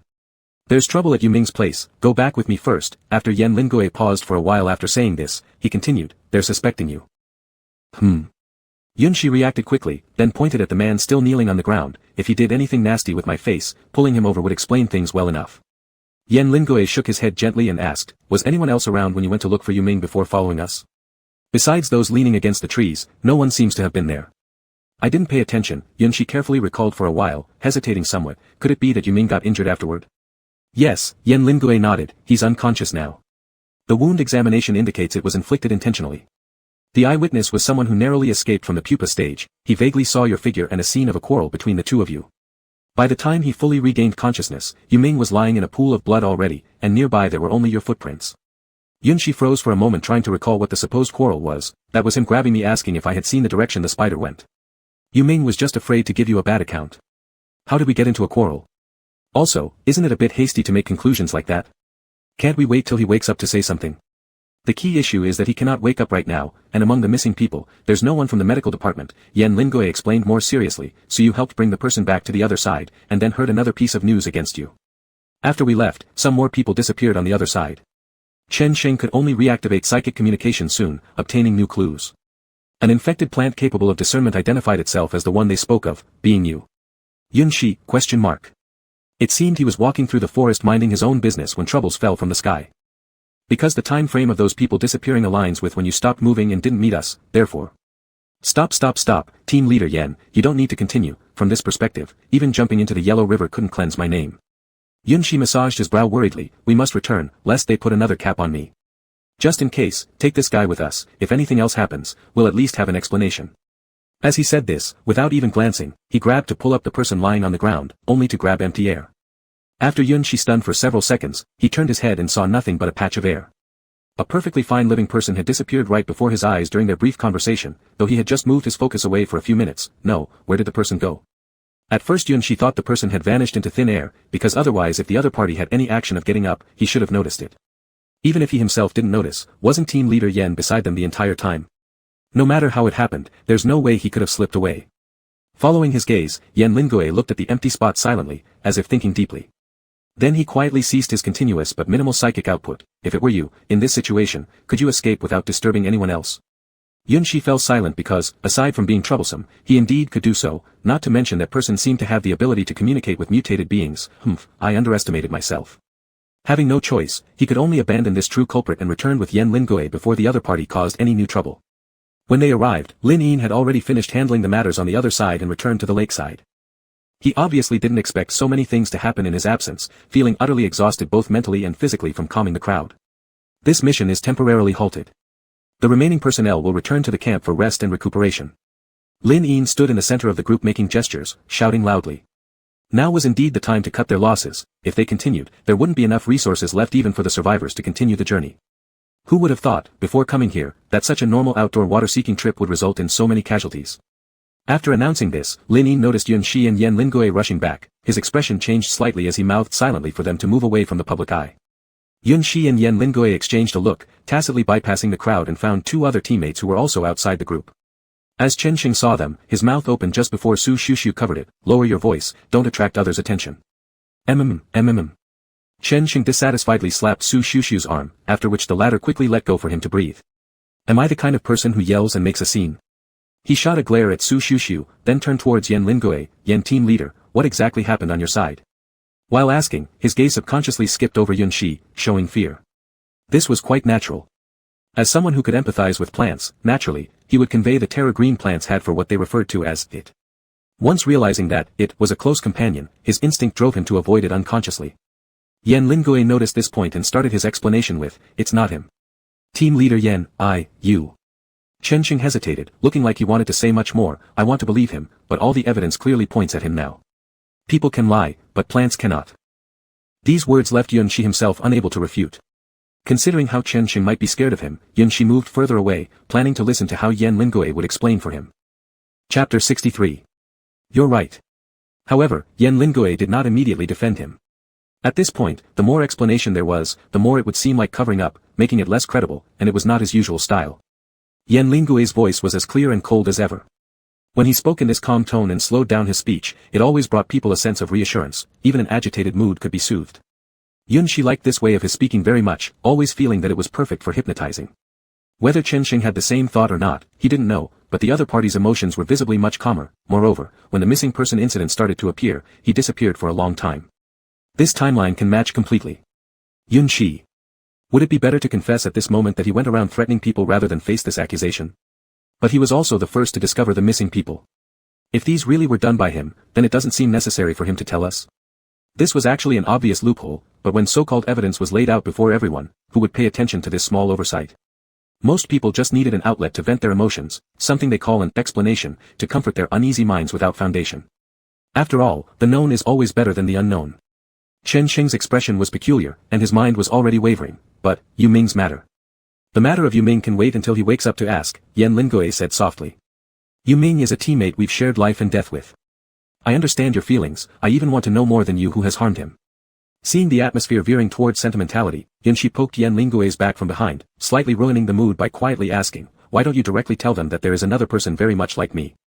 Yan Lingui glanced back at him. In this look, Yun Shi read the meaning of, do you think they might believe it? Upon seeing this, he internally understood. Indeed, if he said this, everyone would think his reason sounded forced. He shrugged and stopped talking, letting the atmosphere become sentimental again. Yan Lingui turned over, and due to Yun Shi interrupting him, the remaining words he had intended to say felt awkwardly interrupted, so finally, under Chen Xing's burning gaze filled with curiosity, he opened his mouth again. Similarly, Yun Shi is also our teammate. Sometimes, we need to have basic trust between each other. Yun Shi nodded continuously behind him. Though what Captain Yen said seemed a little outdated, that didn't matter. It was most important to support him. Chen Xing also nodded vaguely. Anyway, the hostility toward Yun Shi had diminished. Then I will wait until he wakes up before proceeding further. Sewer, do you think when Yu Ming will wake up? Su Shushu restrained the impulse to comment on this new nickname and patiently answered, according to his current situation, it will be hard for him to wake up anytime soon. He was sent for medical treatment a bit late. Then should he be fine? Ever since hearing about Yu Ming being injured, Chen Xing had been deeply worried, his heart tightening upon hearing these words. Will he wake up? Not until receiving a definite answer from Su Shushu did he let out a breath of relief. That's good, later I'll go visit him. Yun Shi also wanted to check on Yu Ming's condition, but looking at how Chen Xing reacted, he estimated that Chen Xing would strongly oppose his presence. So he nudged Yan Lingui again and asked in an even lower voice, Captain Yen, where has Yu Ming been placed? I also want to see how he's doing. As usual, Yan Lingui looked at him and replied, you probably won't be able to go anytime soon. This time, Yun Shi verbally, oh Ed, that's right, I need to undergo interrogation. Yan Lingui gently patted his shoulder in a comforting manner, don't worry, I'll be nearby. Or, it's probably better if you're not around. Yun Shi suggested subtly. After all, if Yan Lingui were there, how could he dare to provoke people like last time? What if the clearly unstable interrogator blames his behavior on the captain's inadequate teaching? Also, there were things he didn't want anyone, especially Yan Lingui, to know about. If the interrogator spills everything. Upon hearing this, Yan Lingui did not say much. He just quietly stared at him, his light blue pupils reflecting his image, hiding emotions in his eyes that were difficult to understand. You said you wanted to tell me something when you return.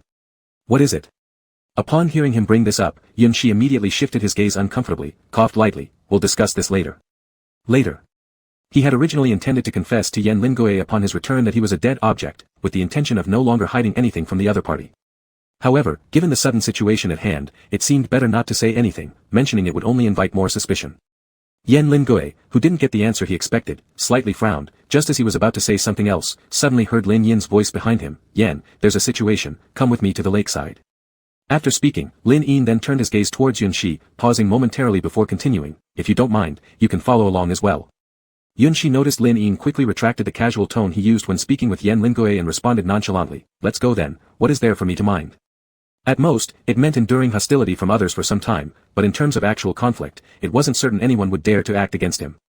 However, once they reached the lakeside, Yunshi realized the former's indifference was only part of the reason. The real cause was that the scene by the lake was absolutely terrifying. Their previous guesses were mostly confirmed to be correct, as the originally somewhat clear lake water was now completely tainted with blood, and numerous bloated bodies floated to the surface. Beneath each body swarmed layers of shadows, clearly showing fish still attempting to feed. Lin Yin picked up a pebble, threw it beside a corpse to disperse the crowd of fish, then nodded toward Yen Lingui. I remember your memory being quite sharp. Identify if any of these belong to our team. Although identification was asked for, the answer had already surfaced with the corpses. Those missing people had all perished at the bottom of the lake. Yet no one had noticed, or comprehended why abnormalities hadn't been found during their initial checks, even fewer dared to speculate where exactly these bodies had drifted from. The only clear fact was the countless similar corpses in sight. Just as Yen Lingui was about to step forward, he was stopped by Yunshi, whose frown deepened so much it could have formed a knot. I'll check, my memory isn't bad either. A place this dirty was best kept away from Captain Yen. Lin Yin didn't mind who came and made an inviting gesture. You do it then. Some are still floating in the center, roll your pants up before going in. Yunshi rolled his eyes, tch, troublesome. In the next moment, he saw his cherished captain, whom he'd worked hard to keep away from contamination, crouching down lightly and helping him pull up his pant legs. Chapter 64. It wasn't until Yen Lingui helped him adjust his pants and stood up that Yunshi remained in a state of full body stiffness and mental blankness. Hello. Did I see it wrong? His prestigious Captain Yen, how could he stoop down to roll up someone's pant leg? As if Yen Lingui didn't notice his discomfort, he looked at him and said softly, you've worked hard. Lin Yin didn't want to face their behavior that seemed normal to the parties involved but made others frown, so she directly covered her face and turned her head. Stop dragging your feet. You two are too sweet. Rolling up a pant leg doesn't need to generate pink bubbles. Only then did Yunshi wake up like he'd just snapped out of it, instinctively avoiding Yen Lingui's gaze. I'm here. However, the consequence of Yen Lingui's actions was that Yunshi's work efficiency greatly decreased. With no way to think about other things, he finally managed to refocus on identifying the bodies. But as soon as he bent down and saw a decomposed corpse face to face, he wanted to lose focus again. Do you even have what it takes? Lin Yin called from behind him, if you can't identify them, we'll get someone else. Let your captain do it. This taunt obviously worked well. Turning back to shout that it was out of the question before focusing on identification, there were still some challenges. The corpses soaked for long periods in the lake and eaten by fish weren't easy to identify, most intact ones were few, many had flesh hanging outside their skin, and the smell was unbearable. Yunshi's expression stayed sour from start to finish. Even if you replaced him with a genius with astonishing memory, he would still shake his head. After returning, he concluded, there definitely were some people here, but not all may be recognizable. The level of decay and damage to the bodies varied, and there were amputated limbs floating all over the water. No one knew if these were all of them or how many had been completely eaten without leaving any trace. Lin Yi nodded. She didn't find this result particularly surprising. Being able to determine this much is fine. I'll gather some people later to properly retrieve and give them a decent burial. You can go back now, Yen will stay. Hearing this, Yunshi, who was daydreaming, instantly became alert. What are you going to do? Lin Yi was speechless. Can you stop treating Yen like a treasure every time? People might think your roles have swapped. Have you ever seen any team member care more about their captain than themselves? He is my student, what could I possibly do to him? As for you, if you stay any longer, people will start questioning me again. It's better for you to go back and clear your suspicion through questioning. Yunshi, resentful, wanted to argue further, but after Yen Lingui spoke up telling him to go back first, he stopped arguing. After Yunshi reluctantly returned, glancing back every few steps, Lin Yin shook her head while sighing, although I don't know how you trained him so well, he himself is a hot potato. Besides your authoritative squad, no one would dare to take him. Every gain comes with a loss. You shouldn't have taken him. Yen Lingui lightly smiled, but isn't he very capable? Being capable is one thing, being difficult to handle is another, Lin Yin replied. When I handed him over to you, my intention was to let you practice. But later, I heard from others that they only listened to you because they felt threatened. Who exactly was threatening them? You know better than me. Lin Yin then grew serious. So what happened today? I couldn't make sense of their chattering and came to ask you. Yen Lingui briefly explained the whole story. As Lin Yin listened, her brows furrowed more deeply. By the end, she felt like she needed a respirator for emergency treatment. I should return quickly too. I must separate those people immediately in case something happens. She took a deep breath, then continued, also, regarding Yunshi's matter. Based on his nature, it's unlikely that he could clear his own suspicions, and according to what you described truthfully, mere talk wouldn't convince anyone. Even if there were others present, who could guarantee that everything wasn't staged by himself? After all, aside from you, did anyone else see two of him simultaneously? That person is different from him, Yen Lingui corrected mainly that point, then asked, and you, what's your reason for trusting him? I thought you wouldn't notice. Lin Yin arched an eyebrow. I'm not trusting him. I'm trusting my students, trusting your decisions. You only taught me for a year, and most of what you taught were things I already knew. But you still called me teacher for that 1 year. Lin Yin laughed heartily. Back then, my primary focus was on you, because your aura made me believe you would become my colleague someday. You looked like the type who would fit being a teacher. Unfortunately, before you could enter the workforce, the apocalypse came. Yan Lin Gui didn't understand why he suddenly brought this up, but he didn't say anything, merely listening quietly, taking it as Lin Yin reminiscing and venting her nostalgia to him. Fortunately, Lin Yin's intention was not really to reminisce. After saying this, he quickly changed the subject. So, if you can really teach him well, then I have nothing to say. If not, I think I will find a way to get him out of this operation. Otherwise, it will bring trouble to you, me, and even the entire operation team. Even small troubles are still troubles. Yan Lingui understood that he was talking about Yunshi threatening others. He only heard a little bit about it and didn't expect Yunshi's threats to be so extensive. It seems that in the future, he shouldn't let Yunshi run around freely. I know, Yan Lingui slightly nodded. Next time, I'll keep an eye on it. Lin Yin said contentedly, that's the best. Oh, by the way, are you two in the relationship I thought? Commander Lin, if you have spare time for gossip, why not start burying our fellow citizens right now? You're changing the subject, absolutely. That's what I mean, there is something fishy between you. Meanwhile, on the other side, Yunshi was unsurprisingly caught as soon as he returned. But this time, there was no need for others to hold him down. He walked into the interrogation room himself, relaxed as if he were going home. The same man from last time was questioning him again. For this second meeting, the man wasn't at all surprised, finally unmasked. What unmask? Why rush to put the blame on me? Yunshi's posture was as casual as last time, the only difference being that this time there was no pen for him to play with, so he leaned back lazily in his chair. Just ask your questions. But before we start, I want to know why there's another person over there. A long wooden table stood in the room, with one person sitting on each side, and another standing next to the table holding the pen Yunshi played with last time, notebook in hand, ready to take notes. Hearing this, the man revealed a seemingly gentle and elegant smile, because I am here to help record this interrogation. And the interrogating man just sniffed. Before this incident happened, he already warned me that something very likely would go wrong, and the culprit would be you. As expected. Chapter 65. Oh, I see. Yunshi looked unconcerned about how the other party had found out.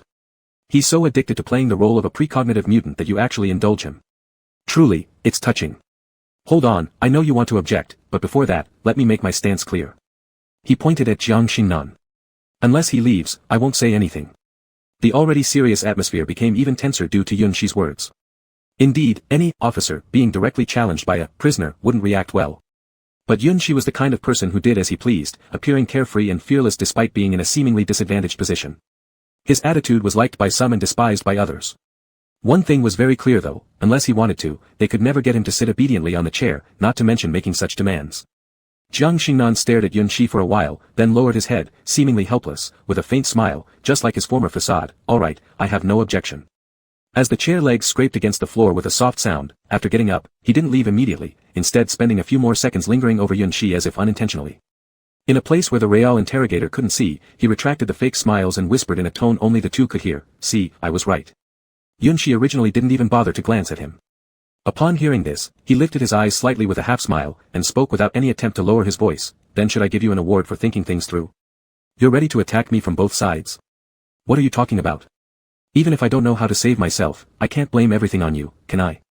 Jiang Xingnan responded naturally, as if he had anticipated this response from Yunshi, showing no trace of acting. Since the operation started, I've been with Captain Yang. He can vouch for me. While Yunshi was searching his memory for Captain Yang's identity, the interrogator suddenly nodded in agreement. That's right, I can testify for him. Ah, it seems Jiang Xingnan had come prepared, securing this person's testimony beforehand. At this moment, Yunshi understood why Jiang Xingnan appeared so confidently before him. It seemed that even before everything began, he had meticulously planned every move on the chessboard and was confident enough to convert the white pieces to black ones until only his black pieces remained. However, Jiang Xingnan was wrong in assuming Yunshi was a white piece from the start. He wasn't any ordinary white piece but rather a bad one cloaked in whiteness, with ink already seeping out to destroy the entire chessboard. With this understanding, Yunshi chose not to argue further. This operation was announced last minute without warning. There was no way Jiang Xingnan could have known beforehand what would happen today. If he continued arguing, it would only confirm the existence of such ability, which would give them ammunition to accuse him freely. Seeing that Yunshi kept quiet, Jiang Xingnan's gaze deepened as he lingered a little longer before simply bidding farewell to the interrogator and leaving without further delay. It was that final look before he left that made Yunshi feel uneasy, an overt scrutiny he had rarely seen from Jiang Xingnan. Playing the long game, huh? Previously, he didn't seem this patient. After Jiang Xingnan left, Yunshi slowly refocused. The person opposite him seemed lost in thought too, not asking questions right away, almost giving him time to fabricate lies. The flickering lights inside the mobile command center indicated they must have used much of their backup power chasing away locusts, leaving a bit insufficient supply now. It added an air of suspense to the situation. Half of Yunshi's face was hidden in the shadows, making his expression unreadable, but his tone showed a rare seriousness. He's gone. Ask your questions. His demeanor suggested that roles were reversed, and he might as well be the one interrogating. At the very beginning of the mission handover, you disappeared from your post for quite some time. Where did you go? Just wandered around, greeted some people. Any witnesses? Yes. Write down their names. I'll send someone to ask them later. Second question, someone accuses you of injuring a teammate and swiftly fleeing afterward, meeting with others under another pretext to establish an alibi. What do you have to say about this? Yunshi didn't look up, swiftly scribbling down the names of the two people who had been scared senseless by the snake. Oh, I wonder who accused me. Creating an alibi this way is kind of stupid, everyone there knew I was going to save someone. And if it really were me, would I have any reason to stay? Please take this seriously. I'm not here to chat idly with you. As for why you stayed, I suspect you had some purpose unfulfilled and were forced to remain. Purpose? Yunshi thought carefully, then spread his hands wide. I don't have any purpose, or rather, what purpose could I possibly have? If he must say, his purpose was to stay by Yan Lingue's side. Did that count as a purpose? I told you I don't have time to waste chatting. The interrogator's gaze became sharper. I'm not wasting time chatting. I'm seriously answering your questions, Mr. Interrogator. Yunshi slightly curved his eyes. Since I am so devious in your mouth, then why don't you tell me, what benefit do I gain from harming my teammate? Why wouldn't I go all the way and let him disappear forever, instead leaving myself a weakness for you to seize? This string of counter-questions left the interrogator speechless. He furrowed his brow, as though he found some logic in Yunshi's words, but quickly dismissed the thought himself. In his previous investigation, Yunshi's personality was changeable, adept at luring others into his web. Even if this event had nothing to do with him, there was no way he was clean. Fine, since you say that, we'll set this aside for now. Next question, before joining this operation, did you conceal your abilities from our superiors? No, Yunshi replied indifferently, his tone tinged with sarcasm. What abilities could I hide? The old men in A number base know me better than I know myself, they've already dissected me inside out. Would they ever give me the chance to hide? The interrogator choked, knowing Yunshi had spoken the truth. It seemed like there was nothing more to ask. Yunshi acted casually, yet his answers were spot on, leaving no gaps for the interrogator to find fault. After a few silent minutes, Yunshi smirked, knowing the person across from him likely had nothing else to say, and stood up. You can first check with them regarding the point about when I disappeared during the handover. Every word I said is true. If you have further suspicions about me, feel free to come back anytime, I'd be delighted to cooperate. Chapter 66. The interrogator didn't stop him, possibly because the events of today were too numerous and complicated, leaving him temporarily without the energy to catch every loophole, or perhaps because this questioning was too sudden and he wasn't prepared with more questions. In any case, it certainly wasn't because he believed Yunshi's words. Yunshi was fully aware of this, he didn't expect the other party to believe him either. At least before the next review came, he needed to figure out first why there was another version of himself. And the most straightforward clue that lay right in front of them was Jiang Xingnan. After getting out of the car, Yunshi saw, as expected, that Jiang Xingnan was leaning against a tree trunk waiting for him. It was now the time when the sun was scorching, sunlight filtering through the gaps between leaves fell sparsely onto the ground, projecting on Jiang Xingnan's body like fragments being torn apart piece by piece, seemingly symbolizing something. This person, if one didn't pay close attention, wouldn't notice what he had done behind the scenes. The moment Yunshi got out, he didn't rush over to inquire but first looked around to confirm that Yan Lingue's figure was nowhere to be seen before calming down. Instinctively, he didn't want Yan Lingue to get involved in all this, yet still harbored a slightly hidden wish, hoping that Yan Lingue wouldn't show up as disappointingly as last time. Let's talk. After completing his check, Yunshi walked straight towards Jiang Xingnan and opened the discussion bluntly. What do you want to talk about? Jiang Xingnan wasn't surprised at all by his action, even appearing quite relaxed. His tone wasn't lacking in ease, carrying an undertone of satisfaction from vengeance achieved. If you're asking why those things happened at noon, I don't know. As to whether he really didn't know or was pretending not to, both of them understood clearly inside. You haven't forgotten your own words, have you? If you regret, you'll just follow my surname, Jiang Xingnan said to him, filled with irony. I reminded you more than once already, and now you regret. You might as well change your surname first and then ask me again. Sorry, there's no such thing as regret with me. I only want to know if you're trying to screw me over or ruin this operation. If it's the former, there seems no need to go this far, and the latter doesn't seem beneficial for you either. Yunshi didn't think Jiang Xingnan would tell him so easily, but he also understood that the guy couldn't stand provocation, whatever little truth could be teased out would be helpful. Hearing him say that, Jiang Xingnan raised a smile with unclear meaning. No, neither. These incidents weren't done by me, including these two items on your list. They hold absolutely no appeal to me. With or without you, you still tried to frame me, though. Yunshi naturally didn't believe what he had said. Dare you guarantee that those left standing guard after we departed being attacked by bugs was just a coincidence? How should I know? I didn't leave throughout, and even if you don't believe me, that doesn't change the fact. And it doesn't change the fact that you are the primary suspect. If I were you, I'd leave early and not cause trouble for the new team. I heard some people in your team got injured because of this. Don't you feel like all this is caused by yourself, or are you pretending not to know? I mean, why are you constantly trying to make me leave? From Jiang Xingnan's provocative remarks, Yunshi caught the key point. What's in it for you if I leave? Or is it actually benefiting someone who looks like me? Indeed, this was a very noticeable oddity. Although Jiang Xingnan liked to brainwash people, he wouldn't brainwash someone who had already become useless to him. Yunshi had long since quit the group, doing good or bad having no effect on him. Why, under these circumstances, did Jiang Xingnan keep telling him subtly or outright that you will bring misfortune to those around you, starting from before the mission began?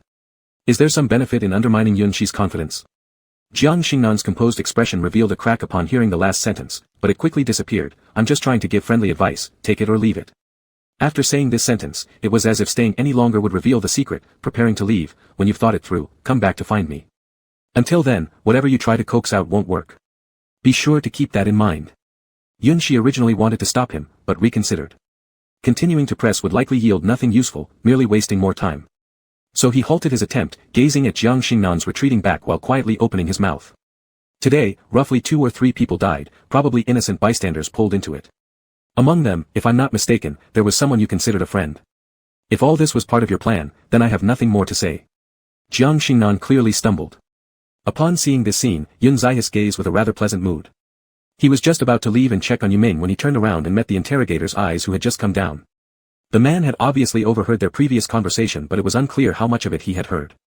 With a stiff expression, he stared at Yunshi. What did you mean by what you just said?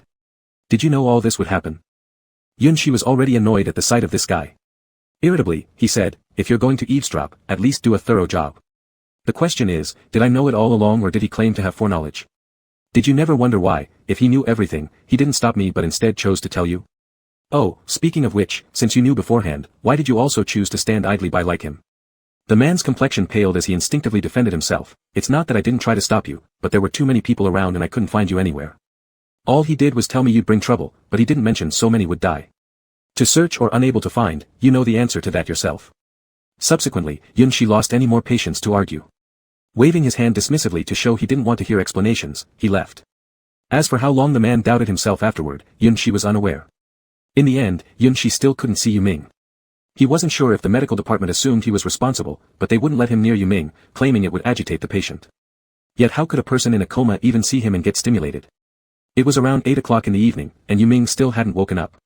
The only relief was that his heartbeat remained steadily normal. The others who escaped from the cocoons had, more or less, fallen back into slumber again. With the journey delayed by 2 days, in order to ensure they wouldn't delay meeting up with the rest of the group, Lin Ying decided to continue traveling. Those few who were conscious and normal would take turns keeping watch. Yunshi was one of these normal ones. Now, while driving, he grumbled about how the road was wide enough for motorbikes yet riding wasn't allowed. Yan Lingui sat at the back seat reviewing virus reports from before. He was flipping through, searching for cases in the past where spider infections had occurred. Chapter 67. Yunshi was extremely agitated, and the reason was rather simple. Mainly, it was boring for him to drive alone. Everyone in the car except Yan Lingui were dozing off to get some rest. He wanted to chat with Yan Lingui about the weather, but the latter was completely absorbed in reviewing some documents and had no intention at all to talk. After his third attempt to start a conversation was met with an extremely perfunctory, he gave up completely. Shit, this made him even more restless. This restlessness became particularly obvious when the car ahead stopped for no apparent reason. His hand rested on the steering wheel, tapping rhythmically, once, then again, symbolizing his current mood. After waiting for 5 minutes, Yan Lingui, who had been too engrossed in his own world, also noticed something was amiss. He put down his documents and looked up, asking, what's wrong? Yunshi, internally grateful that team leader Yan finally decided to acknowledge him, replied, I don't know. There might be some obstacle up ahead. We've been standing still. After saying this, he observed Yan Lingui's reaction through the rearview mirror, hoping that the latter would leave those broken papers alone, but alas, he thought too highly of himself. After asking his question, Yan Lingui lowered his head again to read through the materials. Forget chatting with him, even a glance wasn't spared. At this point, Yunshi couldn't help but doubt his own charm and whether Yan Lingui's mind only held documents. Fortunately, just a second later, Yen Lingui left behind his stack of materials, suddenly speaking as if realizing something. Wait a moment, open the door and check outside. Yunshi was momentarily stunned. Even though he hadn't fully understood why, his hand instinctively pressed the unlock button for the car doors. Su Shirshu, pretending to nap in the passenger seat, abruptly opened her eyes. With one hand holding the car door handle and the other unfastening her seatbelt, she said, with no updates for so long, there might have been an issue up ahead. Her words caused Yunshi to catch on too. If something had previously blocked their way, Lin Yin would usually send word back regarding how long they needed to wait. In cases where the estimated time was too long, she'd even allow others to exit the vehicle to breathe fresh air. A situation like this, where everything remained quiet for such a long time without any communication, was unprecedented. Ruling out the minor possibility that Lin Yin had simply forgotten, the only conclusion was that something had gone wrong. Chen Sheng was still sound asleep in the back seat, oblivious to what had happened. After thinking for a moment, Yunshi got out of the car as well, taking the car keys and locking the door again to prevent Chen Sheng from being alone and something happening to him. The forest at night was eerily quiet, almost terrifyingly so. The people trailing behind seemed not to have thought of this yet, remaining silent until after the three of them got out of the car. Only then did someone lower their window and ask what had happened. Su Shirshu shook her head at them, signaling to remain calm and not cause a disturbance. In situations like this, having more people around might not necessarily be beneficial.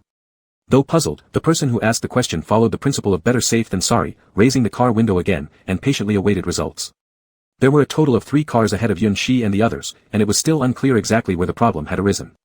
However, the 3 acted in perfect unison, choosing to head straight for Lin Yin's vehicle. This wasn't because they had any especially deep bond with Lin Yin. Primarily, if another vehicle had encountered trouble and stopped, Lin Yin would definitely have noticed and investigated immediately. She wouldn't have shown no signs thus far. Given the current circumstances, the most likely situation was that something had happened to Lin Yin. She was now preoccupied and unable to attend to others.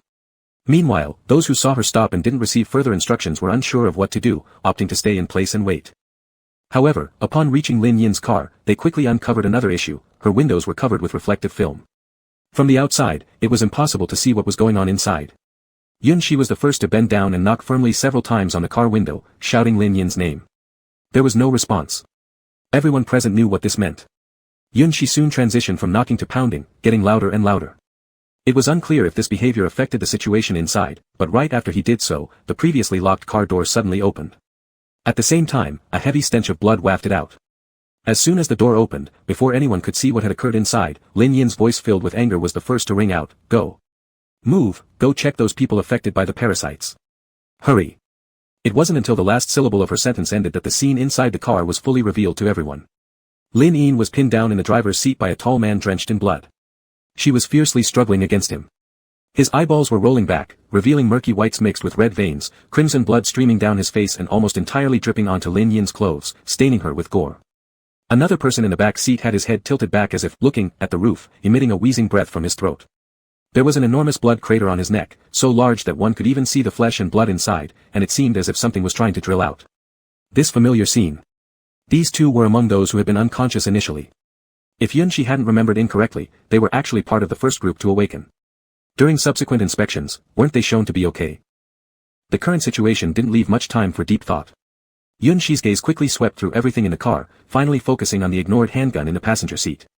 He immediately went around to the other side of the car, forcefully pulled open the door near the passenger seat, picked up the handgun, and aimed it at the mutant entangled with Lin Yin, pulling the trigger, and the bullet instantly buried itself into its head.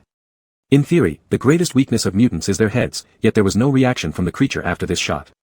"I threw it there because I realized it was useless," Lin Yin practically shouted, her voice particularly conspicuous in the silent forest. "It seems sharp weapons can't cause much harm to it right now. I'm fine. Go check the others behind, ugh." While she spoke, the mutant pressing down on her managed to snap toward Lin Yin's neck during a brief opportunity. Luckily, her quick reflexes allowed her to thrust the handle of the knife she held into its mouth, narrowly dodging a hit. However, this wasn't nearly enough. Lin Yin had already been pinned down and drained by it for half an hour without finding a solution. She had struggled significantly just to press the button to open the door for Yunshi and the others earlier, solely so they would go check on the people behind sooner. Apart from these two individuals on Lin Yin's car, others more or less carried some previously unconscious people too. The most, though, were in the medical department's vehicle. Some still unconscious remained lying on the stretchers inside the medical van. Yunshi finally understood why no one complained after such a long stop. According to their attitudes before, they should have started questioning after just a few minutes of waiting. Now, however, no one came out to investigate, likely unable to do so anymore. Chapter 68. The current situation is that no one special ability can be useful. The very impressing Lin Yin is likely just a shell now, with all of its actions controlled by the parasitic worms. This is why even Yun Shi's approach does not provoke any reaction. Their goal now is probably to inflict wounds on Lin Yin, which would help in the new hatching. Lin Yin saw that the three people outside the car hadn't reacted much after he finished speaking, assuming they were worried about him. After gritting his teeth, he repeated it again, this sound successfully causing rustling noises in the previously quiet grass, as if something was attracted over. They didn't give him the chance to repeat it a third time. Yan Lingui leaned his hand on the frame of the open car door, turning his head toward Yun Shi.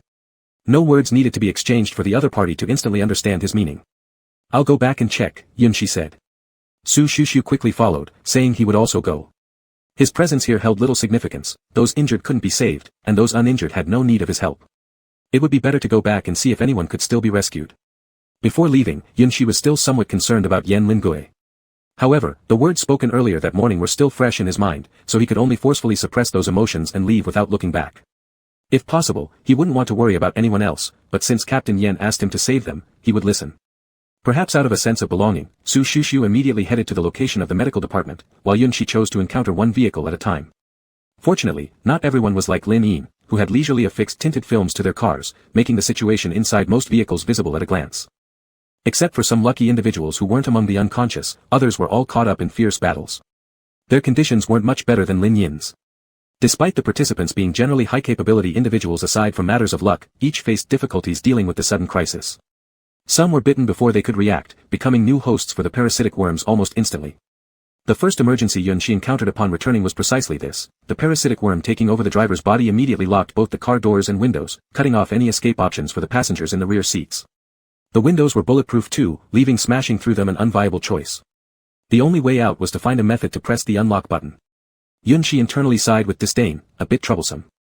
Initially, every vehicle was carefully optimized for the smooth execution of the mission, with modifications designed to prevent quick damage from danger encountered on the road.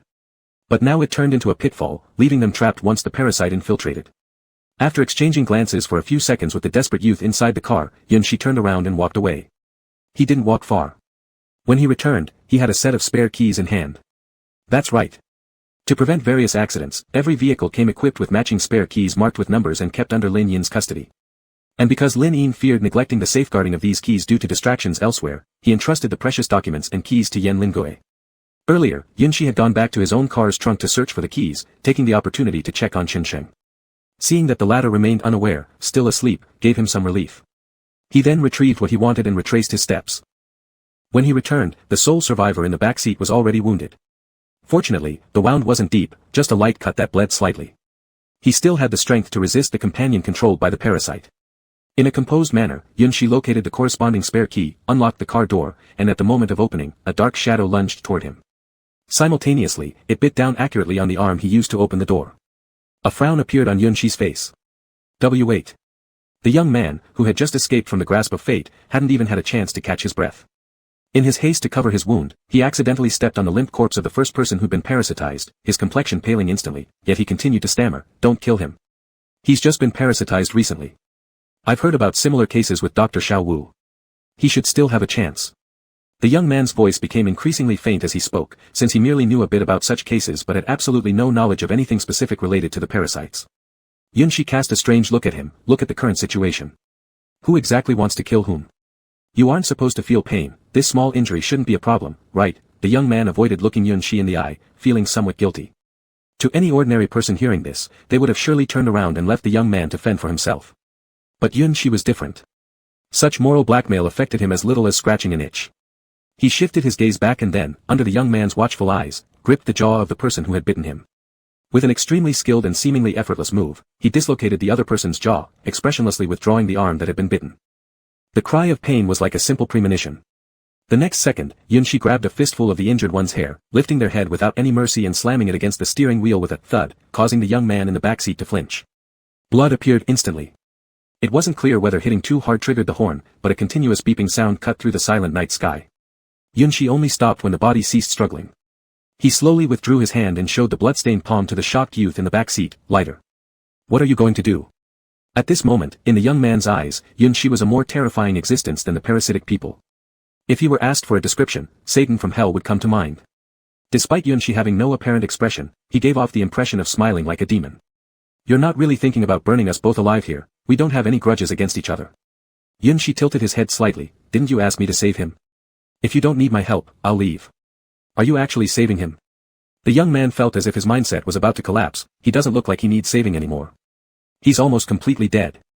Under the defiant stare of the young man, Yunshi wiped the blood off his hands with great helplessness. His situation is different from Dr. Xiao Wu's. To force out the parasite, we must temporarily make it lose control. He can indeed be saved because it just parasitized recently, but it has already entered the brain's central system. Without intervention, even if we break open this person's skull, it won't stop the parasite from controlling the body. He knew all of this thanks to Lin Yin personally serving as a teaching example, otherwise, he wouldn't have realized that after being inside the human host for a while, the parasite could still control the body even after the death of its host. The young man. You call that breaking the head a few times? Chapter 69. So, lighter, I know you have one. I saw it when you were secretly smoking before. After cleaning the blood off his hands, Yunshi reached out again. The young man still had some doubts, but seeing Yunshi's convincing manner, he couldn't help but develop a bit of trust. He tightened his lips and took out the lighter, placing it in Yunshi's hand. After getting the lighter, Yunshi pulled out his dagger again, igniting a flame and roasting the silver-white blade. Once the blade glowed red-hot, Yunshi turned off the lighter and returned it to the young man. After the young man fumbled to put the lighter away, Yunshi lifted the unconscious person again. This time, however, his movements were gentler compared to his previous actions. The young man, startled by what happened next after struggling to hold the lighter, blurted out instinctively wanting to stop Yunshi. What are you doing? He saw Yunshi holding the handle of the knife, aiming its tip, charred black and still smoking, toward the forehead of the parasitized person, showing a tendency to open the skull. The sharp tip was just 1 centimeter away from touching the skin. Shocked, the young man exclaimed, "You're not actually planning to dig out the parasite in his brain like this, right? Wouldn't that just kill him?" Without even looking at him, Yunshi raised the dagger again, preparing for the decisive strike. At the sight, the young man could only stifle a suppressed scream deep in his throat. However, as everything seemed to be proceeding normally, the knife that was supposed to fall on the person's head suddenly paused and then sharply changed direction, heading instead towards the bloody wound on the shoulder. The extremely hot blade sizzled against the flesh, inevitably reminding one of the barbecue from a few days ago. Unable to bear watching, the young man covered his face with his hand but still peered through his fingers. Apparently due to the exceedingly high temperature of the blade, the pain was simply unbearable, causing the person, who had been half unconscious, to involuntarily hiss in pain, eyelids fluttering, hovering between waking and not. Nothing serious, said Yunshi indifferently, finally relenting and letting go of the person, allowing him to collapse onto the seat like a lump of mud. On the tip of his dagger lay a wriggling creature, pitch black and still squirming despite being pierced. It was an unfamiliar species, possibly related to the spiders. The expression on the young man in the back seat gradually shifted from, "ah," to, "ah, so, what you did just now was to scare it out." Yunshi nodded as if acknowledging his newfound wisdom. Right, parasites have fairly high intelligence. They can sense danger and interpret our emotional tones. Your words earlier made it feel threatened, so naturally, it got forced out. The young man understood immediately. The fear that had surrounded him dissipated. He glanced at his companion but couldn't help himself from asking, but was smashing his head really necessary? That looks pretty painful. And why couldn't we wait for the parasite to crawl out instead of just stabbing it down? Are you worried it would run? The tone of the youth was entirely filled with admiration and trust, no longer questioning whether Yunshi's methods were self-serving. Upon hearing this, Yunshi didn't conceal anything, truthfully responding, "That wasn't necessarily needed, I did it intentionally. Your friend said something I didn't like, so I gave him a lesson. I know my limits. He won't die, just don't forget to bandage him later." After these words, the young man watched helplessly as his seemingly half-dead companion trembled noticeably. The young man remained silent for a few seconds, then quietly turned away, pretending not to notice. It wasn't that he didn't want to plead on behalf of his friend, it was more because of their current situation. He likely lacked the ability to seek justice, fearing that accidentally saying something Yunshi didn't like might mean the next victim would be himself. This thought had just occurred when Yunshi spoke as if predicting exactly what he'd been thinking. "Don't worry, you can say whatever you want." Then, changing the subject abruptly, his voice equally dangerous as his personality, "But talking about my captain is a no-no." The young man choked, finally understanding what rule his companion had violated. Fortunately, he didn't have the habit of gossiping behind people's backs. Once his companion woke up, he would need to remind them how seriously Yunshi protected those close to him. Following this, Yunshi mostly followed the same method to save several more people in other vehicles, leaving only the medical truck still silent and motionless. He had assumed that with Su Shirshu's help, things should have been finished earlier, but to his surprise, more than an hour had passed and not a single person from the medical team had come down. Yan's team was also delayed for unknown reasons, and Yunshi was getting increasingly worried. In his mind, the words Yan had spoken before echoed over and over again, reminding him incessantly. With a resigned sigh, Yunshi decided to head to Su Shirshu's location first instead of going back to find Yan Lin. Yan's team had told him to trust them, and so he would. Upon reaching the ambulance belonging to the medical department, Yunxi noticed the off-white curtains still drawn to block outsiders' views. Normally, for emergencies, these vehicles weren't locked. Yunxi tried pulling the door open as usual, only to find it immovable this time. It's locked. Although Yunxi had anticipated some degree of chaos within the medical team before coming here, the situation now appeared even worse than he imagined. The medical personnel lacked the physical strength of others. Their participation in missions relied primarily on their skilled techniques and extensive medical knowledge. If there was a situation where they voluntarily chose to lock themselves in, it meant they must have encountered something extremely troublesome. Standing outside the vehicle, Yunxi paused briefly. Since someone was always present inside the ambulance, medical teams usually didn't carry spare keys. Right now, the only way to enter was likely to have someone come and unlock it. One couldn't help but wonder if Su Shirshu was truly inside. Yunxi attempted to connect with Su Shirshu's channel. Fortunately, the connection wasn't unanswered and connected almost instantly. I can't talk long right now. Su Shirshu's background seemed rather empty. Despite his low volume, his voice came across clearly. Let's get straight to the point. Alright, do you need any help? Yunxi cut straight to the chase. Yes, but there's nothing you can do. Su Shirshu took a deep breath, then continued, I can't open the door. Why not? Su Shirshu didn't answer but instead said, go back and check on the captain. Inside the ambulance, Su Shirshu along with other doctors were pressed against the wall, watching an unsettling scene unfold. A corpse fished out hours ago from the lakeside, supposed to have been dead for over a month and currently under forensic analysis, now covered with a white cloth, sat upright on the specialized autopsy bed. Truly, it had reanimated. Chapter 70. In theory, they weren't strangers to the dead coming back to life. If they hadn't become accustomed to such phenomena, then the common sight of infected individuals walking around would have shocked them dozens of times already. But this was different. These cases were based on viral infections. No one had ever seen a drowned corpse, one that had been respectfully kept on a deathbed untouched except for analysis, come back to life. Not to mention the body was nearly decomposed. This story started a little over 10 minutes ago. Yu Ming, who was lying on a stretcher until then, seemed to have subconsciously sensed some external issues and coincidentally woke up just as things began to get problematic. The moment he opened his eyes, all he saw was pitch darkness, and his mind was still dazed for a moment. He managed to utter just one syllable before Su Shirshu abruptly dragged him along with the 4-bag toward the wall. Yu Ming, who was already severely blood-deprived, hadn't recovered at all. After lying down for too long, standing up wasn't even an option. It made him feel dizzy just trying to sit upright. The abrupt drag was too much for his body to handle, and it began to buckle uncontrollably, tipping him downward. Fortunately, Su Shirshu, having cared for Chen Sheng for so long, had experienced similar situations numerous times. In a flash, he caught Yu Ming and firmly settled him into a squat by the corner against the wall. What's going on? Although no one could see each other clearly in the current setting, Yu Ming immediately knew without thinking, it had to be Su Shirshu. When the latter remained silent without any explanation, Yu Ming gradually realized that the situation was dangerous and automatically lowered his voice. Where am I? Medical department. Su Shirshu's breathing wasn't steady. Something has infiltrated. But its vision isn't great, turning off the lights makes it easier to hide. Yet even with the lights off, the moonlight seeping through the slightly unfastened curtains illuminated the scene, allowing Yu Ming to clearly see a dark mass leap onto the stretcher where he had lain moments ago. It didn't just collapse the stretcher but also tore the bed sheet to pieces. If Yu Ming hadn't been pulled away by Su Shirshu, he would have been shattered into fragments instead. What the hell is this thing? Yu Ming felt utterly drained. Just when he thought he'd escaped from one perilous situation only to land into another, he couldn't take it anymore. Before he fell unconscious, he had been quaking in fear within the spider's lair. Now, upon waking up after being rescued, he found himself face to face with a new terrifying predicament. Is it an infected? Looks like one, probably a lower-level type. Even as he said this, something felt off. If it was a lower-level infected, why would so many people be scared of it? They wouldn't need to cower behind walls to avoid detection when one bullet would easily do the job. Su Shirshu remained silent. He first glanced at the medicine bottle hanging beside Yu Ming. There was still half a bottle left. Given Yu Ming's current physical condition, stopping the force suddenly wouldn't be prudent. Ideally, they should finish the intravenous fluid before removing the needle, but carrying the entire drip while escaping would be quite troublesome. Thankfully, the medical vehicle was longer and wider than others, giving them a bit more leeway. Otherwise, Team Ban would likely have been annihilated right there. Still, no matter how large a vehicle might be, there are limits. Even though the group pressed themselves tightly against the corners of the walls, the creature lingered about 5 or 6 meters away from the doctors. Only the quick reaction of someone near the lamp, who promptly turned it off, bought them a brief moment of respite. There was Yu Ming, who had been pulled away, several companions whose fates were uncertain, and a corpse that had swelled up from water immersion. Something very odd happened. The creature, as if possessing self-awareness, moved directly toward Yu Ming's direction. It didn't even glance at the others lying nearby.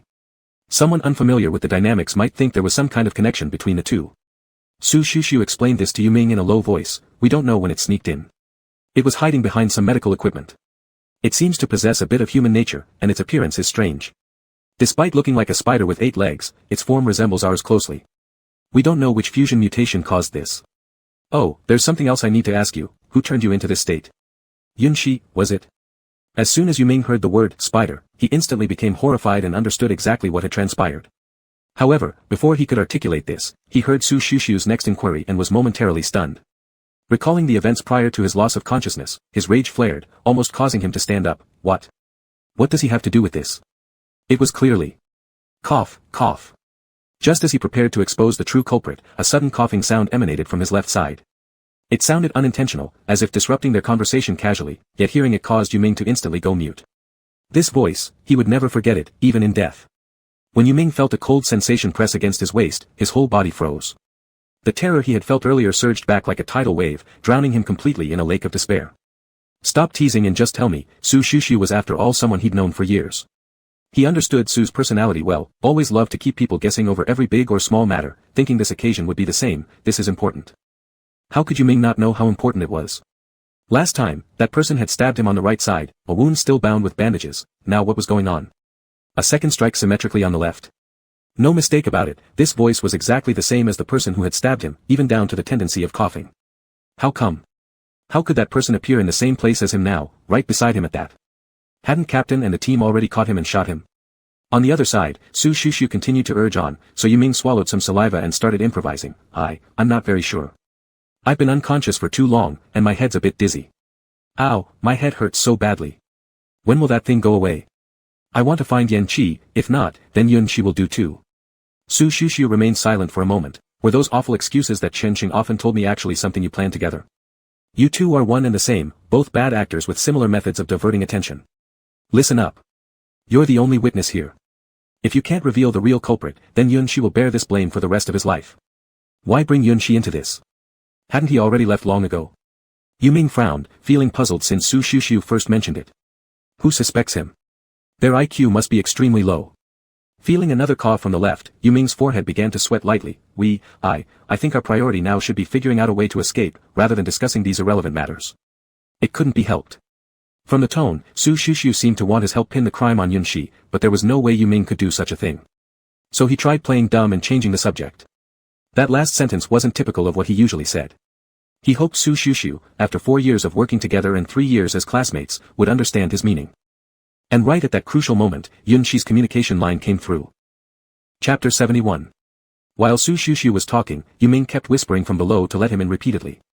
He sensed that the person on his left should also be wary of the spider, otherwise, there would have been no reason for mere threats without substantial actions. Calling out and attracting the spider might result in being caught in a single web instead of just a simple stab. Yet the blade pressed against Yu Ming's waist was unmistakably real, so he could only pray Yun Qi would come in and help resolve the current situation. As Yu Ming listened to Su Shushu, he felt what came before could still make some sense. If the spider were released, it wouldn't benefit anyone. However, letting people leave this easily after all that had happened. Where did Su get such confidence that an injured man plus 5 or 6 weak doctors could handle everything? Numbers equaled strength, yes, but if it worked like that, why would they have fallen one after another before? The spider's thread alone could immobilize anyone at will. Did Su Shushu even have any clear understanding of his own abilities? Yu Ming's frustration grew as he decided to grab Su Shushu's communicator and talk himself when suddenly the risen corpse appeared before his eyes. Having never seen anything like this, Yu Ming froze right there, and the person to his left probably also froze with an even more intense reaction. A loud clang of a dropped knife accompanied the scene of the fake resurrection. At this moment, the spider, who hadn't been particularly attuned to sounds, finally noticed other presences nearby. It moved its legs, not yet covered in fine hair, slowly turning around toward the wall. No one reacted to this sudden occurrence. The atmosphere solidified for a couple of seconds. Yu Ming's body acted faster than his mind. He immediately kicked the fallen knife toward Su Shushu the moment it clanged to the ground. When Su Shushu thought Yu Ming was trying to shift the conflict onto him, another kick toppled the living person on his left, followed by a roar. What the hell, you barely dare to stab someone and screw up. You couldn't hold your knife steady. I was damn embarrassed being stabbed by you in the first place, asshole. It seemed he had decided to abandon resistance, because once the spider noticed their movement, it was very likely going to unleash a large-scale attack to avoid missing. This would be extremely disadvantageous for them.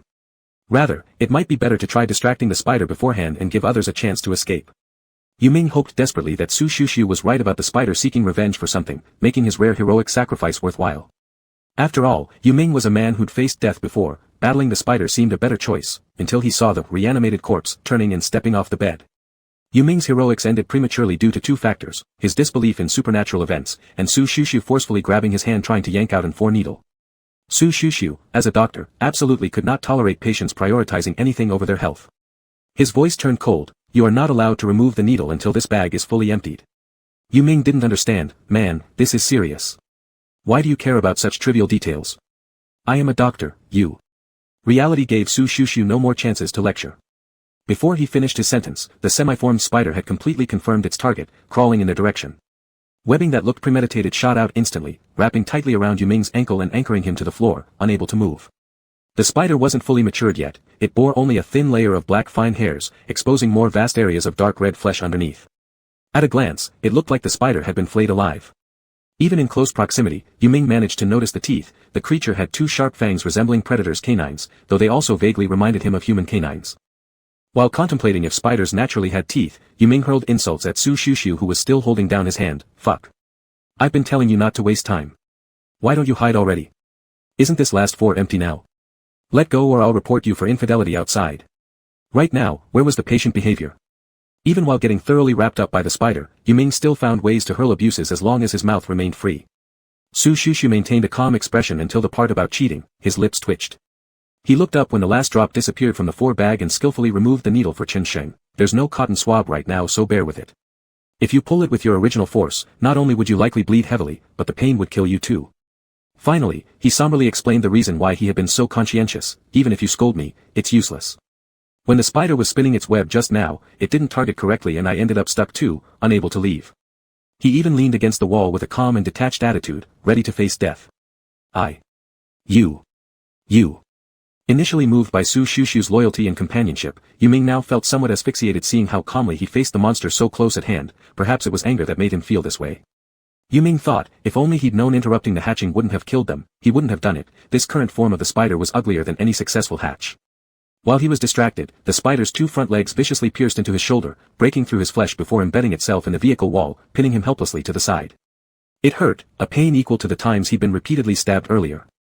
Back then, if only he had insisted on removing the needle, would it be this painful now? Would Su Shushu berate him for being crazy if he asked this? Now Yu Ming didn't have any weapons on him, everything sharp was taken away from him for safety before he was loaded onto the stretcher, causing him to care less about the present situation than Su Shushu did. His hands and feet immobilized, what could he do? Just close his eyes and wait for death. But as soon as he shut his eyes, fear and unwillingness surged again in his heart, entwined with the intense pain radiating from his shoulder, tearing at his nerves. After all, he'd already almost died once. How could he still be so afraid of death? If he'd survived death once, why not seize an opportunity to live this time? He already had the determination to save others, why not save himself? Yu Ming abruptly opened his eyes and, watching the fangs mere millimeters away from his face, gritted his teeth and mustered every ounce of strength to turn his head aside. This movement caused fresh agony as his shoulder wound reopened and blood seeped out again. But fortunately, the spider's fangs narrowly missed his ear, instead sinking deep into the wall behind. Su Shushu. Do you really plan to stand there and watch me die? Yu Ming shouted toward Su Shushu. Who said I'm letting you die? Su Shushu's voice came from below, and simultaneously Yu Ming noticed that the binding around his feet suddenly loosened. He was able to move again. He immediately understood what Su Shushu had been silently doing. Taking advantage of the spider's fangs being temporarily lodged in the wall, Yu Ming gathered an unexpected surge of strength and delivered a fierce kick towards the monstrous creature in front of him. Even with all his effort, the blow had minimal effect. Luckily, it worked enough for the limb gripping his shoulder to release. As soon as it did, he quickly retreated a few meters away while turning around and finding Su Shushu still standing where he was. Seeing the unbroken silk threads beside Su Shushu, Yu Ming instantly grasped what happened. The spider, having let its prey escape, decided without hesitation to change targets. With this realization, Yu Ming's mind rapidly came to a decision. However, as he took one step forward, a hand suddenly grabbed him from the side and pulled him back. Before he could recognize who it was, the sound of someone speaking reached his ears. Don't go over. In your current condition, without first treating the wounds, infection will set in. It was Dr. Wu. But if I don't rescue my teammate, he'll die. Su Shushu won't. Trust me, Dr. Wu responded calmly. As he spoke, he quickly fetched medical supplies from the cabinet behind him and pressed them forcefully onto Yu Ming's wound without giving room for argument. Hiss, wait a second.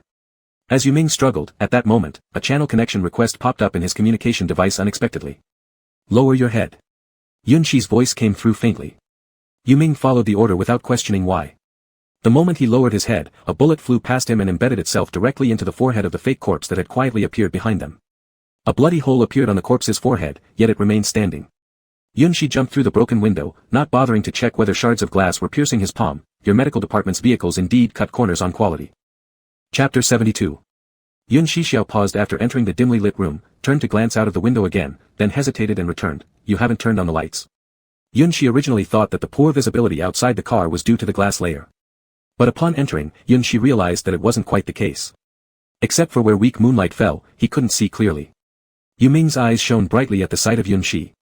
He didn't resist when Dr. Xiao Wu forcefully tended to him, quickly saying, Yunshi, hurry up and help Su Shixiu. A spider is after him. Hold on, you and whoever else shouldn't stay in one spot. That earlier shot won't have killed it. Yunshi glanced around, feeling almost unable to take a step. Where exactly is Su Shixiu? Fortunately, the undead moved slowly, likely because the corpse had been dead too long, making it not entirely convenient for the new host to control it effectively. Dr. Xiao Wu pulled the secondarily injured patient away to reposition.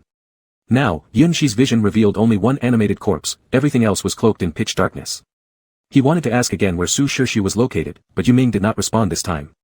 Then Yunshi noticed that the target of the corpse had shifted toward him, who was closest. Yunshi estimated how many bullets were left in his handgun, it had just one, and decided it would be better to put the gun away. Stretching his muscles, he smirked as he contemplated the situation, no longer having to worry about accidentally harming someone since this parasitized thing wasn't human, which made things much simpler. This would be an excellent opportunity to test how challenging it might be to deal with such an unfamiliar creature. The answer was clear, it wasn't particularly difficult to manage, but it sure was persistent.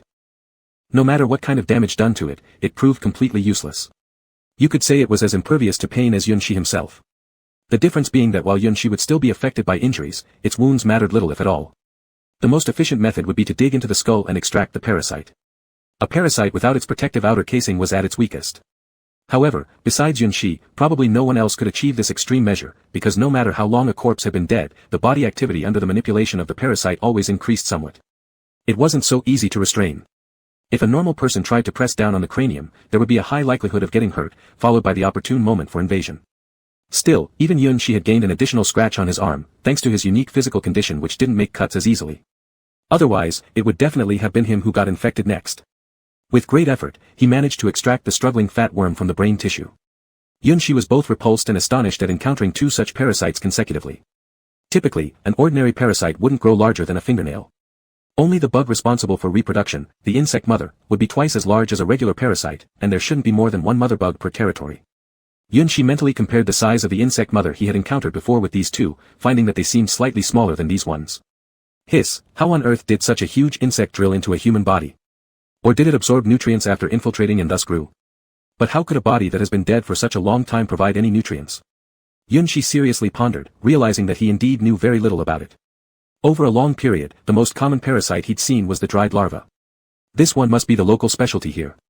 Maybe he should go back and ask Captain Yen whether there have been any researches done on it. After cutting the parasite into two halves, he straightened up.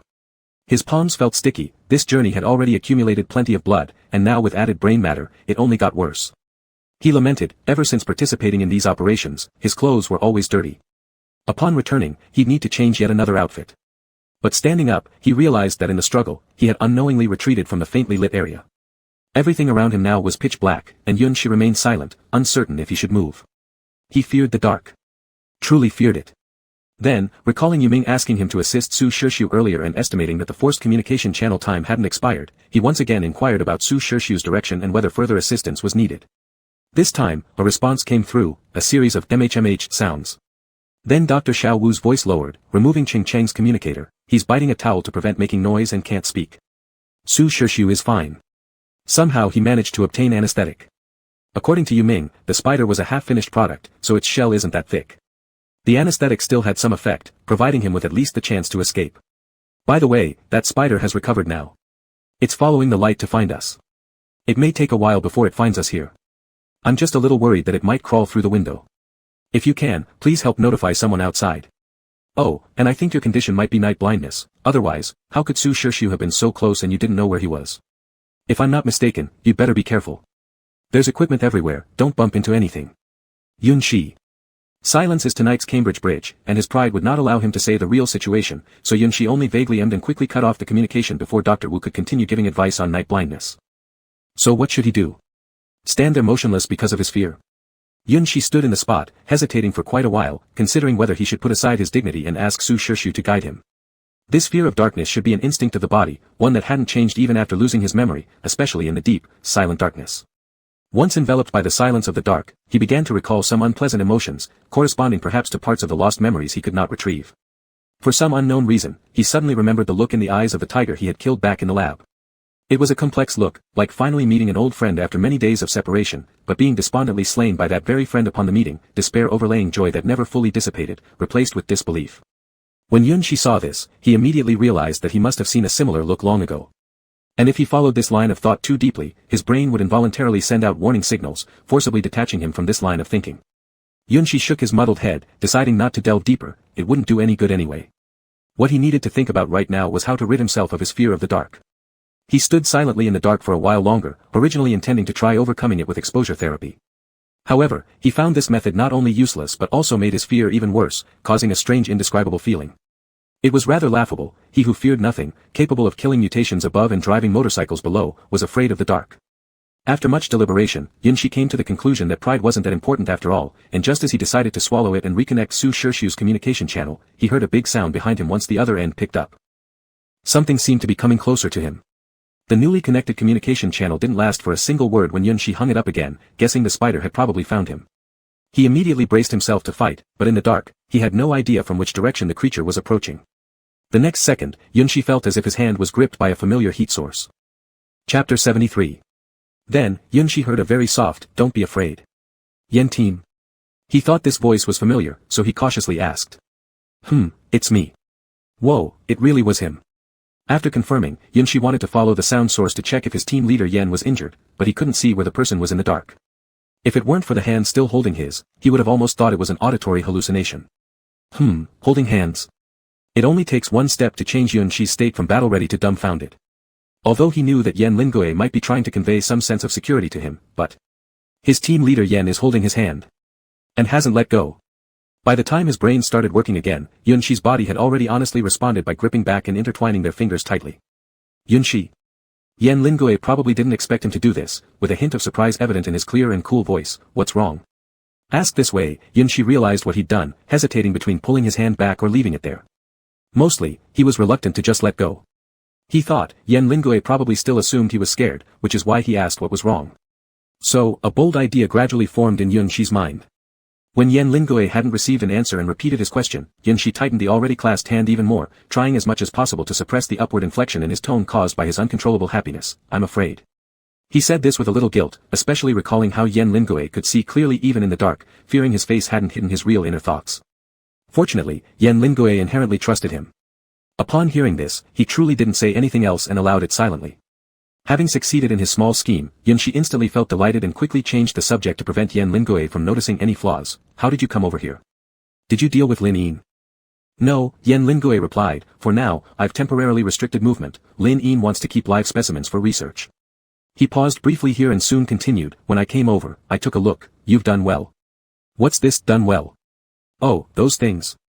Nothing special, just something I handled casually." Yunshi, still immersed in his joy, wasn't fully alert and momentarily didn't understand the compliment at first. "Isn't this according to your wishes?" As soon as he finished speaking, he heard Yen Lingoe's light chuckle, unsure of what he was laughing at. However, just as Yunshi was about to ask when the sound first emerged, someone unknown pressed the light switch, and the surroundings, previously pitch black, suddenly lit up in a flash. This lighting didn't matter too much until they turned on. It immediately became a socially mortifying scene. Yu Ming, who was biting a towel while finishing wound treatment, Su Shirshu resting against the wall who happened to open his eyes, Su Yu, who had just entered and used the lethal point discovered earlier to resolve an issue after colliding with a spider, along with various other members of the medical department, all looked at them simultaneously. After a deathly silence, Yu Ming was the first to react violently, spitting out the towel in his mouth. If Dr. Xiao Wu hadn't been holding him down, he would have indignantly stood up. "TSK. You too gay. Can Captain Yen and Vice Captain hold hands somewhere else? Aren't you affecting the mood of us wounded?" Su Shirshu, expressionless, glanced for a few seconds before closing his eyes without changing his facial expression. He also reminded Dr. Xiao Wu to block Yu Ming's mouth again, otherwise, following Yu Ming's scolding pattern, Su himself would end up being implicated too. Others chose to divert their gaze and pretend they didn't see anything. Su Yu withdrew his short blade from the lethal spot and put it away. Seeing that the spider was still struggling and moving, he moved forward to stab it a few more times with resolute eyes, worthy enough to join the party, and then joined others to act like nothing happened. Yunshi, despite how unwilling he was this time, couldn't resist shame and forcibly let go of the hand he hadn't held long enough, even having fleeting thoughts of jumping out the window and escaping right then. In contrast, Yan Lingue's expression remained calm all along, as if he were not one of the parties under observation. Yunshi thought he should learn from Yan Lingue about how to maintain mental composure. Of course, Yunshi finally left with Yan Lingue through the main car door. The money owed for the glass broken while saving Yuming was automatically deducted from Yan Lingue's points card into Lin Yin's account, to be replaced by Lin Yin, who handles everything. Another portion of personnel were lost that night. All isolated individuals who were missing and brought back met their ends, while other unscathed ones were attacked to varying degrees. Some died, others were injured. Under unavoidable circumstances, they could only rest and recuperate for a period once again. During this period, Yunshi redeemed his fault by helping to extract the parasites into sealed bags for the scientists to study. He kindly reminded them that these insects were afraid of fire and couldn't tolerate it. Finally, after tidying up all the mess, at this very moment, Yunshi was seriously lowering his head and carefully wrapping a bandage around the wrist wound of Yan Lingue. It wasn't until Yunshi got off the vehicle that he noticed a bloody gash on Yan Lingue's right hand, which didn't look shallow at all and was clearly painful. Yunshi pursed his lips tightly and frowned, not looking any better even as the bandaging neared its final steps. He wound the white bandage round and round until the wound was fully covered before letting out a soft sigh. "Captain Yan, why have you been constantly getting injured ever since I met you? What happened this time?" Yan Lingue flexed his slightly restricted wrist, helplessly explaining, "I accidentally scraped it while dodging." Yuming, whose shoulder was also wrapped with bandages, stuck his head out at this point. "Getting hurt is pretty normal, right? We are in what kind of era now? Do you think everyone has the same physique as you? Not having any injuries would be abnormal. I'm talking to Captain Yan, why do you butt in?" Yunshi glanced sideways at him. "Isn't your shoulder still hurting?" See. That's exactly why I don't want to talk with you or Su Shirshu," Yuming complained before addressing the main issue. "Captain Yan, did you tell the commander about that person I mentioned earlier? Why did I just see him walking around as if nothing had happened?" The person Yuming referred to was the true culprit responsible for his near-death experience. He immediately reported this to Yan Lingue, eager to seek justice. "I reported it. Lin Yin said they'd assign more people to keep an eye on him." Yuming widened his eyes incredulously. "Is that it? He gets away without punishment or even retaliation?" Yan Lingue shook his head. "In the past, perhaps there would have been stronger consequences, but we lack manpower now. Even with insufficient manpower, we can't let him go free and act recklessly. What if he plans ill-intended attacks from behind? Besides, he's someone who stayed inside a cocoon, he might carry some unknown virus. So, Lin Yin wants to keep him from close contact with others." This sentence was interjected by Yunshi, who kept his eyes on Yan Lingue's wound without raising his head, as if lost in thought. "Under the current circumstances, it's best not to eliminate all threats prematurely. Don't you think he is deliberately provoking internal conflicts among us?" Chapter 74. Hearing what he said, Yuming first gave an incomprehensible, "Ah." Then he blinked and started to digest the possibility. "What you said seems to make sense. I have no grudges with him, and I even saved his life. But why does an internal conflict need to start by stabbing me? You are just a poor trigger. If there were no sudden accidents to distract their attention, those people who had been parasitized without knowing when would not be quickly noticed as abnormal." Yunshi gave him a look of pity. "In order to cause the most serious internal conflict, it naturally has to be the best solution for them all to return safely. I understand the principle, but why must it be me? There were so many people beside him at that time. Why did they target only me?" There was also something that Yuming racked his brains and couldn't understand. If anyone truly infected by parasites would eventually become irrational shells, then the one who stabbed him is still normal now. Doesn't that mean he hasn't been parasitized? If so, why did he stage this farce when they're all humans? He voiced this doubt. Faced with this question, Yunshi didn't analyze it as seriously as before. His furrowed brows loosened somewhat, and he shook his head half in jest. "Who knows? Perhaps there's an enemy within our team." Yan Lingue looked up and glanced at him, sensing some underlying implications hidden in the other's jesting words. Is Yunshi doubting his own existence? Indeed, anyone going through these experiences would self-doubt, even those with steadfast positions would inevitably waver. By the time Yuming sighed about how the world has changed while crawling back into the car, Yan Lingue and Yunshi silently stared at each other for several seconds before Yan Lingue broke the silence. "What are you thinking?" Yunshi was startled for a moment, then he seemed to associate with something and suddenly raised a bright smile. "Captain Yan, haven't you noticed, you really like asking about my inner thoughts? Sometimes asking what's wrong, sometimes asking what I'm thinking about." "What? You want to know so much about me?" Yan Lingue watched him quietly, showing no extra expression towards his teasing answer. "Humph, since you've already guessed, why ask me?" "Captain Yan, sometimes you're too smart, which makes things difficult for me, but if you're so intelligent, why do you have absolutely no reaction to some things that should truly catch your attention?" He thought that after saying these words, Yan Lingue would either skip over it as usual, or stare at him for a while and then sigh helplessly, or repeat once again to let him answer the question directly. But what Yun Shi didn't expect was none of these assumptions came true. Not only did none of these happen, but something completely beyond what he imagined occurred instead. Yan Lingui calmly said, "Have you ever seen me ask others about their inner thoughts during all this time?" Yun Shi was stunned for a moment. And Yan Lingui continued, "Su Shishu mentioned to you before that my perception of emotions from the outside world isn't obvious, so I often can't see through your thoughts. I don't clearly understand the emotions with which you say those words to me. In order to confirm that it's not a misunderstanding on my part, I can only ask directly." This was the first time Captain Yen straightforwardly responded to Yun Shi's flotation. His tone was very serious, as if discussing an experiment report rather than emotional issues. "The one who seems to have no awareness at all, might not be me." Yun Shi's originally mocking expression changed instantly, and signs of panic appeared in his gray eyes. He desperately observed Yan Lingui's expression, hoping to find a trace of joking. But there wasn't any. What Captain Yen said was true. Yan Lingui never joked around. He knew that. It made him seem foolish every time he tested Captain Yen through jest. "Captain Yen, do you know what you're saying? Do you understand what these words mean?" Yun Shi held his forehead, still feeling too surreal about all the unexpected events. "Think it over carefully, I'm a troublesome person, and I can create quite a mess." The response Yun Shi gave was entirely expected by Yan Lingui. One could only say his thoughts were too easy to predict. "If I was afraid of these things, I wouldn't have brought you back in the first place." Yun Shi suddenly became voiceless, unsure for a moment how to respond. He did indeed like to utter ambiguous words, but those were all brushing boundaries. There was no one like Captain Yen who played straight balls right from the beginning. At this moment, there weren't many people outside. Most had returned to the car to rest. Only a few, having survived near-death experiences, slept restlessly outside, watching the moonlight. A few minutes later, after a bout of staring, Yun Shi suddenly averted his gaze. Noticing a couple of people nearby, his eyes darkened slightly as he reached out to grab Yan Lingui's wrist. And he deliberately grabbed the uninjured one. Yan Lingui. Although unsure what Yun Shi was about to do, Yan Lingui always went along with him, letting himself be led away to a secluded spot where he was pressed against the trunk of a tree. Their breaths intermingled at close range, charged with intimacy. Yun Shi scrutinized him carefully, a rare softness in his features accompanied by an almost imperceptible tension. "Captain Yen, I'm glad you said all these things, truly I am. But there's something I need to confess to you first. I'm not like you.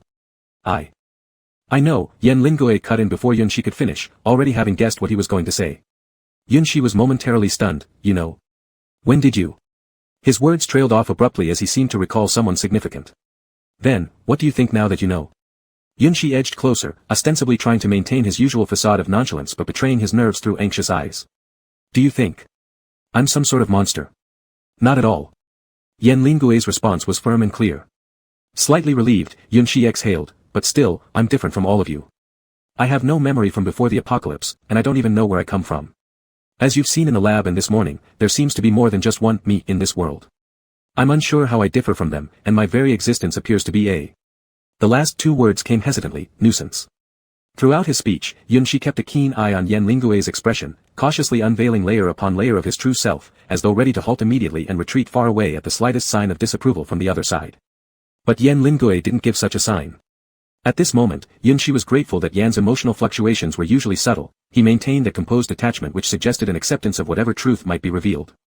Still, Yun Shi was somewhat uneasy about what Yan Lingui truly thought inside, hidden beneath his unchanging exterior.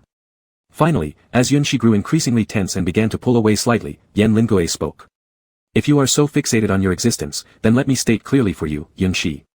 You belong to me, because I won the auction for you. It has nothing to do with anyone or anything else." Chapter 75. The blazing sun was overhead, and military vehicles were slowly driving up the slope in an orderly manner. Both drivers and passengers were drowsy. They had been driving continuously for days, with each individual sleeping less than 5 hours. It had already been a week since that vague night. Yun Shi sat leaning on one hand against his chin, lazily staring at Yan Lingui.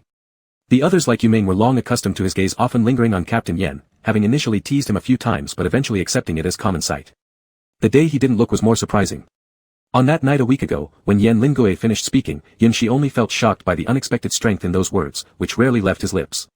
In his impression, Yan Lingui had always maintained an indifferent stance toward everything, almost as if he was born with an innate barrier separating him from the outside world. It was surprising enough for someone like him to care about his thoughts, let alone what followed. Looking once again into those cold eyes he'd observed countless times, Yun Shi found himself momentarily speechless, all previous doubts fading away. Only the words, "You're my prize," from Captain Yen remained resounding in his mind. Being sold as merchandise at an auction was, to anyone, a form of humiliation. Most buyers wouldn't have much goodwill toward such items, just interest driven by profit. But things seemed different for Yan Lingui. As Yunshi watched him, he felt, just for a moment, that some words were about to slip out, but this atmosphere of ambiguity abruptly ended with Lin Yin's shout to round up people who weren't accounted for. Their rare overstep was quickly reined back in. Once interrupted, the mood disappeared, and the desire to say those words diminished. Although the words were never truly spoken, subtle changes occurred between them. For instance, Yunshi began following Yan Lingui around far more frequently. Previously, during his leisure time, he would either venture deep into the forest looking for curiosities or wander aimlessly through various areas, relaxed until departure when Captain Yen would call him back, often making it difficult to find him otherwise. Now, wherever Yan Lingui was, Yunshi was sure to be there too. Sometimes he leaned casually on Yan's shoulder, other times standing silently behind him. If someone interrupted his one-sided conversations with Captain Yen, they'd usually receive a sharp glare, something a certain unnamed Commander Lin experienced firsthand. As a result, whenever someone needed to find Yunshi, they would first ask where Yan Lingui was, almost always leading them directly to him. Another example, every day, while food was evenly distributed among everyone, Yunshi always set aside a portion of his ration for Captain Yen under the guise of wanting to strengthen his physique so he wouldn't appear so easily taken advantage of. However, each time he failed, Yan Lingui invariably found ways to return the food to him. To this day, the rest of their team remained unaware of exactly what Yen said to make Yunshi change his mind so quickly. And on that late night a week prior, when both returned late, what happened that so dramatically altered their interaction mode? From the surface, nothing seemed different. Yunshi had always enjoyed scrutinizing Yan Lingui's appearance, occasionally remarking quietly how good-looking he was. Yet anyone could tell that before, his admiration was purely aesthetic, akin to appreciating a fine piece of art. Not like now, when his gaze brimmed with possession. Captain Yen, what is so fascinating about these lousy numbers? After several days of watching Yen study documents while he himself watched Captain Yen, Yunshi finally asked, isn't it tedious with all these dense characters? Yan Lingui paused mid-flip of a page, thinking for a moment before replying, you asked me about parasite species earlier. My knowledge in this area is limited, so I've been reviewing relevant materials. That? I just asked casually, it's not necessary to take it so seriously, replied Yunshi, taking a while to recall asking this days ago. It surprised him to learn Yen had requested past research data from the science department. Did you discover anything? I've never seen that kind of bug before. It looks somewhat like a mother insect but isn't quite. Initially dismissing it, curiosity reignited after Yan's mention. Since he was already close to Yan Lingui, after speaking, he directly lowered his head to peek at the densely packed pages. Finding it still hard to see clearly, he leaned even closer. Don't they just seem blurry? Yunshi mumbled. Yan Lingui's breathing hitched for a moment. Even through the layer of fabric, he could feel how close Yunshi was to him, too close. Instinctively, he pulled the document down to cover it. When Yunshi looked at him with confusion, Yan Lingui gave a light explanation, nothing. There isn't much information recorded in these documents anyway. No one had encountered the situation you mentioned before that day. Yunshi responded casually, if there's none, so be it. Why bother hiding it from me?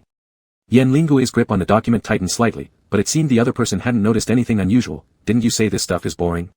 So what? I've started to find it a bit interesting now. After a brief pause, Yan Lingui still drew out the page he was reading and handed it over to Yunshi. When Yunshi took it, he didn't change his position, continuing to remain extremely close to Yan Lingui, his fingertips brushing against the other's skin during the exchange. An unseen slyness flickered across his face.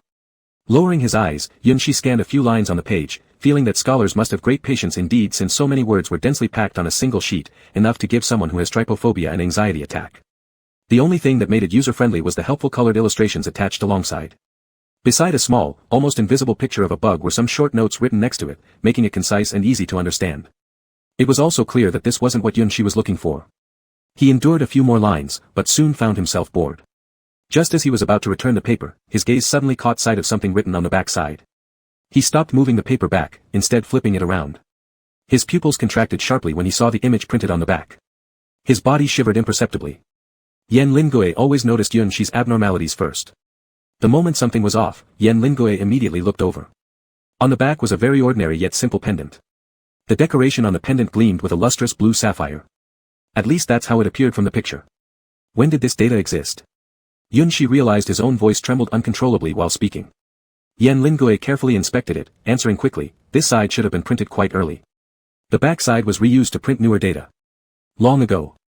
Had this pendant, which he'd seen on those test subjects, and even worn himself before losing his memory, already existed long ago? Chapter 76. Before meeting Yan Lingui, Yunshi rarely thought about what he was or what his lost memory might be. However, after encountering him, he often found himself pondering what kind of life he had lost. People frequently reminisce about their past ease after facing hardship, lamenting the inability to return to those times. This is what Yunshi most often heard from the past until now, especially after joining this operation.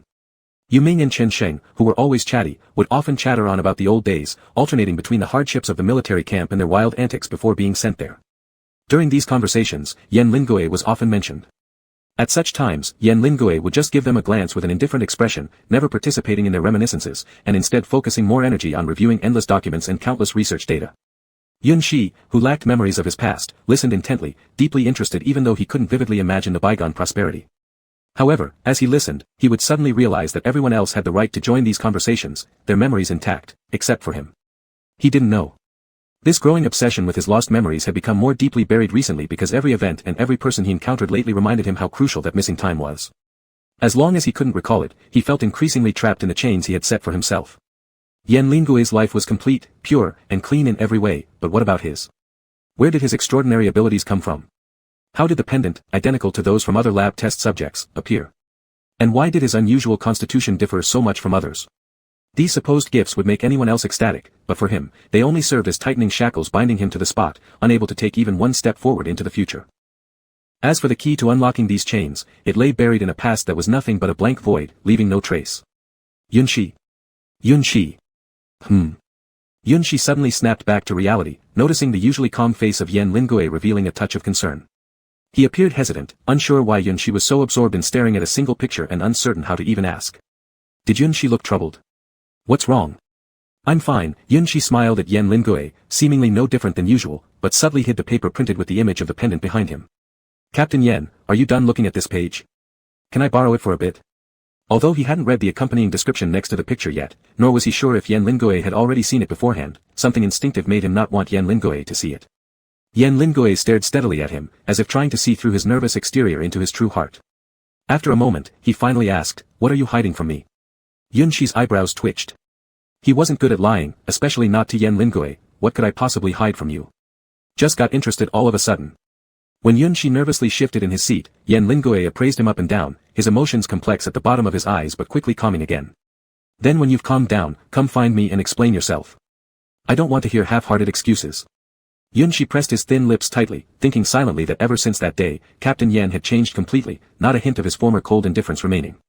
It seemed like, he liked to micromanage more now. This thought scared Yun Shi as soon as it popped up, and he quickly dismissed it. He glanced covertly at Yan Lingui again, who indeed looked serious, not looking at him any further after saying those words. His gaze returned to the documents, with an air of, "Do not disturb." Yun Shi felt confused, unsure why Yan Lingui was acting this way out of nowhere. It seemed like anger, but he couldn't tell what for. It can't be that he's mad I lied. He sighed inwardly, having rarely encountered Captain Yan's anger before, unsure how to cajole him. There was no way he could reveal the truth, as he hadn't figured it out himself. How could he burden someone else with his anxiety? Still feeling despondent, Yun Shi pulled out the document again, deciding to see if he could uncover some clue first, then looked carefully, focusing intently. Identity detection. Yun Shi almost thought he'd misread. Such an ordinary pendant could actually detect anything. Then he leaned closer and carefully read the explanation again. Sure enough, after confirming multiple times, it turned out the pendant was specifically used for identity verification. According to the records, an unknown researcher attempted to hide the information-storing chip inside a gem-like crystal with a special scent. This design was intended both to protect the chip from damage and to ensure that the biological subject wearing it wouldn't try to remove it out of rejection. Yes, biological subjects. The invention of this pendant was originally designed for various experimental creatures, and the chips would be regularly updated by researchers using professional equipment to record each reaction in great detail during every experimental round, so as to provide clear instructions for the next handler. The chips also served another function: they enabled the machines to detect when an experimental subject was trying to escape. The pendant first appeared a couple of years ago, which meant that he himself might have been in existence for more than 20 years. Recalling the warning issued by the lab machine when the automatic release process ended, and the serial number that started to sound but abruptly stopped when he killed that monster, the evidence was clear before him. Yun Shi couldn't pretend to be ignorant or deny it any longer. He had come from the laboratory, he was one of the test subjects. This was their last rest stop. After traveling a bit further, they would join forces with other teams and head toward Dead City. The closer they got to Dead City, the more dangerous the journey became, and soon they wouldn't even have the chance to rest. Not far away, the others were still roasting food over a fire to cook it. Yun Shi didn't like fire, so he never joined them. At this moment, he sat face to face with Yan Lingui on separate stools, both silent. Have you thought it through? Yan Lingui asked, referring to the explanation Yun Shi promised earlier. Captain Yan, let me ask you something first, Yun Shi said as if making a certain decision. Suppose, just suppose, that I'm not human, everything just as Jiang Xingnan whispered behind our backs. What would you do? Speaking of Jiang Xingnan, that person probably knew everything already, and recently had gotten very close to the real culprit who killed Yu Ming. Who knows what they were plotting? Yan Lingui met his gaze steadily. I thought I made myself clear the last time we spoke. I understand, I get it. But some facts can't be changed, Yunshi responded quietly. If he had known how troubled he would become about one thing for several days back when he lost his memory, his former self would have laughed it off, thinking it sounded cool. But now, things were different. He pointed at Yan Lingui with his finger, then toward the group not far away. You're all of the same kind. Finally, he pointed at himself. I'm not. Do you get it? It was like Chen Sheng, no matter how well he related to plants or communicated with them, still couldn't bridge the gap between man and plant. He could talk to plants, but only Su Shirshu could treat his wounds effectively. Although Yunshi could achieve these things, the barrier of identity always lingered within him, unshakable. Yan Lingui patiently waited until Yunshi finished speaking, his expression still unreadable. As he gazed at the restless Yunshi, he asked, Do you know why I like you? Yunshi froze. This was the first time between the two of them that the word like hadn't appeared wrapped in jokes or innuendos. Chapter 77. Yunshi and Yan Lingui stared at each other for a long while. After pondering for a bit and coming up with nothing, Yunshi decided to ask directly, which part? Arrogance. Yan Lingui's voice was soft, but his expression was unprecedentedly serious. Hearing this, Yunshi's face went blank for a moment, hardly believing what he just heard. Arrogance. Yes, arrogance, Yan Lingui nodded and said, you've never restrained your abilities or ambitions before. You did whatever you wanted, and you completed tasks of any difficulty. So how does that relate to arrogance? Yunshi asked curiously. I thought you were talking about me challenging my superiors or threatening people everywhere. Upon hearing this, Yan Lingui couldn't help but slightly curve his eyes, the corner of his lips lifting into the smile that Yunshi loved to see the most, but I first heard about you during the time one of your missions failed. What? Yunshi was momentarily dazzled by that smile and lost in thought. He had expected that according to Yan Lingui's previous words, it should be mentioning some performance on a certain mission or, at worst, praising him for this operation. Why was it about a failed mission? Speaking of which task exactly failed? He couldn't remember. Yan Lingui already knew that he wouldn't remember, so he continued, it was probably around the time when the sub-base of Base A fell, and they sent people to rescue the survivors who held the latest scientific research data. Upon being reminded of this, Yunshi remembered and raised his eyebrows. Oh, that mission. Actually, I still think they made an incorrect judgment. I should have been considered successful. As an almost flawless mission completer, his rare mistake naturally caused quite a stir and became the casual topic of conversation among all survivors of the base, even reaching Yan Lingui, who didn't care about anything happening inside the base. The first time he heard Yunshi's name was because in a mission where he was supposed to bring back survivors, Yunshi only returned with damaged data. When asked about the whereabouts of the survivors, he dismissively replied that they were all dead. This incident was brought up by Yu Ming, who found it peculiar and mentioned it to his teammates. His original words were something like this: he had never seen such an arrogant person, someone who didn't follow mission requirements yet acted as if it were perfectly normal. It was as if those survivors could have been saved, but he deliberately chose not to act, leading to their deaths. I really did leave them to die, Yunshi stated nonchalantly. Among those people, a few were infected. They retained a little consciousness and insisted on getting onto the vehicle. Their companion spoke up on their behalf, saying that bringing them back would help find a way to combat the virus. In short, they had no intention of giving up on those few people. They put on such an emotional act. If I didn't take them, they refused to let me leave. Not only did they not leave, but they wouldn't even let me go either. Who indulges them? The lower-level infected weren't affected by Yunshi's abilities. Bringing them along would have been a hassle. Seeing that group's firm attitude, he naturally wouldn't bother making things difficult for anyone, took the data, turned around, and left, letting the infected escape from his ability range and attack the others behind him. Those people likely didn't expect him to actually walk away. They were slightly stunned and then completely bitten by their frenzied companions. In the eyes of Yunshi, who spent all his days in the lab and hadn't experienced many bloody battles, showing emotion in situations like these was the most foolish action. It was unnecessary to take risks just for a few stupid people and a bit of points. By this point, Yunshi laughed, but the laugh didn't reach his eyes. If they could have come up with a solution, they should have been placed in the main base long ago for observation instead of waiting in the branch base for rescue. Team leader Yan, judging solely from that event, wasn't I pretty despicable? And you liked that too? Yan Lingui neither confirmed nor denied this, answering evasively. After that day, I asked Yu Ming and the others whether they needed a new teammate to join. That means, Yunshi, who had originally wanted to self-deprecate, was slow to catch on. You didn't mind at all and actually had your eye on me for a long time. Yan Lingui remained silent, taking that as an admission. Yunshi felt that this information was quite overwhelming. Then what about before at the auction? The auction itself was for you, those points were trivial. Before the auction, I offered you an even higher price, but you declined. Upon hearing this, Yunshi immediately fell silent. In his opinion, 6,000 points were already the maximum. How had team leader Yan offered a price higher than that in the past? Several years ago, before he reached his contract period, nearly all the offers extended to him were forwarded to Mr. Jiang. Mr. Jiang, seeing such a large amount, hadn't been moved, indeed showing admirable resolve. So, after all the build-up, Yan Lingui finally got to the point, I need you, I've needed you since a long time ago. If you had just given up because we're different, then I wouldn't have patiently waited for several years until your contract ended. Saying this, he let out a sigh that was almost imperceptible, I am selfish too, Yun Shi. The string in Yun Shi's mind snapped. He was at a loss for words and wanted to use more refined vocabulary to express his current feelings, like the fluctuations in his mood upon learning that the other person had waited for him for several years, or his realization that he liked the other even more than he had imagined. However, after pondering for a long while, what came out of his mouth was, Team Leader Yen, right now, I feel like kissing you. Direct, simple, and most capable of expressing his current thoughts. Yan Lingui fell silent for a moment, then unexpectedly nodded, all right. Bang. Another string broke. Yun Shi was always a man of action. The moment he received permission, he stood up abruptly with such a large motion that he accidentally knocked over the stool beneath his feet. Amidst the odd gazes from others, he pulled Yan Lingui towards the nearest car door. The space immediately became cramped. With one hand propped against the back seat, Yun Shi knelt half on a blanket-covered seat, leaning down so close he could meet the profound blue eyes of his team leader Yen. Those deep eyes, like water, rippled at this very moment. Yun Shi looked at him, though they were so close, a single step away, he suddenly hesitated about continuing his next move. His team leader was so frail, what if things got out of control? Having thought that, Yun Shi felt a little rash and decided to withdraw slightly before reconsidering further, Team Leader Yen, I. Before he could finish his sentence, all the remaining words were swallowed by the kiss. Yun Shi never imagined that there would come a day when the sickly Yan Lingui would forcibly kiss him, a kiss so forceful that he couldn't break free.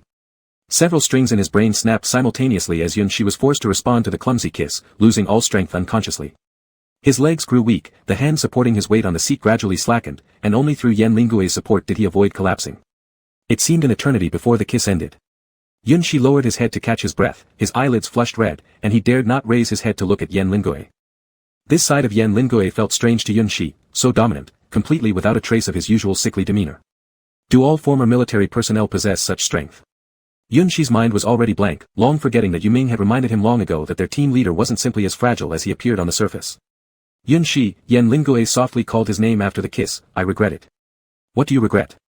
Yun Shi followed his words, his voice slightly hoarse. I regret saying those words at first, that you could leave whenever you want. Yun Shi recalled the words Yan Lingui had spoken at the auction and couldn't help but laugh, it doesn't matter, I chose to stay willingly. Yan Lingui paused briefly, quickly realizing what Yun Shi meant, his heart stirred. Fine. When they first met, Yan Lingui had said that Yun Shi was a goldfinch no cage could contain, and Yun Shi, who once found this metaphor amusing, now turned it around and told him, he chose to walk into this cage, willingly, content to be restrained. Chapter 78. Almost everyone could sense the change in the atmosphere between Yan Lin and Yun Shi. Even though their mode of interaction remained the same as before, it just seemed different from usual. But when asked to specify exactly what had changed, no one could quite put their finger on it. After observing surreptitiously for a few days, they reached a conclusion. Yun Shi had become even more protective. Previously, he merely disliked hearing others gossip about Yan Lin. Now, except for important matters, anyone who got too close to Yan Lin earned his immediate disapproval. It was as if Yan Lin already belonged entirely to him, a strong sense of possession radiating from Yun Shi that didn't allow others to come near what was his. If anything, this behavior seemed less like being protective and more like safeguarding his food. The term, guarding food, had been coined by Lin Yin, who was extremely dissatisfied with how after every important discussion Yan Lin held, Yun Shi would thoroughly inspect him dozens or even hundreds of times. Initially, Lin Yin would cough a few times to remind them to be mindful with others around, but eventually, he simply stopped reminding and started pushing both of them away directly. And every time he pushed, his fingertips hadn't even touched Yun Shi before Yun Shi grabbed his wrist, looking extremely displeased, as if his territory had been violated. Previously, Commander Lin had pitted their destined bumpy romantic road, but now all he wanted to do was roll his eyes. Could you stop being so possessive? At least pretend in front of others, not everyone can accept your behavior. That's something you should watch out for, Yun Shi glared at him furiously, not even noticing the adjectives Lin Yin used to describe him. I've heard them suspecting more than once that you and Captain Yen have an inappropriate relationship. More than once. So why don't you go find the one spreading rumors instead of glaring at me? Lin Yin retorted. We are nothing more than ordinary teacher-student relationship. As he spoke, his gaze kept shifting to Yan Lin, as if constantly reminding him to get this man under control. Besides, every time we've talked, it's always been proper, discussing nothing but terrain and strategy. Why don't you take a look at yourself? You're practically clinging to him. Do you think I haven't tried? Yun Shi sounded a bit aggrieved at this point. Despite making such grand displays of his intentions, in other people's eyes, the person most closely tied to Yan Lin was still Lin Yin. He couldn't understand why. Was it because his relationship with Yen Lin appeared to be that of buyer and product? Unfair, it was completely unfair. Seeing that Yen Lin showed no intention of intervening and perhaps even indulging slightly, Lin Yin seated inwardly, regretting how emotions had led astray, transforming a rational model student into some kind of misguided king. Alright, I'll keep my distance from him in the future. Can we talk business now? A few days ago, he did push them away to reduce the impact, but today he was sticking around because there was indeed serious business to discuss privately. Otherwise, Lin Yin wouldn't want to stay a moment longer. What is it? Say it. Yunshi nodded at him as if finally satisfied. Lin Yin silently repeated several times not to get angry. It was truly difficult for someone with such a volatile temper and power to suppress himself right now. Your former captain really does have issues. The carefree expression on Yunshi's face disappeared instantly, and even Yen Lin looked up at him. This meant they were ready to listen attentively. The previous inspection reports were correct.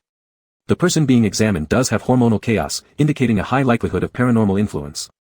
His actions show absolutely none of what one would expect from someone with paranormal abilities. Yunshi frowned. Given his understanding, if Jiang Xingnan truly had awakened special powers, he wouldn't be diminishing his presence so much, almost disappearing from sight day after day, and certainly not advertising it to make it known everywhere. I'm talking about the person being examined, not necessarily him. Lin Yin gave a cold sneer. He thought perhaps he had been too gentle for too long, allowing some people to forget why he was qualified to stand as the commander. Someone has acted as his shadow, working inside and out together. They've already manipulated things quite a bit without anyone noticing. And this shadow, you've seen. Me. Seen. Yunshi pointed at himself, hard-pressed to believe his cowardly teammates from before could possess this level of intelligence. Who? Which former teammate of mine? None of them. Lin Yin wagged his index finger in front of Yunshi's eyes. Xiaoyan has also met him. Yunshi's expression darkened further. Xiaoyan? Are you even focusing on the main point? Fortunately, although Yunshi's focus was strangely off base, Yen Lin wasn't entirely dragged astray from staying with him too long. Is it the person who looks very similar to him? Of course, this him referred to Yunshi. Lin Yin wore a look of relief, practically writing not surprisingly taught by me all over his face. Yes. After saying that, he glanced at Yunshi again, his eyes full of undisguised disdain. Why do you have so many enemies? Yunshi's expression didn't change much. How would I know? Maybe it's some grudge I wasn't aware of before. But he was quite sure that he probably hadn't interacted much with that person except for a brief meeting on Zhirenlu, which logically speaking shouldn't be enough. Unless. After this mission, when we're back, try to investigate more about your own background. Lin Yin patted Yunshi's shoulder as if he were an elder giving advice, or figure out a way to trigger any memories you might have forgotten. That person's face has no signs of plastic surgery, they naturally resemble you. According to what you've said before, this should be the second person who looks exactly like you, right? No, to be precise, it's likely the third. Also, remember to be careful. It seems like their target is very clear. Someone overheard a conversation and reported to me that apparently only one can survive or something along those lines. Among you few, either it's hostile relations or an alliance against the outsider, and in this case, you are the outsider. Yunshi frowned deeply, wanting to argue but realizing that it indeed was the truth. Those people had always been targeting him alone. Why? Lin Yin kept babbling on. Fortunately, we noticed ahead of time. Otherwise, all those moves they've made will remain unresolved until they explode all at once. You'd better think carefully whether you forgot something crucial. Because. I'm perfect? Question mark. Lin Yin paused, perplexed. Why are you suddenly praising yourself? I'm not praising myself. Yunshi's tone sounded anything but joking. It's because the first person who looked like me said it. At first, I couldn't see clearly, thinking it was just coincidental with the voice. But now having encountered 2 or 3 similar individuals, I feel curious. Yunshi turned to Yen Lingue. Captain Yen, there's something I need you to confirm. Could you see clearly in the dark then? Was he, like me? Alike. Yen Lingue hesitated slightly before continuing. Similar features, but different hair color. What kind of difference? Black. Yunshi, whose hair was distinctly deep blue, seemed to vaguely understand. That's quite a large difference, no wonder. No wonder he had mentioned that he'd been abandoned in the basement for years. Chapter 79. After finishing his conversation with Lin Yin, Yunshi went back and pieced together some details about certain events. As he continued on his way, he chewed on a pen cap and scribbled on the scrap paper he had obtained. Yen Lingue was now driving, and Chen Sheng, relieved of his duties, leaned back in the seat beside him, too tired to even lift his eyelids. He casually asked what Yunshi was doing. As Chen Sheng gradually adapted to his powers these days, his mental state improved significantly, much better than it was at first, when he would talk to plants instead of people. Yunshi didn't respond immediately, putting the last word down before snapping the pen cap back on. Nothing much, just writing aimlessly. Chen Sheng, whose spirit had been battered for days, originally intended to sleep after asking. However, after lying there staring at the darkness for a while without any sleepiness, his body might have gotten used to being tense for too long. Without thinking further, he opened his eyes and stretched out a hand toward Yunxi. Let me see. However, before Yunxi could hand over the paper, a slender hand from the passenger seat suddenly reached out, placing a purple bottle filled with English-labeled pills into Chen Sheng's hand. You don't have anything to do next. Just sleep. I won't sleep, I won't eat. Chen Sheng threw the pill back without even looking. You take them yourself. If you keep feeding me these, I'll develop a dependency. Do you understand that? Su Shushu turned back to look at him. I still know which is more harmful to the body, resting improperly for a long time or taking melatonin. And besides, I only let you take it once a week. What kind of dependency could that form? If you behaved earlier and slept properly, would this even be necessary? Chen Sheng stiffened his neck. So Yan and Yunxi haven't slept as much as me, why don't you tell them to take it? Does your power consume spirit, theirs? Su Shushu retorted. Don't compare their constitutions to yours before. Chen Sheng had no answer. Yunxi, who was needlessly dragged into this argument, chose not to participate in this elementary-level bickering that happened every few days. Seeing Chen Sheng lose interest in what was on his paper, he resumed his train of thought from what he had written, occasionally adding a sentence here and there. However, soon enough, the always defeated Chen Sheng conceded, reluctantly took the bottle, but still peeked over Yunxi's shoulder to see what he was writing. Perhaps because he disliked the dense arrangement of printed materials, each word Yunxi wrote was spaced quite widely. The first thing Chen Sheng saw was, mass production, in big letters. Mass production? Of what? Chen Sheng was confused, having spent most of his time recovering his spirit lately, thus knowing little about many things. What are we going to mass produce? Given our current situation, can we really afford such production? Then he kept reading. Mass production might be item 1 under possible options. Well, still more unclear. Seeing Yunxi not inclined to explain, Chen Sheng kept on reading by himself, barely understanding parts of it. After finishing, he earnestly questioned Yunxi, are you writing science fiction? Yunxi, ? Why else does it frequently mention laboratory and doctor stuff, and keep improving an experimental subject until it becomes perfect? While saying this, he pointed to a certain spot on the paper. This record by the doctor seems way too childish and typical of early villains' rhetoric. Yunxi remained silent. Was there a possibility that reality actually included someone with such ideas? But speaking honestly, this doctor seems quite deranged. Chen Sheng said frankly, what does it mean to be more like a person? Can humans really be manufactured?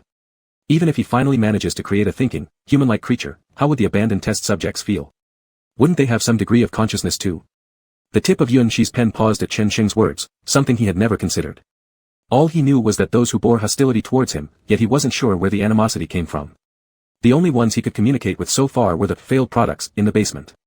Whether it was due to spending too much time in the basement leading to indifference or incomplete mental development, Yunxi did not know. The one clear thing was that they seemed to all care deeply about the character known as Doctor. Thinking along this line, the other experimental bodies went through painstaking efforts to kill him, not out of resentment for being discarded, but perhaps something else. As they say, the observer sees clearly what the involved miss. Yunxi felt that continuing to think about it alone would only lead him to a dead end. So, he erased some parts slightly and passed the question to Chen Sheng. After pondering for a while, Chen Sheng eventually spoke up, I just have one question. Does the protagonist encounter this doctor again later on? Since his early range of activities hasn't strayed far from the place he woke up with amnesia, there should be some sort of intersection between him and the doctor. If not, then can I assume that this doctor is actually dead? Yunxi paused at this suggestion. Indeed, he seemed to have never come across the doctor everyone else mentioned or whose name appeared in records. Even during their last visit to the lab, there was no trace of him. With such strong protective systems in the laboratory, if this person really existed, it was unlikely that he would leave the facility. Given that he's already dead, any grievances held by others wouldn't really make sense since the person who abandoned them is gone. Of course, I say this because I lean towards other reasons as well. You wrote above that these experimental subjects seem to follow some hidden rules. So, let me take a bold guess here, did the doctor set some kind of boundary on each subject? Only the last one could transcend those boundaries without causing harm to the doctor, hence forming the so-called rules. Chen Sheng clicked his tongue after finishing his speculation. But I think even the last one might not be perfect. After all, he woke up in the ruins, didn't he? Maybe he too is a failed product and was discarded. As someone who had always treated this as a mere story, Chen Sheng only realized something felt off when he said this. He glanced at Yunxi, then at the paper in his hand, finally noticing that the person in front of him also suffered from memory loss. He hesitated before asking, where exactly did you say the former team leader found you? Yunxi silently chose a corner amidst the cluttered notes on his paper and added what Chen Sheng had suggested. In passing, he replied, the ruins. Chen Sheng. Coincidence? Not a chance. I'm not writing fiction. Chen Sheng grew even more silent. All the way until Su Shushu urged him to swallow the melatonin and forcibly shut down, he was still asking Yunxi whether he was lying to him. Annoyed by being asked repeatedly, Yunxi finally responded, you'll know once we've gathered all the squads. Now sleepy, Chenxing asked again, why? Because one of the failed experiments written about is in Zhang's team. If you say that, I really have to wonder if there are still any living people in our squad. Chapter 80. Unfortunately, until the time of getting off the vehicle and gathering together, Chenxing had still not woken up, sleeping for several hours straight. Lin Yan stood in the center of the crowd, counting heads one by one. Apart from their team, all other teams had suffered heavy losses as well. Surprisingly, the left route they initially thought to be the most dangerous turned out to have the least casualties. After all, no one could have foreseen that a seemingly harmless forest would hide an unprecedentedly dangerous species. By comparison, dealing with the infected on the main road was relatively easier. Yunshi leaned half his body against Yan Lingue's shoulder while appearing cheerful in conversations, but in reality, his gaze subtly swept over everyone present. They were mostly unfamiliar faces. Even when he deliberately focused on the area where Jiang Xingnan was located, there was no sight of another experimental subject encountered last time on the broken path. Yan Lingue noticed something was off about him and quietly asked, "Didn't find?" Coming back to himself, Yunshi responded faintly. It seems Lin Yan was right about the shadow figure who only acts behind the scenes while Jiang Xingnan is responsible for everything openly. But I still can't quite understand why they've gone through so much trouble. Yunshi shrugged, this was something he genuinely couldn't figure out. If it's just to eliminate me, then it seems too exaggerated. Am I really that hard to kill? Yan Lingue hesitated for a moment and could only say that Yunshi still underestimated himself. Your former captain, he seems very ambitious. Even this statement was rather mild. Compared to being ambitious, Jiang Xingnan's excessive pride made him intolerant of anything that trampled on his dignity or invaded his interests, with a strong tendency towards revenge. His sole advantage might be extreme patience. Just like the python Yunshi encountered last time, you never knew when it hid in the shadows, nor when it started targeting you. If not discovered in time, the consequence would be giving the python a chance without your knowledge, allowing it to bite at your fatal point when you're unprepared. Of course, Yunshi didn't let that python succeed the last time, and he wouldn't give Jiang Xingnan such an opportunity either. So, when his gaze unexpectedly met the other person's during his sweep, in Jiang Xingnan's hidden hatred-laden calm eyes, Yunshi mocked him with a smirk and used lip movement to declare loudly, "Idiot." He then completely ignored the other's reaction, turning to Yan Lingue with a smile, "Zhang's plot is terrifying. Brother Yan, you have to protect me. I'm so scared." Yan Lingue looked calmly at Jiang Xingnan, glanced at him, and soon shifted his gaze back to Yunshi. "Stop fooling around." Hearing this, Yunshi wasn't annoyed but smiled even more happily, "I mean it. What if one day I accidentally fall into a trap? Saving someone near death would be a waste of time anyway. Would you save me?" After asking, he mumbled to himself, "It's probably better not to do that. If I really put myself in such a situation, it must be extremely dangerous. It's definitely impossible to save. Safety comes first." Yan Lingue watched him quietly, sighing slightly as if he found the necessity of his question unnecessary. "Save?" Yunshi wasn't particularly surprised by his answer. "Don't tell me you're saying that just to humor me. What's the reason?" Yan Lingue, a very rational person, wouldn't likely act based purely on emotion, right? "I don't think you'd ever end up in danger alone." Upon hearing this statement, Yunshi paused for a while. Once he realized the meaning within it, a smile appeared again, satisfied with the response, yet mischievously pursued further, then setting aside all reasons, what if a truly unsalvageable situation arises? What will you do? Yunshi, don't ask questions already knowing the answers. There's still a difference between guessing it myself and hearing you say it outright. So, tell me. No matter how Yunshi tried to cajole or press, Yan Lingue kept silent. It wasn't because he found the other side annoying, but after understanding Yunshi's nature, he realized it was best to stop some topics at a certain point. Otherwise, the subsequent questioning would develop in uncontrollable directions. Since Yunshi hadn't received an answer for a long time, he lost interest, and his attention was quickly diverted to other matters. Little did any of them realize that this impromptu question from Yunshi would soon become a real-life decision following an accident in the dead city. After finishing counting the people, according to procedure, another meeting was called. They needed to report the situations encountered on different routes and document them in advance, in case the current operation failed, to minimize detours for the next group. Yunshi felt very frustrated about this. He didn't understand why Lin Yan liked holding meetings so much. Was it due to being accustomed as a teacher? If there must be a meeting, then let it happen. But the real frustration was that Yan Lin was always involved. Imagine having a nice conversation with your lover, only for them to suddenly get called away. It's like working hard on something and just as you're about to finish, your boss calls to tell you to work overtime. Who wouldn't be upset? Maybe it was because they were nearing the dead city after leaving the forest, but along their path, they had already encountered many infected people who chose to stand still and not attack. The gathering point was blatantly chosen at a street intersection covered in dried bloodstains, showing no fear of the infected who were glaring at them hungrily. Yunshi stood guard nearby where they were holding the meeting, looking like the god of doors while exchanging stares from afar with an infected person more than dozens of meters away. It took him a while to realize what Lin Yan intended. Shit, knowing he would worry about Yan Lin's safety and therefore stay close by, Lin Yan cleverly used his abilities to secure extra insurance for himself. This plan was too well thought out. Having been tricked more than once, Yunshi gritted his teeth and thought he would definitely warn Captain Yen later to keep some distance from Lin Yen, whose mind was full of tricks. He was annoyed when someone picked exactly this moment to approach him. Yunshi, I have a question for you. Sensing someone approaching dimly, Yunshi turned around and before he could even recognize the figure, that extremely repulsive voice reached his ears first. Go away. Yunshi didn't feel like wasting a single word on Jiang Xingnan. Predictably, Jiang Xingnan must have anticipated such a response and proceeded undisturbed, speaking smoothly despite the deteriorated relationship between them. I recently heard some rumors. False. Knowing clearly that the other party wanted to scare him off with those words, yet Jiang Xingnan seemed to believe them and sighed in relief. That's good. Seeing his reaction, Yunshi felt somewhat surprised, finally giving him a look out of charity. What do you want? Spare me the nonsense, I don't think you're here out of concern for me. You and your current captain. Oh, really? Jiang Xingnan faltered momentarily, disbelief flashing through his eyes. Why? Do you mean which why? Why do I like him, or why can't 4 years match a few months with him? Jiang Xingnan shook his head slowly. Why do you actually have feelings? Chapter 81. His nonsense words caused Yunshi's eyebrows to furrow. What do you mean? Jiang Xingnan didn't respond but just looked at him strangely, with complex emotions in his eyes. Do you really understand what it means to like someone? I don't get it, do you? Yunshi averted his gaze, unwilling to give this person more attention. I thought you came here to provide me with some useful information, not to mess with my feelings. Upon hearing this, Jiang Xingnan's expression darkened slightly.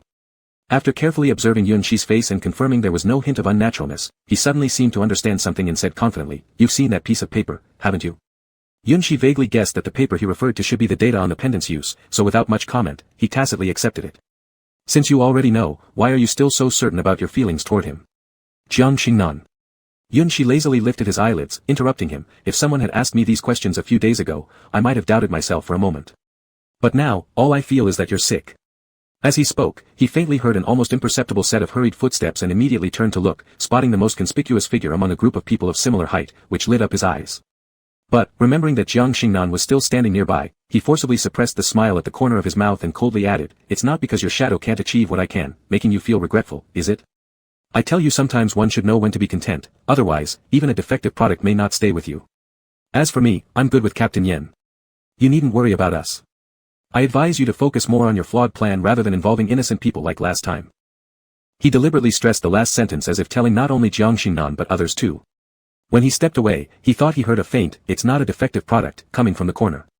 Yunshi paused mid-step, his aware gaze quickly scanning around, but aside from those dozens of meters away infected individuals, he saw no one. Am I hallucinating? After calming down, he left as if nothing happened. Yunshi originally thought that after today's minor episode, Jiang Xingnan wouldn't show up in front of him for quite some time since he believed his hints were pretty obvious. He thought Jiang Xingnan should realize that they could still participate in the operation due solely to the lack of manpower. Out of 1,000 people ready to set off for the dead city, there were barely 500 or 600 left, and Lin Yin, considering the overall situation while also keeping Jiang Xingnan's team of 30 or 40 people involved, chose not to openly address their actions and overlooked some of his smaller moves. Yet, the other party seemed not the least bit inclined to reduce their presence, and when the group stopped about 100 meters from the dead city to decide sending a part of the team to check inside, he actually volunteered himself. Yunshi leaned against the side of a vehicle, listening expressionlessly to his various reasons given to Lin Yin, feeling bored, and continued recording things on his small piece of paper. Through the auditory hallucination earlier that morning, he realized a new point successfully. The personalities of the earliest experimental subjects appeared different from those later on. He recalled his first impression of the person resembling him who was once with Jiang Xingnan. Cowardly, timid, afraid of outsiders. This contrasted sharply with both him and the ones he encountered in the jungle, and even compared to the failed specimen in the lab, they showed some differences. Yunshi's pen tip hovered over the paper, unable to form a complete word. He wondered, if they were indeed created by the same person, then what was the order of creation? Initially, he firmly believed he was the last one made in sequence, but Chen Sheng's unintentional remarks had caused him some hesitation. That's right, if he truly was the most perfect one, then why did he appear in the ruins? Even the person claiming to be a failure specimen had a destination inside the laboratory. Why was it that he was abandoned outside? Yunshi abruptly stopped his hand movement, realizing as he pondered that he didn't seem to clearly recall everything that happened in the ruins anymore. That beginning of his memories, the onset, was now merely a blurry gray haze interspersed with bodies lying everywhere. How exactly did Jiang Xingnan save him back then? He had no recollection of it. After earnestly reviewing, Yunshi found that most of the events from the past few years were completely forgotten, becoming yet another blank page in his memory. Yunshi only puzzled over this strange situation for less than 2 minutes. In the past few years, he had mainly spent his time on missions and looking for supplies, occasionally having to listen to Jiang Xingnan's brainwashing, so it was better to forget all those troubles. Feeling quite pleasant, he refolded the scrap of unused paper and put it away together with the pen. Then he glanced at the other side and noticed that Jiang Xingnan had already left without him noticing, leaving only Lin Yin preparing for entering the dead city shortly. I say, why don't you just stop wearing this? Yunshi kindly reminded as Lin Yin began putting on half-finger gloves. Your ability doesn't seem to allow it. Lin Yin's forehead veins throbbed visibly. Just dealing with Jiang Xingnan was annoying enough, I know. I wear them for protection, it's easier to handle the knife. I won't plan to use my powers unless absolutely necessary. You'd better prepare to be cautious, Yunshi agreed. Why did you agree? What benefits did he offer? Nothing at all. I just think letting him follow is better than letting him stay behind. Lin Yin lowered his head, adjusting the edges of the gloves until they were properly fit. All the people sent out this time are elite ones I've carefully selected. In front of them, he probably wouldn't dare to go too far. If we let him stay here, who knows what could happen? Yunshi raised an eyebrow, and what about the person colluding with him? He was referring to the one who had stabbed Yuming several times. I don't think one person alone can stir up much trouble. Lin Yin understood his implication, speaking tonelessly. Besides, their target isn't us. Yunshi mockingly curled his lips slightly. I still suggest you be alert, even though they seem to be after me, but I haven't suffered any losses so far. That's why I didn't bring your entire team. Lin Yin finally adjusted his gloves well, nodding towards a figure not far away. Your teammate should be watching him closely without me needing to say anything. Following his gaze, Yunshi indeed saw Yuming who had been fixated on someone. Lin Yin wasn't just calculating on one person alone. Yunshi shrugged, then I really have nothing more to say. When do we depart? As he spoke, Lin Yin's confidant approached with two backpacks that looked extremely heavy. Lin Yin took one himself, then told the confidant to hand the other one to the person standing nearby. Yunshi refused this sudden weight. Not taking it. I originally thought of asking Xiao Yan to help keep it for me, seems like I'll have to call him over. Lin Yin teasingly opened his mouth, looking at the reluctant Yunshi. Yunshi paused in refusal, the humiliation on his face instantly fading. Next, with agile motions, he strapped it onto his own back. Don't even think about it. Chapter 82. The method of provocation might not necessarily work on Yunshi, but if combined with Yan Lingue's way of provocation, it was infallible. This was the conclusion reached by Commander Lin after being exploited a few times. The first batch of people to set out has already been confirmed and will depart once fully equipped. Watching them busily outfit themselves with all sorts of life-saving gear, the relaxed Yunshi wanted to ask if they didn't find it too heavy, but considered it wise to accumulate some good karma and remain silent, instead walking away under their gazes that treated him as an oddity. Good karma wasn't accumulated, but resentful glances were received in abundance. Frankly speaking, Yunshi originally did not intend to loiter in front of these people. Even if he was extremely bored, he wouldn't be idle to this extent. The real reason for his actions was simply to look for his beloved team leader Yan. However, after circling around the group preparing to leave, he didn't see the familiar figure he sought, and inquiries to those present yielded only ignorance, causing Yunshi significant unease. After searching every possible location, he returned to Lin Yin. At this moment, Commander Lin was still briefing his confidants on various matters. Yunshi patiently waited until they finished. Unexpectedly, Lin Yin droned on for several minutes, and realizing he had no intention of stopping, Yunshi interrupted bluntly, asking, Commander Lin, where's team leader Yan? Lin Yin, caught mid-sentence, pretended not to hear and continued delegating instructions. However, his speech pace had visibly quickened, soon dismissing his bewildered confidant. He then unscrewed the cap of his water bottle and guzzled down a few mouthfuls. He turned his head and looked at Yunshi, his tone brimming with barely concealed disdain. Just because you haven't seen him for 10 minutes, is it really necessary? It is necessary, Yunshi said expressionlessly. I've already looked everywhere, and he isn't anywhere. You. Yes, I sent him ahead to scout. Scout what wind? What else? To check the road ahead. When was this decision made? At the elevation of Yunshi's voice, Lin Yin's previously calm demeanor shifted slightly, his brows knitting as he tightened the water bottle cap. You mustn't think about following him. Why? Why hasn't anyone discussed this matter with me? Yunshi's unwavering gaze locked onto him, all traces of prior relaxation vanishing in an instant, as an increasing tension filled the air. Are you sending him alone into the dead city to reconnoiter? Then what's the point of selecting so many others? Is it just to block my vision? You seem a little too worked up, Lin Yin remarked, unfazed and exuding calmness through his words, yet carrying an imperceptible sense of pressure. I never mentioned that he'd be going alone to the dead city. I merely needed someone to scout the route and determine whether we should drive or walk. The information from previous trips to the dead city was too limited, so we naturally need thorough preparations to prevent careless advances resulting in loss. There was no small reason why he could occupy such a high position. So, does any danger he might encounter not matter? Yunshi didn't bother hearing Lin Yin's grand strategy, he only cared about what mattered to him. I don't deny your plan, if team leader Yan wants to go, I can't stop him. But. He spoke each word deliberately, almost gritting his teeth, this isn't your excuse for hiding it from me. It would be safer for me to follow him, so why are you stopping me? Because using your unique abilities solely to guard one person is wasteful, Lin Yin met his fury-filled gray eyes impassively, stating calmly, Xiao Yan shares this thought. If you don't believe me, you can contact him directly via communication. Just know that I don't recommend you do this. What if he gets distracted by you? Even as Yun Shi's expression darkened further, Lin Yin carried on, coldly delivering the remaining words as if he didn't notice. During our earlier journey, I let you do whatever you wanted. Wanting to protect him exclusively wasn't a problem either. I could have even caused trouble with you, but now, nearing the dead city, things change. My mission is to ensure more people survive, find the crystal core, and bring it back. Your mission is to follow orders and find it. Another of Lin Yin's intimates came to report, and he gestured for them to wait momentarily before continuing to look at Yun Shi. I believe you should understand this clearly, it's written explicitly in the contract given by Base A. His final words weren't just directed at Yun Shi but also served as a reminder to the sporadic crowd gathering to watch the drama unfold. This was a side of Lin Yin no one had ever seen before. Unlike his usual irritability, he spoke in the most tranquil tone while delivering the most forceful remarks. For a moment, there wasn't a sound in the entire venue, and even those preparing stopped their movements. A deathly silence reigned, the first time spectators truly grasped that Lin Yin wasn't given his elevated status over them without reason. To put it bluntly, even if I had informed you beforehand, as long as I didn't allow it, you still couldn't follow. That's an order. Yun Shi and Lin Yin stared at each other for a while longer. His clenched teeth loosened a bit, then with an unpleasant expression, he turned and left. The matter was already settled, arguing further with Lin Yin wouldn't change the outcome. Besides, it wasn't as though Lin Yin was targeting him, it was simply consideration for the safety of more people. What a grand strategy indeed. For the first time, Yun Shi felt his life-saving abilities were utterly superfluous. After he left, Lin Yin closed his eyes slightly to adjust for a moment. Some emotion surfaced in the darkness before his eyes. However, when he opened them again to face the curious yet timid gazes of those around him, he resumed his usual stern demeanor, scolding them for not minding their own business and only being good at watching the spectacle.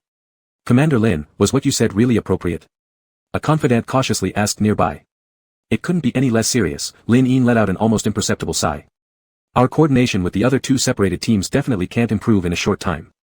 Their attitude towards me is just like yours at the start. We're about to enter the dead city, how could a group going to life and death missions have such scattered hearts? It's better they fear me than don't. So that means. The confidant seemed to understand vaguely, that what you said earlier was insincere. Just for appearances. Not entirely, at least half of it was true. Lin Yin thought about Yun Shi and immediately felt another headache coming on. We need to reduce Yun Shi and Yan Zhao's interactions. He's our ace in the hole. If all his focus is on one person, everything will go off the rails. The confidant nodded, sympathy quickly vanishing from their face, replaced by a wry smile. That's true. None of us are certain we'll make it back alive, and even if we do, we might end up like that man. Let's talk less about that. Don't be so pessimistic. As long as we can bring the core back, humans can resume normal living and reproducing. You just need to remember this point. You shouldn't think too much, team leader Yen will definitely be fine. Chen Xing woke up to hear this news and tried to comfort Yun Shi, who looked troubled. It's not that I'm worried about team leader Yen. I trust him. Yun Shi breathed out a sigh. I just feel like there are a lot of things Lin Yin and the others are hiding from me. Chapter 83. You should just ask him if you suspect something, Chen Xing said in surprise. You don't seem like the type who keeps things bottled up. Yun Shi thought to himself that of course he knew it, even if I ask, he might not tell me. Lin Yin has more tricks than the Jiang family. Rather than having another argument with him, I'll wait for Yen team leader to come back and ask him. I don't believe he won't reveal something to Yen. What you say makes sense. Sigh, if we're talking about who is closest to Commander Lin, it's still the team leader. Chen Xing stretched lazily in a relaxed manner, but his gaze was on the road not far away. For a moment, his expression looked vacant, then strangely odd as he muttered softly, the plants here. Yun Shi followed his gaze toward the empty cement road and casually chimed in, what plants? The dead city isn't called the dead city for nothing. Within 100 miles near the dead city, there was no sign of vegetation or human life. The only living beings were infected. Yes, they're just hard to spot. The tip of Chen Xing's index finger curled slightly, almost as if hearing a call. In an instant, a sprout appeared by his foot. However, this plant seemed rather listless. Its pale green leaves hung limp, lacking the usual vitality when he usually controlled them. These cement roads have been neglected for too long, wild grass has long since grown beneath them. But I can't figure out why the plants here are as good as dead and can't respond to me at all. Yun Shi paid little heed, bent down directly, and pulled out the grass, blowing lightly on it. After all, the dead city is the place with the widest infection range. Isn't it normal that the plants couldn't survive either? Chen Xing clearly wasn't comfortable with Yun Shi destroying plants in front of him and knitted his brows tightly, though soon he eased somewhat, his face showing bewilderment. Is there something wrong with the soil here? Yun Shi initially didn't understand what Chen Xing meant, but upon seeing the grass in his hand looking less on the brink of death, he had an inkling. It can respond now. Chen Xing nodded in agreement. It's strange. It's not like I haven't dealt with mutated plants before. They're hard to communicate with, but most plants find it difficult to survive once removed from the soil. Yet this one seems more vibrant after being pulled out, an unusual occurrence. Yunshi made an "oh" sound and then seemingly out of nowhere plucked a leaf from the small plant. Now. Completely dead. If its survival doesn't depend on its stem, why would plucking a leaf kill it? Because this grass absorbs nutrients improperly, just like how our bodies change after acquiring abilities. Its nervous system already extends into its leaves. I learned something. Learned? Are you in elementary school? This conversation quickly ended when Yunshi also plucked off another leaf without hesitation. Affected by his abilities, Chen Sheng had become more sensitive. Sensing that Yunshi's actions were tinged with some form of frustration, he ultimately said nothing, silently mourning the plant in his heart and praying for it. A person often appears calmer on the surface when they're angry or agitated. Yunshi was probably experiencing just that, first taken aback by his identity, then faced with increasingly deeper mysteries, only to find out now that even those with whom he shared decent relations had secrets from him. To top it off, the only person who could soothe his emotions wasn't by his side. He had every right to be restless. Chen Sheng had seen him lower his head and space out more than once. On the surface, it seemed he was staring at the ground, but Chen Sheng, having seen his little notes, knew well that Yunshi was gazing at the pendant hanging from his chest. More than once he wanted to crush it but held back for some reason, letting go awkwardly each time. Now, it seemed only a matter of finding the right spark to ignite him. Possibly aware that his state wasn't quite right, Yunshi stopped speaking until Chen Sheng called Suyu, who specialized in earth-based abilities, to occasionally discuss a word or two with them. Suyu admitted she was equally helpless. She truly couldn't communicate with the soil. The only thing she could confirm was that before arriving here, she had attempted to use her ability, but it proved futile. It was as if an invisible resistance stopped her, only allowing her to control bits and pieces of fragmented dirt. Now, Chen Sheng found himself perplexed again.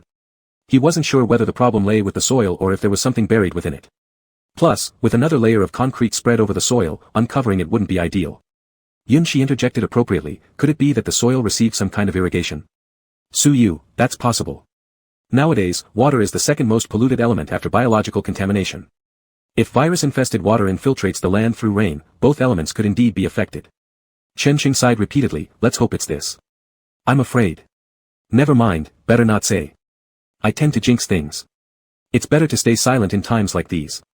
Even if he didn't say it, everyone already knew deep down.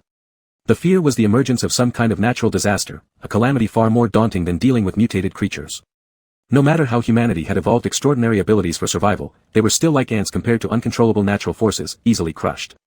Not to mention that their special powers had inexplicably failed in this situation. Are all of you ready? In the distance, Lin Yin let out a sharp whistle, immediately drawing everyone's attention. Standing solemnly at the front, after releasing the whistle it hung loosely again. His other hand still clung to the communicator, the ones I called out several minutes ago, stepped forward. Others stood silently, perhaps intimidated by his earlier authority. Yunshi really wasn't interested in joining such a military-style lineup but couldn't resist being dragged along by Chen Sheng and found himself caught up in the group anyway. We've received notice that the upcoming road is unstable due to possible disruptions ahead, so the rest of our journey to the Dead City will be on foot.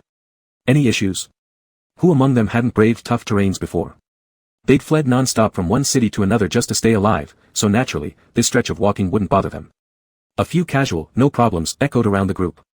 Yunshi cast a glance towards Lin Yin with indifference and then slowly raised his hand, I have a problem. Lin Yin scanned over the crowd, good, no issues then. Let's get moving then, I won't tolerate anyone lagging behind. Our upcoming route will be especially dangerous, as you all know. I'm not responsible for any outcomes of going solo. I said I have an issue, interrupted Yunshi, finding Lin Yin's cliché speech insufferable. You're still hogging Yen team leader's channel after finishing your announcements, just you needing communication. Lin Yin stopped mid-sentence and gave Yunshi a searching look. Spotting the barely contained irritation flashing in Yunshi's eyes, he hesitated for a moment, then cut off the transmission as per Yunshi's wishes, 5 minutes, tops. Thank you. In rapid succession, Yunshi offered a curt thanks. He didn't even wait for Yen Lingue to contact him, who voluntarily initiated a connection moments later. His tone when first addressing Yunshi was calm. Yunshi. Just 2 simple words sufficed to make Yunshi abruptly silent. Chapter 84. Yunshi responded softly, his tone full of disappointment and a far cry from his usual arrogance. Now, he resembled a pitiful little dog with drooping ears. Captain Yen, where are you now? Yen Lingue didn't answer immediately, but it wasn't hard to tell from the noise on the other end that he was likely in an unsafe location. His voice carried with it the sound of the wind, accompanied by barely perceptible shortness of breath. Yunshi patiently waited for a response. Anything related to Yen Lingue always brought out 100 times more patience in him than usual. Yen Lingue's silence didn't last long. Even in this sudden situation, his words remained as calm and reassuring as ever. Lin Yin should have told you where I am. What's wrong? The familiar simple question came again. The remaining anxiety Yunshi felt was somewhat soothed by these two simple words, what's wrong? He realized that he liked Yan Lingui himself more than just his voice, appreciated how his normally cool personality softened around him, and respected the calm composure Yan Lingui always exuded. I want to see you, badly. Influenced by Yan Lingui, knowing they couldn't beat around the bush when speaking with each other, Yunshi's recent straightforward frequency had noticeably increased, he said what was on his mind. After saying that, realizing how corny it sounded, he quickly added another sentence, what's going on there?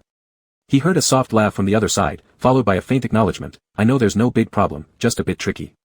Communication wouldn't stop a person's actions. At the moment the last word's tail note ended, the sound of a weapon-piercing flesh rang out simultaneously. Yunshi couldn't fail to know what had happened and immediately fell silent, fearing that he would really distract Yan Lingui. Yan Lingui's actions were fast. It was impossible to imagine just from the slight sounds what the scene might be like. However, soon after, his voice returned, if you want, come find me. Then, without giving Yunshi a chance to respond, he left a decisive, I'll wait for you, before hanging up the communication swiftly. There was not even an opportunity for the other party to make a sarcastic comment about this statement. Hearing the notification sound of the disconnected communication, Yunshi was slightly dazed for a while. After fully regaining his senses, he couldn't help but smile. The curve at the corner of his lips couldn't be suppressed, and he laughed inwardly at Captain Yan's overly ruthless behavior. But at least, the restless anger deep down within him was thoroughly pacified. After a brief bout of hidden reluctance, Yunshi finally raised his head and made eye contact with Lin Yin, who was waiting for him to finish chatting. His attitude changed rapidly, and the laughter in his eyes disappeared in the blink of an eye. Without needing Lin Yin to inquire about the result, he took the initiative to say, let's go. Barrenness and silence were the first impressions of this group as they embarked on a difficult return journey. Though the weather was getting warmer, many people still felt bone-chilling cold. There was no other reason, mainly due to the fact that there were simply too many bodies along the way. In the post-apocalyptic world, not everyone bitten would be successfully infected with the virus. Most people's constitutions couldn't withstand the invasion of the virus, and their organs quickly deteriorated, becoming meals for the infected. This resulted in many people who died having untraceable remains, or being severely dismembered. However, at this moment, they could clearly observe that, despite there being more infected individuals, the number of surrounding bodies was by no means less. Excluding those already decomposed, some were almost intact aside from the fatal wound. This place was a dead city, the origin of the zombie apocalypse, where zombies were in abundance, to the extent that they could be considered specialties of the area. So, how could these corpses here be preserved so well? Seeing this, several people couldn't help but consider two possibilities: either the people in the dead city outnumbered the ones outside, making them reluctant to eat there, or the virus itself was evolving, making human meat alone no longer sufficient for their needs. Neither of these options was something they wanted to witness. Lin Yin had repeatedly reminded and emphasized that they shouldn't focus on the surroundings, but thoughts couldn't be controlled. The more one tried not to think, the more thoughts came naturally. Yunshi clearly noticed Chen Xing inching closer to him a few times under Su Shi's watchful gaze, only to sheepishly retreat back. At this sight, he consoled, there's actually nothing to fear unless we encounter low-level zombies. Otherwise, you won't have any issues even if you're at the edge of the group. Not to mention, a place like this wouldn't possibly have low-level zombies. These were reasonable words, and hearing them, Chen Xing became slightly reassured. However, this reassurance didn't last long as Yunshi's next words shattered it once more. Of course, if there's some non-zombie entity, then caution is still necessary. Chen Xing. Thank you, he successfully remembered the vivid description Yu Ming gave him about the mutated spider. Fortunately, the precautionary words Yunshi mentioned didn't get a chance to take effect because his team leader Yen was still quite reliable. They hadn't encountered any overly challenging situations along their journey. The only somewhat uncontrollable incident was the sudden rise of light fog as they progressed further down the road. The sky was already dim, casting extremely faint shadows under everyone's feet. Initially, people noticed something off because it seemed like an additional layer of shadow had covered the ground. This observation was immediately reported to Lin Yin. After glancing at the sky and confirming the situation, Lin Yin said rather flatly, it's foggy, so everyone should keep an eye on your companions and be careful not to get separated. Everyone agreed, most of them didn't pay much attention to this phenomenon. The post-apocalyptic environment was naturally unpredictable, let alone a foggy atmosphere, even a sudden downpour wouldn't faze them. However, trouble struck after another 10 minutes of walking in the light fog when it had unknowingly thickened. Now everything was enveloped in a white haze, making it hard to discern the path ahead. Once orderly footfalls became chaotic at that moment, some hurried up while others slowed down or walked unevenly, collisions becoming a common occurrence. People around Yunshi kept changing. Except for Chen Xing on his right, the faces on his left were continuously swapping, one unfamiliar face replacing another. Eventually, one of the Gui brothers appeared. The reason for saying one of was because Yunshi hadn't been able to tell the twins apart yet, and now with everyone dressed similarly, it was even harder to distinguish them. But the person on his left finally stopped shifting and remained unchanged. That was a good thing, as constantly changing individuals required Yunshi to allocate attention to monitor each newcomer's state, in case something unexpected slipped in. Even though he knew this person somewhat, it didn't prevent Yun Shi from staying vigilant. Just as he was about to ask the person a question, he suddenly heard Lin Ying calling what seemed like his name. Yun Shi shifted his gaze from this individual and asked into the mist, "What is it?" Xia Yan can no longer be reached. Chapter 85. Yun Shi abruptly stopped in his tracks upon hearing these words, as if he couldn't quite believe what he'd just heard. What? Hadn't he just been speaking with team leader Yan not long ago? Why was he suddenly unable to reach him now? Lin Ying thought he hadn't heard clearly and repeated herself, "The channel's been cut off. I've tried contacting again but to no avail. But don't worry too much, given Xiao Yan's skills, nothing serious should have happened." Chen Sheng, seeing that he was still standing there, gave him a slight push and whispered, "Let's go first. We don't know the exact situation yet. Let's wait and see what Commander Lin says later." Though Yun Shi's expression wasn't good, he still chose to keep up with the rest of the group, suppressing his urge to break away from the slow pace and search alone. He himself attempted to contact Yan Lingue, only to be met with a busy signal. Unsurprisingly, it received no response. His face gradually grew more solemn. However, due to the thick fog around them, none of those nearby noticed any changes, continuing to offer normal reassurances. "Since we started out, Xiao Yan has been maintaining constant contact with me." Lin Yin's voice still sounded calm.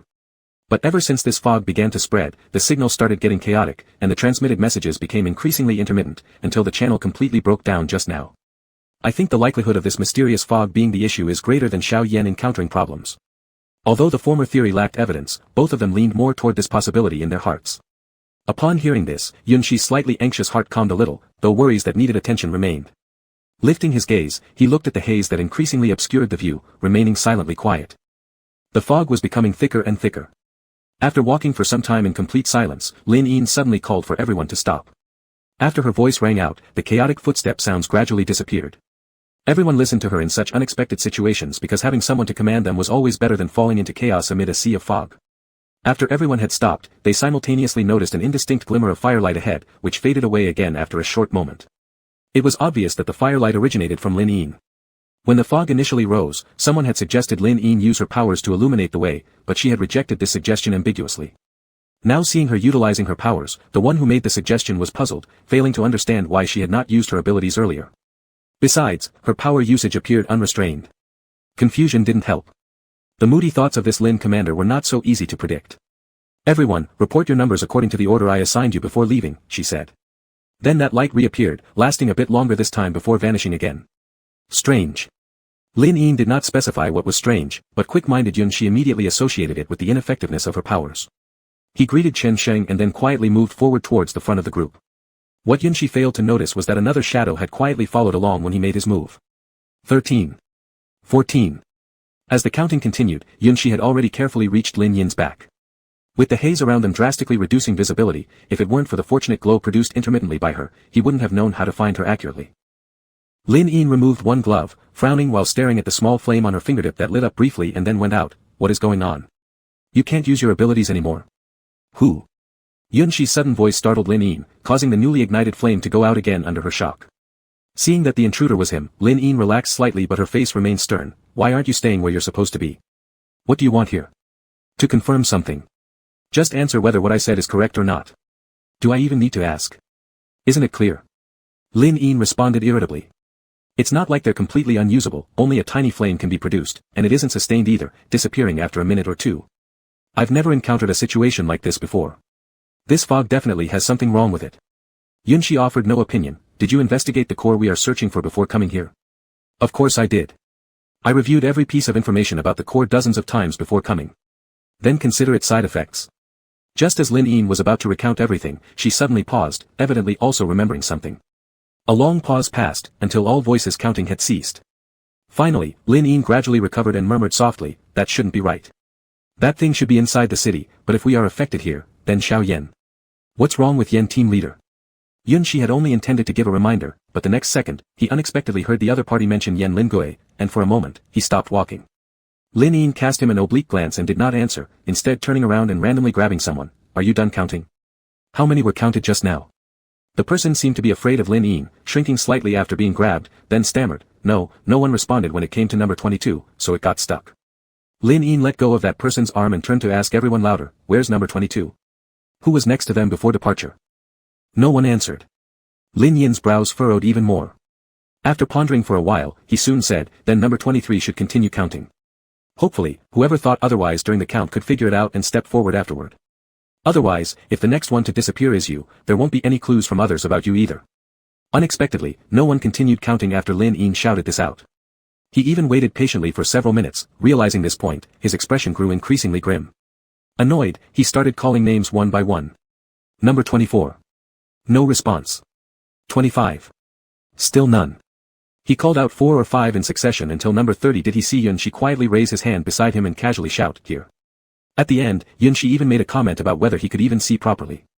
After Yunshi, most people responded, but only 2 remained, making up just 32 individuals originally assigned for this mission. 8 were missing without a trace. Soon, someone mentioned that the disappeared ones were next to each other, offering no clue as they all vanished simultaneously.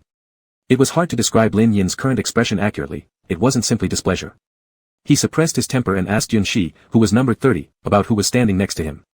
"Don't know, things have been changing since the fog began." Yunshi appeared quite indifferent. "Now next to me are Chen Sheng and one of the twins from Su Yu's team, but I didn't remember at the start who it was." "The twins?" Lin Yin was astonished. "You're sure you haven't mistaken them, right?" "I didn't call either one of them." Chapter 86. Didn't you call out?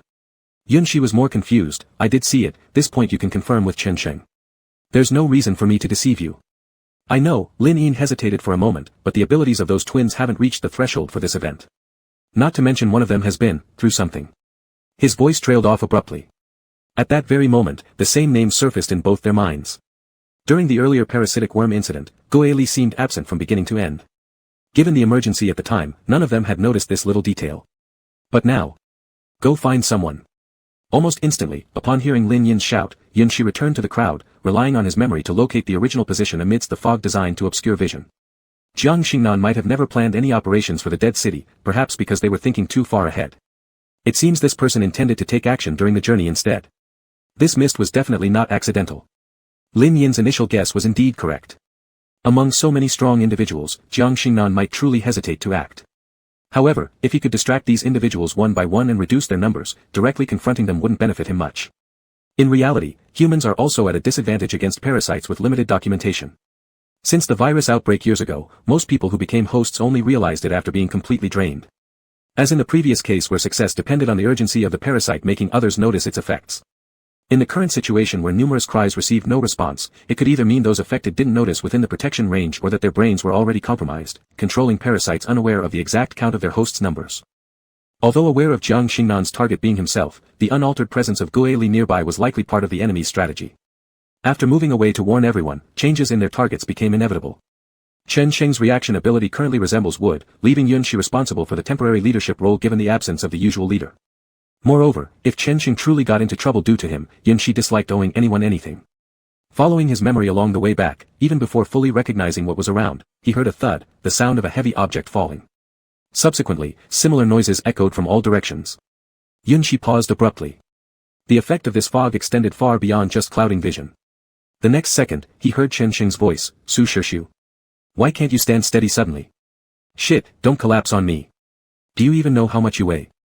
Alright, at least based on the sound of his voice, there doesn't seem to be an issue with Chen Sheng. Relying on the sound source, Yunshi located Chen Sheng's position. Just as he reached out and patted the other on the shoulder, the person jumped, reacting even more violently than Lin Yin had expected. "Who? Don't touch me." "It's me, Yunshi," he answered without surprise at the other's reaction but was surprised by Chen Sheng seeming perfectly fine. "Do you feel any discomfort anywhere on your body right now?" "Ah, I do feel a bit of heaviness in my head, but it's no big deal." Chen Sheng forcibly supported Su Shishu who had collapsed onto him, shaking his head to regain clarity almost immediately. "There's some sort of sedative in this fog, right?" Before collapsing, Su Shishu muttered a string of medicine names. I didn't understand them, but I think he wouldn't recite something randomly. I suspect he mentioned the name of the sedative. While mimicking Su Shishu's belated, disbelieving expression, he noticed his counterpart couldn't clearly see his actions. Presuming that the individual might have special abilities assisting them, thus mitigating severe effects, Yunshi felt a bit relieved, though just slightly. He warned earnestly, "Be more mindful of your surroundings, don't give anyone a chance to get close, especially those twins." "Are you talking about Goe Li?" Chen Sheng's slowness wasn't minor. "When you went looking for Commander Lin, he came over to chat with me for a bit, asking what I thought about their 2 brothers. And... Stop. I'm not interested in knowing the content of your conversation," Yunshi interrupted severely, his right eye twitching hard, adopting an unprecedented serious tone. "What I need to know is how long you were alone with him." Confused, Chen Sheng still honestly replied, "Not long. He just left when Su Shishu collapsed, then you came back." Are you sure you don't feel any discomfort? Nope. Chen Xing responded with certainty. Yunshi vaguely remembered that after triggering his abilities, aside from being slow-witted, he was fairly sensitive in other aspects and should not have remained unaware if a parasite had taken him over. It seems Jiang Xingnan has learned to minimize collateral damage. However, it's unclear when Guili betrayed them. Though their interactions were few, based on previous encounters, Guili seemed like the timid type suited for long-range combat, relying on his brother or Suyu to resolve significant issues. They even called him the mascot of their team. How could he possibly? Something felt off. After mulling over it for a moment, Yunshi couldn't find a clear answer, but a seed of suspicion had been planted. He gathered his thoughts and told Chen Sheng, "Stay away from him next, and keep your distance from me as well. We likely won't need to rush ahead anymore. You take Su Sishu and find a secluded spot, remember the area, and don't stray too far." With Yunshi's words so serious, even Chen Sheng's dullness couldn't overlook the current situation. He promptly nodded, ceasing further questions and left a statement about being ready to help before forcefully dragging the unconscious Su Sishu away from the battlefield. As the footsteps gradually faded into the distance, Yunshi stood still at his place. Next up was to wait, just like baiting rabbits, and see what new tactics Jiang Xingnan had in store for him. The surroundings were very quiet, even more so after many fell silent. Yunshi was certain that there weren't just him and Chen Xing unaffected, others must be observing, awaiting Lin Yin's next orders. After 3 minutes of calm waiting, suddenly, behind him came an almost imperceptible sound of footsteps, light as a cat's. But before he had time to react, a figure darted out from the mist to his right, followed by a scene of 2 indistinct figures grappling on the ground. Once the person who sprang out spoke, Yunshi understood immediately. "Guili, what are you doing? When did you follow me?" Chapter 87. It was Su Yu's voice. Yunshi knew at once that it had nothing to do with him. It was the private matter of their team, and they should let them solve it themselves. Su Yu appeared to be completely unaware of Guili's following, and his tone was full of disbelief as well as some anger.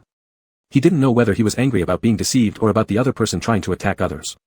"Captain," Guili's voice was very cold, without any extra emotion, "I have my own things to do, and you've already blocked me enough. Now, will you continue to stop me? How can I not stop you if I want to live up to your calling me captain?" Su Yu said this while deliberately lowering her voice, accompanied by an almost imperceptible plea. "Do you really think I didn't know what you were planning during that time? I don't know why you chose to get close to that person, but his target is obvious for everyone. Don't you understand, Yun, the person you want to deal with, there is a reason why so many people fear him. Besides, can you tell me, has he done anything harmful to us?" She couldn't comprehend why a normally compliant member would choose to side with Jiang Xingnan. If Jiang Xingnan hated Yunshi, that was somewhat understandable. Their open and covert struggles were known to everyone, but why did Guili have a reason? Before this operation, they and Yunshi had no connection at all. Even if Yunshi committed countless sins, it had nothing to do with them. What exactly was Guili's reason for doing this? Not interfering in other people's affairs and not inviting trouble was a principle upheld by every member of their team. "Captain, you won't understand," Guili suddenly chuckled softly, "just like when you made us wear different styles of clothing to distinguish between me and my brother, you'll never be able to tell the difference between him and me. There's no turning back." Before Su Yu could figure out the connection between these two, she suddenly felt a pain below her abdomen. Then, Su Yu slowly lowered her gaze and saw the dagger piercing her abdomen, her eyes filled with disbelief. What was even more unbelievable was the person holding the knife. Guili, who never used close combat weapons. "You're not." The phrase Su Yu wanted to say, "You're not Guili," never came out. A bitter sweetness lodged in her throat, cutting off her words entirely. "Sorry, Captain," perhaps considering past friendships, Guili did not choose to strike again. He looked down at Su Yu as she slowly rose, his gaze lingering on his masterpiece for a long moment. "I didn't originally plan to choose you, my initial target was his teammate. I needed the scent of blood, just a little. I knew you would definitely block me. You don't want me to hurt others because you can't withdraw easily. If I chose you, wouldn't it mean you aren't one of the others?" Guili's face was so familiar. He was her companion through life and death day and night, her teammate who had supported her all along. Yet, the words coming from his mouth were so strange. "Don't blame me. I only want him to survive." These were his last words before he left mercilessly. Not like Guili, nor Guili, as the team captain, so you didn't even know who he referred to in his words. No, or rather, those she previously thought of as them might have been wrong all along. Feeling her blood draining away, Su Yu gasped for breath, desperately trying to hold her wound. At this point, she couldn't rashly pull out the dagger, otherwise it would cause severe blood loss. Meanwhile, Yunshi, who walked a few steps away to avoid suspicion, suddenly sensed something. He abruptly turned his body, and an indistinct shadow lunged directly at him. In the blink of an eye, he realized that it wasn't human. Strange, as someone who had lost his sense of smell, under conditions where smog obscured his vision, Yunshi shouldn't be able to determine whether the creature approaching him was human based on scent alone. But in that fleeting moment, he instinctively thought, Jiang Xingnan and his group wouldn't be foolish enough to believe a few people could deal with him. There must be a backup plan they hadn't noticed. Just as he stepped back, it was as if he had bumped into something. Then, a tearing sensation followed at his neck. An infector. Had his powers been affected too? Yunshi hadn't been approached by an infector in ages, let alone bitten. It didn't hurt, but it was troublesome. He pulled out the dagger from his waist and, without even needing to touch, accurately stabbed the infector behind him in the forehead based on his judgment alone. With considerable force, the knife went in and came out with a sound, and the infector fell to the ground immediately. It seems there should be no influence. Yunshi muttered softly. The one that could be so easily dealt with by him must definitely be a low-level infector. He originally thought that it would take at least some effort. When he realized this, he slightly relaxed and moved the other hand that was always ready to draw his gun. When the first infector who had tried to sneak up on him rushed again, he didn't dodge but pressed it down with one hand and skillfully stabbed toward the vital spot. At the beginning, things went smoothly, with each infector falling after being struck once. After all, low-level infectors haven't developed any consciousness yet, they don't have any sense of evasion, they only instinctively approach humans and can only perform ordinary biting, which is generally easy to control. But as time passed, Yunshi began to think otherwise. Why were there so many low-level infectors coming straight for him with such clear purpose? He wasn't human nor did he possess flesh that these creatures craved, and there were already plenty warnings around him in the form of the corpses of their comrades. Yet, it seemed these warnings served no effect at all. Low-level infectors surged towards him like an endless wave, layer upon layer, closing in on him. Moreover, where exactly were all these low-level infectors coming from? This was a dead city, right? How could there still be recently infected corpses here? A terrifying idea suddenly flashed in his mind, those sounds of bodies falling earlier. After dealing with another infector, Yunshi spared a moment. Chen Sheng. Are you still there? He hoped that his decision to send Chen Sheng away to the other side hadn't been wrong. After yelling out, Yunshi couldn't wait for a response because soon more infectors rushed in. Damn it, where did Jiang Xingnan manage to gather so many low-level infectors? They were truly exhausting. It was one thing that Yunshi wouldn't run out of strength, but quite another matter that he was unable to split his focus against so many infectors at once. Even though he reacted quickly, he was gradually placed at a disadvantage. Chen Sheng's reply never came. Yunshi was already struggling to keep up. In the instant after stabbing his dagger into another body without even having the time to pull it out, he was suddenly pounced upon with full force. A ghastly pale face, partially decayed, entered his line of sight. The other infectors, at this point, were like hyenas that smelled blood, surrounding and pinning him down one by one. Just after losing his weapon, Yunshi was completely unable to reach for his gun. One might even say he was utterly immobilized. Shit. It was a miscalculation on his part regarding Jiang Xingnan. Chapter 88. Chen Sheng felt that something was strange around him. It was too quiet, even quieter than when they first arrived. At first, he could still hear some noise, but now there wasn't a sound. Besides, it seemed like he just heard someone call his name and noticed an intense gaze watching him. Chen Sheng felt somewhat uneasy in his heart. He glanced back at the endless thick fog, then looked at Su Shushu beside him who had his eyes tightly closed. After a while, with determination, he gently laid Su Shushu down, placed the weak him in a sitting posture, and with a slight thought, countless green plants grew out and bound Su Shushu's limbs to stabilize his figure. As soon as Chen Sheng finished all this, he immediately showed signs of fatigue on his face. Those restraints did not affect him much, merely consuming more of his spirit. It's just that the plants here weren't very effective, probably wouldn't last long. Subsequently, he did something Su Shushu would definitely resist if he were awake, lightly touched his head. Chen Sheng's fingertips lightly grazed over his hair, quickly withdrawing them. He hooked a slight smile at the corner of his lips, appearing somewhat helpless. I guess I do care too much, unlike you. I'll be right back, wait for me. Ever since triggering his abilities, Chen Sheng's sixth sense frequently came into play. For instance, this time, he had a premonition that he absolutely mustn't stay where he was and needed to go back to check. Hopefully, this time his intuition was wrong. After he resolutely left, a pair of unfamiliar shoes suddenly stopped in front of Su Shushu who was hanging his head. Yunshi simply couldn't understand what the infected's purpose was. They trapped him, possibly realizing biting was useless, so one by one, their skeletal hands roamed all over him, searching for something. Did he bring something that attracted so many infected? Yunshi was completely baffled about the situation. But when these seemingly irrational yet goal-oriented infected touched the pendant and began tearing at it, he immediately remembered something Chen Sheng mentioned unintentionally before. He had informed the other person that he suspected being pursued by another experimental body, and Chen Sheng was stunned for a moment after hearing it, laughing loudly afterwards, saying how truly foolish they were to dare pursue him. But after laughing, Chen Sheng found it strange. Fundamentally speaking, they should have been considered as the same kind, so why would the same kind pursue each other? Back then, Chen Sheng analyzed rather earnestly, looking up at the sky while pursing his lips deep in thought. The plants at his feet, as if sensing something, coiled around his ankles a few times then stopped, akin to helping him think together. You say, might there be a possibility that you possess something essential they must acquire? After thinking carefully for more than 10 minutes, Chen Sheng drew such a conclusion, or perhaps it's something every experimental body needs. If they don't obtain it, it could lead to severe consequences, thus resulting in this absurd farce. However, it's unlikely too, considering what can you possibly possess that's worth all this trouble? In the end, it's just an object, hardly impossible to get without killing you. Now, the gemstone-like deep blue translucent item was forcefully pulled outward.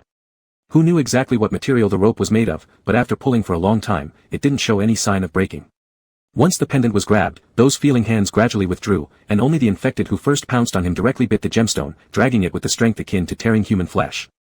Yunshi started to feel like Chenxing might have jinxed it. Unfortunately, this rope was not similar to their usual food, certainly not so easy to break.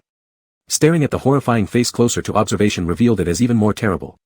Yunshi braced himself against the ground, his eyes fixed on the rope forming a tight straight line in the air. Suddenly, he said, "What are you? Doesn't seem like an infected at all." Compared to infected ones, it resembled more of a puppet commanded by someone else. Then, his hands slowly moved to the neck troubled simultaneously by the pull and disturbance, leisurely taking off the pendant himself and loosening his fingers. That infected clearly didn't expect him to let go willingly, thus falling flat on the ground due to the excessive force from before. However, at this moment, Yunshi stood up, and as the other infected continued surrounding him closely, he pulled out the gun that had always been set aside. Aiming at the fallen infected, who was still clutching the pendant in his mouth unable to rise, Yunshi tilted his head. "I give it to you, but do you have the qualifications to take it?" And just before finishing this sentence, he pulled the trigger. Bang! A sharp gunshot rang out. He previously avoided bloody scenes using a dagger for one-hit fatal blows, disdaining to use guns, whereas now, blood mixed with brain matter flowed out beneath the head of that earlier infected. But the infected who had just been united in effort didn't even glance at Yunshi, and they all pounced on their companion's corpse. Yunshi even kindly took a few steps back, his eye corner curved as the silver-white gun twirled once in his hand, gleaming with a cold white light. Take it, I said the target is this one earlier, let me see whose it will be." Whose it will be, he would shoot at whoever. As he spoke, he opened the magazine for a glance. Oh, there were still 7 rounds left, enough to play 7 times. He pushed the magazine back in, then idly thought that playing 6 times would be better, saving the last one for that Jiang who hadn't appeared yet. This was an honor for him. Thinking of Jiang Xingnan, Yunshi's gaze swept over the surroundings again, feeling perplexed after confirming he didn't see those faces. If the other experimental body's target was really the pendant, why hadn't they shown up yet? Were they waiting for these infected to personally bring it over? Like trained dogs, could this be possible, or did they really fear him? Yunshi didn't feel particularly terrifying, with adequate preparation from Jiang Xingnan's side, it should not come down to not appearing because of fear of him. There must be some other plans.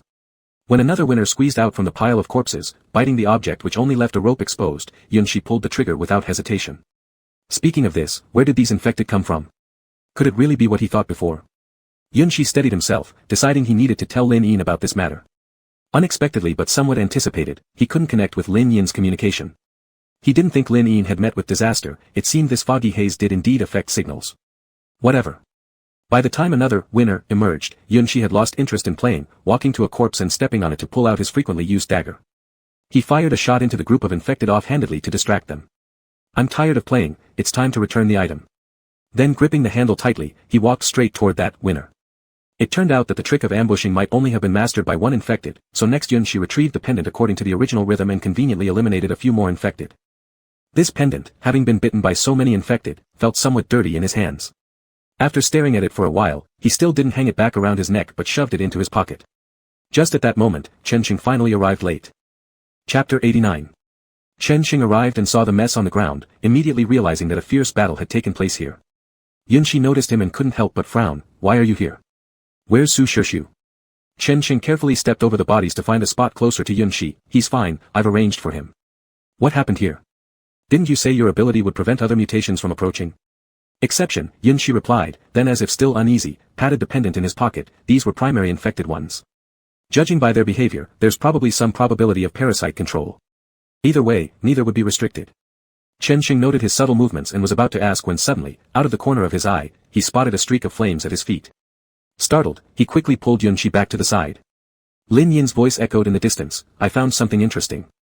My power seems to work when I'm far away from you." "You didn't have to guess who you referred to." Yunshi, expressionless, looked towards the source of the sound. Still thick fog. Lin Yin's exact position remained unclear. "I already know this, so how did you know we're here?" "Oh, I actually knew where you were all along. It's just that you suddenly went silent, and I thought you had moved elsewhere so I didn't come check." As Lin Yin finished speaking, a tall silhouette slowly emerged from the thick mist in front of them. Both assumed instinctively it must be Lin Yin. But, when the figure emerged from the haze, they both froze simultaneously in shock upon seeing Yan Lingui. Especially Yun Shi, who had earlier faced danger alone with such nonchalance and arrogance, now stood blankly looking at this person as if unsure if what he saw was real, thinking perhaps it was an illusion. It wasn't until he felt the warm touch brush against his head that Yun Shi realized everything was indeed true. I couldn't reach you, so I got worried and came myself, Yan Lingui explained. Then, he saw Yun Shi's dazed expression gradually turn mischievous. Yan Lingui reacted a bit late to realize what he'd done subconsciously, coughing lightly before attempting to withdraw his hand. However, the other party grabbed his hand firmly. Subsequently, he gently placed Yan Lingui's hand next to his face, rubbing against it like a small dog seeking affection from its master. Raising those moist eyes to look at him, for a moment, Yan Lingui felt his heart jolted as if struck by electricity, tingling all over. What's wrong? Yan Lingui noticed his state wasn't good and ceased moving, allowing him to continue. I was bullied. Yun Shi's voice was filled with grievance, lip quivering. They ganged up on me and tried to snatch my things. On hearing this tone from Yun Shi, Chen Xing nearby was instantly shaken, unable to believe such words could come out of Yun Shi's mouth. Uncertainly glancing at the crowd of dead bodies and then at the person currently acting coquettishly, after a long while, he turned his face away. It's over, this fog is problematic. He must be hallucinating now. Yan Lingui chuckled slightly, asking, who, and what did they take from you? The pendant. They didn't succeed, Yun Shi's voice was muffled. Fondly rubbing a couple more times, he then released it. Predictably, it was Jiang Xingnan's doing. Team leader Yan, you shouldn't have returned. There might be other tricks he has up his sleeve. From another perspective, it might even be safer where you are. Yan Lingui laughed softly, gently wiping the blood off Yun Shi's face as the latter let go. It doesn't matter. The main reason I returned is, I want to see you. This sentence was one Yun Shi had spoken before. However, when these 4 words came from Yan Lingui's lips, Yun Shi realized the immense impact they carried when uttered by the person you cared most about. Suppressing the urge to kiss the other person, Yun Shi diverted his gaze, trying to calm himself down. Before he could finish his sentence, 2 or 3 pebbles suddenly tumbled not too far away. Startled, Yun Shi swallowed the rest of his words. Before figuring out where the stones came from, another vague outline appeared in the mist. Yun Shi's vigilance surged instantly. The dagger he hadn't sheathed was raised again. Tense, he pulled Yan Lingui closer. Team leader Yan, be careful.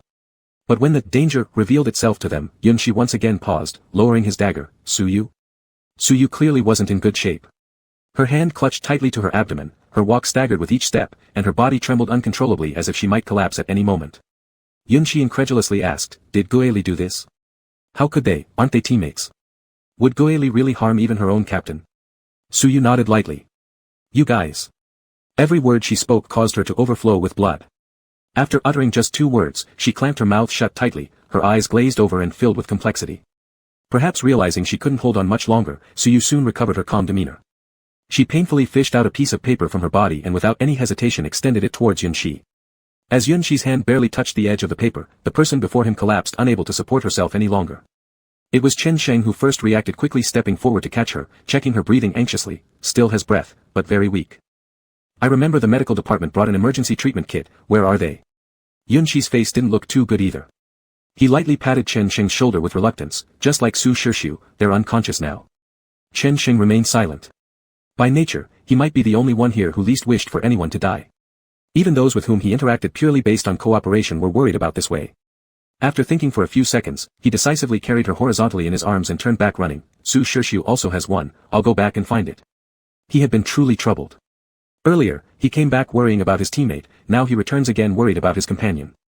After watching his silhouette disappear into the haze, Yun Shi shrugged and bent down to pick up the piece of paper that hadn't successfully made it into his hands earlier. I'll take a look later, Yan Ling followed his gaze and said indifferently. Yun Shi hummed slightly and unfolded the white paper whose corners were already smeared with blood. After clearly reading the words, his brow furrowed deeper.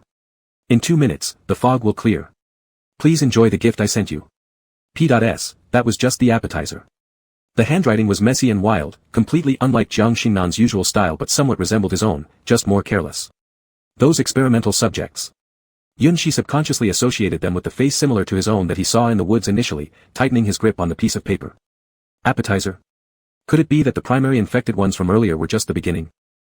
Chapter 90. 2 minutes passed quickly, almost in the blink of an eye with just a few exchanges of words. The surrounding mist was also dissipating at a visible speed, until this dense fog that obscured vision completely vanished. Only then did Yun Shi realize what the other party meant by great gift. Most of the people on this trip had disappeared. It had to be said, they really enjoyed creating panic like this. In the distance, Chen Xing still held Suyu. He knelt halfway on the ground, and after the fog cleared, he seemed to sense something and turned his head to look at Yun Shi. Helplessness and panic were evident in his eyes. His lips moved slightly as if he wanted to say something, but overwhelming fear prevented him from making any sounds. Judging by his lip movements alone, it seemed that Chen Sheng was repeatedly saying one thing. Su Shixiu is gone. This kind of Chen Sheng was truly rare, from the uncontainable childishness since their first meeting to the gradually calmer and more refined thinking after unlocking his powers. None of his past personas had ever been like now, like a lost little beast wandering aimlessly without direction. It was clear that Su Shixiu was very important to him. At this moment, communication was undoubtedly useless. This sudden reduction in personnel was planned and deliberate. If this was part of someone's plan, normal search methods would surely be futile. Yun Shi and Chen Sheng stared silently at each other for a long while. With a faint sigh, Yun Shi lowered his head again and continued searching for other useful information on the piece of paper. There wasn't much doubt that all of this seemed to have been caused by him. Just looking at Chen Sheng made some guilt well up within him.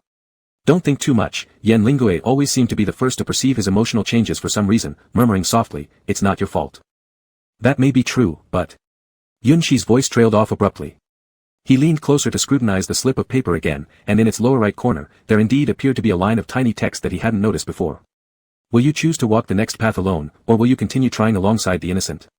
Upon seeing the word innocent, Yun Shi immediately knew who had written this line. Staring at these characters for several seconds, he suddenly smirked, crumpled the note into a ball, and threw it carelessly to the side. Jiang Xingnan was truly vengeful-minded. If he'd used different phrasing, Yun Shi might have reconsidered carefully, but now, just nonsense. Turning his head toward Yan Lingue, Yun Shi asked, Yan Captain, so what do you think, if you knew walking with me further would mean danger, would you keep going?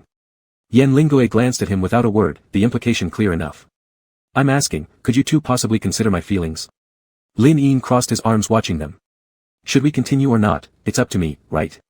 Don't make decisions for yourselves and call it done. Yun Shi didn't even bother giving him an extra glance.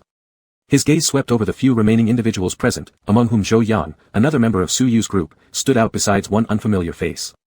Zhou Yang was an ordinary person, though not a very pleasant-tempered one. She was among the few unaffected by the mist. When she saw Yun Shi looking her way, she snapped irritably, what are you staring at?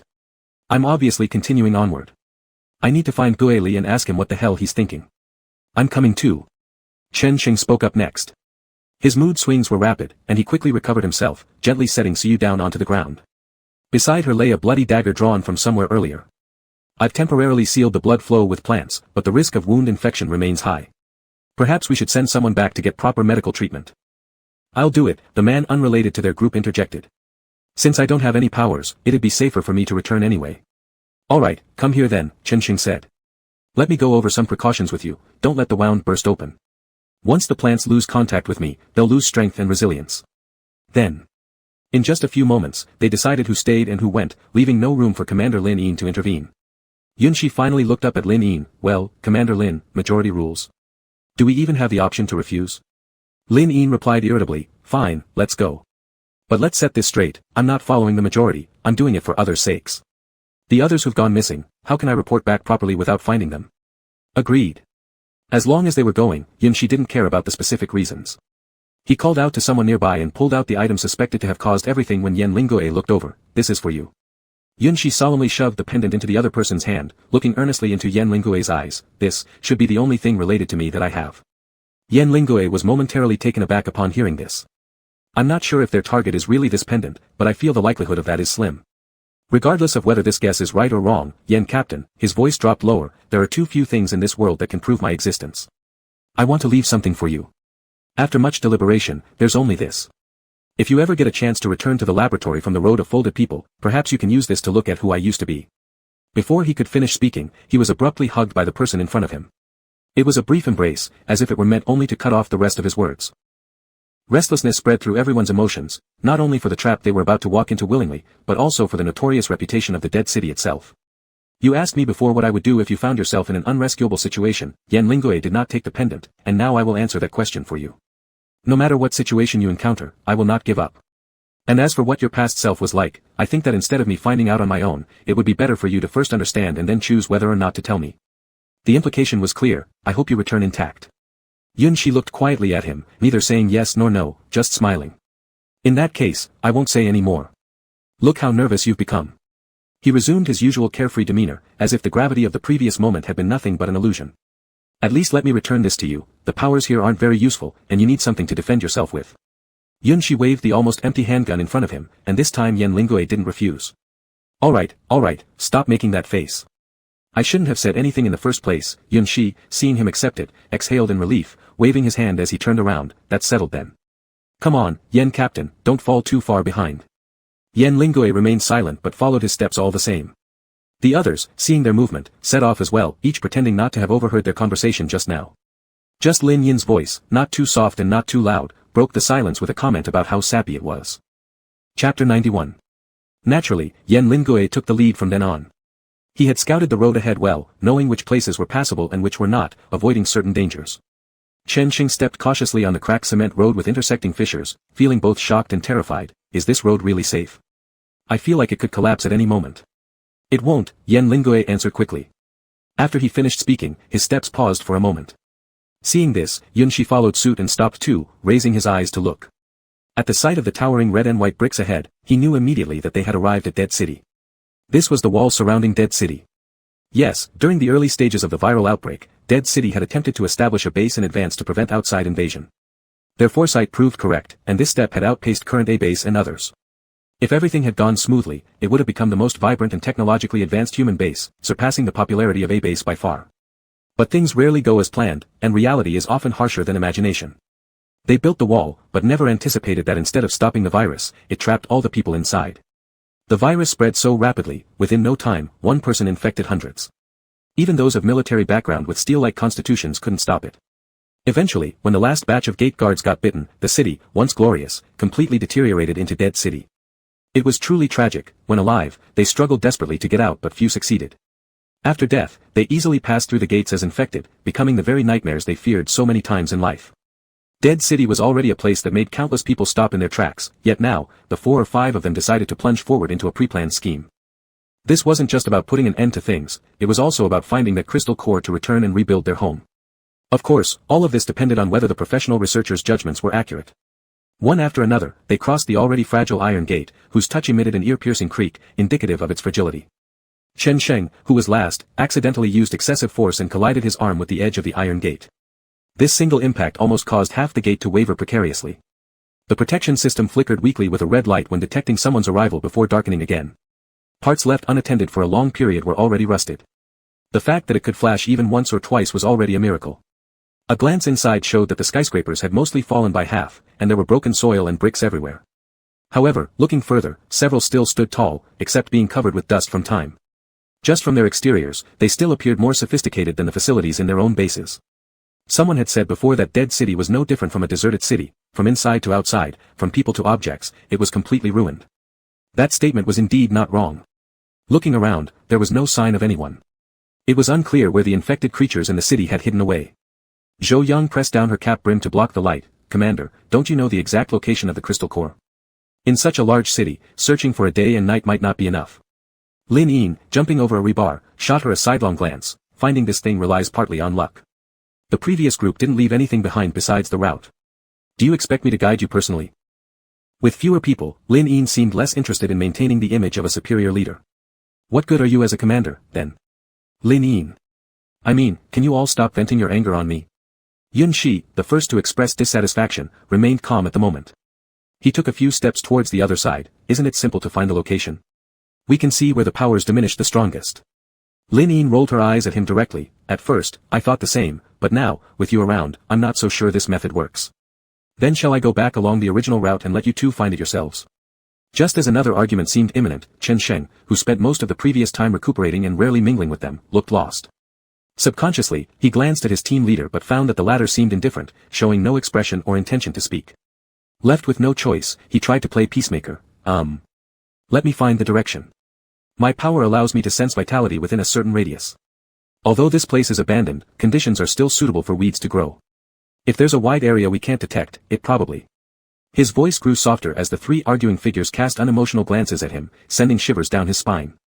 It was even worse under the influence of these plants that affected one's personality. He felt all the more frightened. If only Su Shirshu were here. Suddenly, Chen Sheng looked down and noticed a shadow falling before him. Yen Lingui had subtly blocked part of the onlooker's gaze for him. Yun Shi was also the first to shift his gaze away. I have no objections. Lin Yin followed suit. Then we'll do it your way. Zhou Yang turned her head without saying anything further, tacitly agreeing. Chen Sheng let out a slight sigh of relief, then half closed his eyes and concentrated fully. When he opened his eyes again, the blood drained from his face quickly, and the earlier timidity vanished in an instant, replaced by a serious expression pointing toward a direction. There stood a skyscraper that had escaped devastation. Chenxing spoke slowly, "There are too few plants around here, so I can only feel a bit, but only that direction is completely devoid of them." And his brow furrowed, as if he were thinking how to phrase what information he could convey amidst the chaos in his mind. There's a sense of awareness continually signaling that danger is there.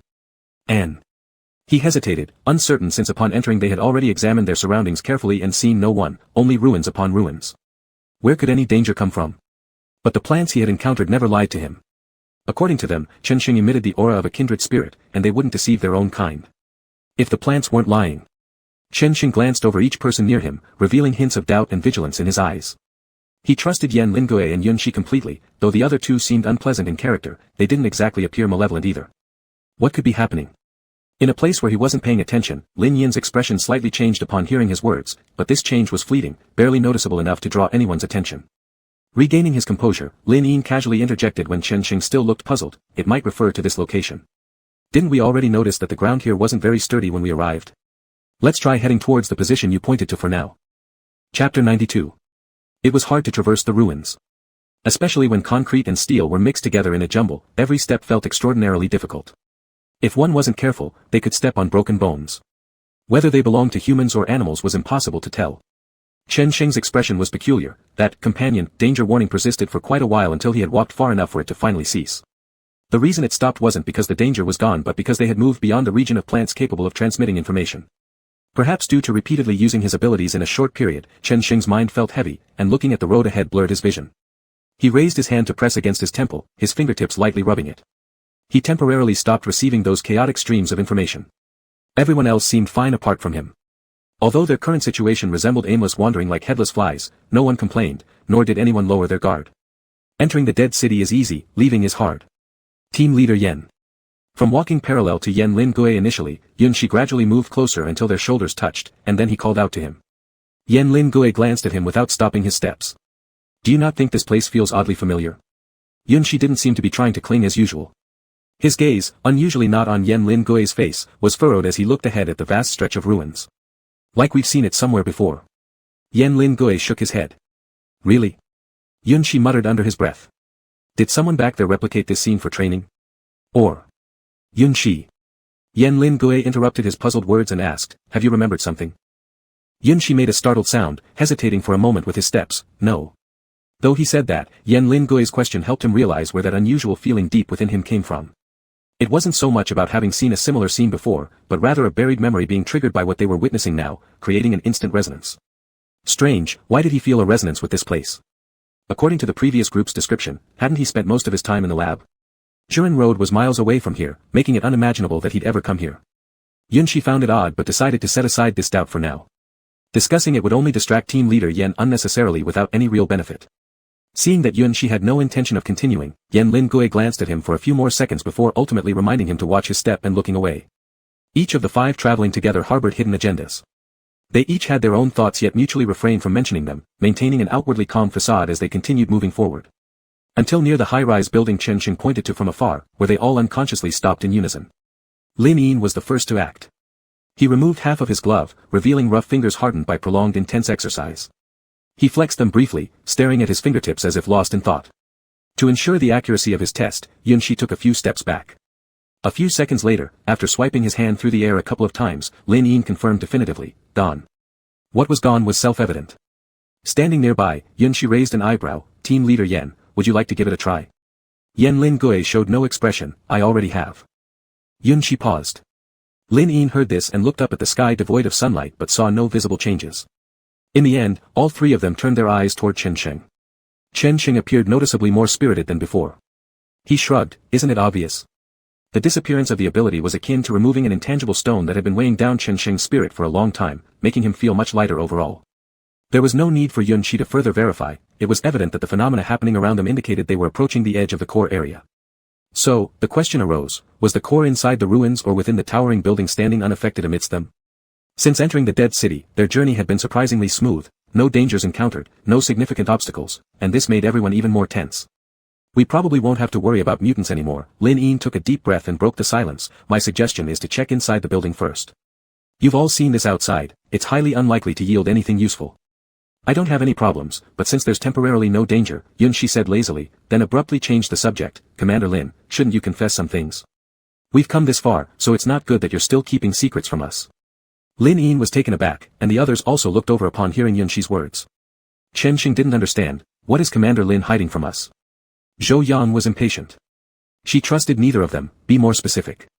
Yunshi didn't respond, just stared at Lin Yin with a smile that barely masked an endless chill. I didn't intend to suspect you at first. After all, you were Captain Yan's teacher. But sometimes, Commander Lin, your words really don't hold up.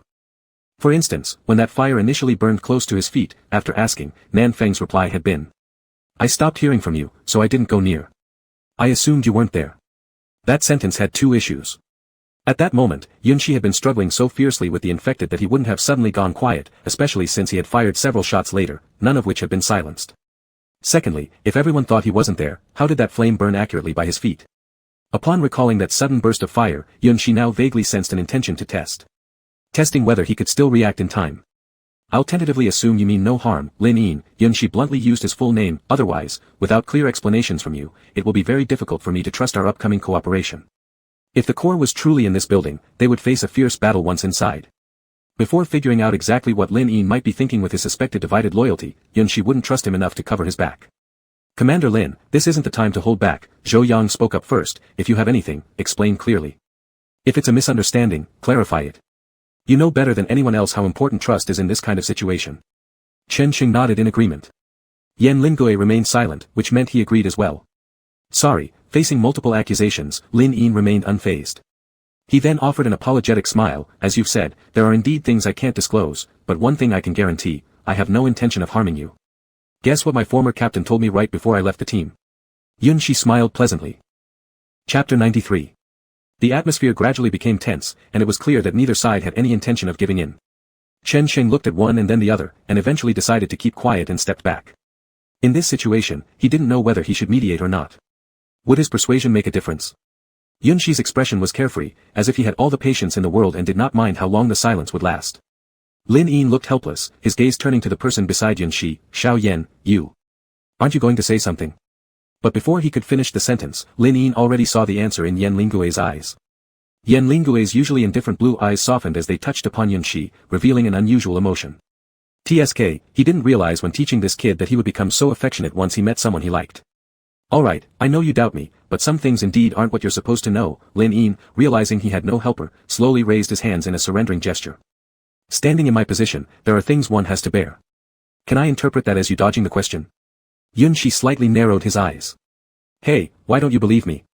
The way I treated you harshly back then, wasn't it just a show to set an example? Can't you see that? To everyone's surprise, Lin Yin remained exceptionally relaxed. Hearing Yunshi's question, there was no sign of panic in him at all. He nonchalantly lowered his hands and, under everyone's watchful eyes, unholstered the gun on his waist. Next came the spare magazines, daggers, and every single defensive weapon he had. One by one, he threw them in between the two, positioning them far enough from himself that he couldn't immediately retrieve them, yet close enough for Yunshi to easily reach them. After finishing, he took a step back and gestured towards the weapons on the ground with a bow. Please help yourself. Now I have no special abilities, and I've thrown my weapons here. In such a situation, you wouldn't worry about a mere fistfight, would you? Another provocation. Before Yunshi could speak, Lin Yin added. If you're still uneasy, isn't your confidence in Xiao Yan sufficient? Yunshi. Fine, outsmarted. In an instant, Yunshi retracted his hostile demeanor, nodding at Chen Sheng. You, pick it up. Chen Sheng wanted to refuse. He didn't want to be involved in their conflict. However, among these people, aside from him, there seemed to be no one better suited to act as the temporary custodian of Lin Yin's weapons. Thus, reluctantly, he picked them up and placed them in his bag. And so it was that only he carried this burden alone. Once everything was properly arranged, Yunshi raised no further objections, flashing a smile. No problem, let's go inside. Upon entering the building's interior, they realized they had likely made the right choice. The words, First Technology Experiment Company, were painted in black paint on the wall behind the reception desk, prominently visible right after walking in through the automatic glass doors, making it look like a legitimate company indeed. If what they sought had been developed long ago but buried and recently unearthed again, it was understandable. From the moment they entered, they inconspicuously observed their surroundings, analyzing this floor thoroughly within just a few minutes. It was obvious that this place had been abandoned for a while, cobwebs covered every corner, and dust had accumulated in thick layers. But, amidst such desolation, there were distinct drag marks and footprints on the ground, and the chairs meant to welcome guests lay chaotically overturned on the floor. All of this plainly indicated that a battle had occurred here not long ago. Moreover, someone had beaten them to it. Zhou Yang frowned, uttering 3 words with a puzzled tone, a banquet trap. Indeed, the culprit of this scene seemed to intentionally leave it on display for them. Otherwise, there were countless ways they could hide it without leaving a trace. The purpose of doing this was nothing more than placing the warning of danger ahead and boldly asking them if they dared to enter. Dare they? Their resolute continuation forward answered that question.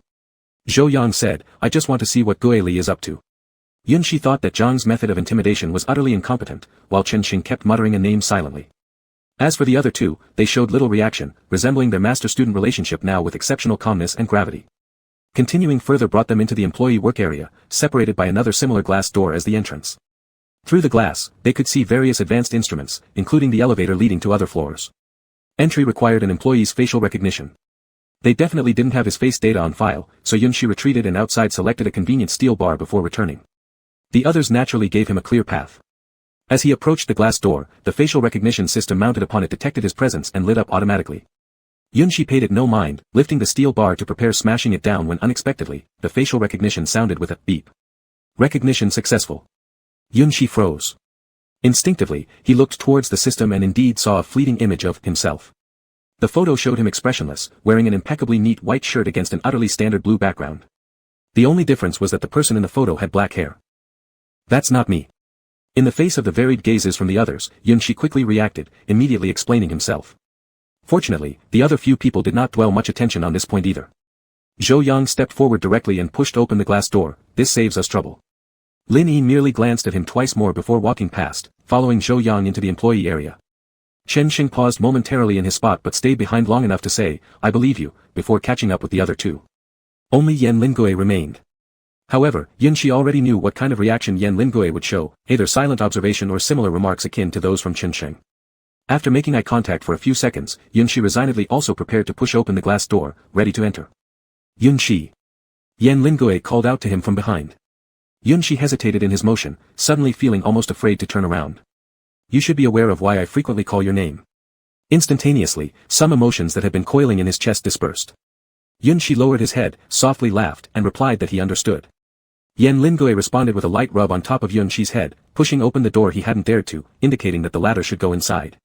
Team Yan, Yunxi sincerely said, I truly feel like you'd be very suited for studying psychology. If you need it, I can learn. Yan Lingue's usually expressionless face revealed a faint but noticeable trace of a smile. That's probably unnecessary, Yunxi smiled, observing me alone is enough for you. Yan Lingue remained noncommittal. Over this period, Yunxi had been perpetually uncertain about his own identity, especially after seeing several people similar to him, plunging him into a form of anxiety he himself wasn't even fully conscious of. Doubting the importance of his own existence. And somehow, Yan Lingue had noticed this subtle change, beginning to call his name intermittently. It was his way of letting the other know. Stop thinking too much, you are you. Chapter 94. The first thing others did upon entering was to look for clues among the remaining machinery in the employee area, or to check the layout of the company. However, Yunxi bypassed all that and went straight to the employee board posted on the wall. After years of weathering, even though a layer of dust covered the gilded red chart, obscuring most people's faces, it wasn't hard to see that many employees on the list had smiled as they took their entry pictures. At the beginning, Yunxi was slightly worried about whether it would be difficult to find someone among so many people, but once he looked at the board, he realized his concern was unfounded. In the vast crowd, there was only one person who had an expressionless face, making him hard to miss. Upon closer inspection, this person not only had a distinctive photo but also had an introduction that was alarmingly sparse, with only a few lines provided. Male, 27 years old, employed for 6 years, received the Outstanding Employee Award once, brought significant profits to the company. His gaze moved up, and the name that should have appeared directly below the photo was deliberately scratched out. Further upward, the eyes of the person in the photo were also covered by thick streaks of black ink, making the original appearance unclear. The ink was still fairly fresh. When he placed his fingers on it and lifted them away, there were faint traces left behind. This was the first time Yunxi had come across information about someone similar to himself. The board recorded that this individual had joined 7 years ago, and if he were still alive, according to the timeline, he would be around 30 now. How curious. Speaking of which, does age even apply to me? Yunxi mused over this and involuntarily touched the pendant. His intuition told him that this person could not possibly be merely coincidentally similar. After all, how could such a striking resemblance exist purely by chance and conveniently show up right at their final destination? For now, these puzzles might only be answered by finding an opportunity to review the records. Yunxi. Lost in thought, Lin Yi began calling him from a distance. There is a database here that requires facial recognition to unlock. Come over and scan your face again, then we can proceed. Hearing this, Yun-shi was speechless. Who said I'm doing this for fun? Eventually, despite appearing reluctant, he complied and stood in front of the machine with a soft hum. The database's facial recognition system was far more advanced than the one at the entrance. Simply scanning once wasn't enough, it also required moving closer to record the iris. The other few people present couldn't help but worry, if even such a small detail needed comparison, would they manage to fool the system? However, to their relief, there was no issue during the facial recognition process, and it smoothly matched the face of an employee. This time, the photograph didn't flash past but clearly displayed on the screen for a considerable moment, allowing everyone sufficient time to compare the just recorded image against it. Everyone could clearly see what the impersonated employee looked like: dark pupils, heavy bangs partially covering the brows and eyes, prominent dark circles under the eyes visible even through glasses. His face didn't so much exude lack of expression as it did annoyance. Despite sharing identical features, compared to Yun-shi, the man seemed completely different, like an edgy version. Even though the aura is different, you two really look alike. Chen-sheng leaned closer for a better look. It's like you were carved from the same mold. Yun-shi shrugged indifferently, possibly. And considering the timeline, maybe I carved his likeness. Chen-sheng, unaware of what Yun-shi had seen on the board earlier, disagreed with him, muttering that it was amazing how similar they were. No wonder the facial recognition system at the entrance had been fooled initially. Zhou Yang remained more focused on whether they'd succeed. Even if you resemble each other, it's impossible for two people to share identical irises. This attempt probably won't work. Lin Yin shared the same concerns and turned to Yun-shi. What happened to the steel bar you brought? You must be kidding. This isn't a glass door. No way a single steel bar could open it. Things always have exceptions. No matter the exception, it won't happen here. Ding, recognition successful. All arguments ceased abruptly. Yun-shi slowly turned his head back. The correct words flashing on the system screen carried an eerie undertone at that moment. Apparently, a failed recognition would have been less terrifying than this successful one. In an instant, the air became deathly silent. Moments before, they were brainstorming ways to gain access to the database, and now that it was open to them, none chose to take a step forward. Yun-shi opened his mouth, unsure of what to say. Lin Yin also fell silent, surprise evident in his eyes as if the development of events surpassed his expectation. Chen-sheng stared at the employee's photo for a few seconds before turning back to Yun-shi. Could it be that guys change drastically after 18? Yun-shi just felt like not talking. Lin Yin was silent for a moment, then suddenly raised his hand and patted Yun-shi's shoulder with a hint of sympathy. Then he dove right into the database. Zhou Yang followed closely behind. Chen-sheng had no interest in the technical data, he couldn't make sense of it anyway. After pondering for a bit, he decided to turn back and take a look at the employee board that Yun-shi had lingered by for a few minutes earlier. Now, there were only him and Yen Lingui left. Yun-shi could tell that Yen Captain had developed a keen interest in those documents. After thinking it over several times, he said, Captain Yen, if you want to check those out, go ahead. I don't need your company necessarily. Yen Lingui averted his gaze and did not respond directly. Instead, he asked, what did you see just now? Mentioning this made Yun-shi pause immediately. He had no idea how to start talking about this. He didn't think he was the same person as the one in the employee photo, but the exact match in facial features seemed to confirm something. Yen Lingui always possessed enough patience to wait for him to find the right words. During their wordless confrontation, Chen-sheng returned silently, and this time his expression toward Yun-shi carried hesitation. Then all his thoughts converged into one sentence: you really look young. Yun-shi. Yen Lingui, ? Even later, Yen Lingui still couldn't figure out what that statement meant because before he could ask, Lin Yin called them inside. Xiao Yen. I think there are a few files we should bring back, come help me take a look. Yen Lingui glanced into the database once, leaving Yun-shi with an order to wait outside before stepping in as well. This time, Yun-shi and Chen-sheng were left outside. These two looked at each other awkwardly, reading the mutual reluctance on each other's faces. Chen-sheng, should I call you uncle now? Yun-shi frowned, do you think that's possible? But Yen Captain and I are the same age, just 24. You're already 34, 10 years older than us. Still, I don't think Captain Yen would care. That really isn't me. With the identical irises, what do you have to argue about? Don't worry, we won't mind your age being older. Yun-shi gritted his teeth, but eventually couldn't bear it anymore. Turning his head away from the incessant talk, he said, I'll go check out the other floors. Chen-sheng exclaimed behind him, hey, wait for me. I'm coming too. Chapter 95. There was no need for facial recognition to use the elevator, just an employee ID input to confirm access rights. Otherwise, it only went up to the second floor. The second floor is the cafeteria if I remember correctly. Nothing interesting there. The important experimental tech is on the fourth floor, Chen-sheng said as he watched Yun-shi press the button for the second floor. Unable to resist, he added, or you could try recalling your old employee number. Yun-shi was now too lazy to argue that he wasn't the same person. Since Chen-sheng had already decided that the employee photo was him from before, no amount of explanation would change his mind. So he simply shrugged and replied lazily, can't remember, it's been too long. I clearly remember everything that happened when I was 10. How can you forget your employee number from 7 years ago? Yunshi responded with an argument that couldn't be refuted, I have amnesia. Chen Sheng. Yeah, forgot about that. As they talked, the elevator doors opened again, revealing a completely new scene. Yunshi hesitated for a moment but chose to step in after being urged by the person behind him.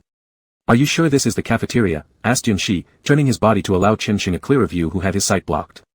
Chen Sheng's initial certainty wavered at a glance, maybe, it is. He remembered the layout plan indicated this way.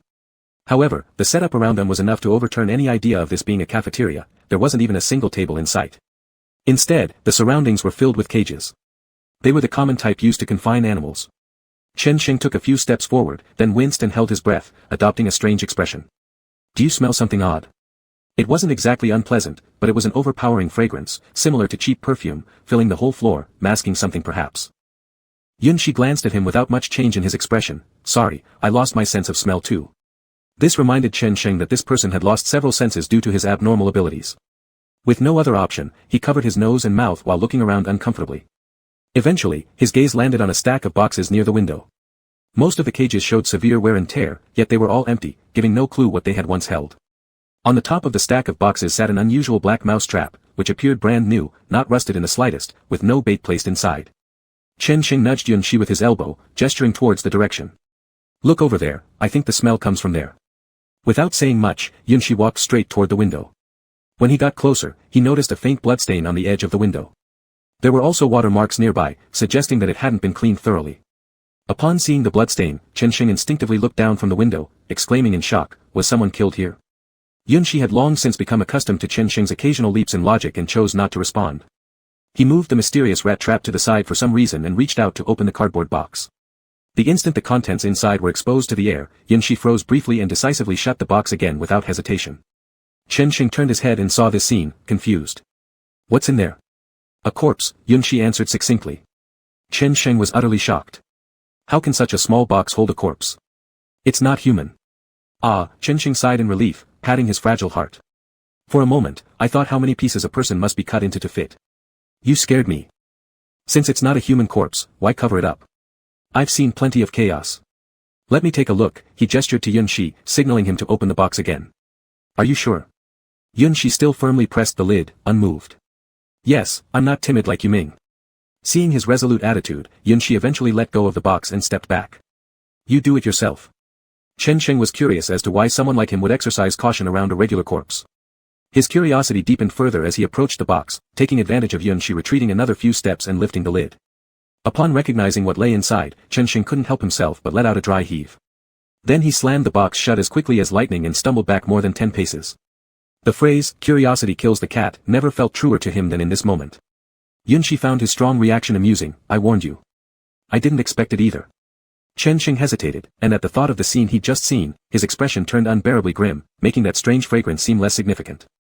Yunshi neither confirmed nor denied it, as he moved the box that had frightened both of them to the side next to the rat trap, then proceeded to open the other cardboard boxes stacked in front of the window. Chen Sheng presumably learned his lesson this time, for he wouldn't dare come any closer. Still, every time Yunshi opened a new box, he would ask from afar what was inside. What's in this one? Is it as scary as the last? Containers, unopened. And the one below? Printer paper. The one further down. A microscope.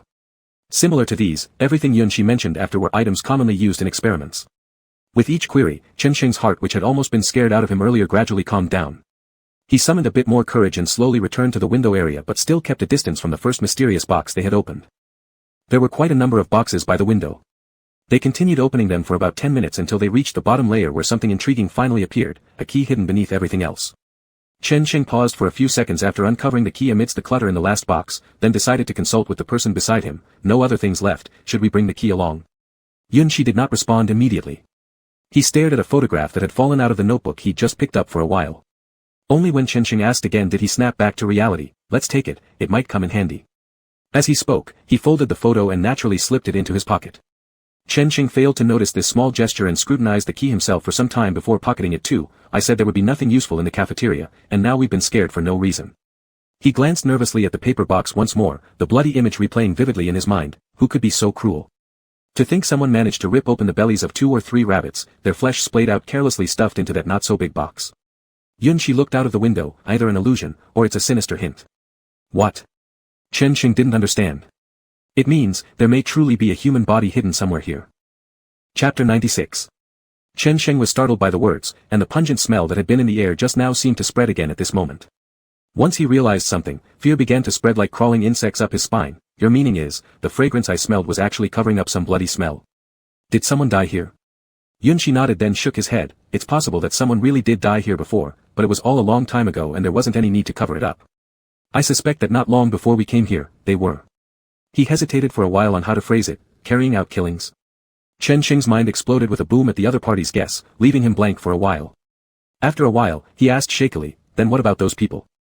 I don't know, we'll have to find them. Yunshi paused for a moment, but you shouldn't be too afraid. I think the main purpose isn't killing, it's more like human experimentation. If someone dies, it should be due to improper operation. Chen Xing. Are you making me even more scared? Yunshi didn't know that these few simple sentences could terrify Chen Xing so much. He nonchalantly strolled around slowly, then came to a conclusion, we'll wait for Commander Yen. Chen Xing had no objections. He indeed didn't dare to stay alone with Yunshi anymore. With the other party occasionally coming up with startling remarks, he feared he wouldn't be able to handle it without a few more people around for courage. On the aspect of contacting Yen Lingue for communication, Yunshi was very diligent. First, he notified of the situation upstairs, then delayed and lingered, stretching what could have been a 1-minute notification into more than 10 minutes. Chen Xing originally had many questions to ask, but because of his delay, he waited dryly for 10 minutes. As soon as the communication was disconnected, he immediately asked, I have a question. Don't ask, it's just a guess. Question mark. How do you know what I'm going to ask? Yunshi put away the smile he showed when speaking with Yen Lingue. In just a few seconds, he returned to being expressionless and serious. You've written everything you want to ask all over your face. Chen Xing, then tell me, from where did you see that? Upon seeing the confusion in his eyes, Yunshi took out the photos from earlier and placed them in front of Chen Xing after flattening them. It was a black and white photo that looked quite old. A cheerful middle-aged man had his arm around a school-uniformed youth who resembled him somewhat. The background was the most common biology laboratory. Chen Xing leaned closer to examine the photo for several seconds but failed to detect anything unusual, then Yunshi sighed, folded the photo in half, and turned the side with the young boy towards Chen Xing. Then he moved the photo further back. Do you see anything? This gave Chen Xing a reference point, and suddenly it clicked. This is your younger self, right? Yunshi. How many times must I say this? This person is not me. Yunshi thought silently to himself why this guy was so obstinate. That box clearly contained items left behind by someone from the staff list, and this is an old photo of him.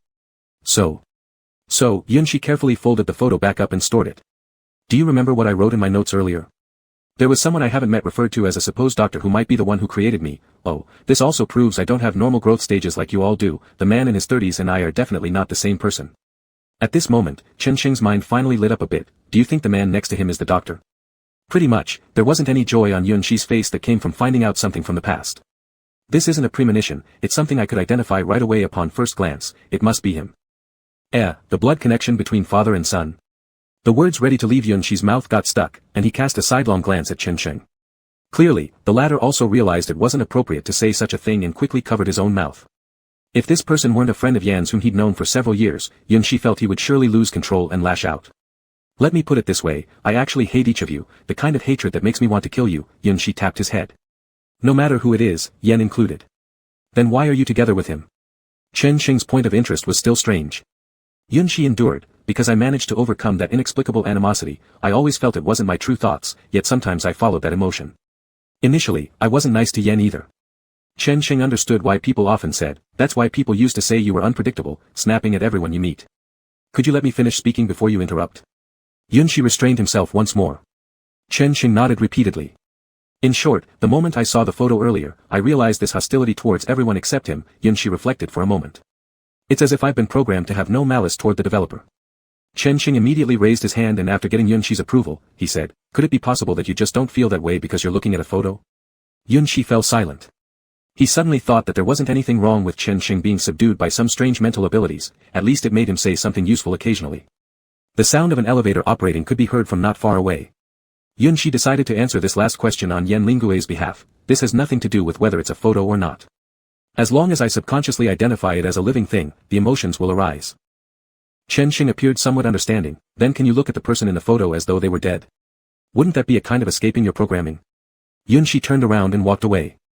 It was truly a miracle that Su Shushu had managed to endure him up to this point. It's really a miracle that Xiao Yan can endure you. Lin Yin flipped him off upon noticing Yan Lingui hugging tightly onto her without letting go. Didn't you say there was something important? What is it?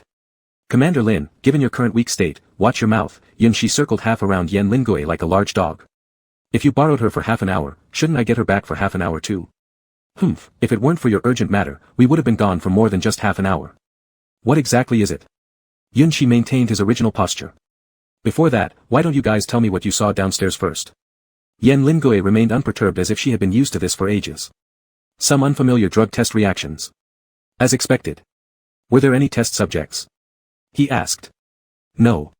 Figures, writing them down would be strange, he slowly let go. That's why I asked you all to come upstairs. Firstly, this company might be simultaneously conducting scientific research and human experimentation. Secondly, even though I know none of you are afraid, still mentally prepare yourselves for not leaving. He raised his gaze and revealed his final guess, although what we're searching for might indeed be here, this has probably been more than just to lure me since the very beginning. Otherwise, why did almost none of those who came here before manage to return? Chapter 97. Since Yunshi had already given them a heads up in advance, none of them were overly surprised when they found the hidden space on the second floor and saw the bloody mess on the ground. However, being prepared is one thing, but encountering it for real is another. The shattered medicine cabinets, scattered medicine bottles, glass shards with dried blood stains, and rows of surgical beds covered in white cloths made up this place, suffocating with the oppressive atmosphere of death everywhere. So big a cage, Chen Sheng looked at the enlarged animal cage in front of him which was as high as himself, feeling shocked. He reached out to touch the material of the cage but quickly pulled back his hand as if he'd been electrocuted. Shit, none of you should touch it. There's electricity running through it. Zhou Yang glanced sideways at him after casually picking up a medicine bottle from the ground. I don't think anyone would just go around touching this without a reason. Chen Sheng slowly drew a question mark. So am I not a person? Alright, you stay away from those things. It seems like there's nothing safe here. After Zhou Yang finished speaking, her gaze shifted to the medicine bottle in her hand. Upon seeing the long string of English letters on the packaging, she frowned and tossed it directly to Lin Yin who happened to pass by. Translate this. Lin Yin's body reacted faster than her mind. She immediately stopped in her tracks and steadily caught the bottle flying towards her. Her scolding words got stuck in her throat, so she quietly bent down to identify it. A few seconds later, she summarized in 2 words, poison. The toxicity is moderate. There's still hope within an hour of ingestion. What about this one? Another bottle was thrown over. Lin Yin held the 2 medicine bottles, rotating the bodies slightly. Same. So what kind of experiments are they doing here? There were still quite a few scattered on the ground, but Zhou Yang didn't bother picking them all up. She stepped over the broken pieces on the ground with an unpleasant expression. I thought this place was just used for testing drugs. Why are they all poisons? Lin Yin did not drop the 2 bottles. After reading the list of ingredients on them, she responded to Zhou Yang's question while holding them. Either they're testing for antibodies or using these to threaten people into participating in their experiments. That's not hard to guess. Tisk, insane bastards. After finishing her complaint, Zhou Yang turned around and shouted loudly towards Yunshi's figure not far away. Hey, exactly what are you looking for when you come in here? You're only saying vague nonsense. If you can't find it, just go upstairs earlier. Yunshi didn't turn back, merely leaving behind a phrase that remained enigmatic, looking for people. Looking for what people? Can't you explain more clearly? Just as Zhou Yang was about to continue asking, Lin Yin interrupted her. Stop it. Don't disturb him. Let him search. Why? You don't want to return and report early?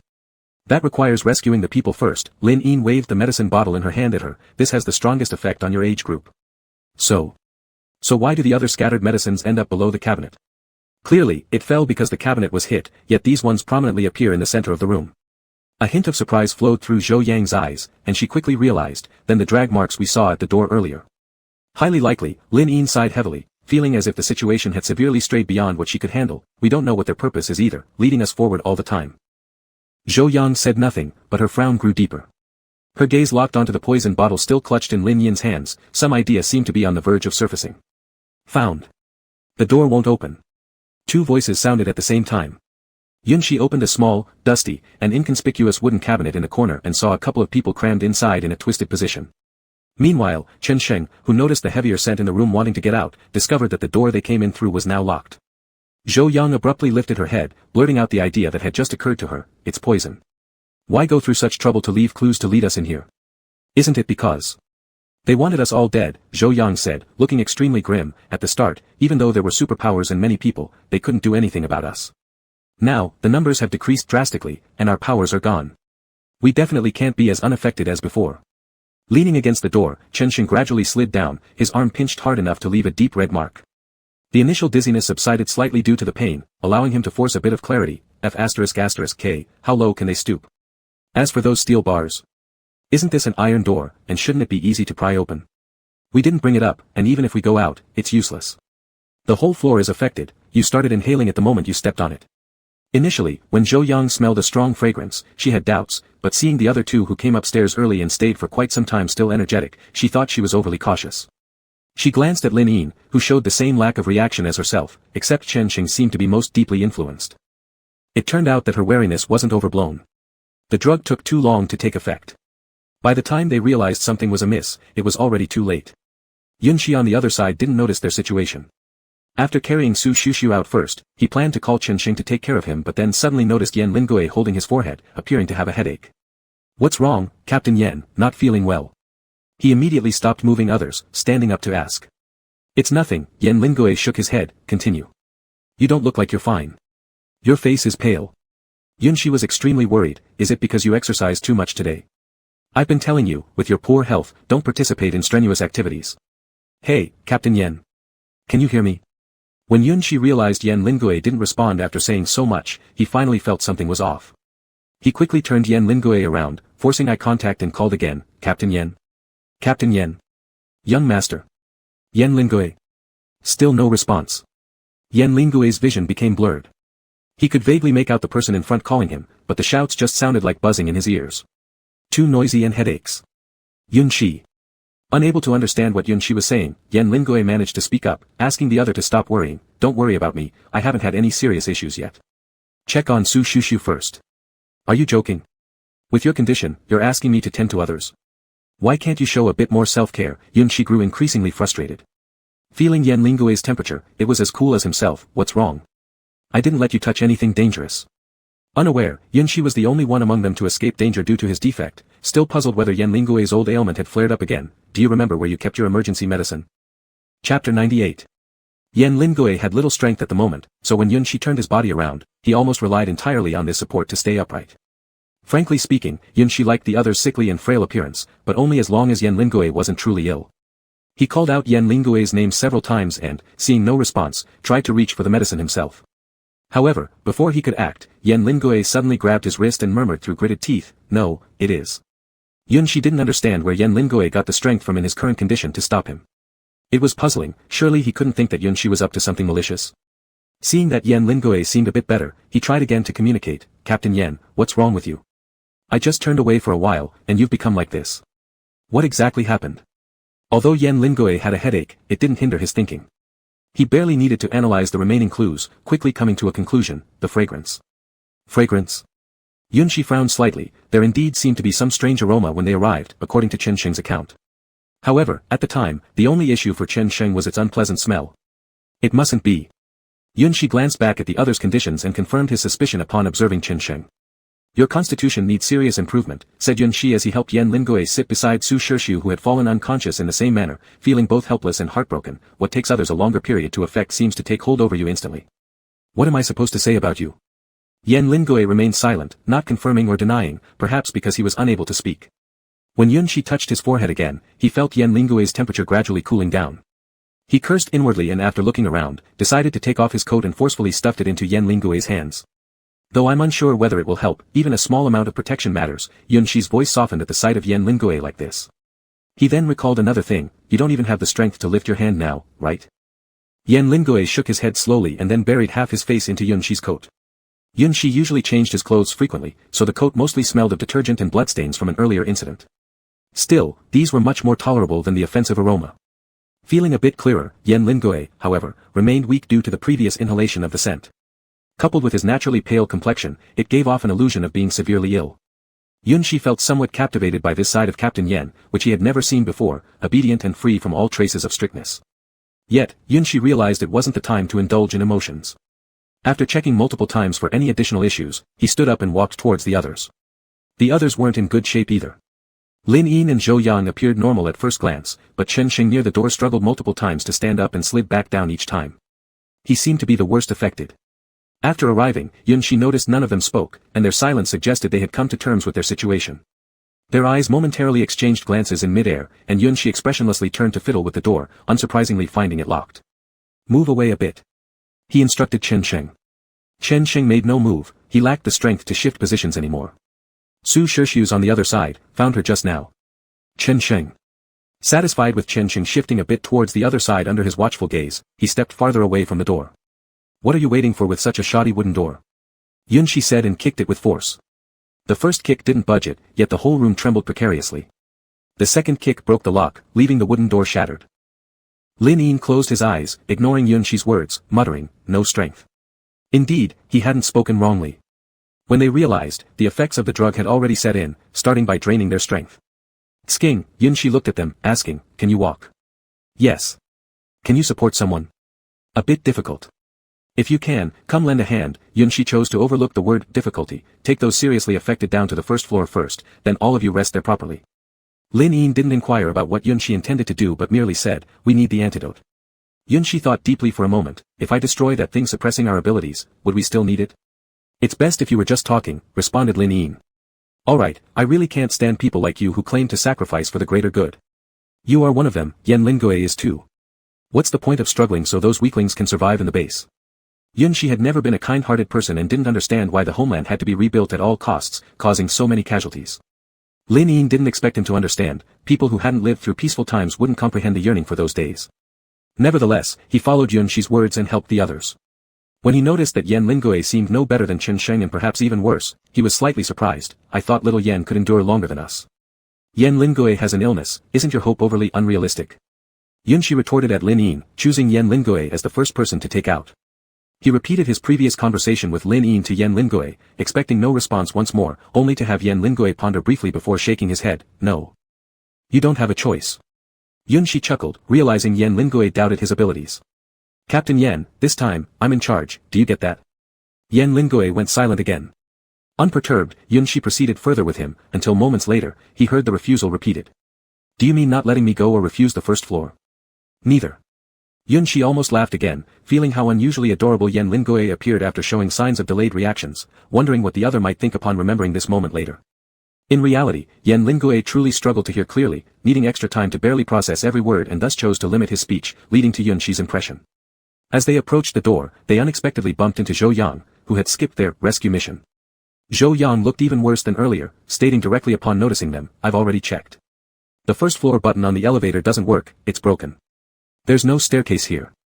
The fourth floor button works but tells me I lack the necessary clearance. Now, what's your plan? Chapter 99. Yunshi paused for a moment. Yan Lingui seemed to sense something and raised her head, exchanging a glance with Zhou Yang. In that instant, the dullness in her eyes disappeared, leaving behind an almost undetectable sharpness. Zhou Yang quietly made a sound. However, Yan Lingui soon dropped her gaze again, as if what just happened was merely an illusion. Seeing this, she found it amusing and reflected for a moment. She vaguely felt like this person was hiding something, though not curious about others' intentions, she subtly averted her gaze, pretending not to notice. Her eyes shifted back to Yunshi, give me a reply. Yunshi did not answer but instead turned his head and whispered something to Yan Lingui. After receiving a nod from her, he loosened his tightly gripped hand and casually twisted his wrist, I'll go take a look. Zhou Yang stepped aside to let him pass.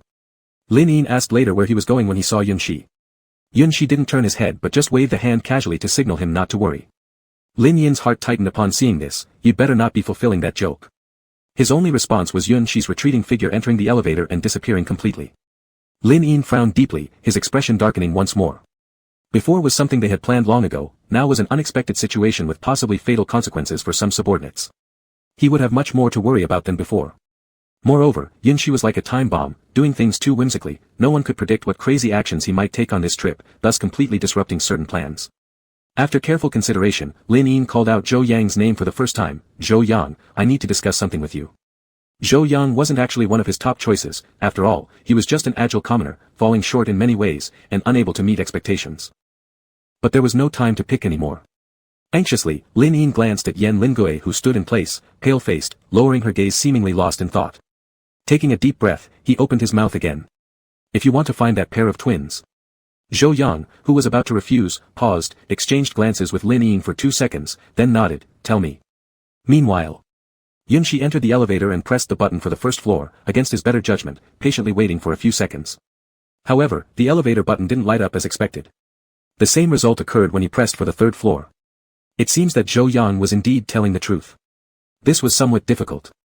He had originally intended to return to the first floor later to recheck his employee number at the workstation, but this decision had been cut off now. As he pondered, Yunshi tentatively touched the fourth floor button. Unexpectedly, before applying force, the button lit up immediately with his slight touch. Contrary to expectation, the reminder to input a number never sounded. Yunshi realized something was wrong instantly, reacting swiftly by pressing the door open button, but it proved futile. The elevator began ascending slowly without warning. Huh. Yunshi froze momentarily, then reacted, so you were waiting for me here. At first, it was just a vague hunch.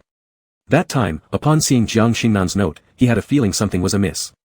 Perhaps it contained a bit more than mere retaliation.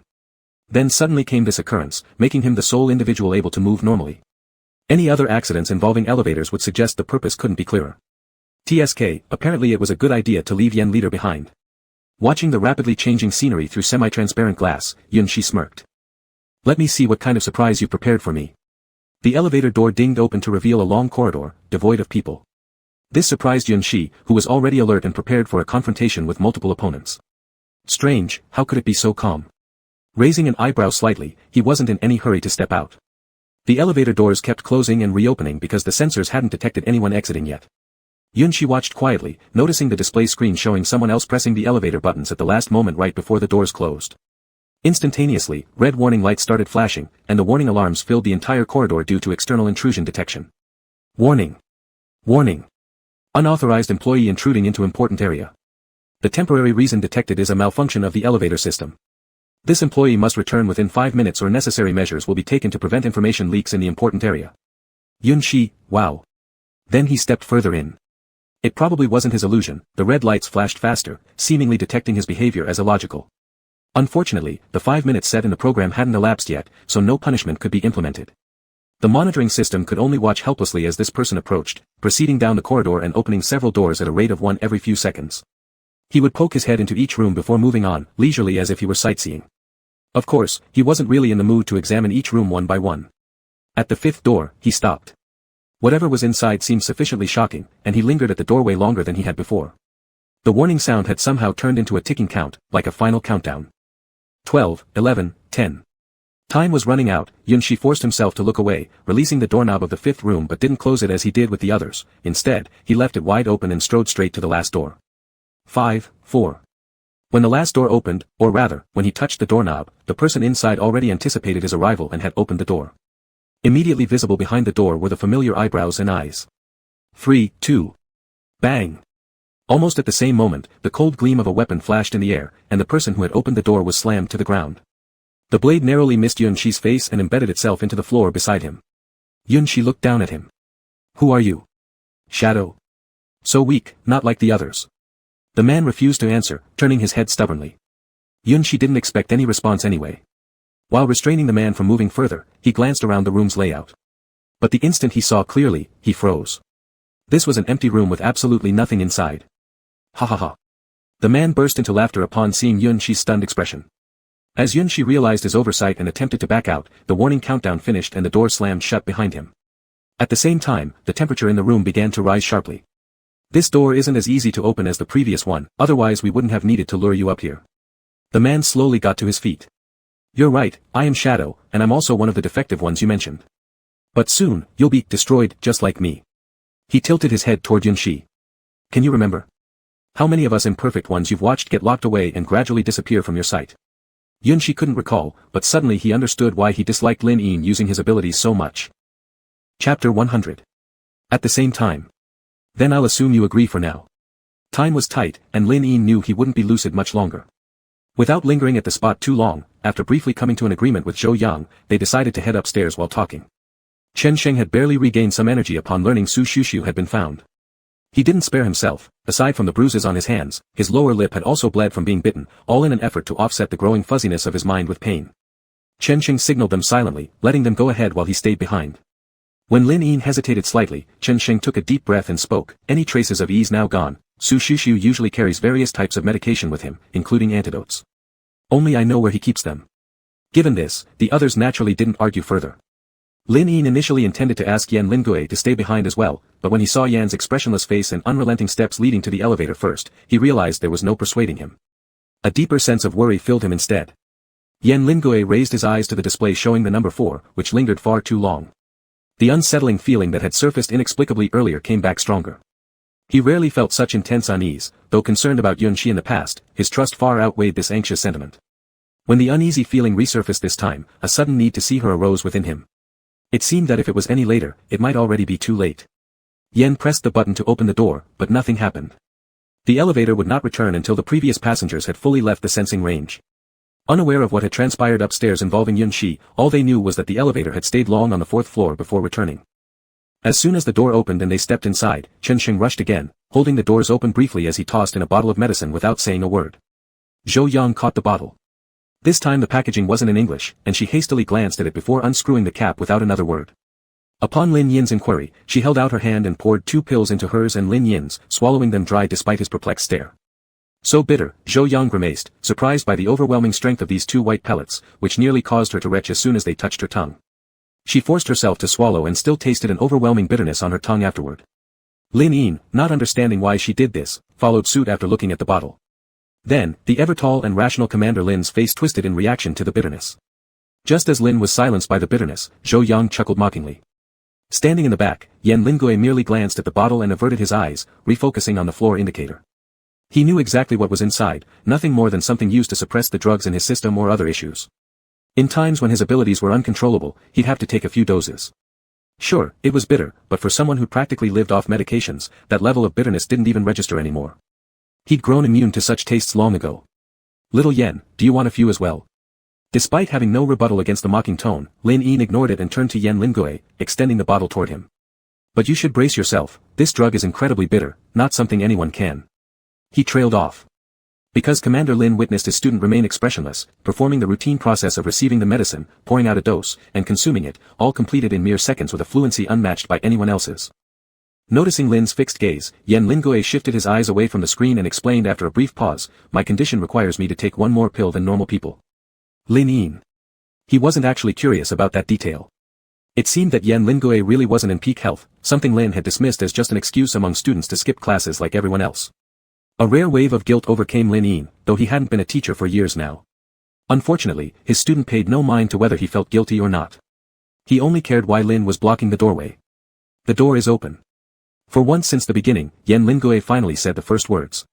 Lin Yin fell silent for a second, then moved aside, don't wander off recklessly, there could possibly be danger here. Beep. Beep. Beep. Before he finished speaking, Zhou Yang had already taken a step outside. The hallway, which had just recently fallen quiet again, now erupted with alarm sounds, devoid of any mercy this time. Intrusion detected, security alerts initiated. Still trapped in the elevator, the 2 remaining members watched helplessly as the numbers on the display screen inside the elevator turned into bright red exclamation marks. Moments later, the ground began to violently tremble. Just before the sensation of weightlessness hit, Zhou Yang was the first to react, grabbing both of them with force and pulling them out of the elevator. The moment Lin Yin stepped out, the elevator plummeted straight down behind him, crashing into the depths below with a thunderous bang. It was hard to imagine what would have happened if they hadn't made it out in time. What were you 2 doing standing there like statues? Zhou Yang said with exasperation. The warnings were so obvious, and you still didn't move, didn't you have any reaction at all? Lin Yin remained silent, thinking that the sudden severe shaking in the elevator had made it impossible to stand steady. Yan Lingui quietly said a word of thanks but then hesitated as he started to ignore the alarm sounds and move inside. At that moment, behind Zhou Yang, a door suddenly swung open, and out walked someone whose face was all too familiar. As he emerged, the door closed automatically behind him. Oh wow, I didn't think you guys would actually make it out, guess I'll just be collecting bodies, the person approached them step by step. I'm sorry, but I can't let you find him yet. Just give it a little more time, the voice and appearance were familiar, yet the completely alien and cruel eyes glinted dangerously as he squinted his gaze toward Yan Lingui first. Well, isn't this the one he cares about the most? With just that last sentence, Yan Lingui confirmed that this person was the same one they encountered in the jungle before. His brow slightly furrowed as he took a step back. The first time they met, the man had been very well disguised, but Yan Lingui noticed something was off after exchanging just a few words. Though Yunxi often seemed laid back, he never spoke with such contemptuous undertones. After hearing the strange evaluations from this man, Yan Lingui realized he certainly wasn't Yunxi. Unwilling to startle him prematurely, Yan Lingui chose not to expose the pretense but simply stayed put where he was. Seeing that he didn't move, the man questioned him, receiving only an indifferent response. Satisfied, the man remarked that Yan Lingui had figured things out pretty quickly. As expected, the two clashed shortly after. Yan Lingui, who had spent years in the military camp, possessed impressive reflexes. While battles with large creatures might leave him at a disadvantage, his combat against humans had always been flawless until now. This, however, turned out to be one of his toughest fights, where he found himself on the losing end. Later, when Yan Lingui reflected on it, he felt as though this person could calculate others' actions like a program, not only predicting moves but also pinpointing weaknesses with precision. Encountering this again wouldn't be good at all. Chapter 101. Duh. That person's pace remained steady, as if giving A of the upcoming fight. His current target was very clear. Yan Lingui stopped retreating, his hanging hand instinctively reaching for his weapon but was held back just before drawing it. In the time it took to turn his head, Lin Yin had already crossed in front of him and retrieved his gun. Sorry, I don't really have anything usable on me right now, Lin Yin apologized, stepping forward, half blocking Yan Lingui. He turned his head and spoke quickly, go with Zhou Yang like we discussed earlier. Yan Lingui tried to take back his weapon but stayed in place, I need to find Yun. I'll rescue him. With these final 3 words, Lin Yin no longer waited for Yan Lingui's response. The moment he turned around, he lifted his hand and pulled the trigger. The shot missed, but completely shattered the surface calmness. That person slowly straightened his body and, looking at Lin Yin, smiled as a flicker of anger showed in his eyes. A person with old injuries shouldn't be thinking of being a hero. Be careful, or it might recur. Lin Yin's pupils shuddered. He indeed had old injuries from previous intense training. People in his position mostly carried some long-term damage that didn't significantly affect their actions, and rarely could anyone notice it. This person, however, seemed exactly like what Lin Yin had seen before. Gathering his thoughts, he quickly steadied himself, his expression becoming stern. We'll see if you've got the skills to make it recur. The battle over there was fierce, whereas here, one could say it was entirely calm. Just the beginning temperature increase made Yunshi already anticipate what would happen next. Leaning against the door, he felt the surrounding heat and maintained a stoic face. You seem quite scared, he said blandly to the person in front of him. What are you afraid of? People who do such things haven't made up their minds to die. You sure are calm, the other coldly laughed, yet couldn't stop trembling. That's right, you've never been scared, always protected by others. Unlike us, we can only survive in the cracks. Yunshi found this strange. Who protected him? I'm not afraid because I've experienced situations like this more than once. Whether I live or die doesn't matter much to me. And you all, aren't you going to let a memory-loss person understand why I must die? Not knowing how high the temperature had risen, the other, hearing these words, didn't agree. Instead, they leaned against the wall like him, mindless, lost in thought. After a while, they gave a low chuckle. Forgetting is good. Forgetting allows you to start a new life and earn a good reputation among humans. Previously, Yunshi absolutely wouldn't waste time talking to someone so verbose. Unfortunately, judging by the other person's demeanor now, threats or persuasion wouldn't work. Since this was currently the only breakthrough point, Yunshi had to patiently talk nonsense with them. Didn't you also blend in? I noticed that Jiang and his team treated you pretty well. He remembered their cautious attitude towards this person previously, attitudes he himself had never received. So what if I did? Besides Captain Jiang, the others just see me as you, trying to compensate for harm done to you through me. The person laughed bitterly. Compared to you, you can be an independent individual with your own identity and name. Such unfairness. We're all just replicas of the same person. Replica? Yunshi thought he might finally have drawn out some useful information, standing up to ask urgently, what does replica mean? Realizing he had let something slip, the other quickly shut his mouth. Yunshi stared intensely at him, the vague suspicions he'd had before becoming clearer now. You, me, and another, are we all replicas of someone truly working here? The so-called doctor. Hearing this, the shadow seemed surprised. So you figured it out long ago? Not fully. Seeing his attitude, Yunshi knew he was close to the truth. He continued guessing, is the so-called doctor a relative of his? After all, based on the photo they'd seen together, there was definitely some resemblance between them, most likely indicating a blood relationship. The so-called doctor. The other's expression suddenly became strange. No, you wouldn't talk about him like that. Do you know what your most perfect and similar trait is? Yunshi stayed silent. Your obedience. Obedience? This answer was a bit unexpected, and Yunshi mulled over these 2 words carefully, thinking that they were nowhere close to him. Surprised? You should be, perhaps realizing he'd already revealed too much or needing to say something before death, he continued, you used to follow his every word and action obediently. Yunshi furrowed his brow. By their words, we are the same kind. But you're an accomplice in harming our own kind. Even after his death, your existence still affects us. He's dead. Was Chen Xing's guess correct then? As Yunshi was pondering if there was anything else accidental that Chen Xing might have mentioned before, the man's chatter had stopped at some point without Yunshi noticing. Lifting his head, Yunshi saw the other person suddenly right in front of him. Instinctively sensing danger, Yunshi moved back instinctively. However, behind him was the scorching wall. You didn't really think I was telling you all this so you could die knowing the truth, did you? He smiled slyly while producing a lighter from out of nowhere. That would be wrong. Then, with a flick of his finger, he lit it. In the heavily guarded main laboratory where Yen Lingui was attempting to decode using inherited clues, he suddenly froze mid-action. What's wrong? Zhou Yang, similarly preoccupied by which wire to cut to disable the alarm, looked up at him curiously. Without speaking, Yen Lingui hastily scribbled down a long sequence of numbers on a piece of paper, for the first time allowing urgency to distort his usually precise handwriting. There was no time for thorough explanation. He dropped his pen and made a beeline for the door. I heard an explosion. This time, the panic gripped him stronger than when they were downstairs. If earlier rationality could barely suppress his emotions, now Yen Lingui was fully consumed by an unclear yet overwhelming premonition. The soundproof quality of the high-level lab was impeccable, leaving Zhou Yang momentarily puzzled about any possible explosion sounds. Yet seeing Yen Lingui seemingly resolved to leave despite the situation outside caused him to halt what he was doing immediately. Wait. That monster is still at the door, you go out there now and it'll be like walking into. Yen Lingui showed no hesitation, choosing instead to proceed resolutely with opening the door. Before anything else, I need to confirm his safety. As soon as the door opened, choking smoke surged inside uncontrollably. Amidst the swirling fog, the monstrous creature that struck fear into Zhou Yang's heart seemed to flash into appearance right before Yen Lingui. Chapter 102. Not long ago.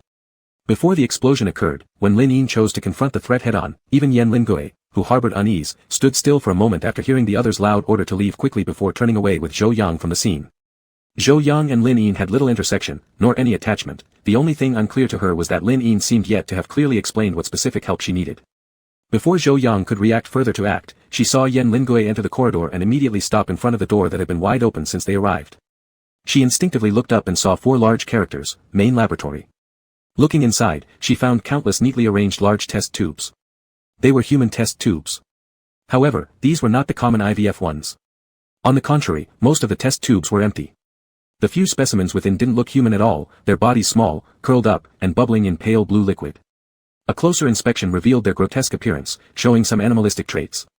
Each of these test tubes was labeled with a red seal tape, signifying failed experiments, while the rest were wrapped in blank white ribbons, offering no clear meaning.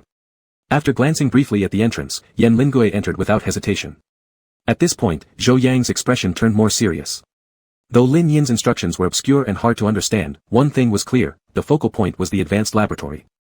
Whether it was the items or people they sought, the key lay here. Similarly, the advanced laboratory symbolized relatively higher danger. Zhou Yang was solely focused on finding the traitor and didn't concern herself much with other matters. Hence, when she saw Yen Lingui skillfully bypass the test tubes and confidently input a string of numbers into a machine at the center, she was surprised. Have you been here before? Yen Lingui shook his head without moving his gaze. No. Then what are you? Yen Lingui didn't respond but merely frowned as he shut off an intrusion alert on the display screen and started searching for a well-remembered pattern. Seeing his intense focus, Zhou Yang didn't interrupt anymore but began looking for clues on her own. It wasn't that Yen Lingui hadn't said anything, but some things had already been mastered in tacit understanding. Silence became his skill. For instance, the person who survived the previous batch actually did leave something behind.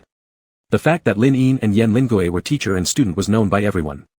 Those who initially disliked the commander also carried a sense of wariness and discontent toward him. But gradually, some noticed that during this mission, their interactions were scarce. They mostly met in group meetings or when Yun-Shi had issues requiring verbal guidance from the leader, all out in the open. Lin Yin had treated everyone equally, giving similar treatment to each individual, perhaps offering slight more care to Yen Lingui in trivial matters. But these details weren't significant enough to catch others' attention. So, for a long time, nobody noticed that the analytical materials Yen Lingui took from Lin Yin often exceeded others by a stack. These read-through materials would be used as fuel for fire on cold nights, unbeknownst to anyone.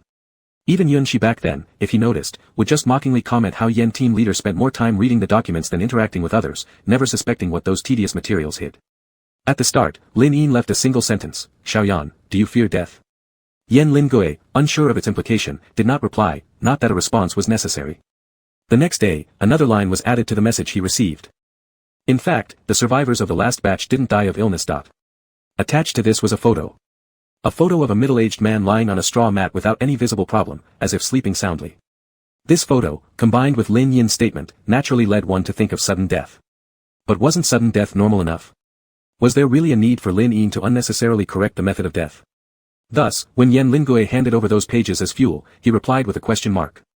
The following day, during a meeting discussing how to determine if a companion had been parasitized, Lin Yin mentioned a type of death.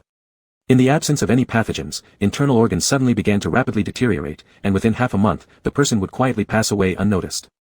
He said a friend of his had died this strange way, leaving uncertain whether the cause was due to parasites or not. This statement caused a period of panic. However, Yen Lingui, the sole informed person below, finally understood what the photo truly represented. Half a month, just enough time for someone to travel from the dead city back to the base. If Yen Lingui had understood correctly, Lin Yin was trying to tell him that there was something in the dead city which, once touched, guaranteed death. It was just a matter of time. Meaning, they had made some kind of preparation from the start. Hey, what's this? His train of thought was abruptly cut off by Zhou Yang's startled exclamation. Yen Lingui broke free from his past memories and temporarily diverted part of his attention from the running program on the machine, which seemed slightly different from what predecessors had left behind. That's when he noticed Zhou Yang bending down and picking up something as if she had made a new discovery. The moment she bent over, the nearest test tube's casing suddenly shattered, sending shards flying everywhere. The viscous liquid inside quickly spread and rose to their ankles. The specimen that had been curled up ever since they entered started moving at this very instant.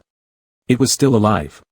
Realizing this immediately, Zhou Yang picked up whatever she found and quickly stepped back. She retreated swiftly, but the creature moved faster. Within seconds, it closed in on Zhou Yang. Zhou Yang backed into the wall, unsure how to describe the thing in front of her. Initially, looking from the outside, she thought it was like a baby curled up in its mother's womb, almost pitiful at first glance. But upon awakening and emerging from the test tube, she realized it wasn't so much curled up as it was in a self-protection mode. It shared an approximate human-sized form with the two present, yet it was grotesquely deformed. Its body was covered in dense dark brown fur, revealing only a pair of crimson slit-like pupils. Behind it were wings that resembled those of a bat but twisted and bizarre. The wings were incredibly out of place on its body. Through a thin layer of membrane, one could see the blood-red cracked bones underneath, as if they had been forcibly grafted after tearing open the skin. This sight brought immense shock to Zhou Yang. Ironically, right behind her on the wall were the bold words, "For the evolution of humanity." Its gaze swept across the only two individuals left. From its throat emanated a hoarse, grating, and ear-splitting scream. At the same time, the entire lab lights dimmed suddenly. In the pitch-black darkness where not even fingers could be seen, both of them heard a cheerful male voice come from the laboratory surveillance system. "Take a good look at your predecessors." Yen Lingui instantly recognized the source of the voice. It was Yun Shi's former team leader who went missing for a long period during the mission. Chapter 103. In fact, after some things are carefully thought about, the connections between them can be discovered quite quickly. However, at this very moment, he didn't have the time to think deeply.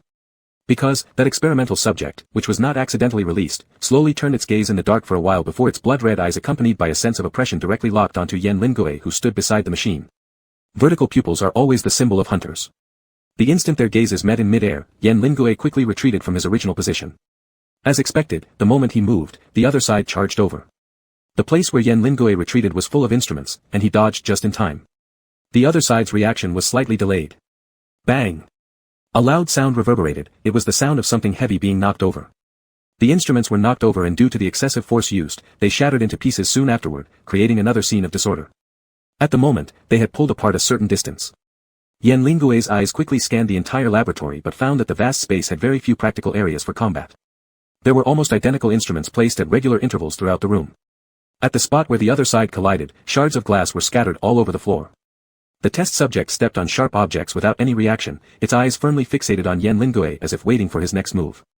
Its ability to act normally under such circumstances doesn't necessarily mean others could do the same. After retreating one more step, Yen Lingui stopped. The reason was simple, he realized that the opposite side seemed to be confirming something. The broken glass embedded in its flesh scraped against the ground emitting an ear-piercing sound as it slowly approached. It stopped its action when it saw that Yen Lingui made no response. It was at this instant that Yen Lingui finally confirmed, it was verifying whether he could see in the pitch-black darkness.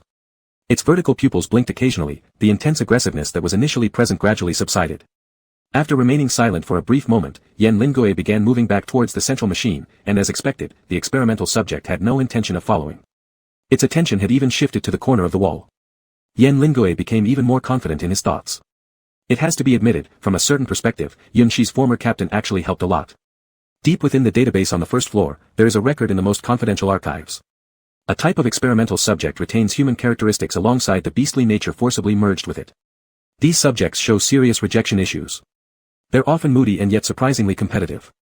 Their night vision is particularly good, but they wouldn't rely on that advantage to pick fights. They were eventually marked with a red line due to the latter factor, and they were categorized under the gentle label. Though unsure why such a boss that enjoys equal-strength battles would target Yen Lingui, based on the previously read data, a ceasefire could last for a certain amount of time. But still, Yan Lingoe was somewhat uncertain. What if the faint light emanating from the machine screen was perceived by the other side as the prelude to a fight? Putting aside various environmental factors, it wasn't that he truly feared engaging in combat, rather, he was currently in a state of lost abilities, his gun taken away and only Swiss Army knife spared. This also meant that should real combat ensue, close-range fighting would be inevitable, a process undoubtedly most time-consuming. All he wanted was to quickly accomplish the task Lin Yin entrusted him to return to Yunxi. Wasting unnecessary time was unacceptable. Yan Lingoe paused briefly to gather his thoughts and then suddenly tapped on the machine twice with moderate force. Then, he swiftly lit up the screen. Bang! A normal-sized test tube streaked through the air and crashed right at the feet of the experimental subject, drawing its attention. Having noticed that Yan Lingoe activated the screen, its killing intent resurfaced, and Zhou Yang in the darkness couldn't see, so she blindly attacked based on the sounds heard earlier. After her attack, she immediately changed her position. Aren't you sure we only need 2 minutes? Zhou Yang shouted despite not seeing but feeling the imminent danger approaching. Now, she successfully drew hatred and struggled in the dark. Yan Lingoe didn't respond, continuing the operation that was interrupted earlier. Actually, those 2 taps were to warn the other side to be cautious. His restart of the machine might break the fleeting calm that just occurred, somehow interpreted by Zhou Yang as 2 minutes. Although both weren't exactly synchronized, this misunderstanding served as a kind of delay tactic. Moreover, Yan Lingoe had indeed almost finished everything before this, needing only one final step. Fill in the guessed series of numbers in the password verification field. 250,912. This was the day virus broke out for the first time. Fortunately, Yan Lingoe's guess proved correct. When the password was entered correctly, a channel concealing more secrets was completely opened. Zhou Yang was the first to flash inside, but the test subject stopped its steps at that moment, as if there was a barrier obstructing it and preventing it from taking another step forward. It even watched helplessly as the door closed again right in front of its eyes, and at that moment, the malevolence in its gaze was almost tangible. Zhou Yang was genuinely startled by its final look, her skin instantly covered in goosebumps, and she was determined to make sure it had left before she departed herself. Who would have thought that this temporary partner of hers was thinking something else, wanting to leave rashly due to sudden hallucinations when the matter wasn't fully resolved? There was no way that test subject would just walk away in such a short time. When the door really opened, Zhou Yang's first reaction was to quickly close it again while the opponent hesitated to come in. However, at the moment the door opened, real thick smoke actually billowed out, causing her to freeze on the spot. Could there really be an explosion? The thick smoke blocked the view even more than darkness.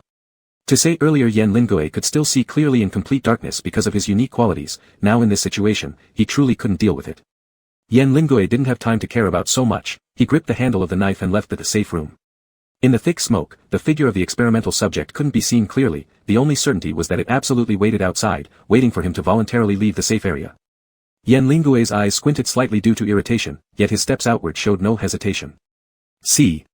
Even though he had made a prejudgment, this smoke still affected his judgment to a certain degree. Yan Lingoe couldn't completely dodge, only feeling a sudden sharp pain in his shoulder. The blood excited the other side significantly. Its next target was his neck, to it, that was the most vulnerable place for prey, but unfortunately, Yan Lingoe didn't let it succeed. He did not struggle at first, making the other side mistakenly believe that he had lost his desire to survive. Then, within seconds, after figuring out its position, he suddenly raised his hand and forcefully drove the tip of the knife into the right eye of the test subject. The restraint on his body immediately disappeared, and he heard the other side emit another harsh scream. Yan Lingoe didn't linger on this weak point too long. In the brief moment when the other side loosened its grip on him, he immediately shifted the blade edge. With his freed hand, he barely pressed down the struggling test subject who wanted to bite back. The next moment, he directly cut at the joint of its wings. This was what he observed at the very beginning, it should be considered one of the most obvious weaknesses on its body. Its cry this time was far more pitiful than before. Chapter 104. Although the experimental subject's vulnerable areas were injured, causing its mobility to drop drastically, this did not make it any less troublesome. Even failed products that had undergone meticulous biological modifications were far stronger than humans. Initially, Yan Lingoe still held an advantage due to his years of training at the military camp.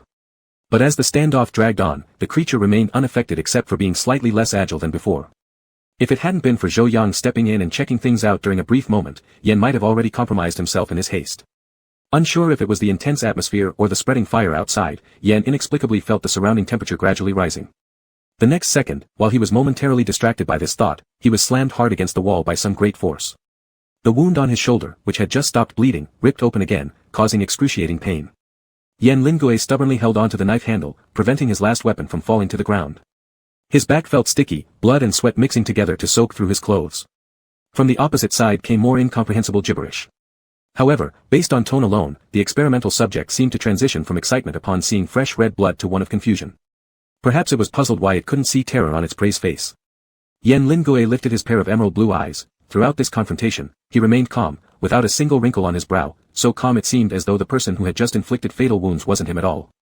The movements of the experimental subject had slowed compared to before, likely because the wounds at the junction of its wings were affecting its performance. Yen noted its actions while thinking silently, if only he had saved some energy earlier, he would now be faster than this experiment. Still, they needed to leave soon. With this thought, he straightened his body again, switching the hand that gripped the blade since it had become slightly tired.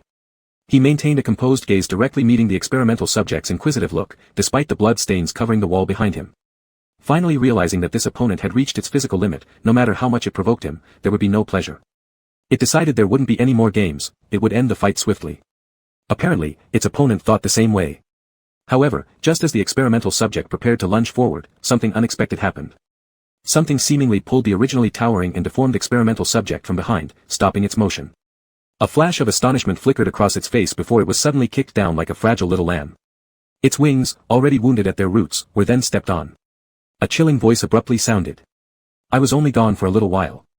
Yan Lingui, whose nerves were already tightly strung, instantly registered recognition upon hearing the voice. Through the thickening smoke obscuring part of the figure, he quickly identified the man thanks to his long-term skill of effortlessly finding people amidst crowds. For the first time, Yen witnessed just how crazed Yunshi could be when he fought. Without using any of his weapons, he actually used his bare fists to pound relentlessly onto the experimental subject. Struggling violently, the subject had its abdomen pinned down by a bent knee as Yunshi grabbed its head and repeatedly smashed it against the ground. Every hit resounded loudly within the silent space, creating a loud boom, as if trying to physically carve a pit into the floor. Gradually, the spasmodic movements of the damaged wings ceased, falling limp to stick to the ground. Blood stained Yunshi's fingers, but it wasn't his own. It was difficult to imagine how much strength he had used. Already irritated from being blindsided, and now there's something disgusting enough to dare to bully my people while I'm away, Yunshi finally exhaled after ensuring the experimental subject was thoroughly dead. He wiped the blood off his hands carelessly on his clothes before standing up. His tone was unreadable. Captain Yen, didn't I tell you to stay down below? Before Yen Lingui could respond, Yunshi suddenly raised his hand as if to wipe away dirt from Yan's face. Yen didn't dodge. Instead, he quietly watched as Yunshi's hand froze mid-motion, sharply pulling back after noticing Yan's injuries. What's the point? His voice was soft, unclear whether he was asking Yen Lingui or himself. Yen noticed his emotions weren't quite right, so he refrained from pressing questions. Silently, from where they stood apart, Yen merely watched him, patiently waiting for Yun to speak up. What exactly are you all hiding from me, Captain Yen? Though Yunshi's moods were often unpredictable, this coldness in his tone was extremely rare. You know, I trust only you. Yunshi took a step closer. Even after spending extended periods with others, I remain suspicious, but with you, never. So, are you going to keep things from me too? Yen Lingui didn't respond. As the seconds ticked by, Yunshi could feel Yan's gaze on him but there was not a word in reply, as if silence were the best answer. He gave a wry smile, finding himself somewhat amusing. Even though he hadn't known Yen Lingui for that long, and since losing his memory, there were others who had treated him sincerely, yet why did he stubbornly choose someone who never revealed important matters, this tight-lipped individual? Obsession over appearance truly does harm one.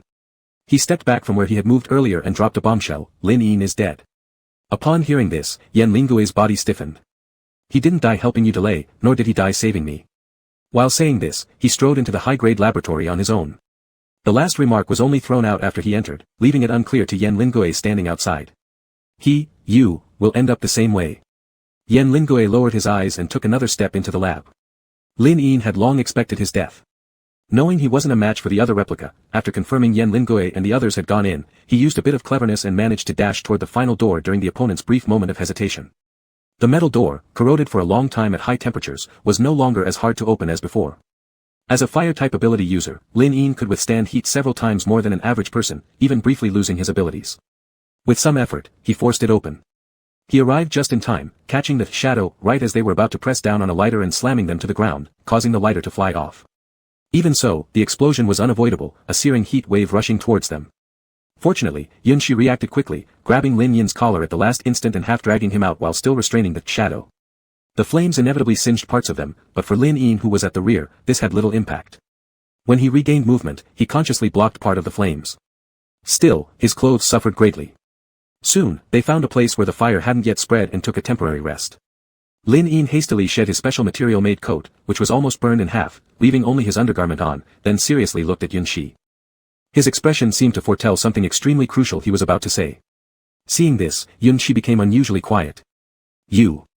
Lin Yin just opened his mouth when he vomited a mouthful of blood. Chapter 105. This unexpected turn of events didn't just stun Yunshi, even Lin Yin himself froze momentarily as he caught sight of the blood. Cough. Cough cough cough. The initial spout of blood seemed to be just an omen. Upon seeing the crimson, Lin Yin's pupils contracted instinctively as he clamped his hands over his mouth and nose. Quickly overwhelmed by nausea, he coughed violently again. When he finally calmed down and removed his hand, his chin and palm were smeared with thick blood. For the first time, his usually steady and composed hands trembled uncontrollably. Seeing this scene, Yunshi's previously detached demeanor shifted. He unexpectedly asked with some concern. "Are you alright?" Lin Yin wanted to say that he was fine, but under these circumstances, those words carried no conviction. He managed a wry smile, wiping his mouth. "It came faster than I imagined." Then he muttered softly, "Why did it have to happen now?" Confused, Yunshi glanced up at him, silently questioning. "What do you know about yourself?" Lin Yin paused for a moment, evading the real question Yunshi intended to ask, before speaking again. "Well, not much," Yunshi clicked his tongue. Mentioning this seemed to dampen his earlier curiosity. He looked away from Lin Yin's bloody face and instead gazed pensively at the distant fire that had yet to spread closer. He spoke faintly, "Anyway, you know everything, don't you? And shouldn't you be the one asking me these questions?" He hesitated before continuing, "How much do you know about my life before I lost my memory?" "You really continue to misunderstand me so thoroughly." Lin Yin's tone was unreadable, almost as if he was joking. "I'm about to die. Can't you indulge me a little?" Yunshi was startled. Finally, he shifted his gaze back and met Lin Yin's eyes, which were no longer firm. "When did this plan begin? The auction? Or earlier?" Lin Yin forced a smile. "Not that early. Verification takes time too." "When did you all discover it?" Yunshi asked. Lin Yin avoided his gaze once more, offering no direct answer. Yunshi had expected this, wanting to sneer but refraining out of consideration for Lin Yin's condition. "I thought we'd have a candid conversation. It seems like you're planning on taking this secret to your grave. You should know that sooner or later, I'll figure it out, right?" "Of course, it's only a matter of time," Lin Yin chuckled, lowering his eyes to focus on his fingertips as if hoping the flame would rekindle there. "I haven't spoken because I believe these words would be better suited coming from someone else." Yunshi fell silent. The flame didn't rise. Instead, Lin Yin coughed up another mouthful of blood. In a daze, the vision in front of him began to blur, and it seemed as if he had returned to the first day he joined the military camp. Under the scorching sun, each recruit grumbled but dared not leave their position as punishment continued. "Remember well, why are you here?" Among scattered responses, only the person standing at the center shouted loudly. "To protect our homeland." Protecting the homeland. Did he succeed? He probably did. He entered the camp originally to correct his bad temper but accidentally found faith along the way. Although his later life remained uneventful, during the virus outbreak, he saved several students from his alma mater. On the 7th day of the apocalypse, he luckily activated pyrokinetic abilities, becoming one of the first evolved humans. He soon participated in the construction of the largest human base.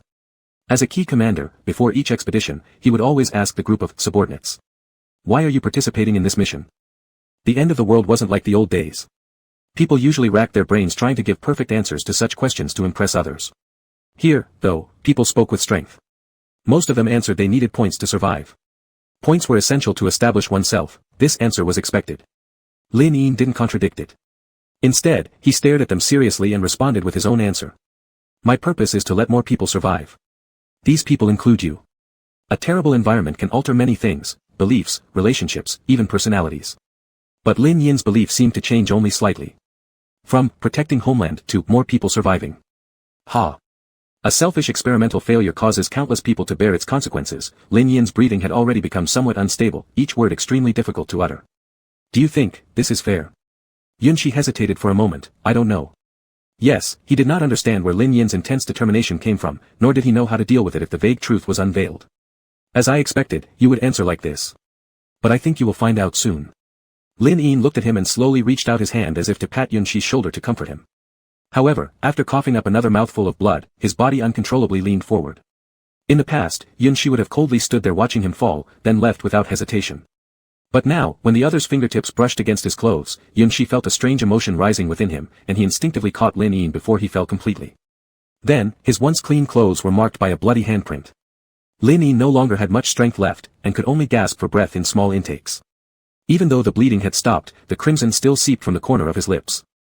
He hung his head, his dark brown hair limp and soaked with sweat droplets. "When you see Yen, don't tell him about my condition." Yunshi made a symbolic, "oh" sound. "Forget it, I don't expect you to follow my words." Lin Yin's voice seemed to contain laughter, but it wasn't very clear. Just make me seem more dignified, leave an impressive image. Yunshi, alright. Lin Yin's breathing gradually steadied. For the first time, Yunshi felt an emotion called fear slowly emerging. Perhaps Lin Yin really had taken care of them more along the way. Yunshi suddenly didn't want to witness the person die right in front of him. Lin Yin. Lin Yin paused for a moment and replied. Don't call out. I'm not dead. Oh. Then, why have you changed like this? Can't you explain that? It's nothing, just the poison taking effect. Poison. It was then Yunshi recalled that, back on the second floor, everyone except him seemed to have been poisoned. When they first encountered Lin Yin, he showed no abnormal signs, so Yunshi thought the danger had passed, unaware that the recurrence time had merely been delayed. What about Yan's team? As if guessing Yunshi's thoughts, Lin Yin chuckled again. Don't worry, Yan will probably be fine. The early ones were only me. Because, the one who delved deeper into those matters was none other than him. Chapter 106. Yunshi ultimately didn't ask any more questions. Lin Yin left this nonsense reply and then fell silent. No matter how Yunshi pushed or questioned, there was no further response. Yunshi silently placed him gently on the ground. He had not yet experienced a companion's death in this manner. Previously, situations mostly involved a companion exhausting their strength, unable to evade mutants, and being caught as food, dead in an instant with no trace of their body remains. This was the first time he encountered such an intact case, leaving him somewhat at a loss. Just as he was pondering whether there were other procedures he should follow, a sudden flash of white appeared before his eyes. Then, a piece of white cloth was draped over Lin Yin's face. Zhou Yang had somehow appeared behind him without making a sound. After covering Lin Yin's face with the white cloth, she seemed to remember something and circled around to check Lin Yin's pulse, her expression solemn. After about a minute, she retracted her hand, pulled the white cloth further up, completely covering Lin Yin's face. He hasn't really died yet. Why are you already making that face? It made me think the next one to go would be me. Yunshi silently stared at the person on the ground, whose face was covered by the white cloth and whose fingers were clenched tightly as if unwilling to let go. He turned his head, not responding. Zhou Yang wanted to say something more to lighten the atmosphere, but at this moment, she noticed the blood all around them, all from the same person. She swallowed back the words she had been about to say because, judging by Lin Yin's current pulse, he wouldn't last much longer. If even Commander Lin was like this, then how much longer did they have? Thinking of this, she quickly averted her gaze from Lin Yin's body, afraid that if she continued looking, she might start imagining his death scene. The atmosphere sank into silence once again. To divert attention, Zhou Yang opened her mouth, thinking for 2 seconds, then said seemingly in criticism. There's only this single-use towel left. I haven't even had a chance to use it myself. As she spoke, she began laughing at herself for focusing on such trivial details. Her voice grew quieter, and eventually, it became choked with emotion. A normal person, regardless of how bad-tempered, seeing someone who was alive just a few hours ago finding clues now reduced to such a pitiful state, couldn't help but feel sympathy. Even after witnessing so many deaths, it was impossible not to be moved. Zhou Yang admitted she was a bit out of control, but when she glanced at Yunshi, who had the closest interaction with Lin Yin and still maintained a poker face, she thought her own emotional display wasn't too bad. Much better than Yunshi's cold-blooded stare, unmoving since the beginning. Ever since Zhou Yang arrived, Yunshi had been staring at the floor, lost in thought. When she spoke, he simply asked what she was doing here without even turning his head. His casual question, however, hit the mark. Recalling the reason she was here, Zhou Yang said. I came out specifically to see your condition. Since everything is fine with him, you should immediately go to the main laboratory. I'll take care of the aftermath here. Your team leader has run into trouble. There's an experimental subject that was released. Before Zhou Yang could finish, Yunshi suddenly stood up with a rustle, paused for a second, and then ran off without saying another word, as if fearing that something would happen to Yan Lingui if he delayed even a second longer. Zhou Yang kept her words to herself, silently watching his figure shrink until he turned the corner into the lab, her mood slowly easing from grief. She retracted her gaze, deep in thought. Why did she detect some emotion beyond worry from his actions? Zhou Yang's guess wasn't wrong. Not long after reconnecting, Yunshi and Yan Lingui fell into a silent cold war. One side remained silent while the other angrily fiddled with every piece of lab equipment, occasionally making noise to express dissatisfaction. Yan Lingui stopped at a distance from the other person and didn't approach further. She quietly wiped away the stains Yunshi hadn't managed to clean earlier. For some unknown reason, perhaps lost in thought and failing to regulate her force properly, not only did the dirty areas remain uncleaned, but her cheeks also flushed red. This made Yunshi, who told himself not to care anymore but secretly glanced over, feel even more annoyed. How could anyone be so troublesome? Perhaps sensing Yunshi's gaze, Yan Lingui regained awareness and looked straight into his eyes. The moment their gazes met, Yunshi quickly shifted his eyes away, only to unexpectedly hear the word sorry at the exact moment he turned aside. Yunshi. He immediately turned back. Yan Lingui's expression didn't change at all, as if the apology Yunshi heard were just his imagination. Under Yunshi's self-doubting gaze, Yan Lingui maintained a normal expression and quietly repeated. Sorry. I didn't mean to keep it from you. Yan Lingui paused for a second, then continued, I still need some time to process this myself, give me until I. Do you think we have the time now? Team Yen. Yunshi cut him off without hesitation. I'm not as fragile as you think. Just assume that I am the fragile one, alright? As soon as these words were spoken, Yunshi immediately fell silent. He hadn't anticipated such words coming out of Yan Lingui's mouth. It was as if some kind of switch had been flipped. Now looking closely, Yan Lingui's complexion appeared paler than when he was losing too much blood, as if struggling to maintain composure while insisting on getting answers to all these questions. This is. At the moment, Yunshi's thoughts were tangled like braids. On one hand, he was eager to find out the truth, but on the other, seeing the person before him behave in such a way made it clear that the ultimate outcome would certainly be something dreadful. After an interminable period of tense silence, Yan Lingui finally moved. He approached Yunshi and stopped just in front of him. Confused as to what Yan Lingui intended to do, Yunshi instinctively had a thought flash through his mind upon seeing the face so close. Captain Yen was about to kiss him. The thought was absurd and illogical, yet due to their long acquaintance, which had cultivated familiarity and intuition, Yunshi inexplicably found himself believing it. They gazed silently into each other's eyes, harboring hidden thoughts, for several seconds. Then Yan Lingui muttered an apology again, lifted his hand, gripped the back of Yunshi's head firmly yet gently, and leaned down to kiss him. Though expecting some degree of this intimacy, Yunshi's mind still blanked momentarily when Yan Lingui really did press their lips together. Intimacy of this intensity between them had been rare, and though determined to push Yan Lingui away, after a moment of deliberation, Yunshi instead became worried about Yan Lingui's injuries. In the end, Yunshi didn't act at all. Perhaps holding on to some residual anger, he neither rejected nor reciprocated, choosing non-compliance to express his dissatisfaction. When they broke apart, he scoffed slightly, ready to sarcastically criticize Yan Lingui's avoidance, only to be interrupted by the latter's low and raspy voice. If you really want to know, I'll tell you. But, his tone shifted suddenly, Yunshi, I hope that even after knowing the truth, you will stay committed to your own choices, not being swayed by anything, including me. Yunshi gave an incredulous snort, why do you think I would still be affected by you now? Alright. He admitted that there might still be a little influence. Unfazed by Yunshi's intentionally provocative words, Yan Lingui simply asked, is the pendant still intact? His question reminded Yunshi of the pendant's existence, unsure if it had survived the intense heat or melted away. He felt around his pocket. Sure enough, it was still there. Seeing him nod, Yan Lingui smiled faintly, good. The rest, you'll have to discover on your own. Chapter 107. This is, the 47th one. As the camera shook and drew closer, the face of the young man soaked in the test tube became gradually clearer. For some unknown reason, looking at this face identical to his own, Yunshi's heart no longer felt as unusual as it had before, instead, he was rather calm. All the experiences he'd been through, including standing here now as a spectator watching his former self, strangely gave him a feeling that this was bound to happen. He thought the days when he could do whatever he wanted weren't quite as they seemed. It seemed like something had been arranged in the grand scheme of things, leading him through life and death partings, bringing him to where he was now, and then. He glanced at the person beside him. He didn't know if Yan Lingui was also part of this arrangement. If even he was included, then it was just too ridiculous. Sensing his gaze, Yan Lingui turned his head to look at him, his meaning obviously one of inquiry, but all he got was a shake of the head without any emotion. Speed it up. I'm not interested in what my earlier stage was like.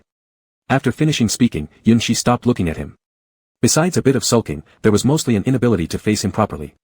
He thought that if everything truly went as he imagined, then what should he do about the other party? Kill him? Or let bygones be bygones? Yunshi realized he couldn't do either. Seeing his clear aversion, Yan Lingui sighed lightly and then proceeded to operate on the machine according to his wishes, quickly skipping over large segments of soliloquy and basic training. He always concealed his emotions well, so much so that Yunshi never noticed the other's melancholy or sense of resentment. At this moment, Yunshi stared at the scene fast-forwarded before him, always feeling like he was watching a regular movie at double speed, completely unable to connect himself with the protagonist within. He waited until the person behind the camera appeared on screen before stopping, pausing for a moment, and then seemingly asking offhandedly, why are you so familiar with this? Yan Lingui answered promptly, I often stayed in the lab at the base before. I usually know how to operate stuff like this. Ah, indeed, it was quite a reasonable explanation. Unfortunately, he wouldn't believe it instantly anymore. He fell silent again, and in a quiet environment, only the voice of the strange middle-aged man from the video recording could be heard. Number 47, very well done. The man's face in the record was blurred out, showing only his pat on Yunshi's shoulder, filled with relief in his tone. Good child, will you help me check the furnace later? The Yunshi in the picture slowly glanced toward the camera, and in that single glance, one could see how vacant he was. He soon returned his attention and nodded. The doctor was satisfied with his compliance, muttering a few unclear words, after which Yunshi nodded again, leaving the frame as though receiving some kind of instruction. Following this, was the doctor walking alone to the front of the camera with his finally clearly visible face. The man had deep dark circles under his eyes, yet his eyes were surprisingly bright. He reached out to lift the camera, its shaking proving his excitement right now. Too perfect, too perfect. I've been persisting in this study for 3 years already. I think it's time to bring it to a close, the man rambled as he took the camera to the desk. On the desk was a vintage leather notebook, looking a little familiar upon closer inspection. Let's see, counting the preliminary test versions, this is the several hundredth. After contemplating for a while, he decided to flip the notebook directly to the last page and write down 2 short words on the last line. Immortality. The scene suddenly cut off, and a new scene appeared immediately after. Immortal, immortal. Yunshi muttered those 2 words. Immortal, does it refer to him? For a moment, he seemed to suddenly realize something. Casually scanning the current scene which still involved his communication training, Yunshi spoke once more to skip past this image. Then he continued to skip over and over until the version of himself in the operating bed appeared on the screen, causing him to abruptly fall silent. Even in this record, he had already taken on somewhat normal human characteristics. He could converse normally and was even perplexed by his current situation. Doctor, did I do something wrong? Yunshi.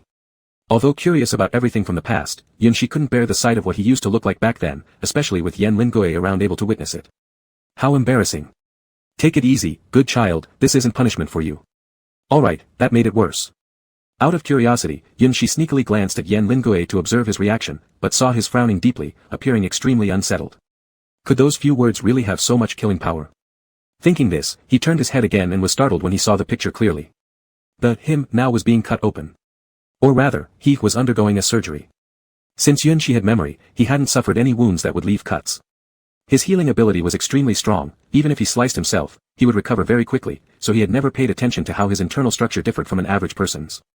Now, as he watched his past self's skin being cut by a scalpel, revealing bloody flesh to the air in a way that was unsettling, he couldn't help but sigh. I couldn't feel pain at that time, right? He muttered under his breath, but why does this look so strange? Is this the normal color of a wound?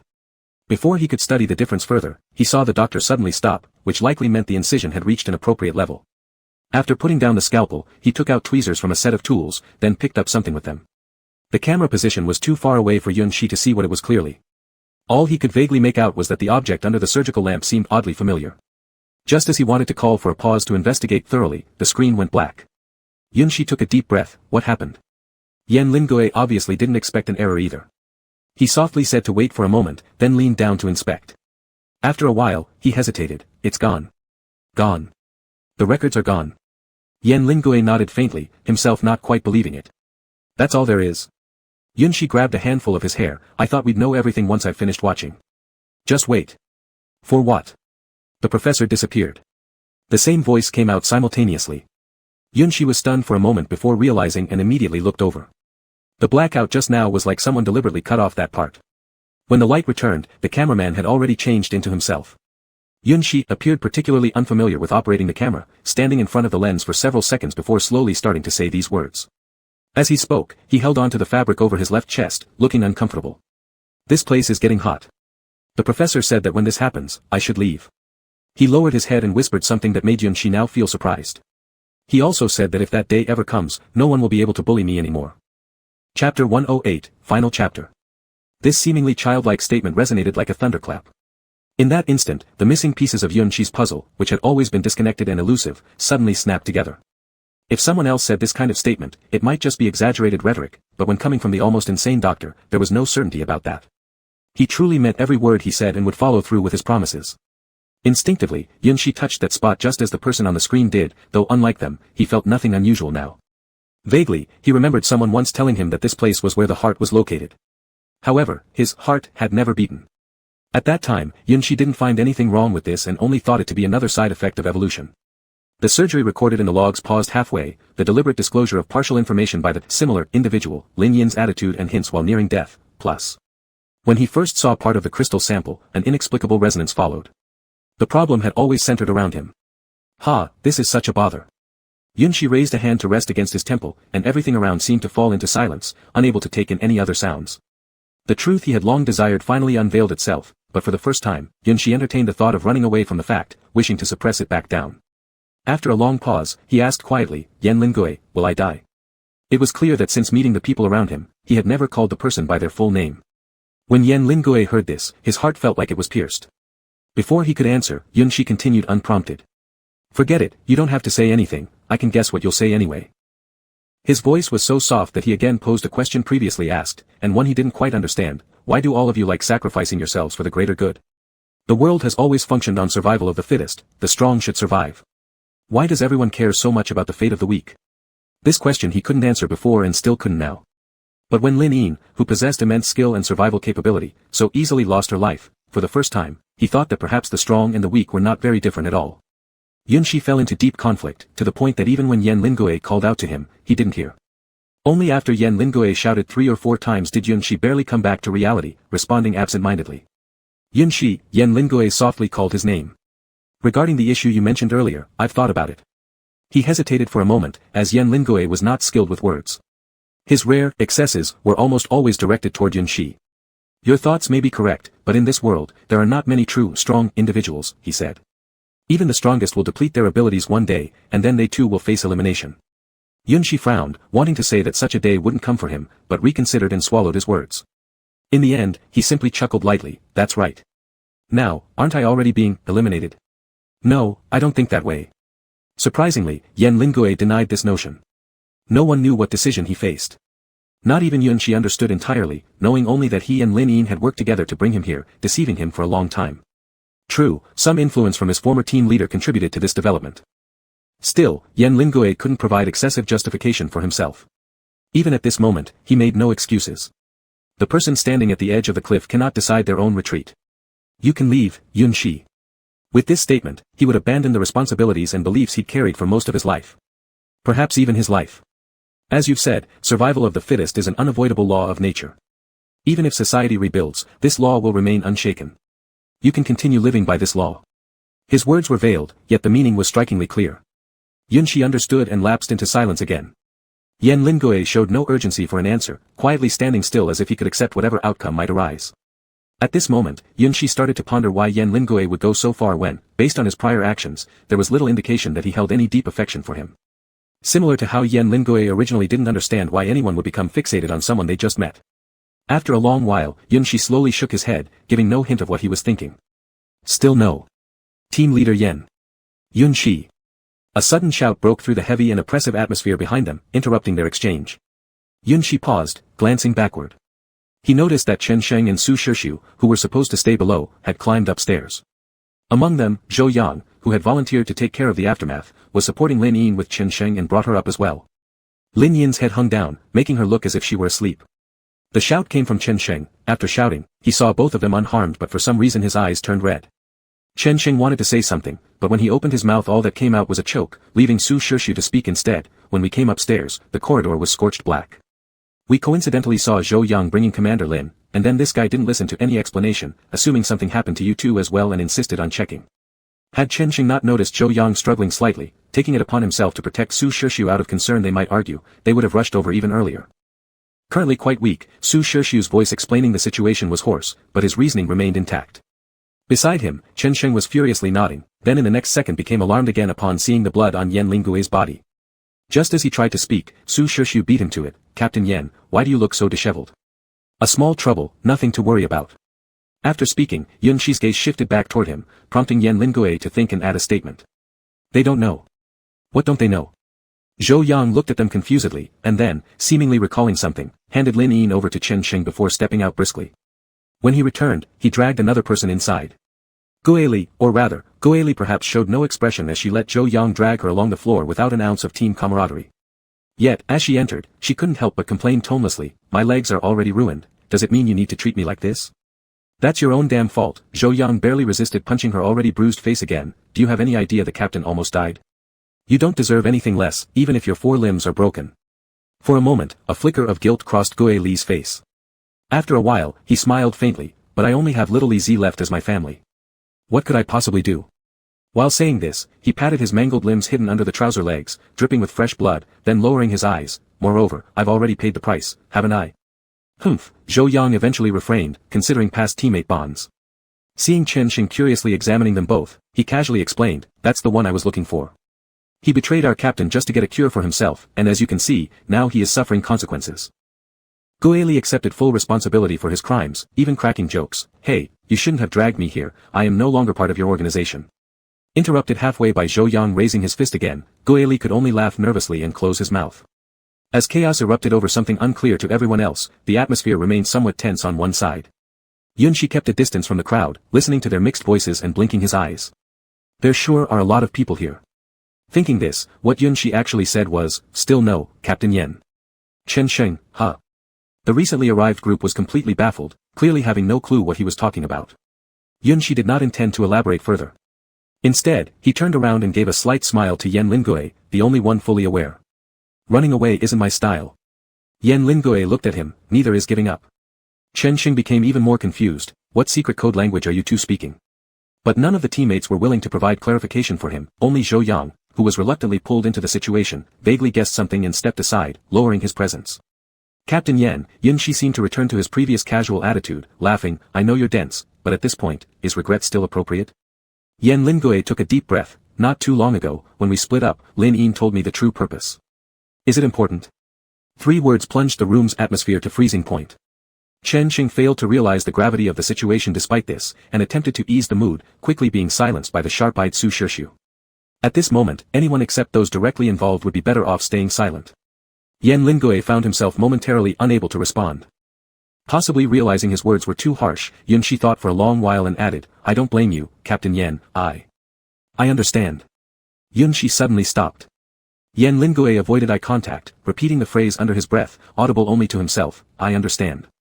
When the final line of defense was breached, the thing they had endured hardships and sought throughout finally revealed itself right in front of them.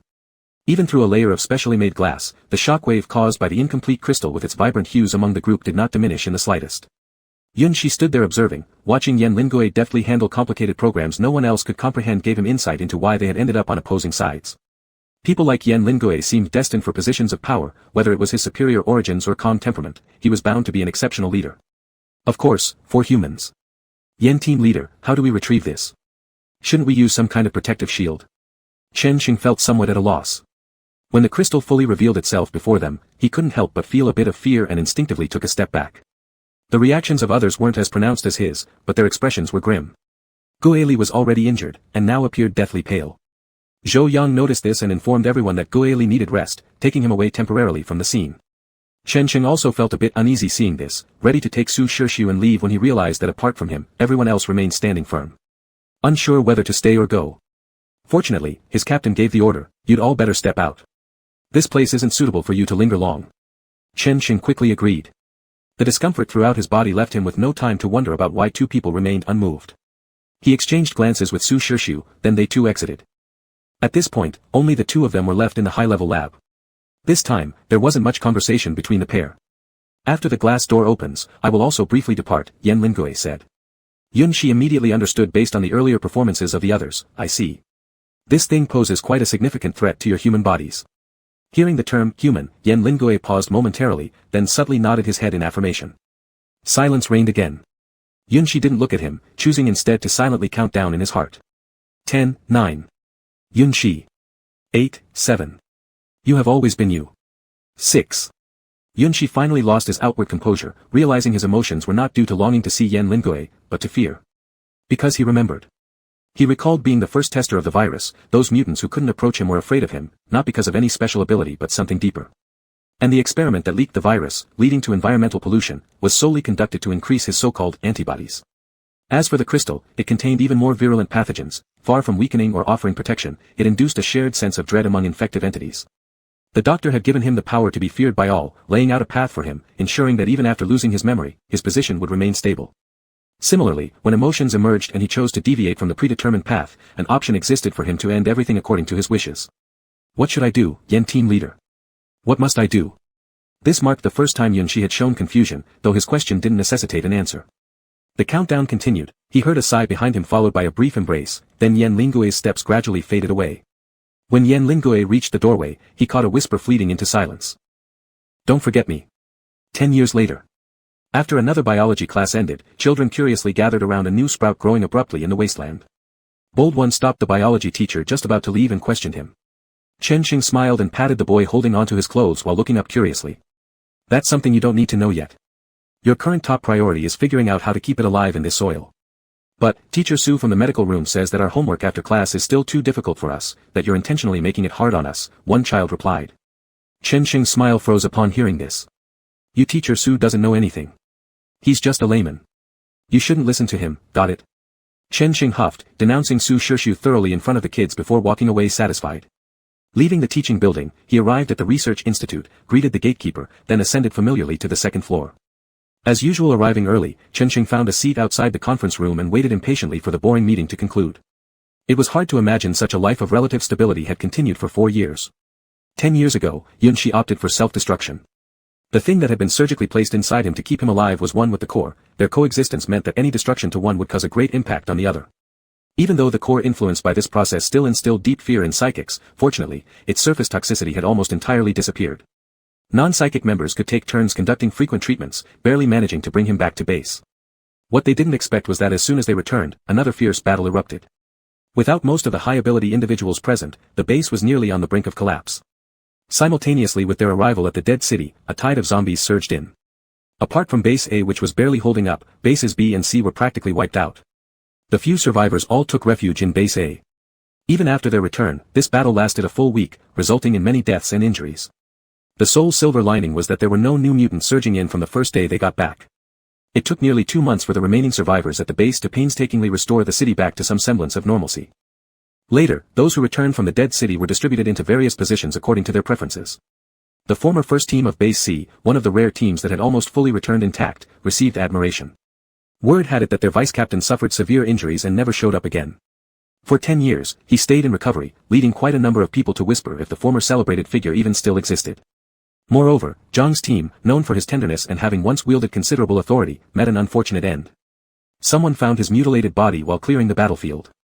They learned he had been infected by the virus for quite some time before death. As for the source of infection, no one knew where it originated from. Currently, the original first team dispersed across various fields stood at the top echelons of power. Yan Lingui had already become the highest researcher in the institute. Once reaching a certain status, the first thing he aimed to do was get rid of the corrupt officials, who only held position but brought no benefits, simultaneously strengthening the base's defenses while beginning external expansion of survival zones. Just like he mentioned earlier, humanity couldn't survive for long by always cowering in a small safe space. Even if they ensured absolute safety, more expansive living space was needed. Rather than staying in yet-to-be polluted areas, it was better to try embracing polluted lands instead. Like a machine that required no rest, he tirelessly worked night and day toward these goals, unyielding to anyone's persuasion. From smaller areas to larger ones, the elderly, weak, sick, and disabled finally no longer had to huddle together in narrow hallways for warmth. Each had their own place to settle down, allowing them to live without carefully reading others' expressions, even simple and rudimentary little rooms increasing everyone's smiles. The slight population increase satisfied Chen Xing's dream of becoming a teacher. Now he had 2 classes of children to teach. The current life might still be far off from the days before the apocalypse, but compared to the hardest times experienced, it was almost a dream come true. Still, he worried greatly about his captain's psychological state. At the very beginning, Chen Xing always felt Yan Lingui reverted back to how he used to be in the military camp, dull and emotionless, as if losing focus would lead to his instant demise. It wasn't until one day when Yan Lingui accidentally got drunk that Chen Xing learned the truth. Captain Yan was just numbing himself with endless work. He said he had broken a promise, to whom specifically, everyone tactfully avoided mentioning. Chen Xing glanced at the tightly shut meeting room door, calculating exactly how much longer it had exceeded the scheduled time. Before too long, Su Shirshu would finish her shift. His purpose today was to accompany Captain Yan to the routine psychological therapy session. If delayed further, it might disrupt yesterday's arranged date plan, something that shouldn't happen. Chen Xing waited patiently for another minute, realizing there was truly no time left to spare. Just as he rose to knock politely on the door, the meeting room door suddenly opened. Yan Lingui walked out expressionlessly, throwing back his last words over his shoulder without looking back, rejected. I don't want to see this proposal at the next meeting. People inside seemed dissatisfied as they rushed out. However, Chen Xing quickly noticed and stopped them. What are you doing? Working hours are over. Don't bother Yan team leader anymore. Looking at the retreating figure of Yan Lingui, that person felt even more aggrieved. Turning to Chen Xing, he said, Teacher Chen, please convey my message to him. Sending someone from the latest psychic to mentor clearly is the best option and convenient approach. Wouldn't a problem youth benefit more from having a good teacher? The latest psychic referred to was a troublemaker who had recently emerged. Over the years, the appearance of new psychics had decreased significantly. Aside from those fortunate few, only a handful dared risk infection to gamble their lives away, with 9 out of 10 outcomes leading to death. However, lately, a 16-year-old boy, after suffering from a fever for a whole week, surprisingly succeeded in triggering his psychic abilities beyond everyone's expectations. At this age, the teenage boy was full of defiance and energy. Relying on his fearless nature toward death, he climbed higher step by step, yet caused no small amount of trouble as well. As he darted through the underground city, people in that area were almost becoming his followers, signaling an implicit intention to seize control over a specific region. If left unchecked, it wouldn't take long for the base to revert back to the previous survival of the fittest system. Thus, discussions on how to solve this problem began fervently among the group, with inviting someone for guidance being the most favored solution. Unexpectedly, Yan Lingui opposed it. After this proposal was presented, Yan Lingui's expression grew much worse than usual, and his tone turned more aggressive. Listening to that person's grievances, Chen Xing sighed in frustration. Do you know? Some people are just naturally rebellious, they cannot be tamed. Maybe in the end, both the teacher and the student will die, either one or both. That person didn't understand why Chen Xing also started speaking cryptically. Is it really that serious? You don't get it. If I say so, then it is so. You better reconsider carefully, and never mention this suggestion in front of Captain Yan. After saying this even more baffling statement, Chen Xing turned around and saw that Yan Lingui had almost disappeared from sight. He hurriedly reminded the other before quickly catching up with Yan Lingui's steps. Only the confused figure remained standing there, utterly puzzled. Captain Yan, wait for me. Today's Sunday, we should go see the psychologist like we planned. We agreed. Yan Lingui did not slow down his pace but slightly reduced his speed. Not today. Let's postpone it until tomorrow. Huh? Why? Chen Xing was perplexed. This appointment needs to be kept on time. Yan Lingui stopped. Don't you have an appointment with Su Shishu? I still need to make sure you go, Chen Xing insisted. I have another appointment too. Chen Xing, ? He was astonished. You're actually stepping out. Yan Lingui. Realizing belatedly what he had just said, Chen Xing touched his nose. I didn't mean it that way, it's just, surprising. After cautiously observing that Yan Lingui showed no change in expression, Chen Xing exhaled in relief. Seeing that his mood seemed rather pleasant today, he finally mustered the courage to ask a question he'd held for years. Captain Yan, I have something to ask, and please don't feel sad. Speak. You said back then, destroying either would be fine, why did Vice Captain Yun resolutely choose? Yan Lingui's face still showed no change. What do you think, a life of being trapped providing energy, or liberation, what would you pick? Chen Xing hesitated, then liberation seems better after all. But I think if it were him, he wouldn't choose either. Hearing this, Yan Lingui looked dazed for a moment. A few seconds later, he said, yes. I also think he wouldn't choose anything. I just mentioned it offhand, Captain Yan, don't dwell on it.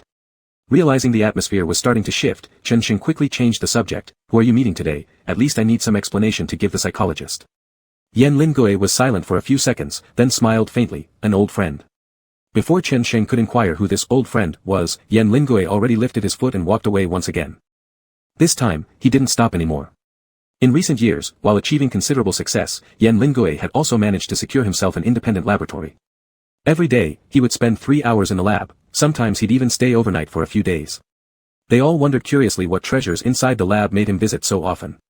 In reality, there was nothing special inside, merely common scientific research equipment. Unbeknownst to everyone, in a corner of the lab, there was a hidden button. When pressed, a passage would appear. Walking further, one would reach a room, neither too large nor too small. Inside was a complete set of experimental facilities surpassing those outside, where a glass container filled with nutrient liquid dominated the majority of the space. Yan Lingui turned on the light, and the room immediately became bright. He deliberately slowed his usually quick strides, intentionally spending extra time until he finally arrived at the container. Gently, he placed his hand on the layer of glass, his look one of great reverence. His voice trembled slightly. Yun Shi. The person inside reacted as if having heard him, eyelids fluttering, lashes trembling. 1 minute, 2 minutes. When the minute hand on the wall clock had moved a quarter round, just as Yan Lingui let his hand drop again, the person submerged in the nutrient liquid suddenly opened their eyes. After 10 years of separation, the gaze met once more. It was so silent around that it was eerie. After a long while, as if an entire century had passed, Yun Shi finally reacted. He raised his hand and placed it against the glass where Yan Lingui had just touched. Yan, Captain. The end.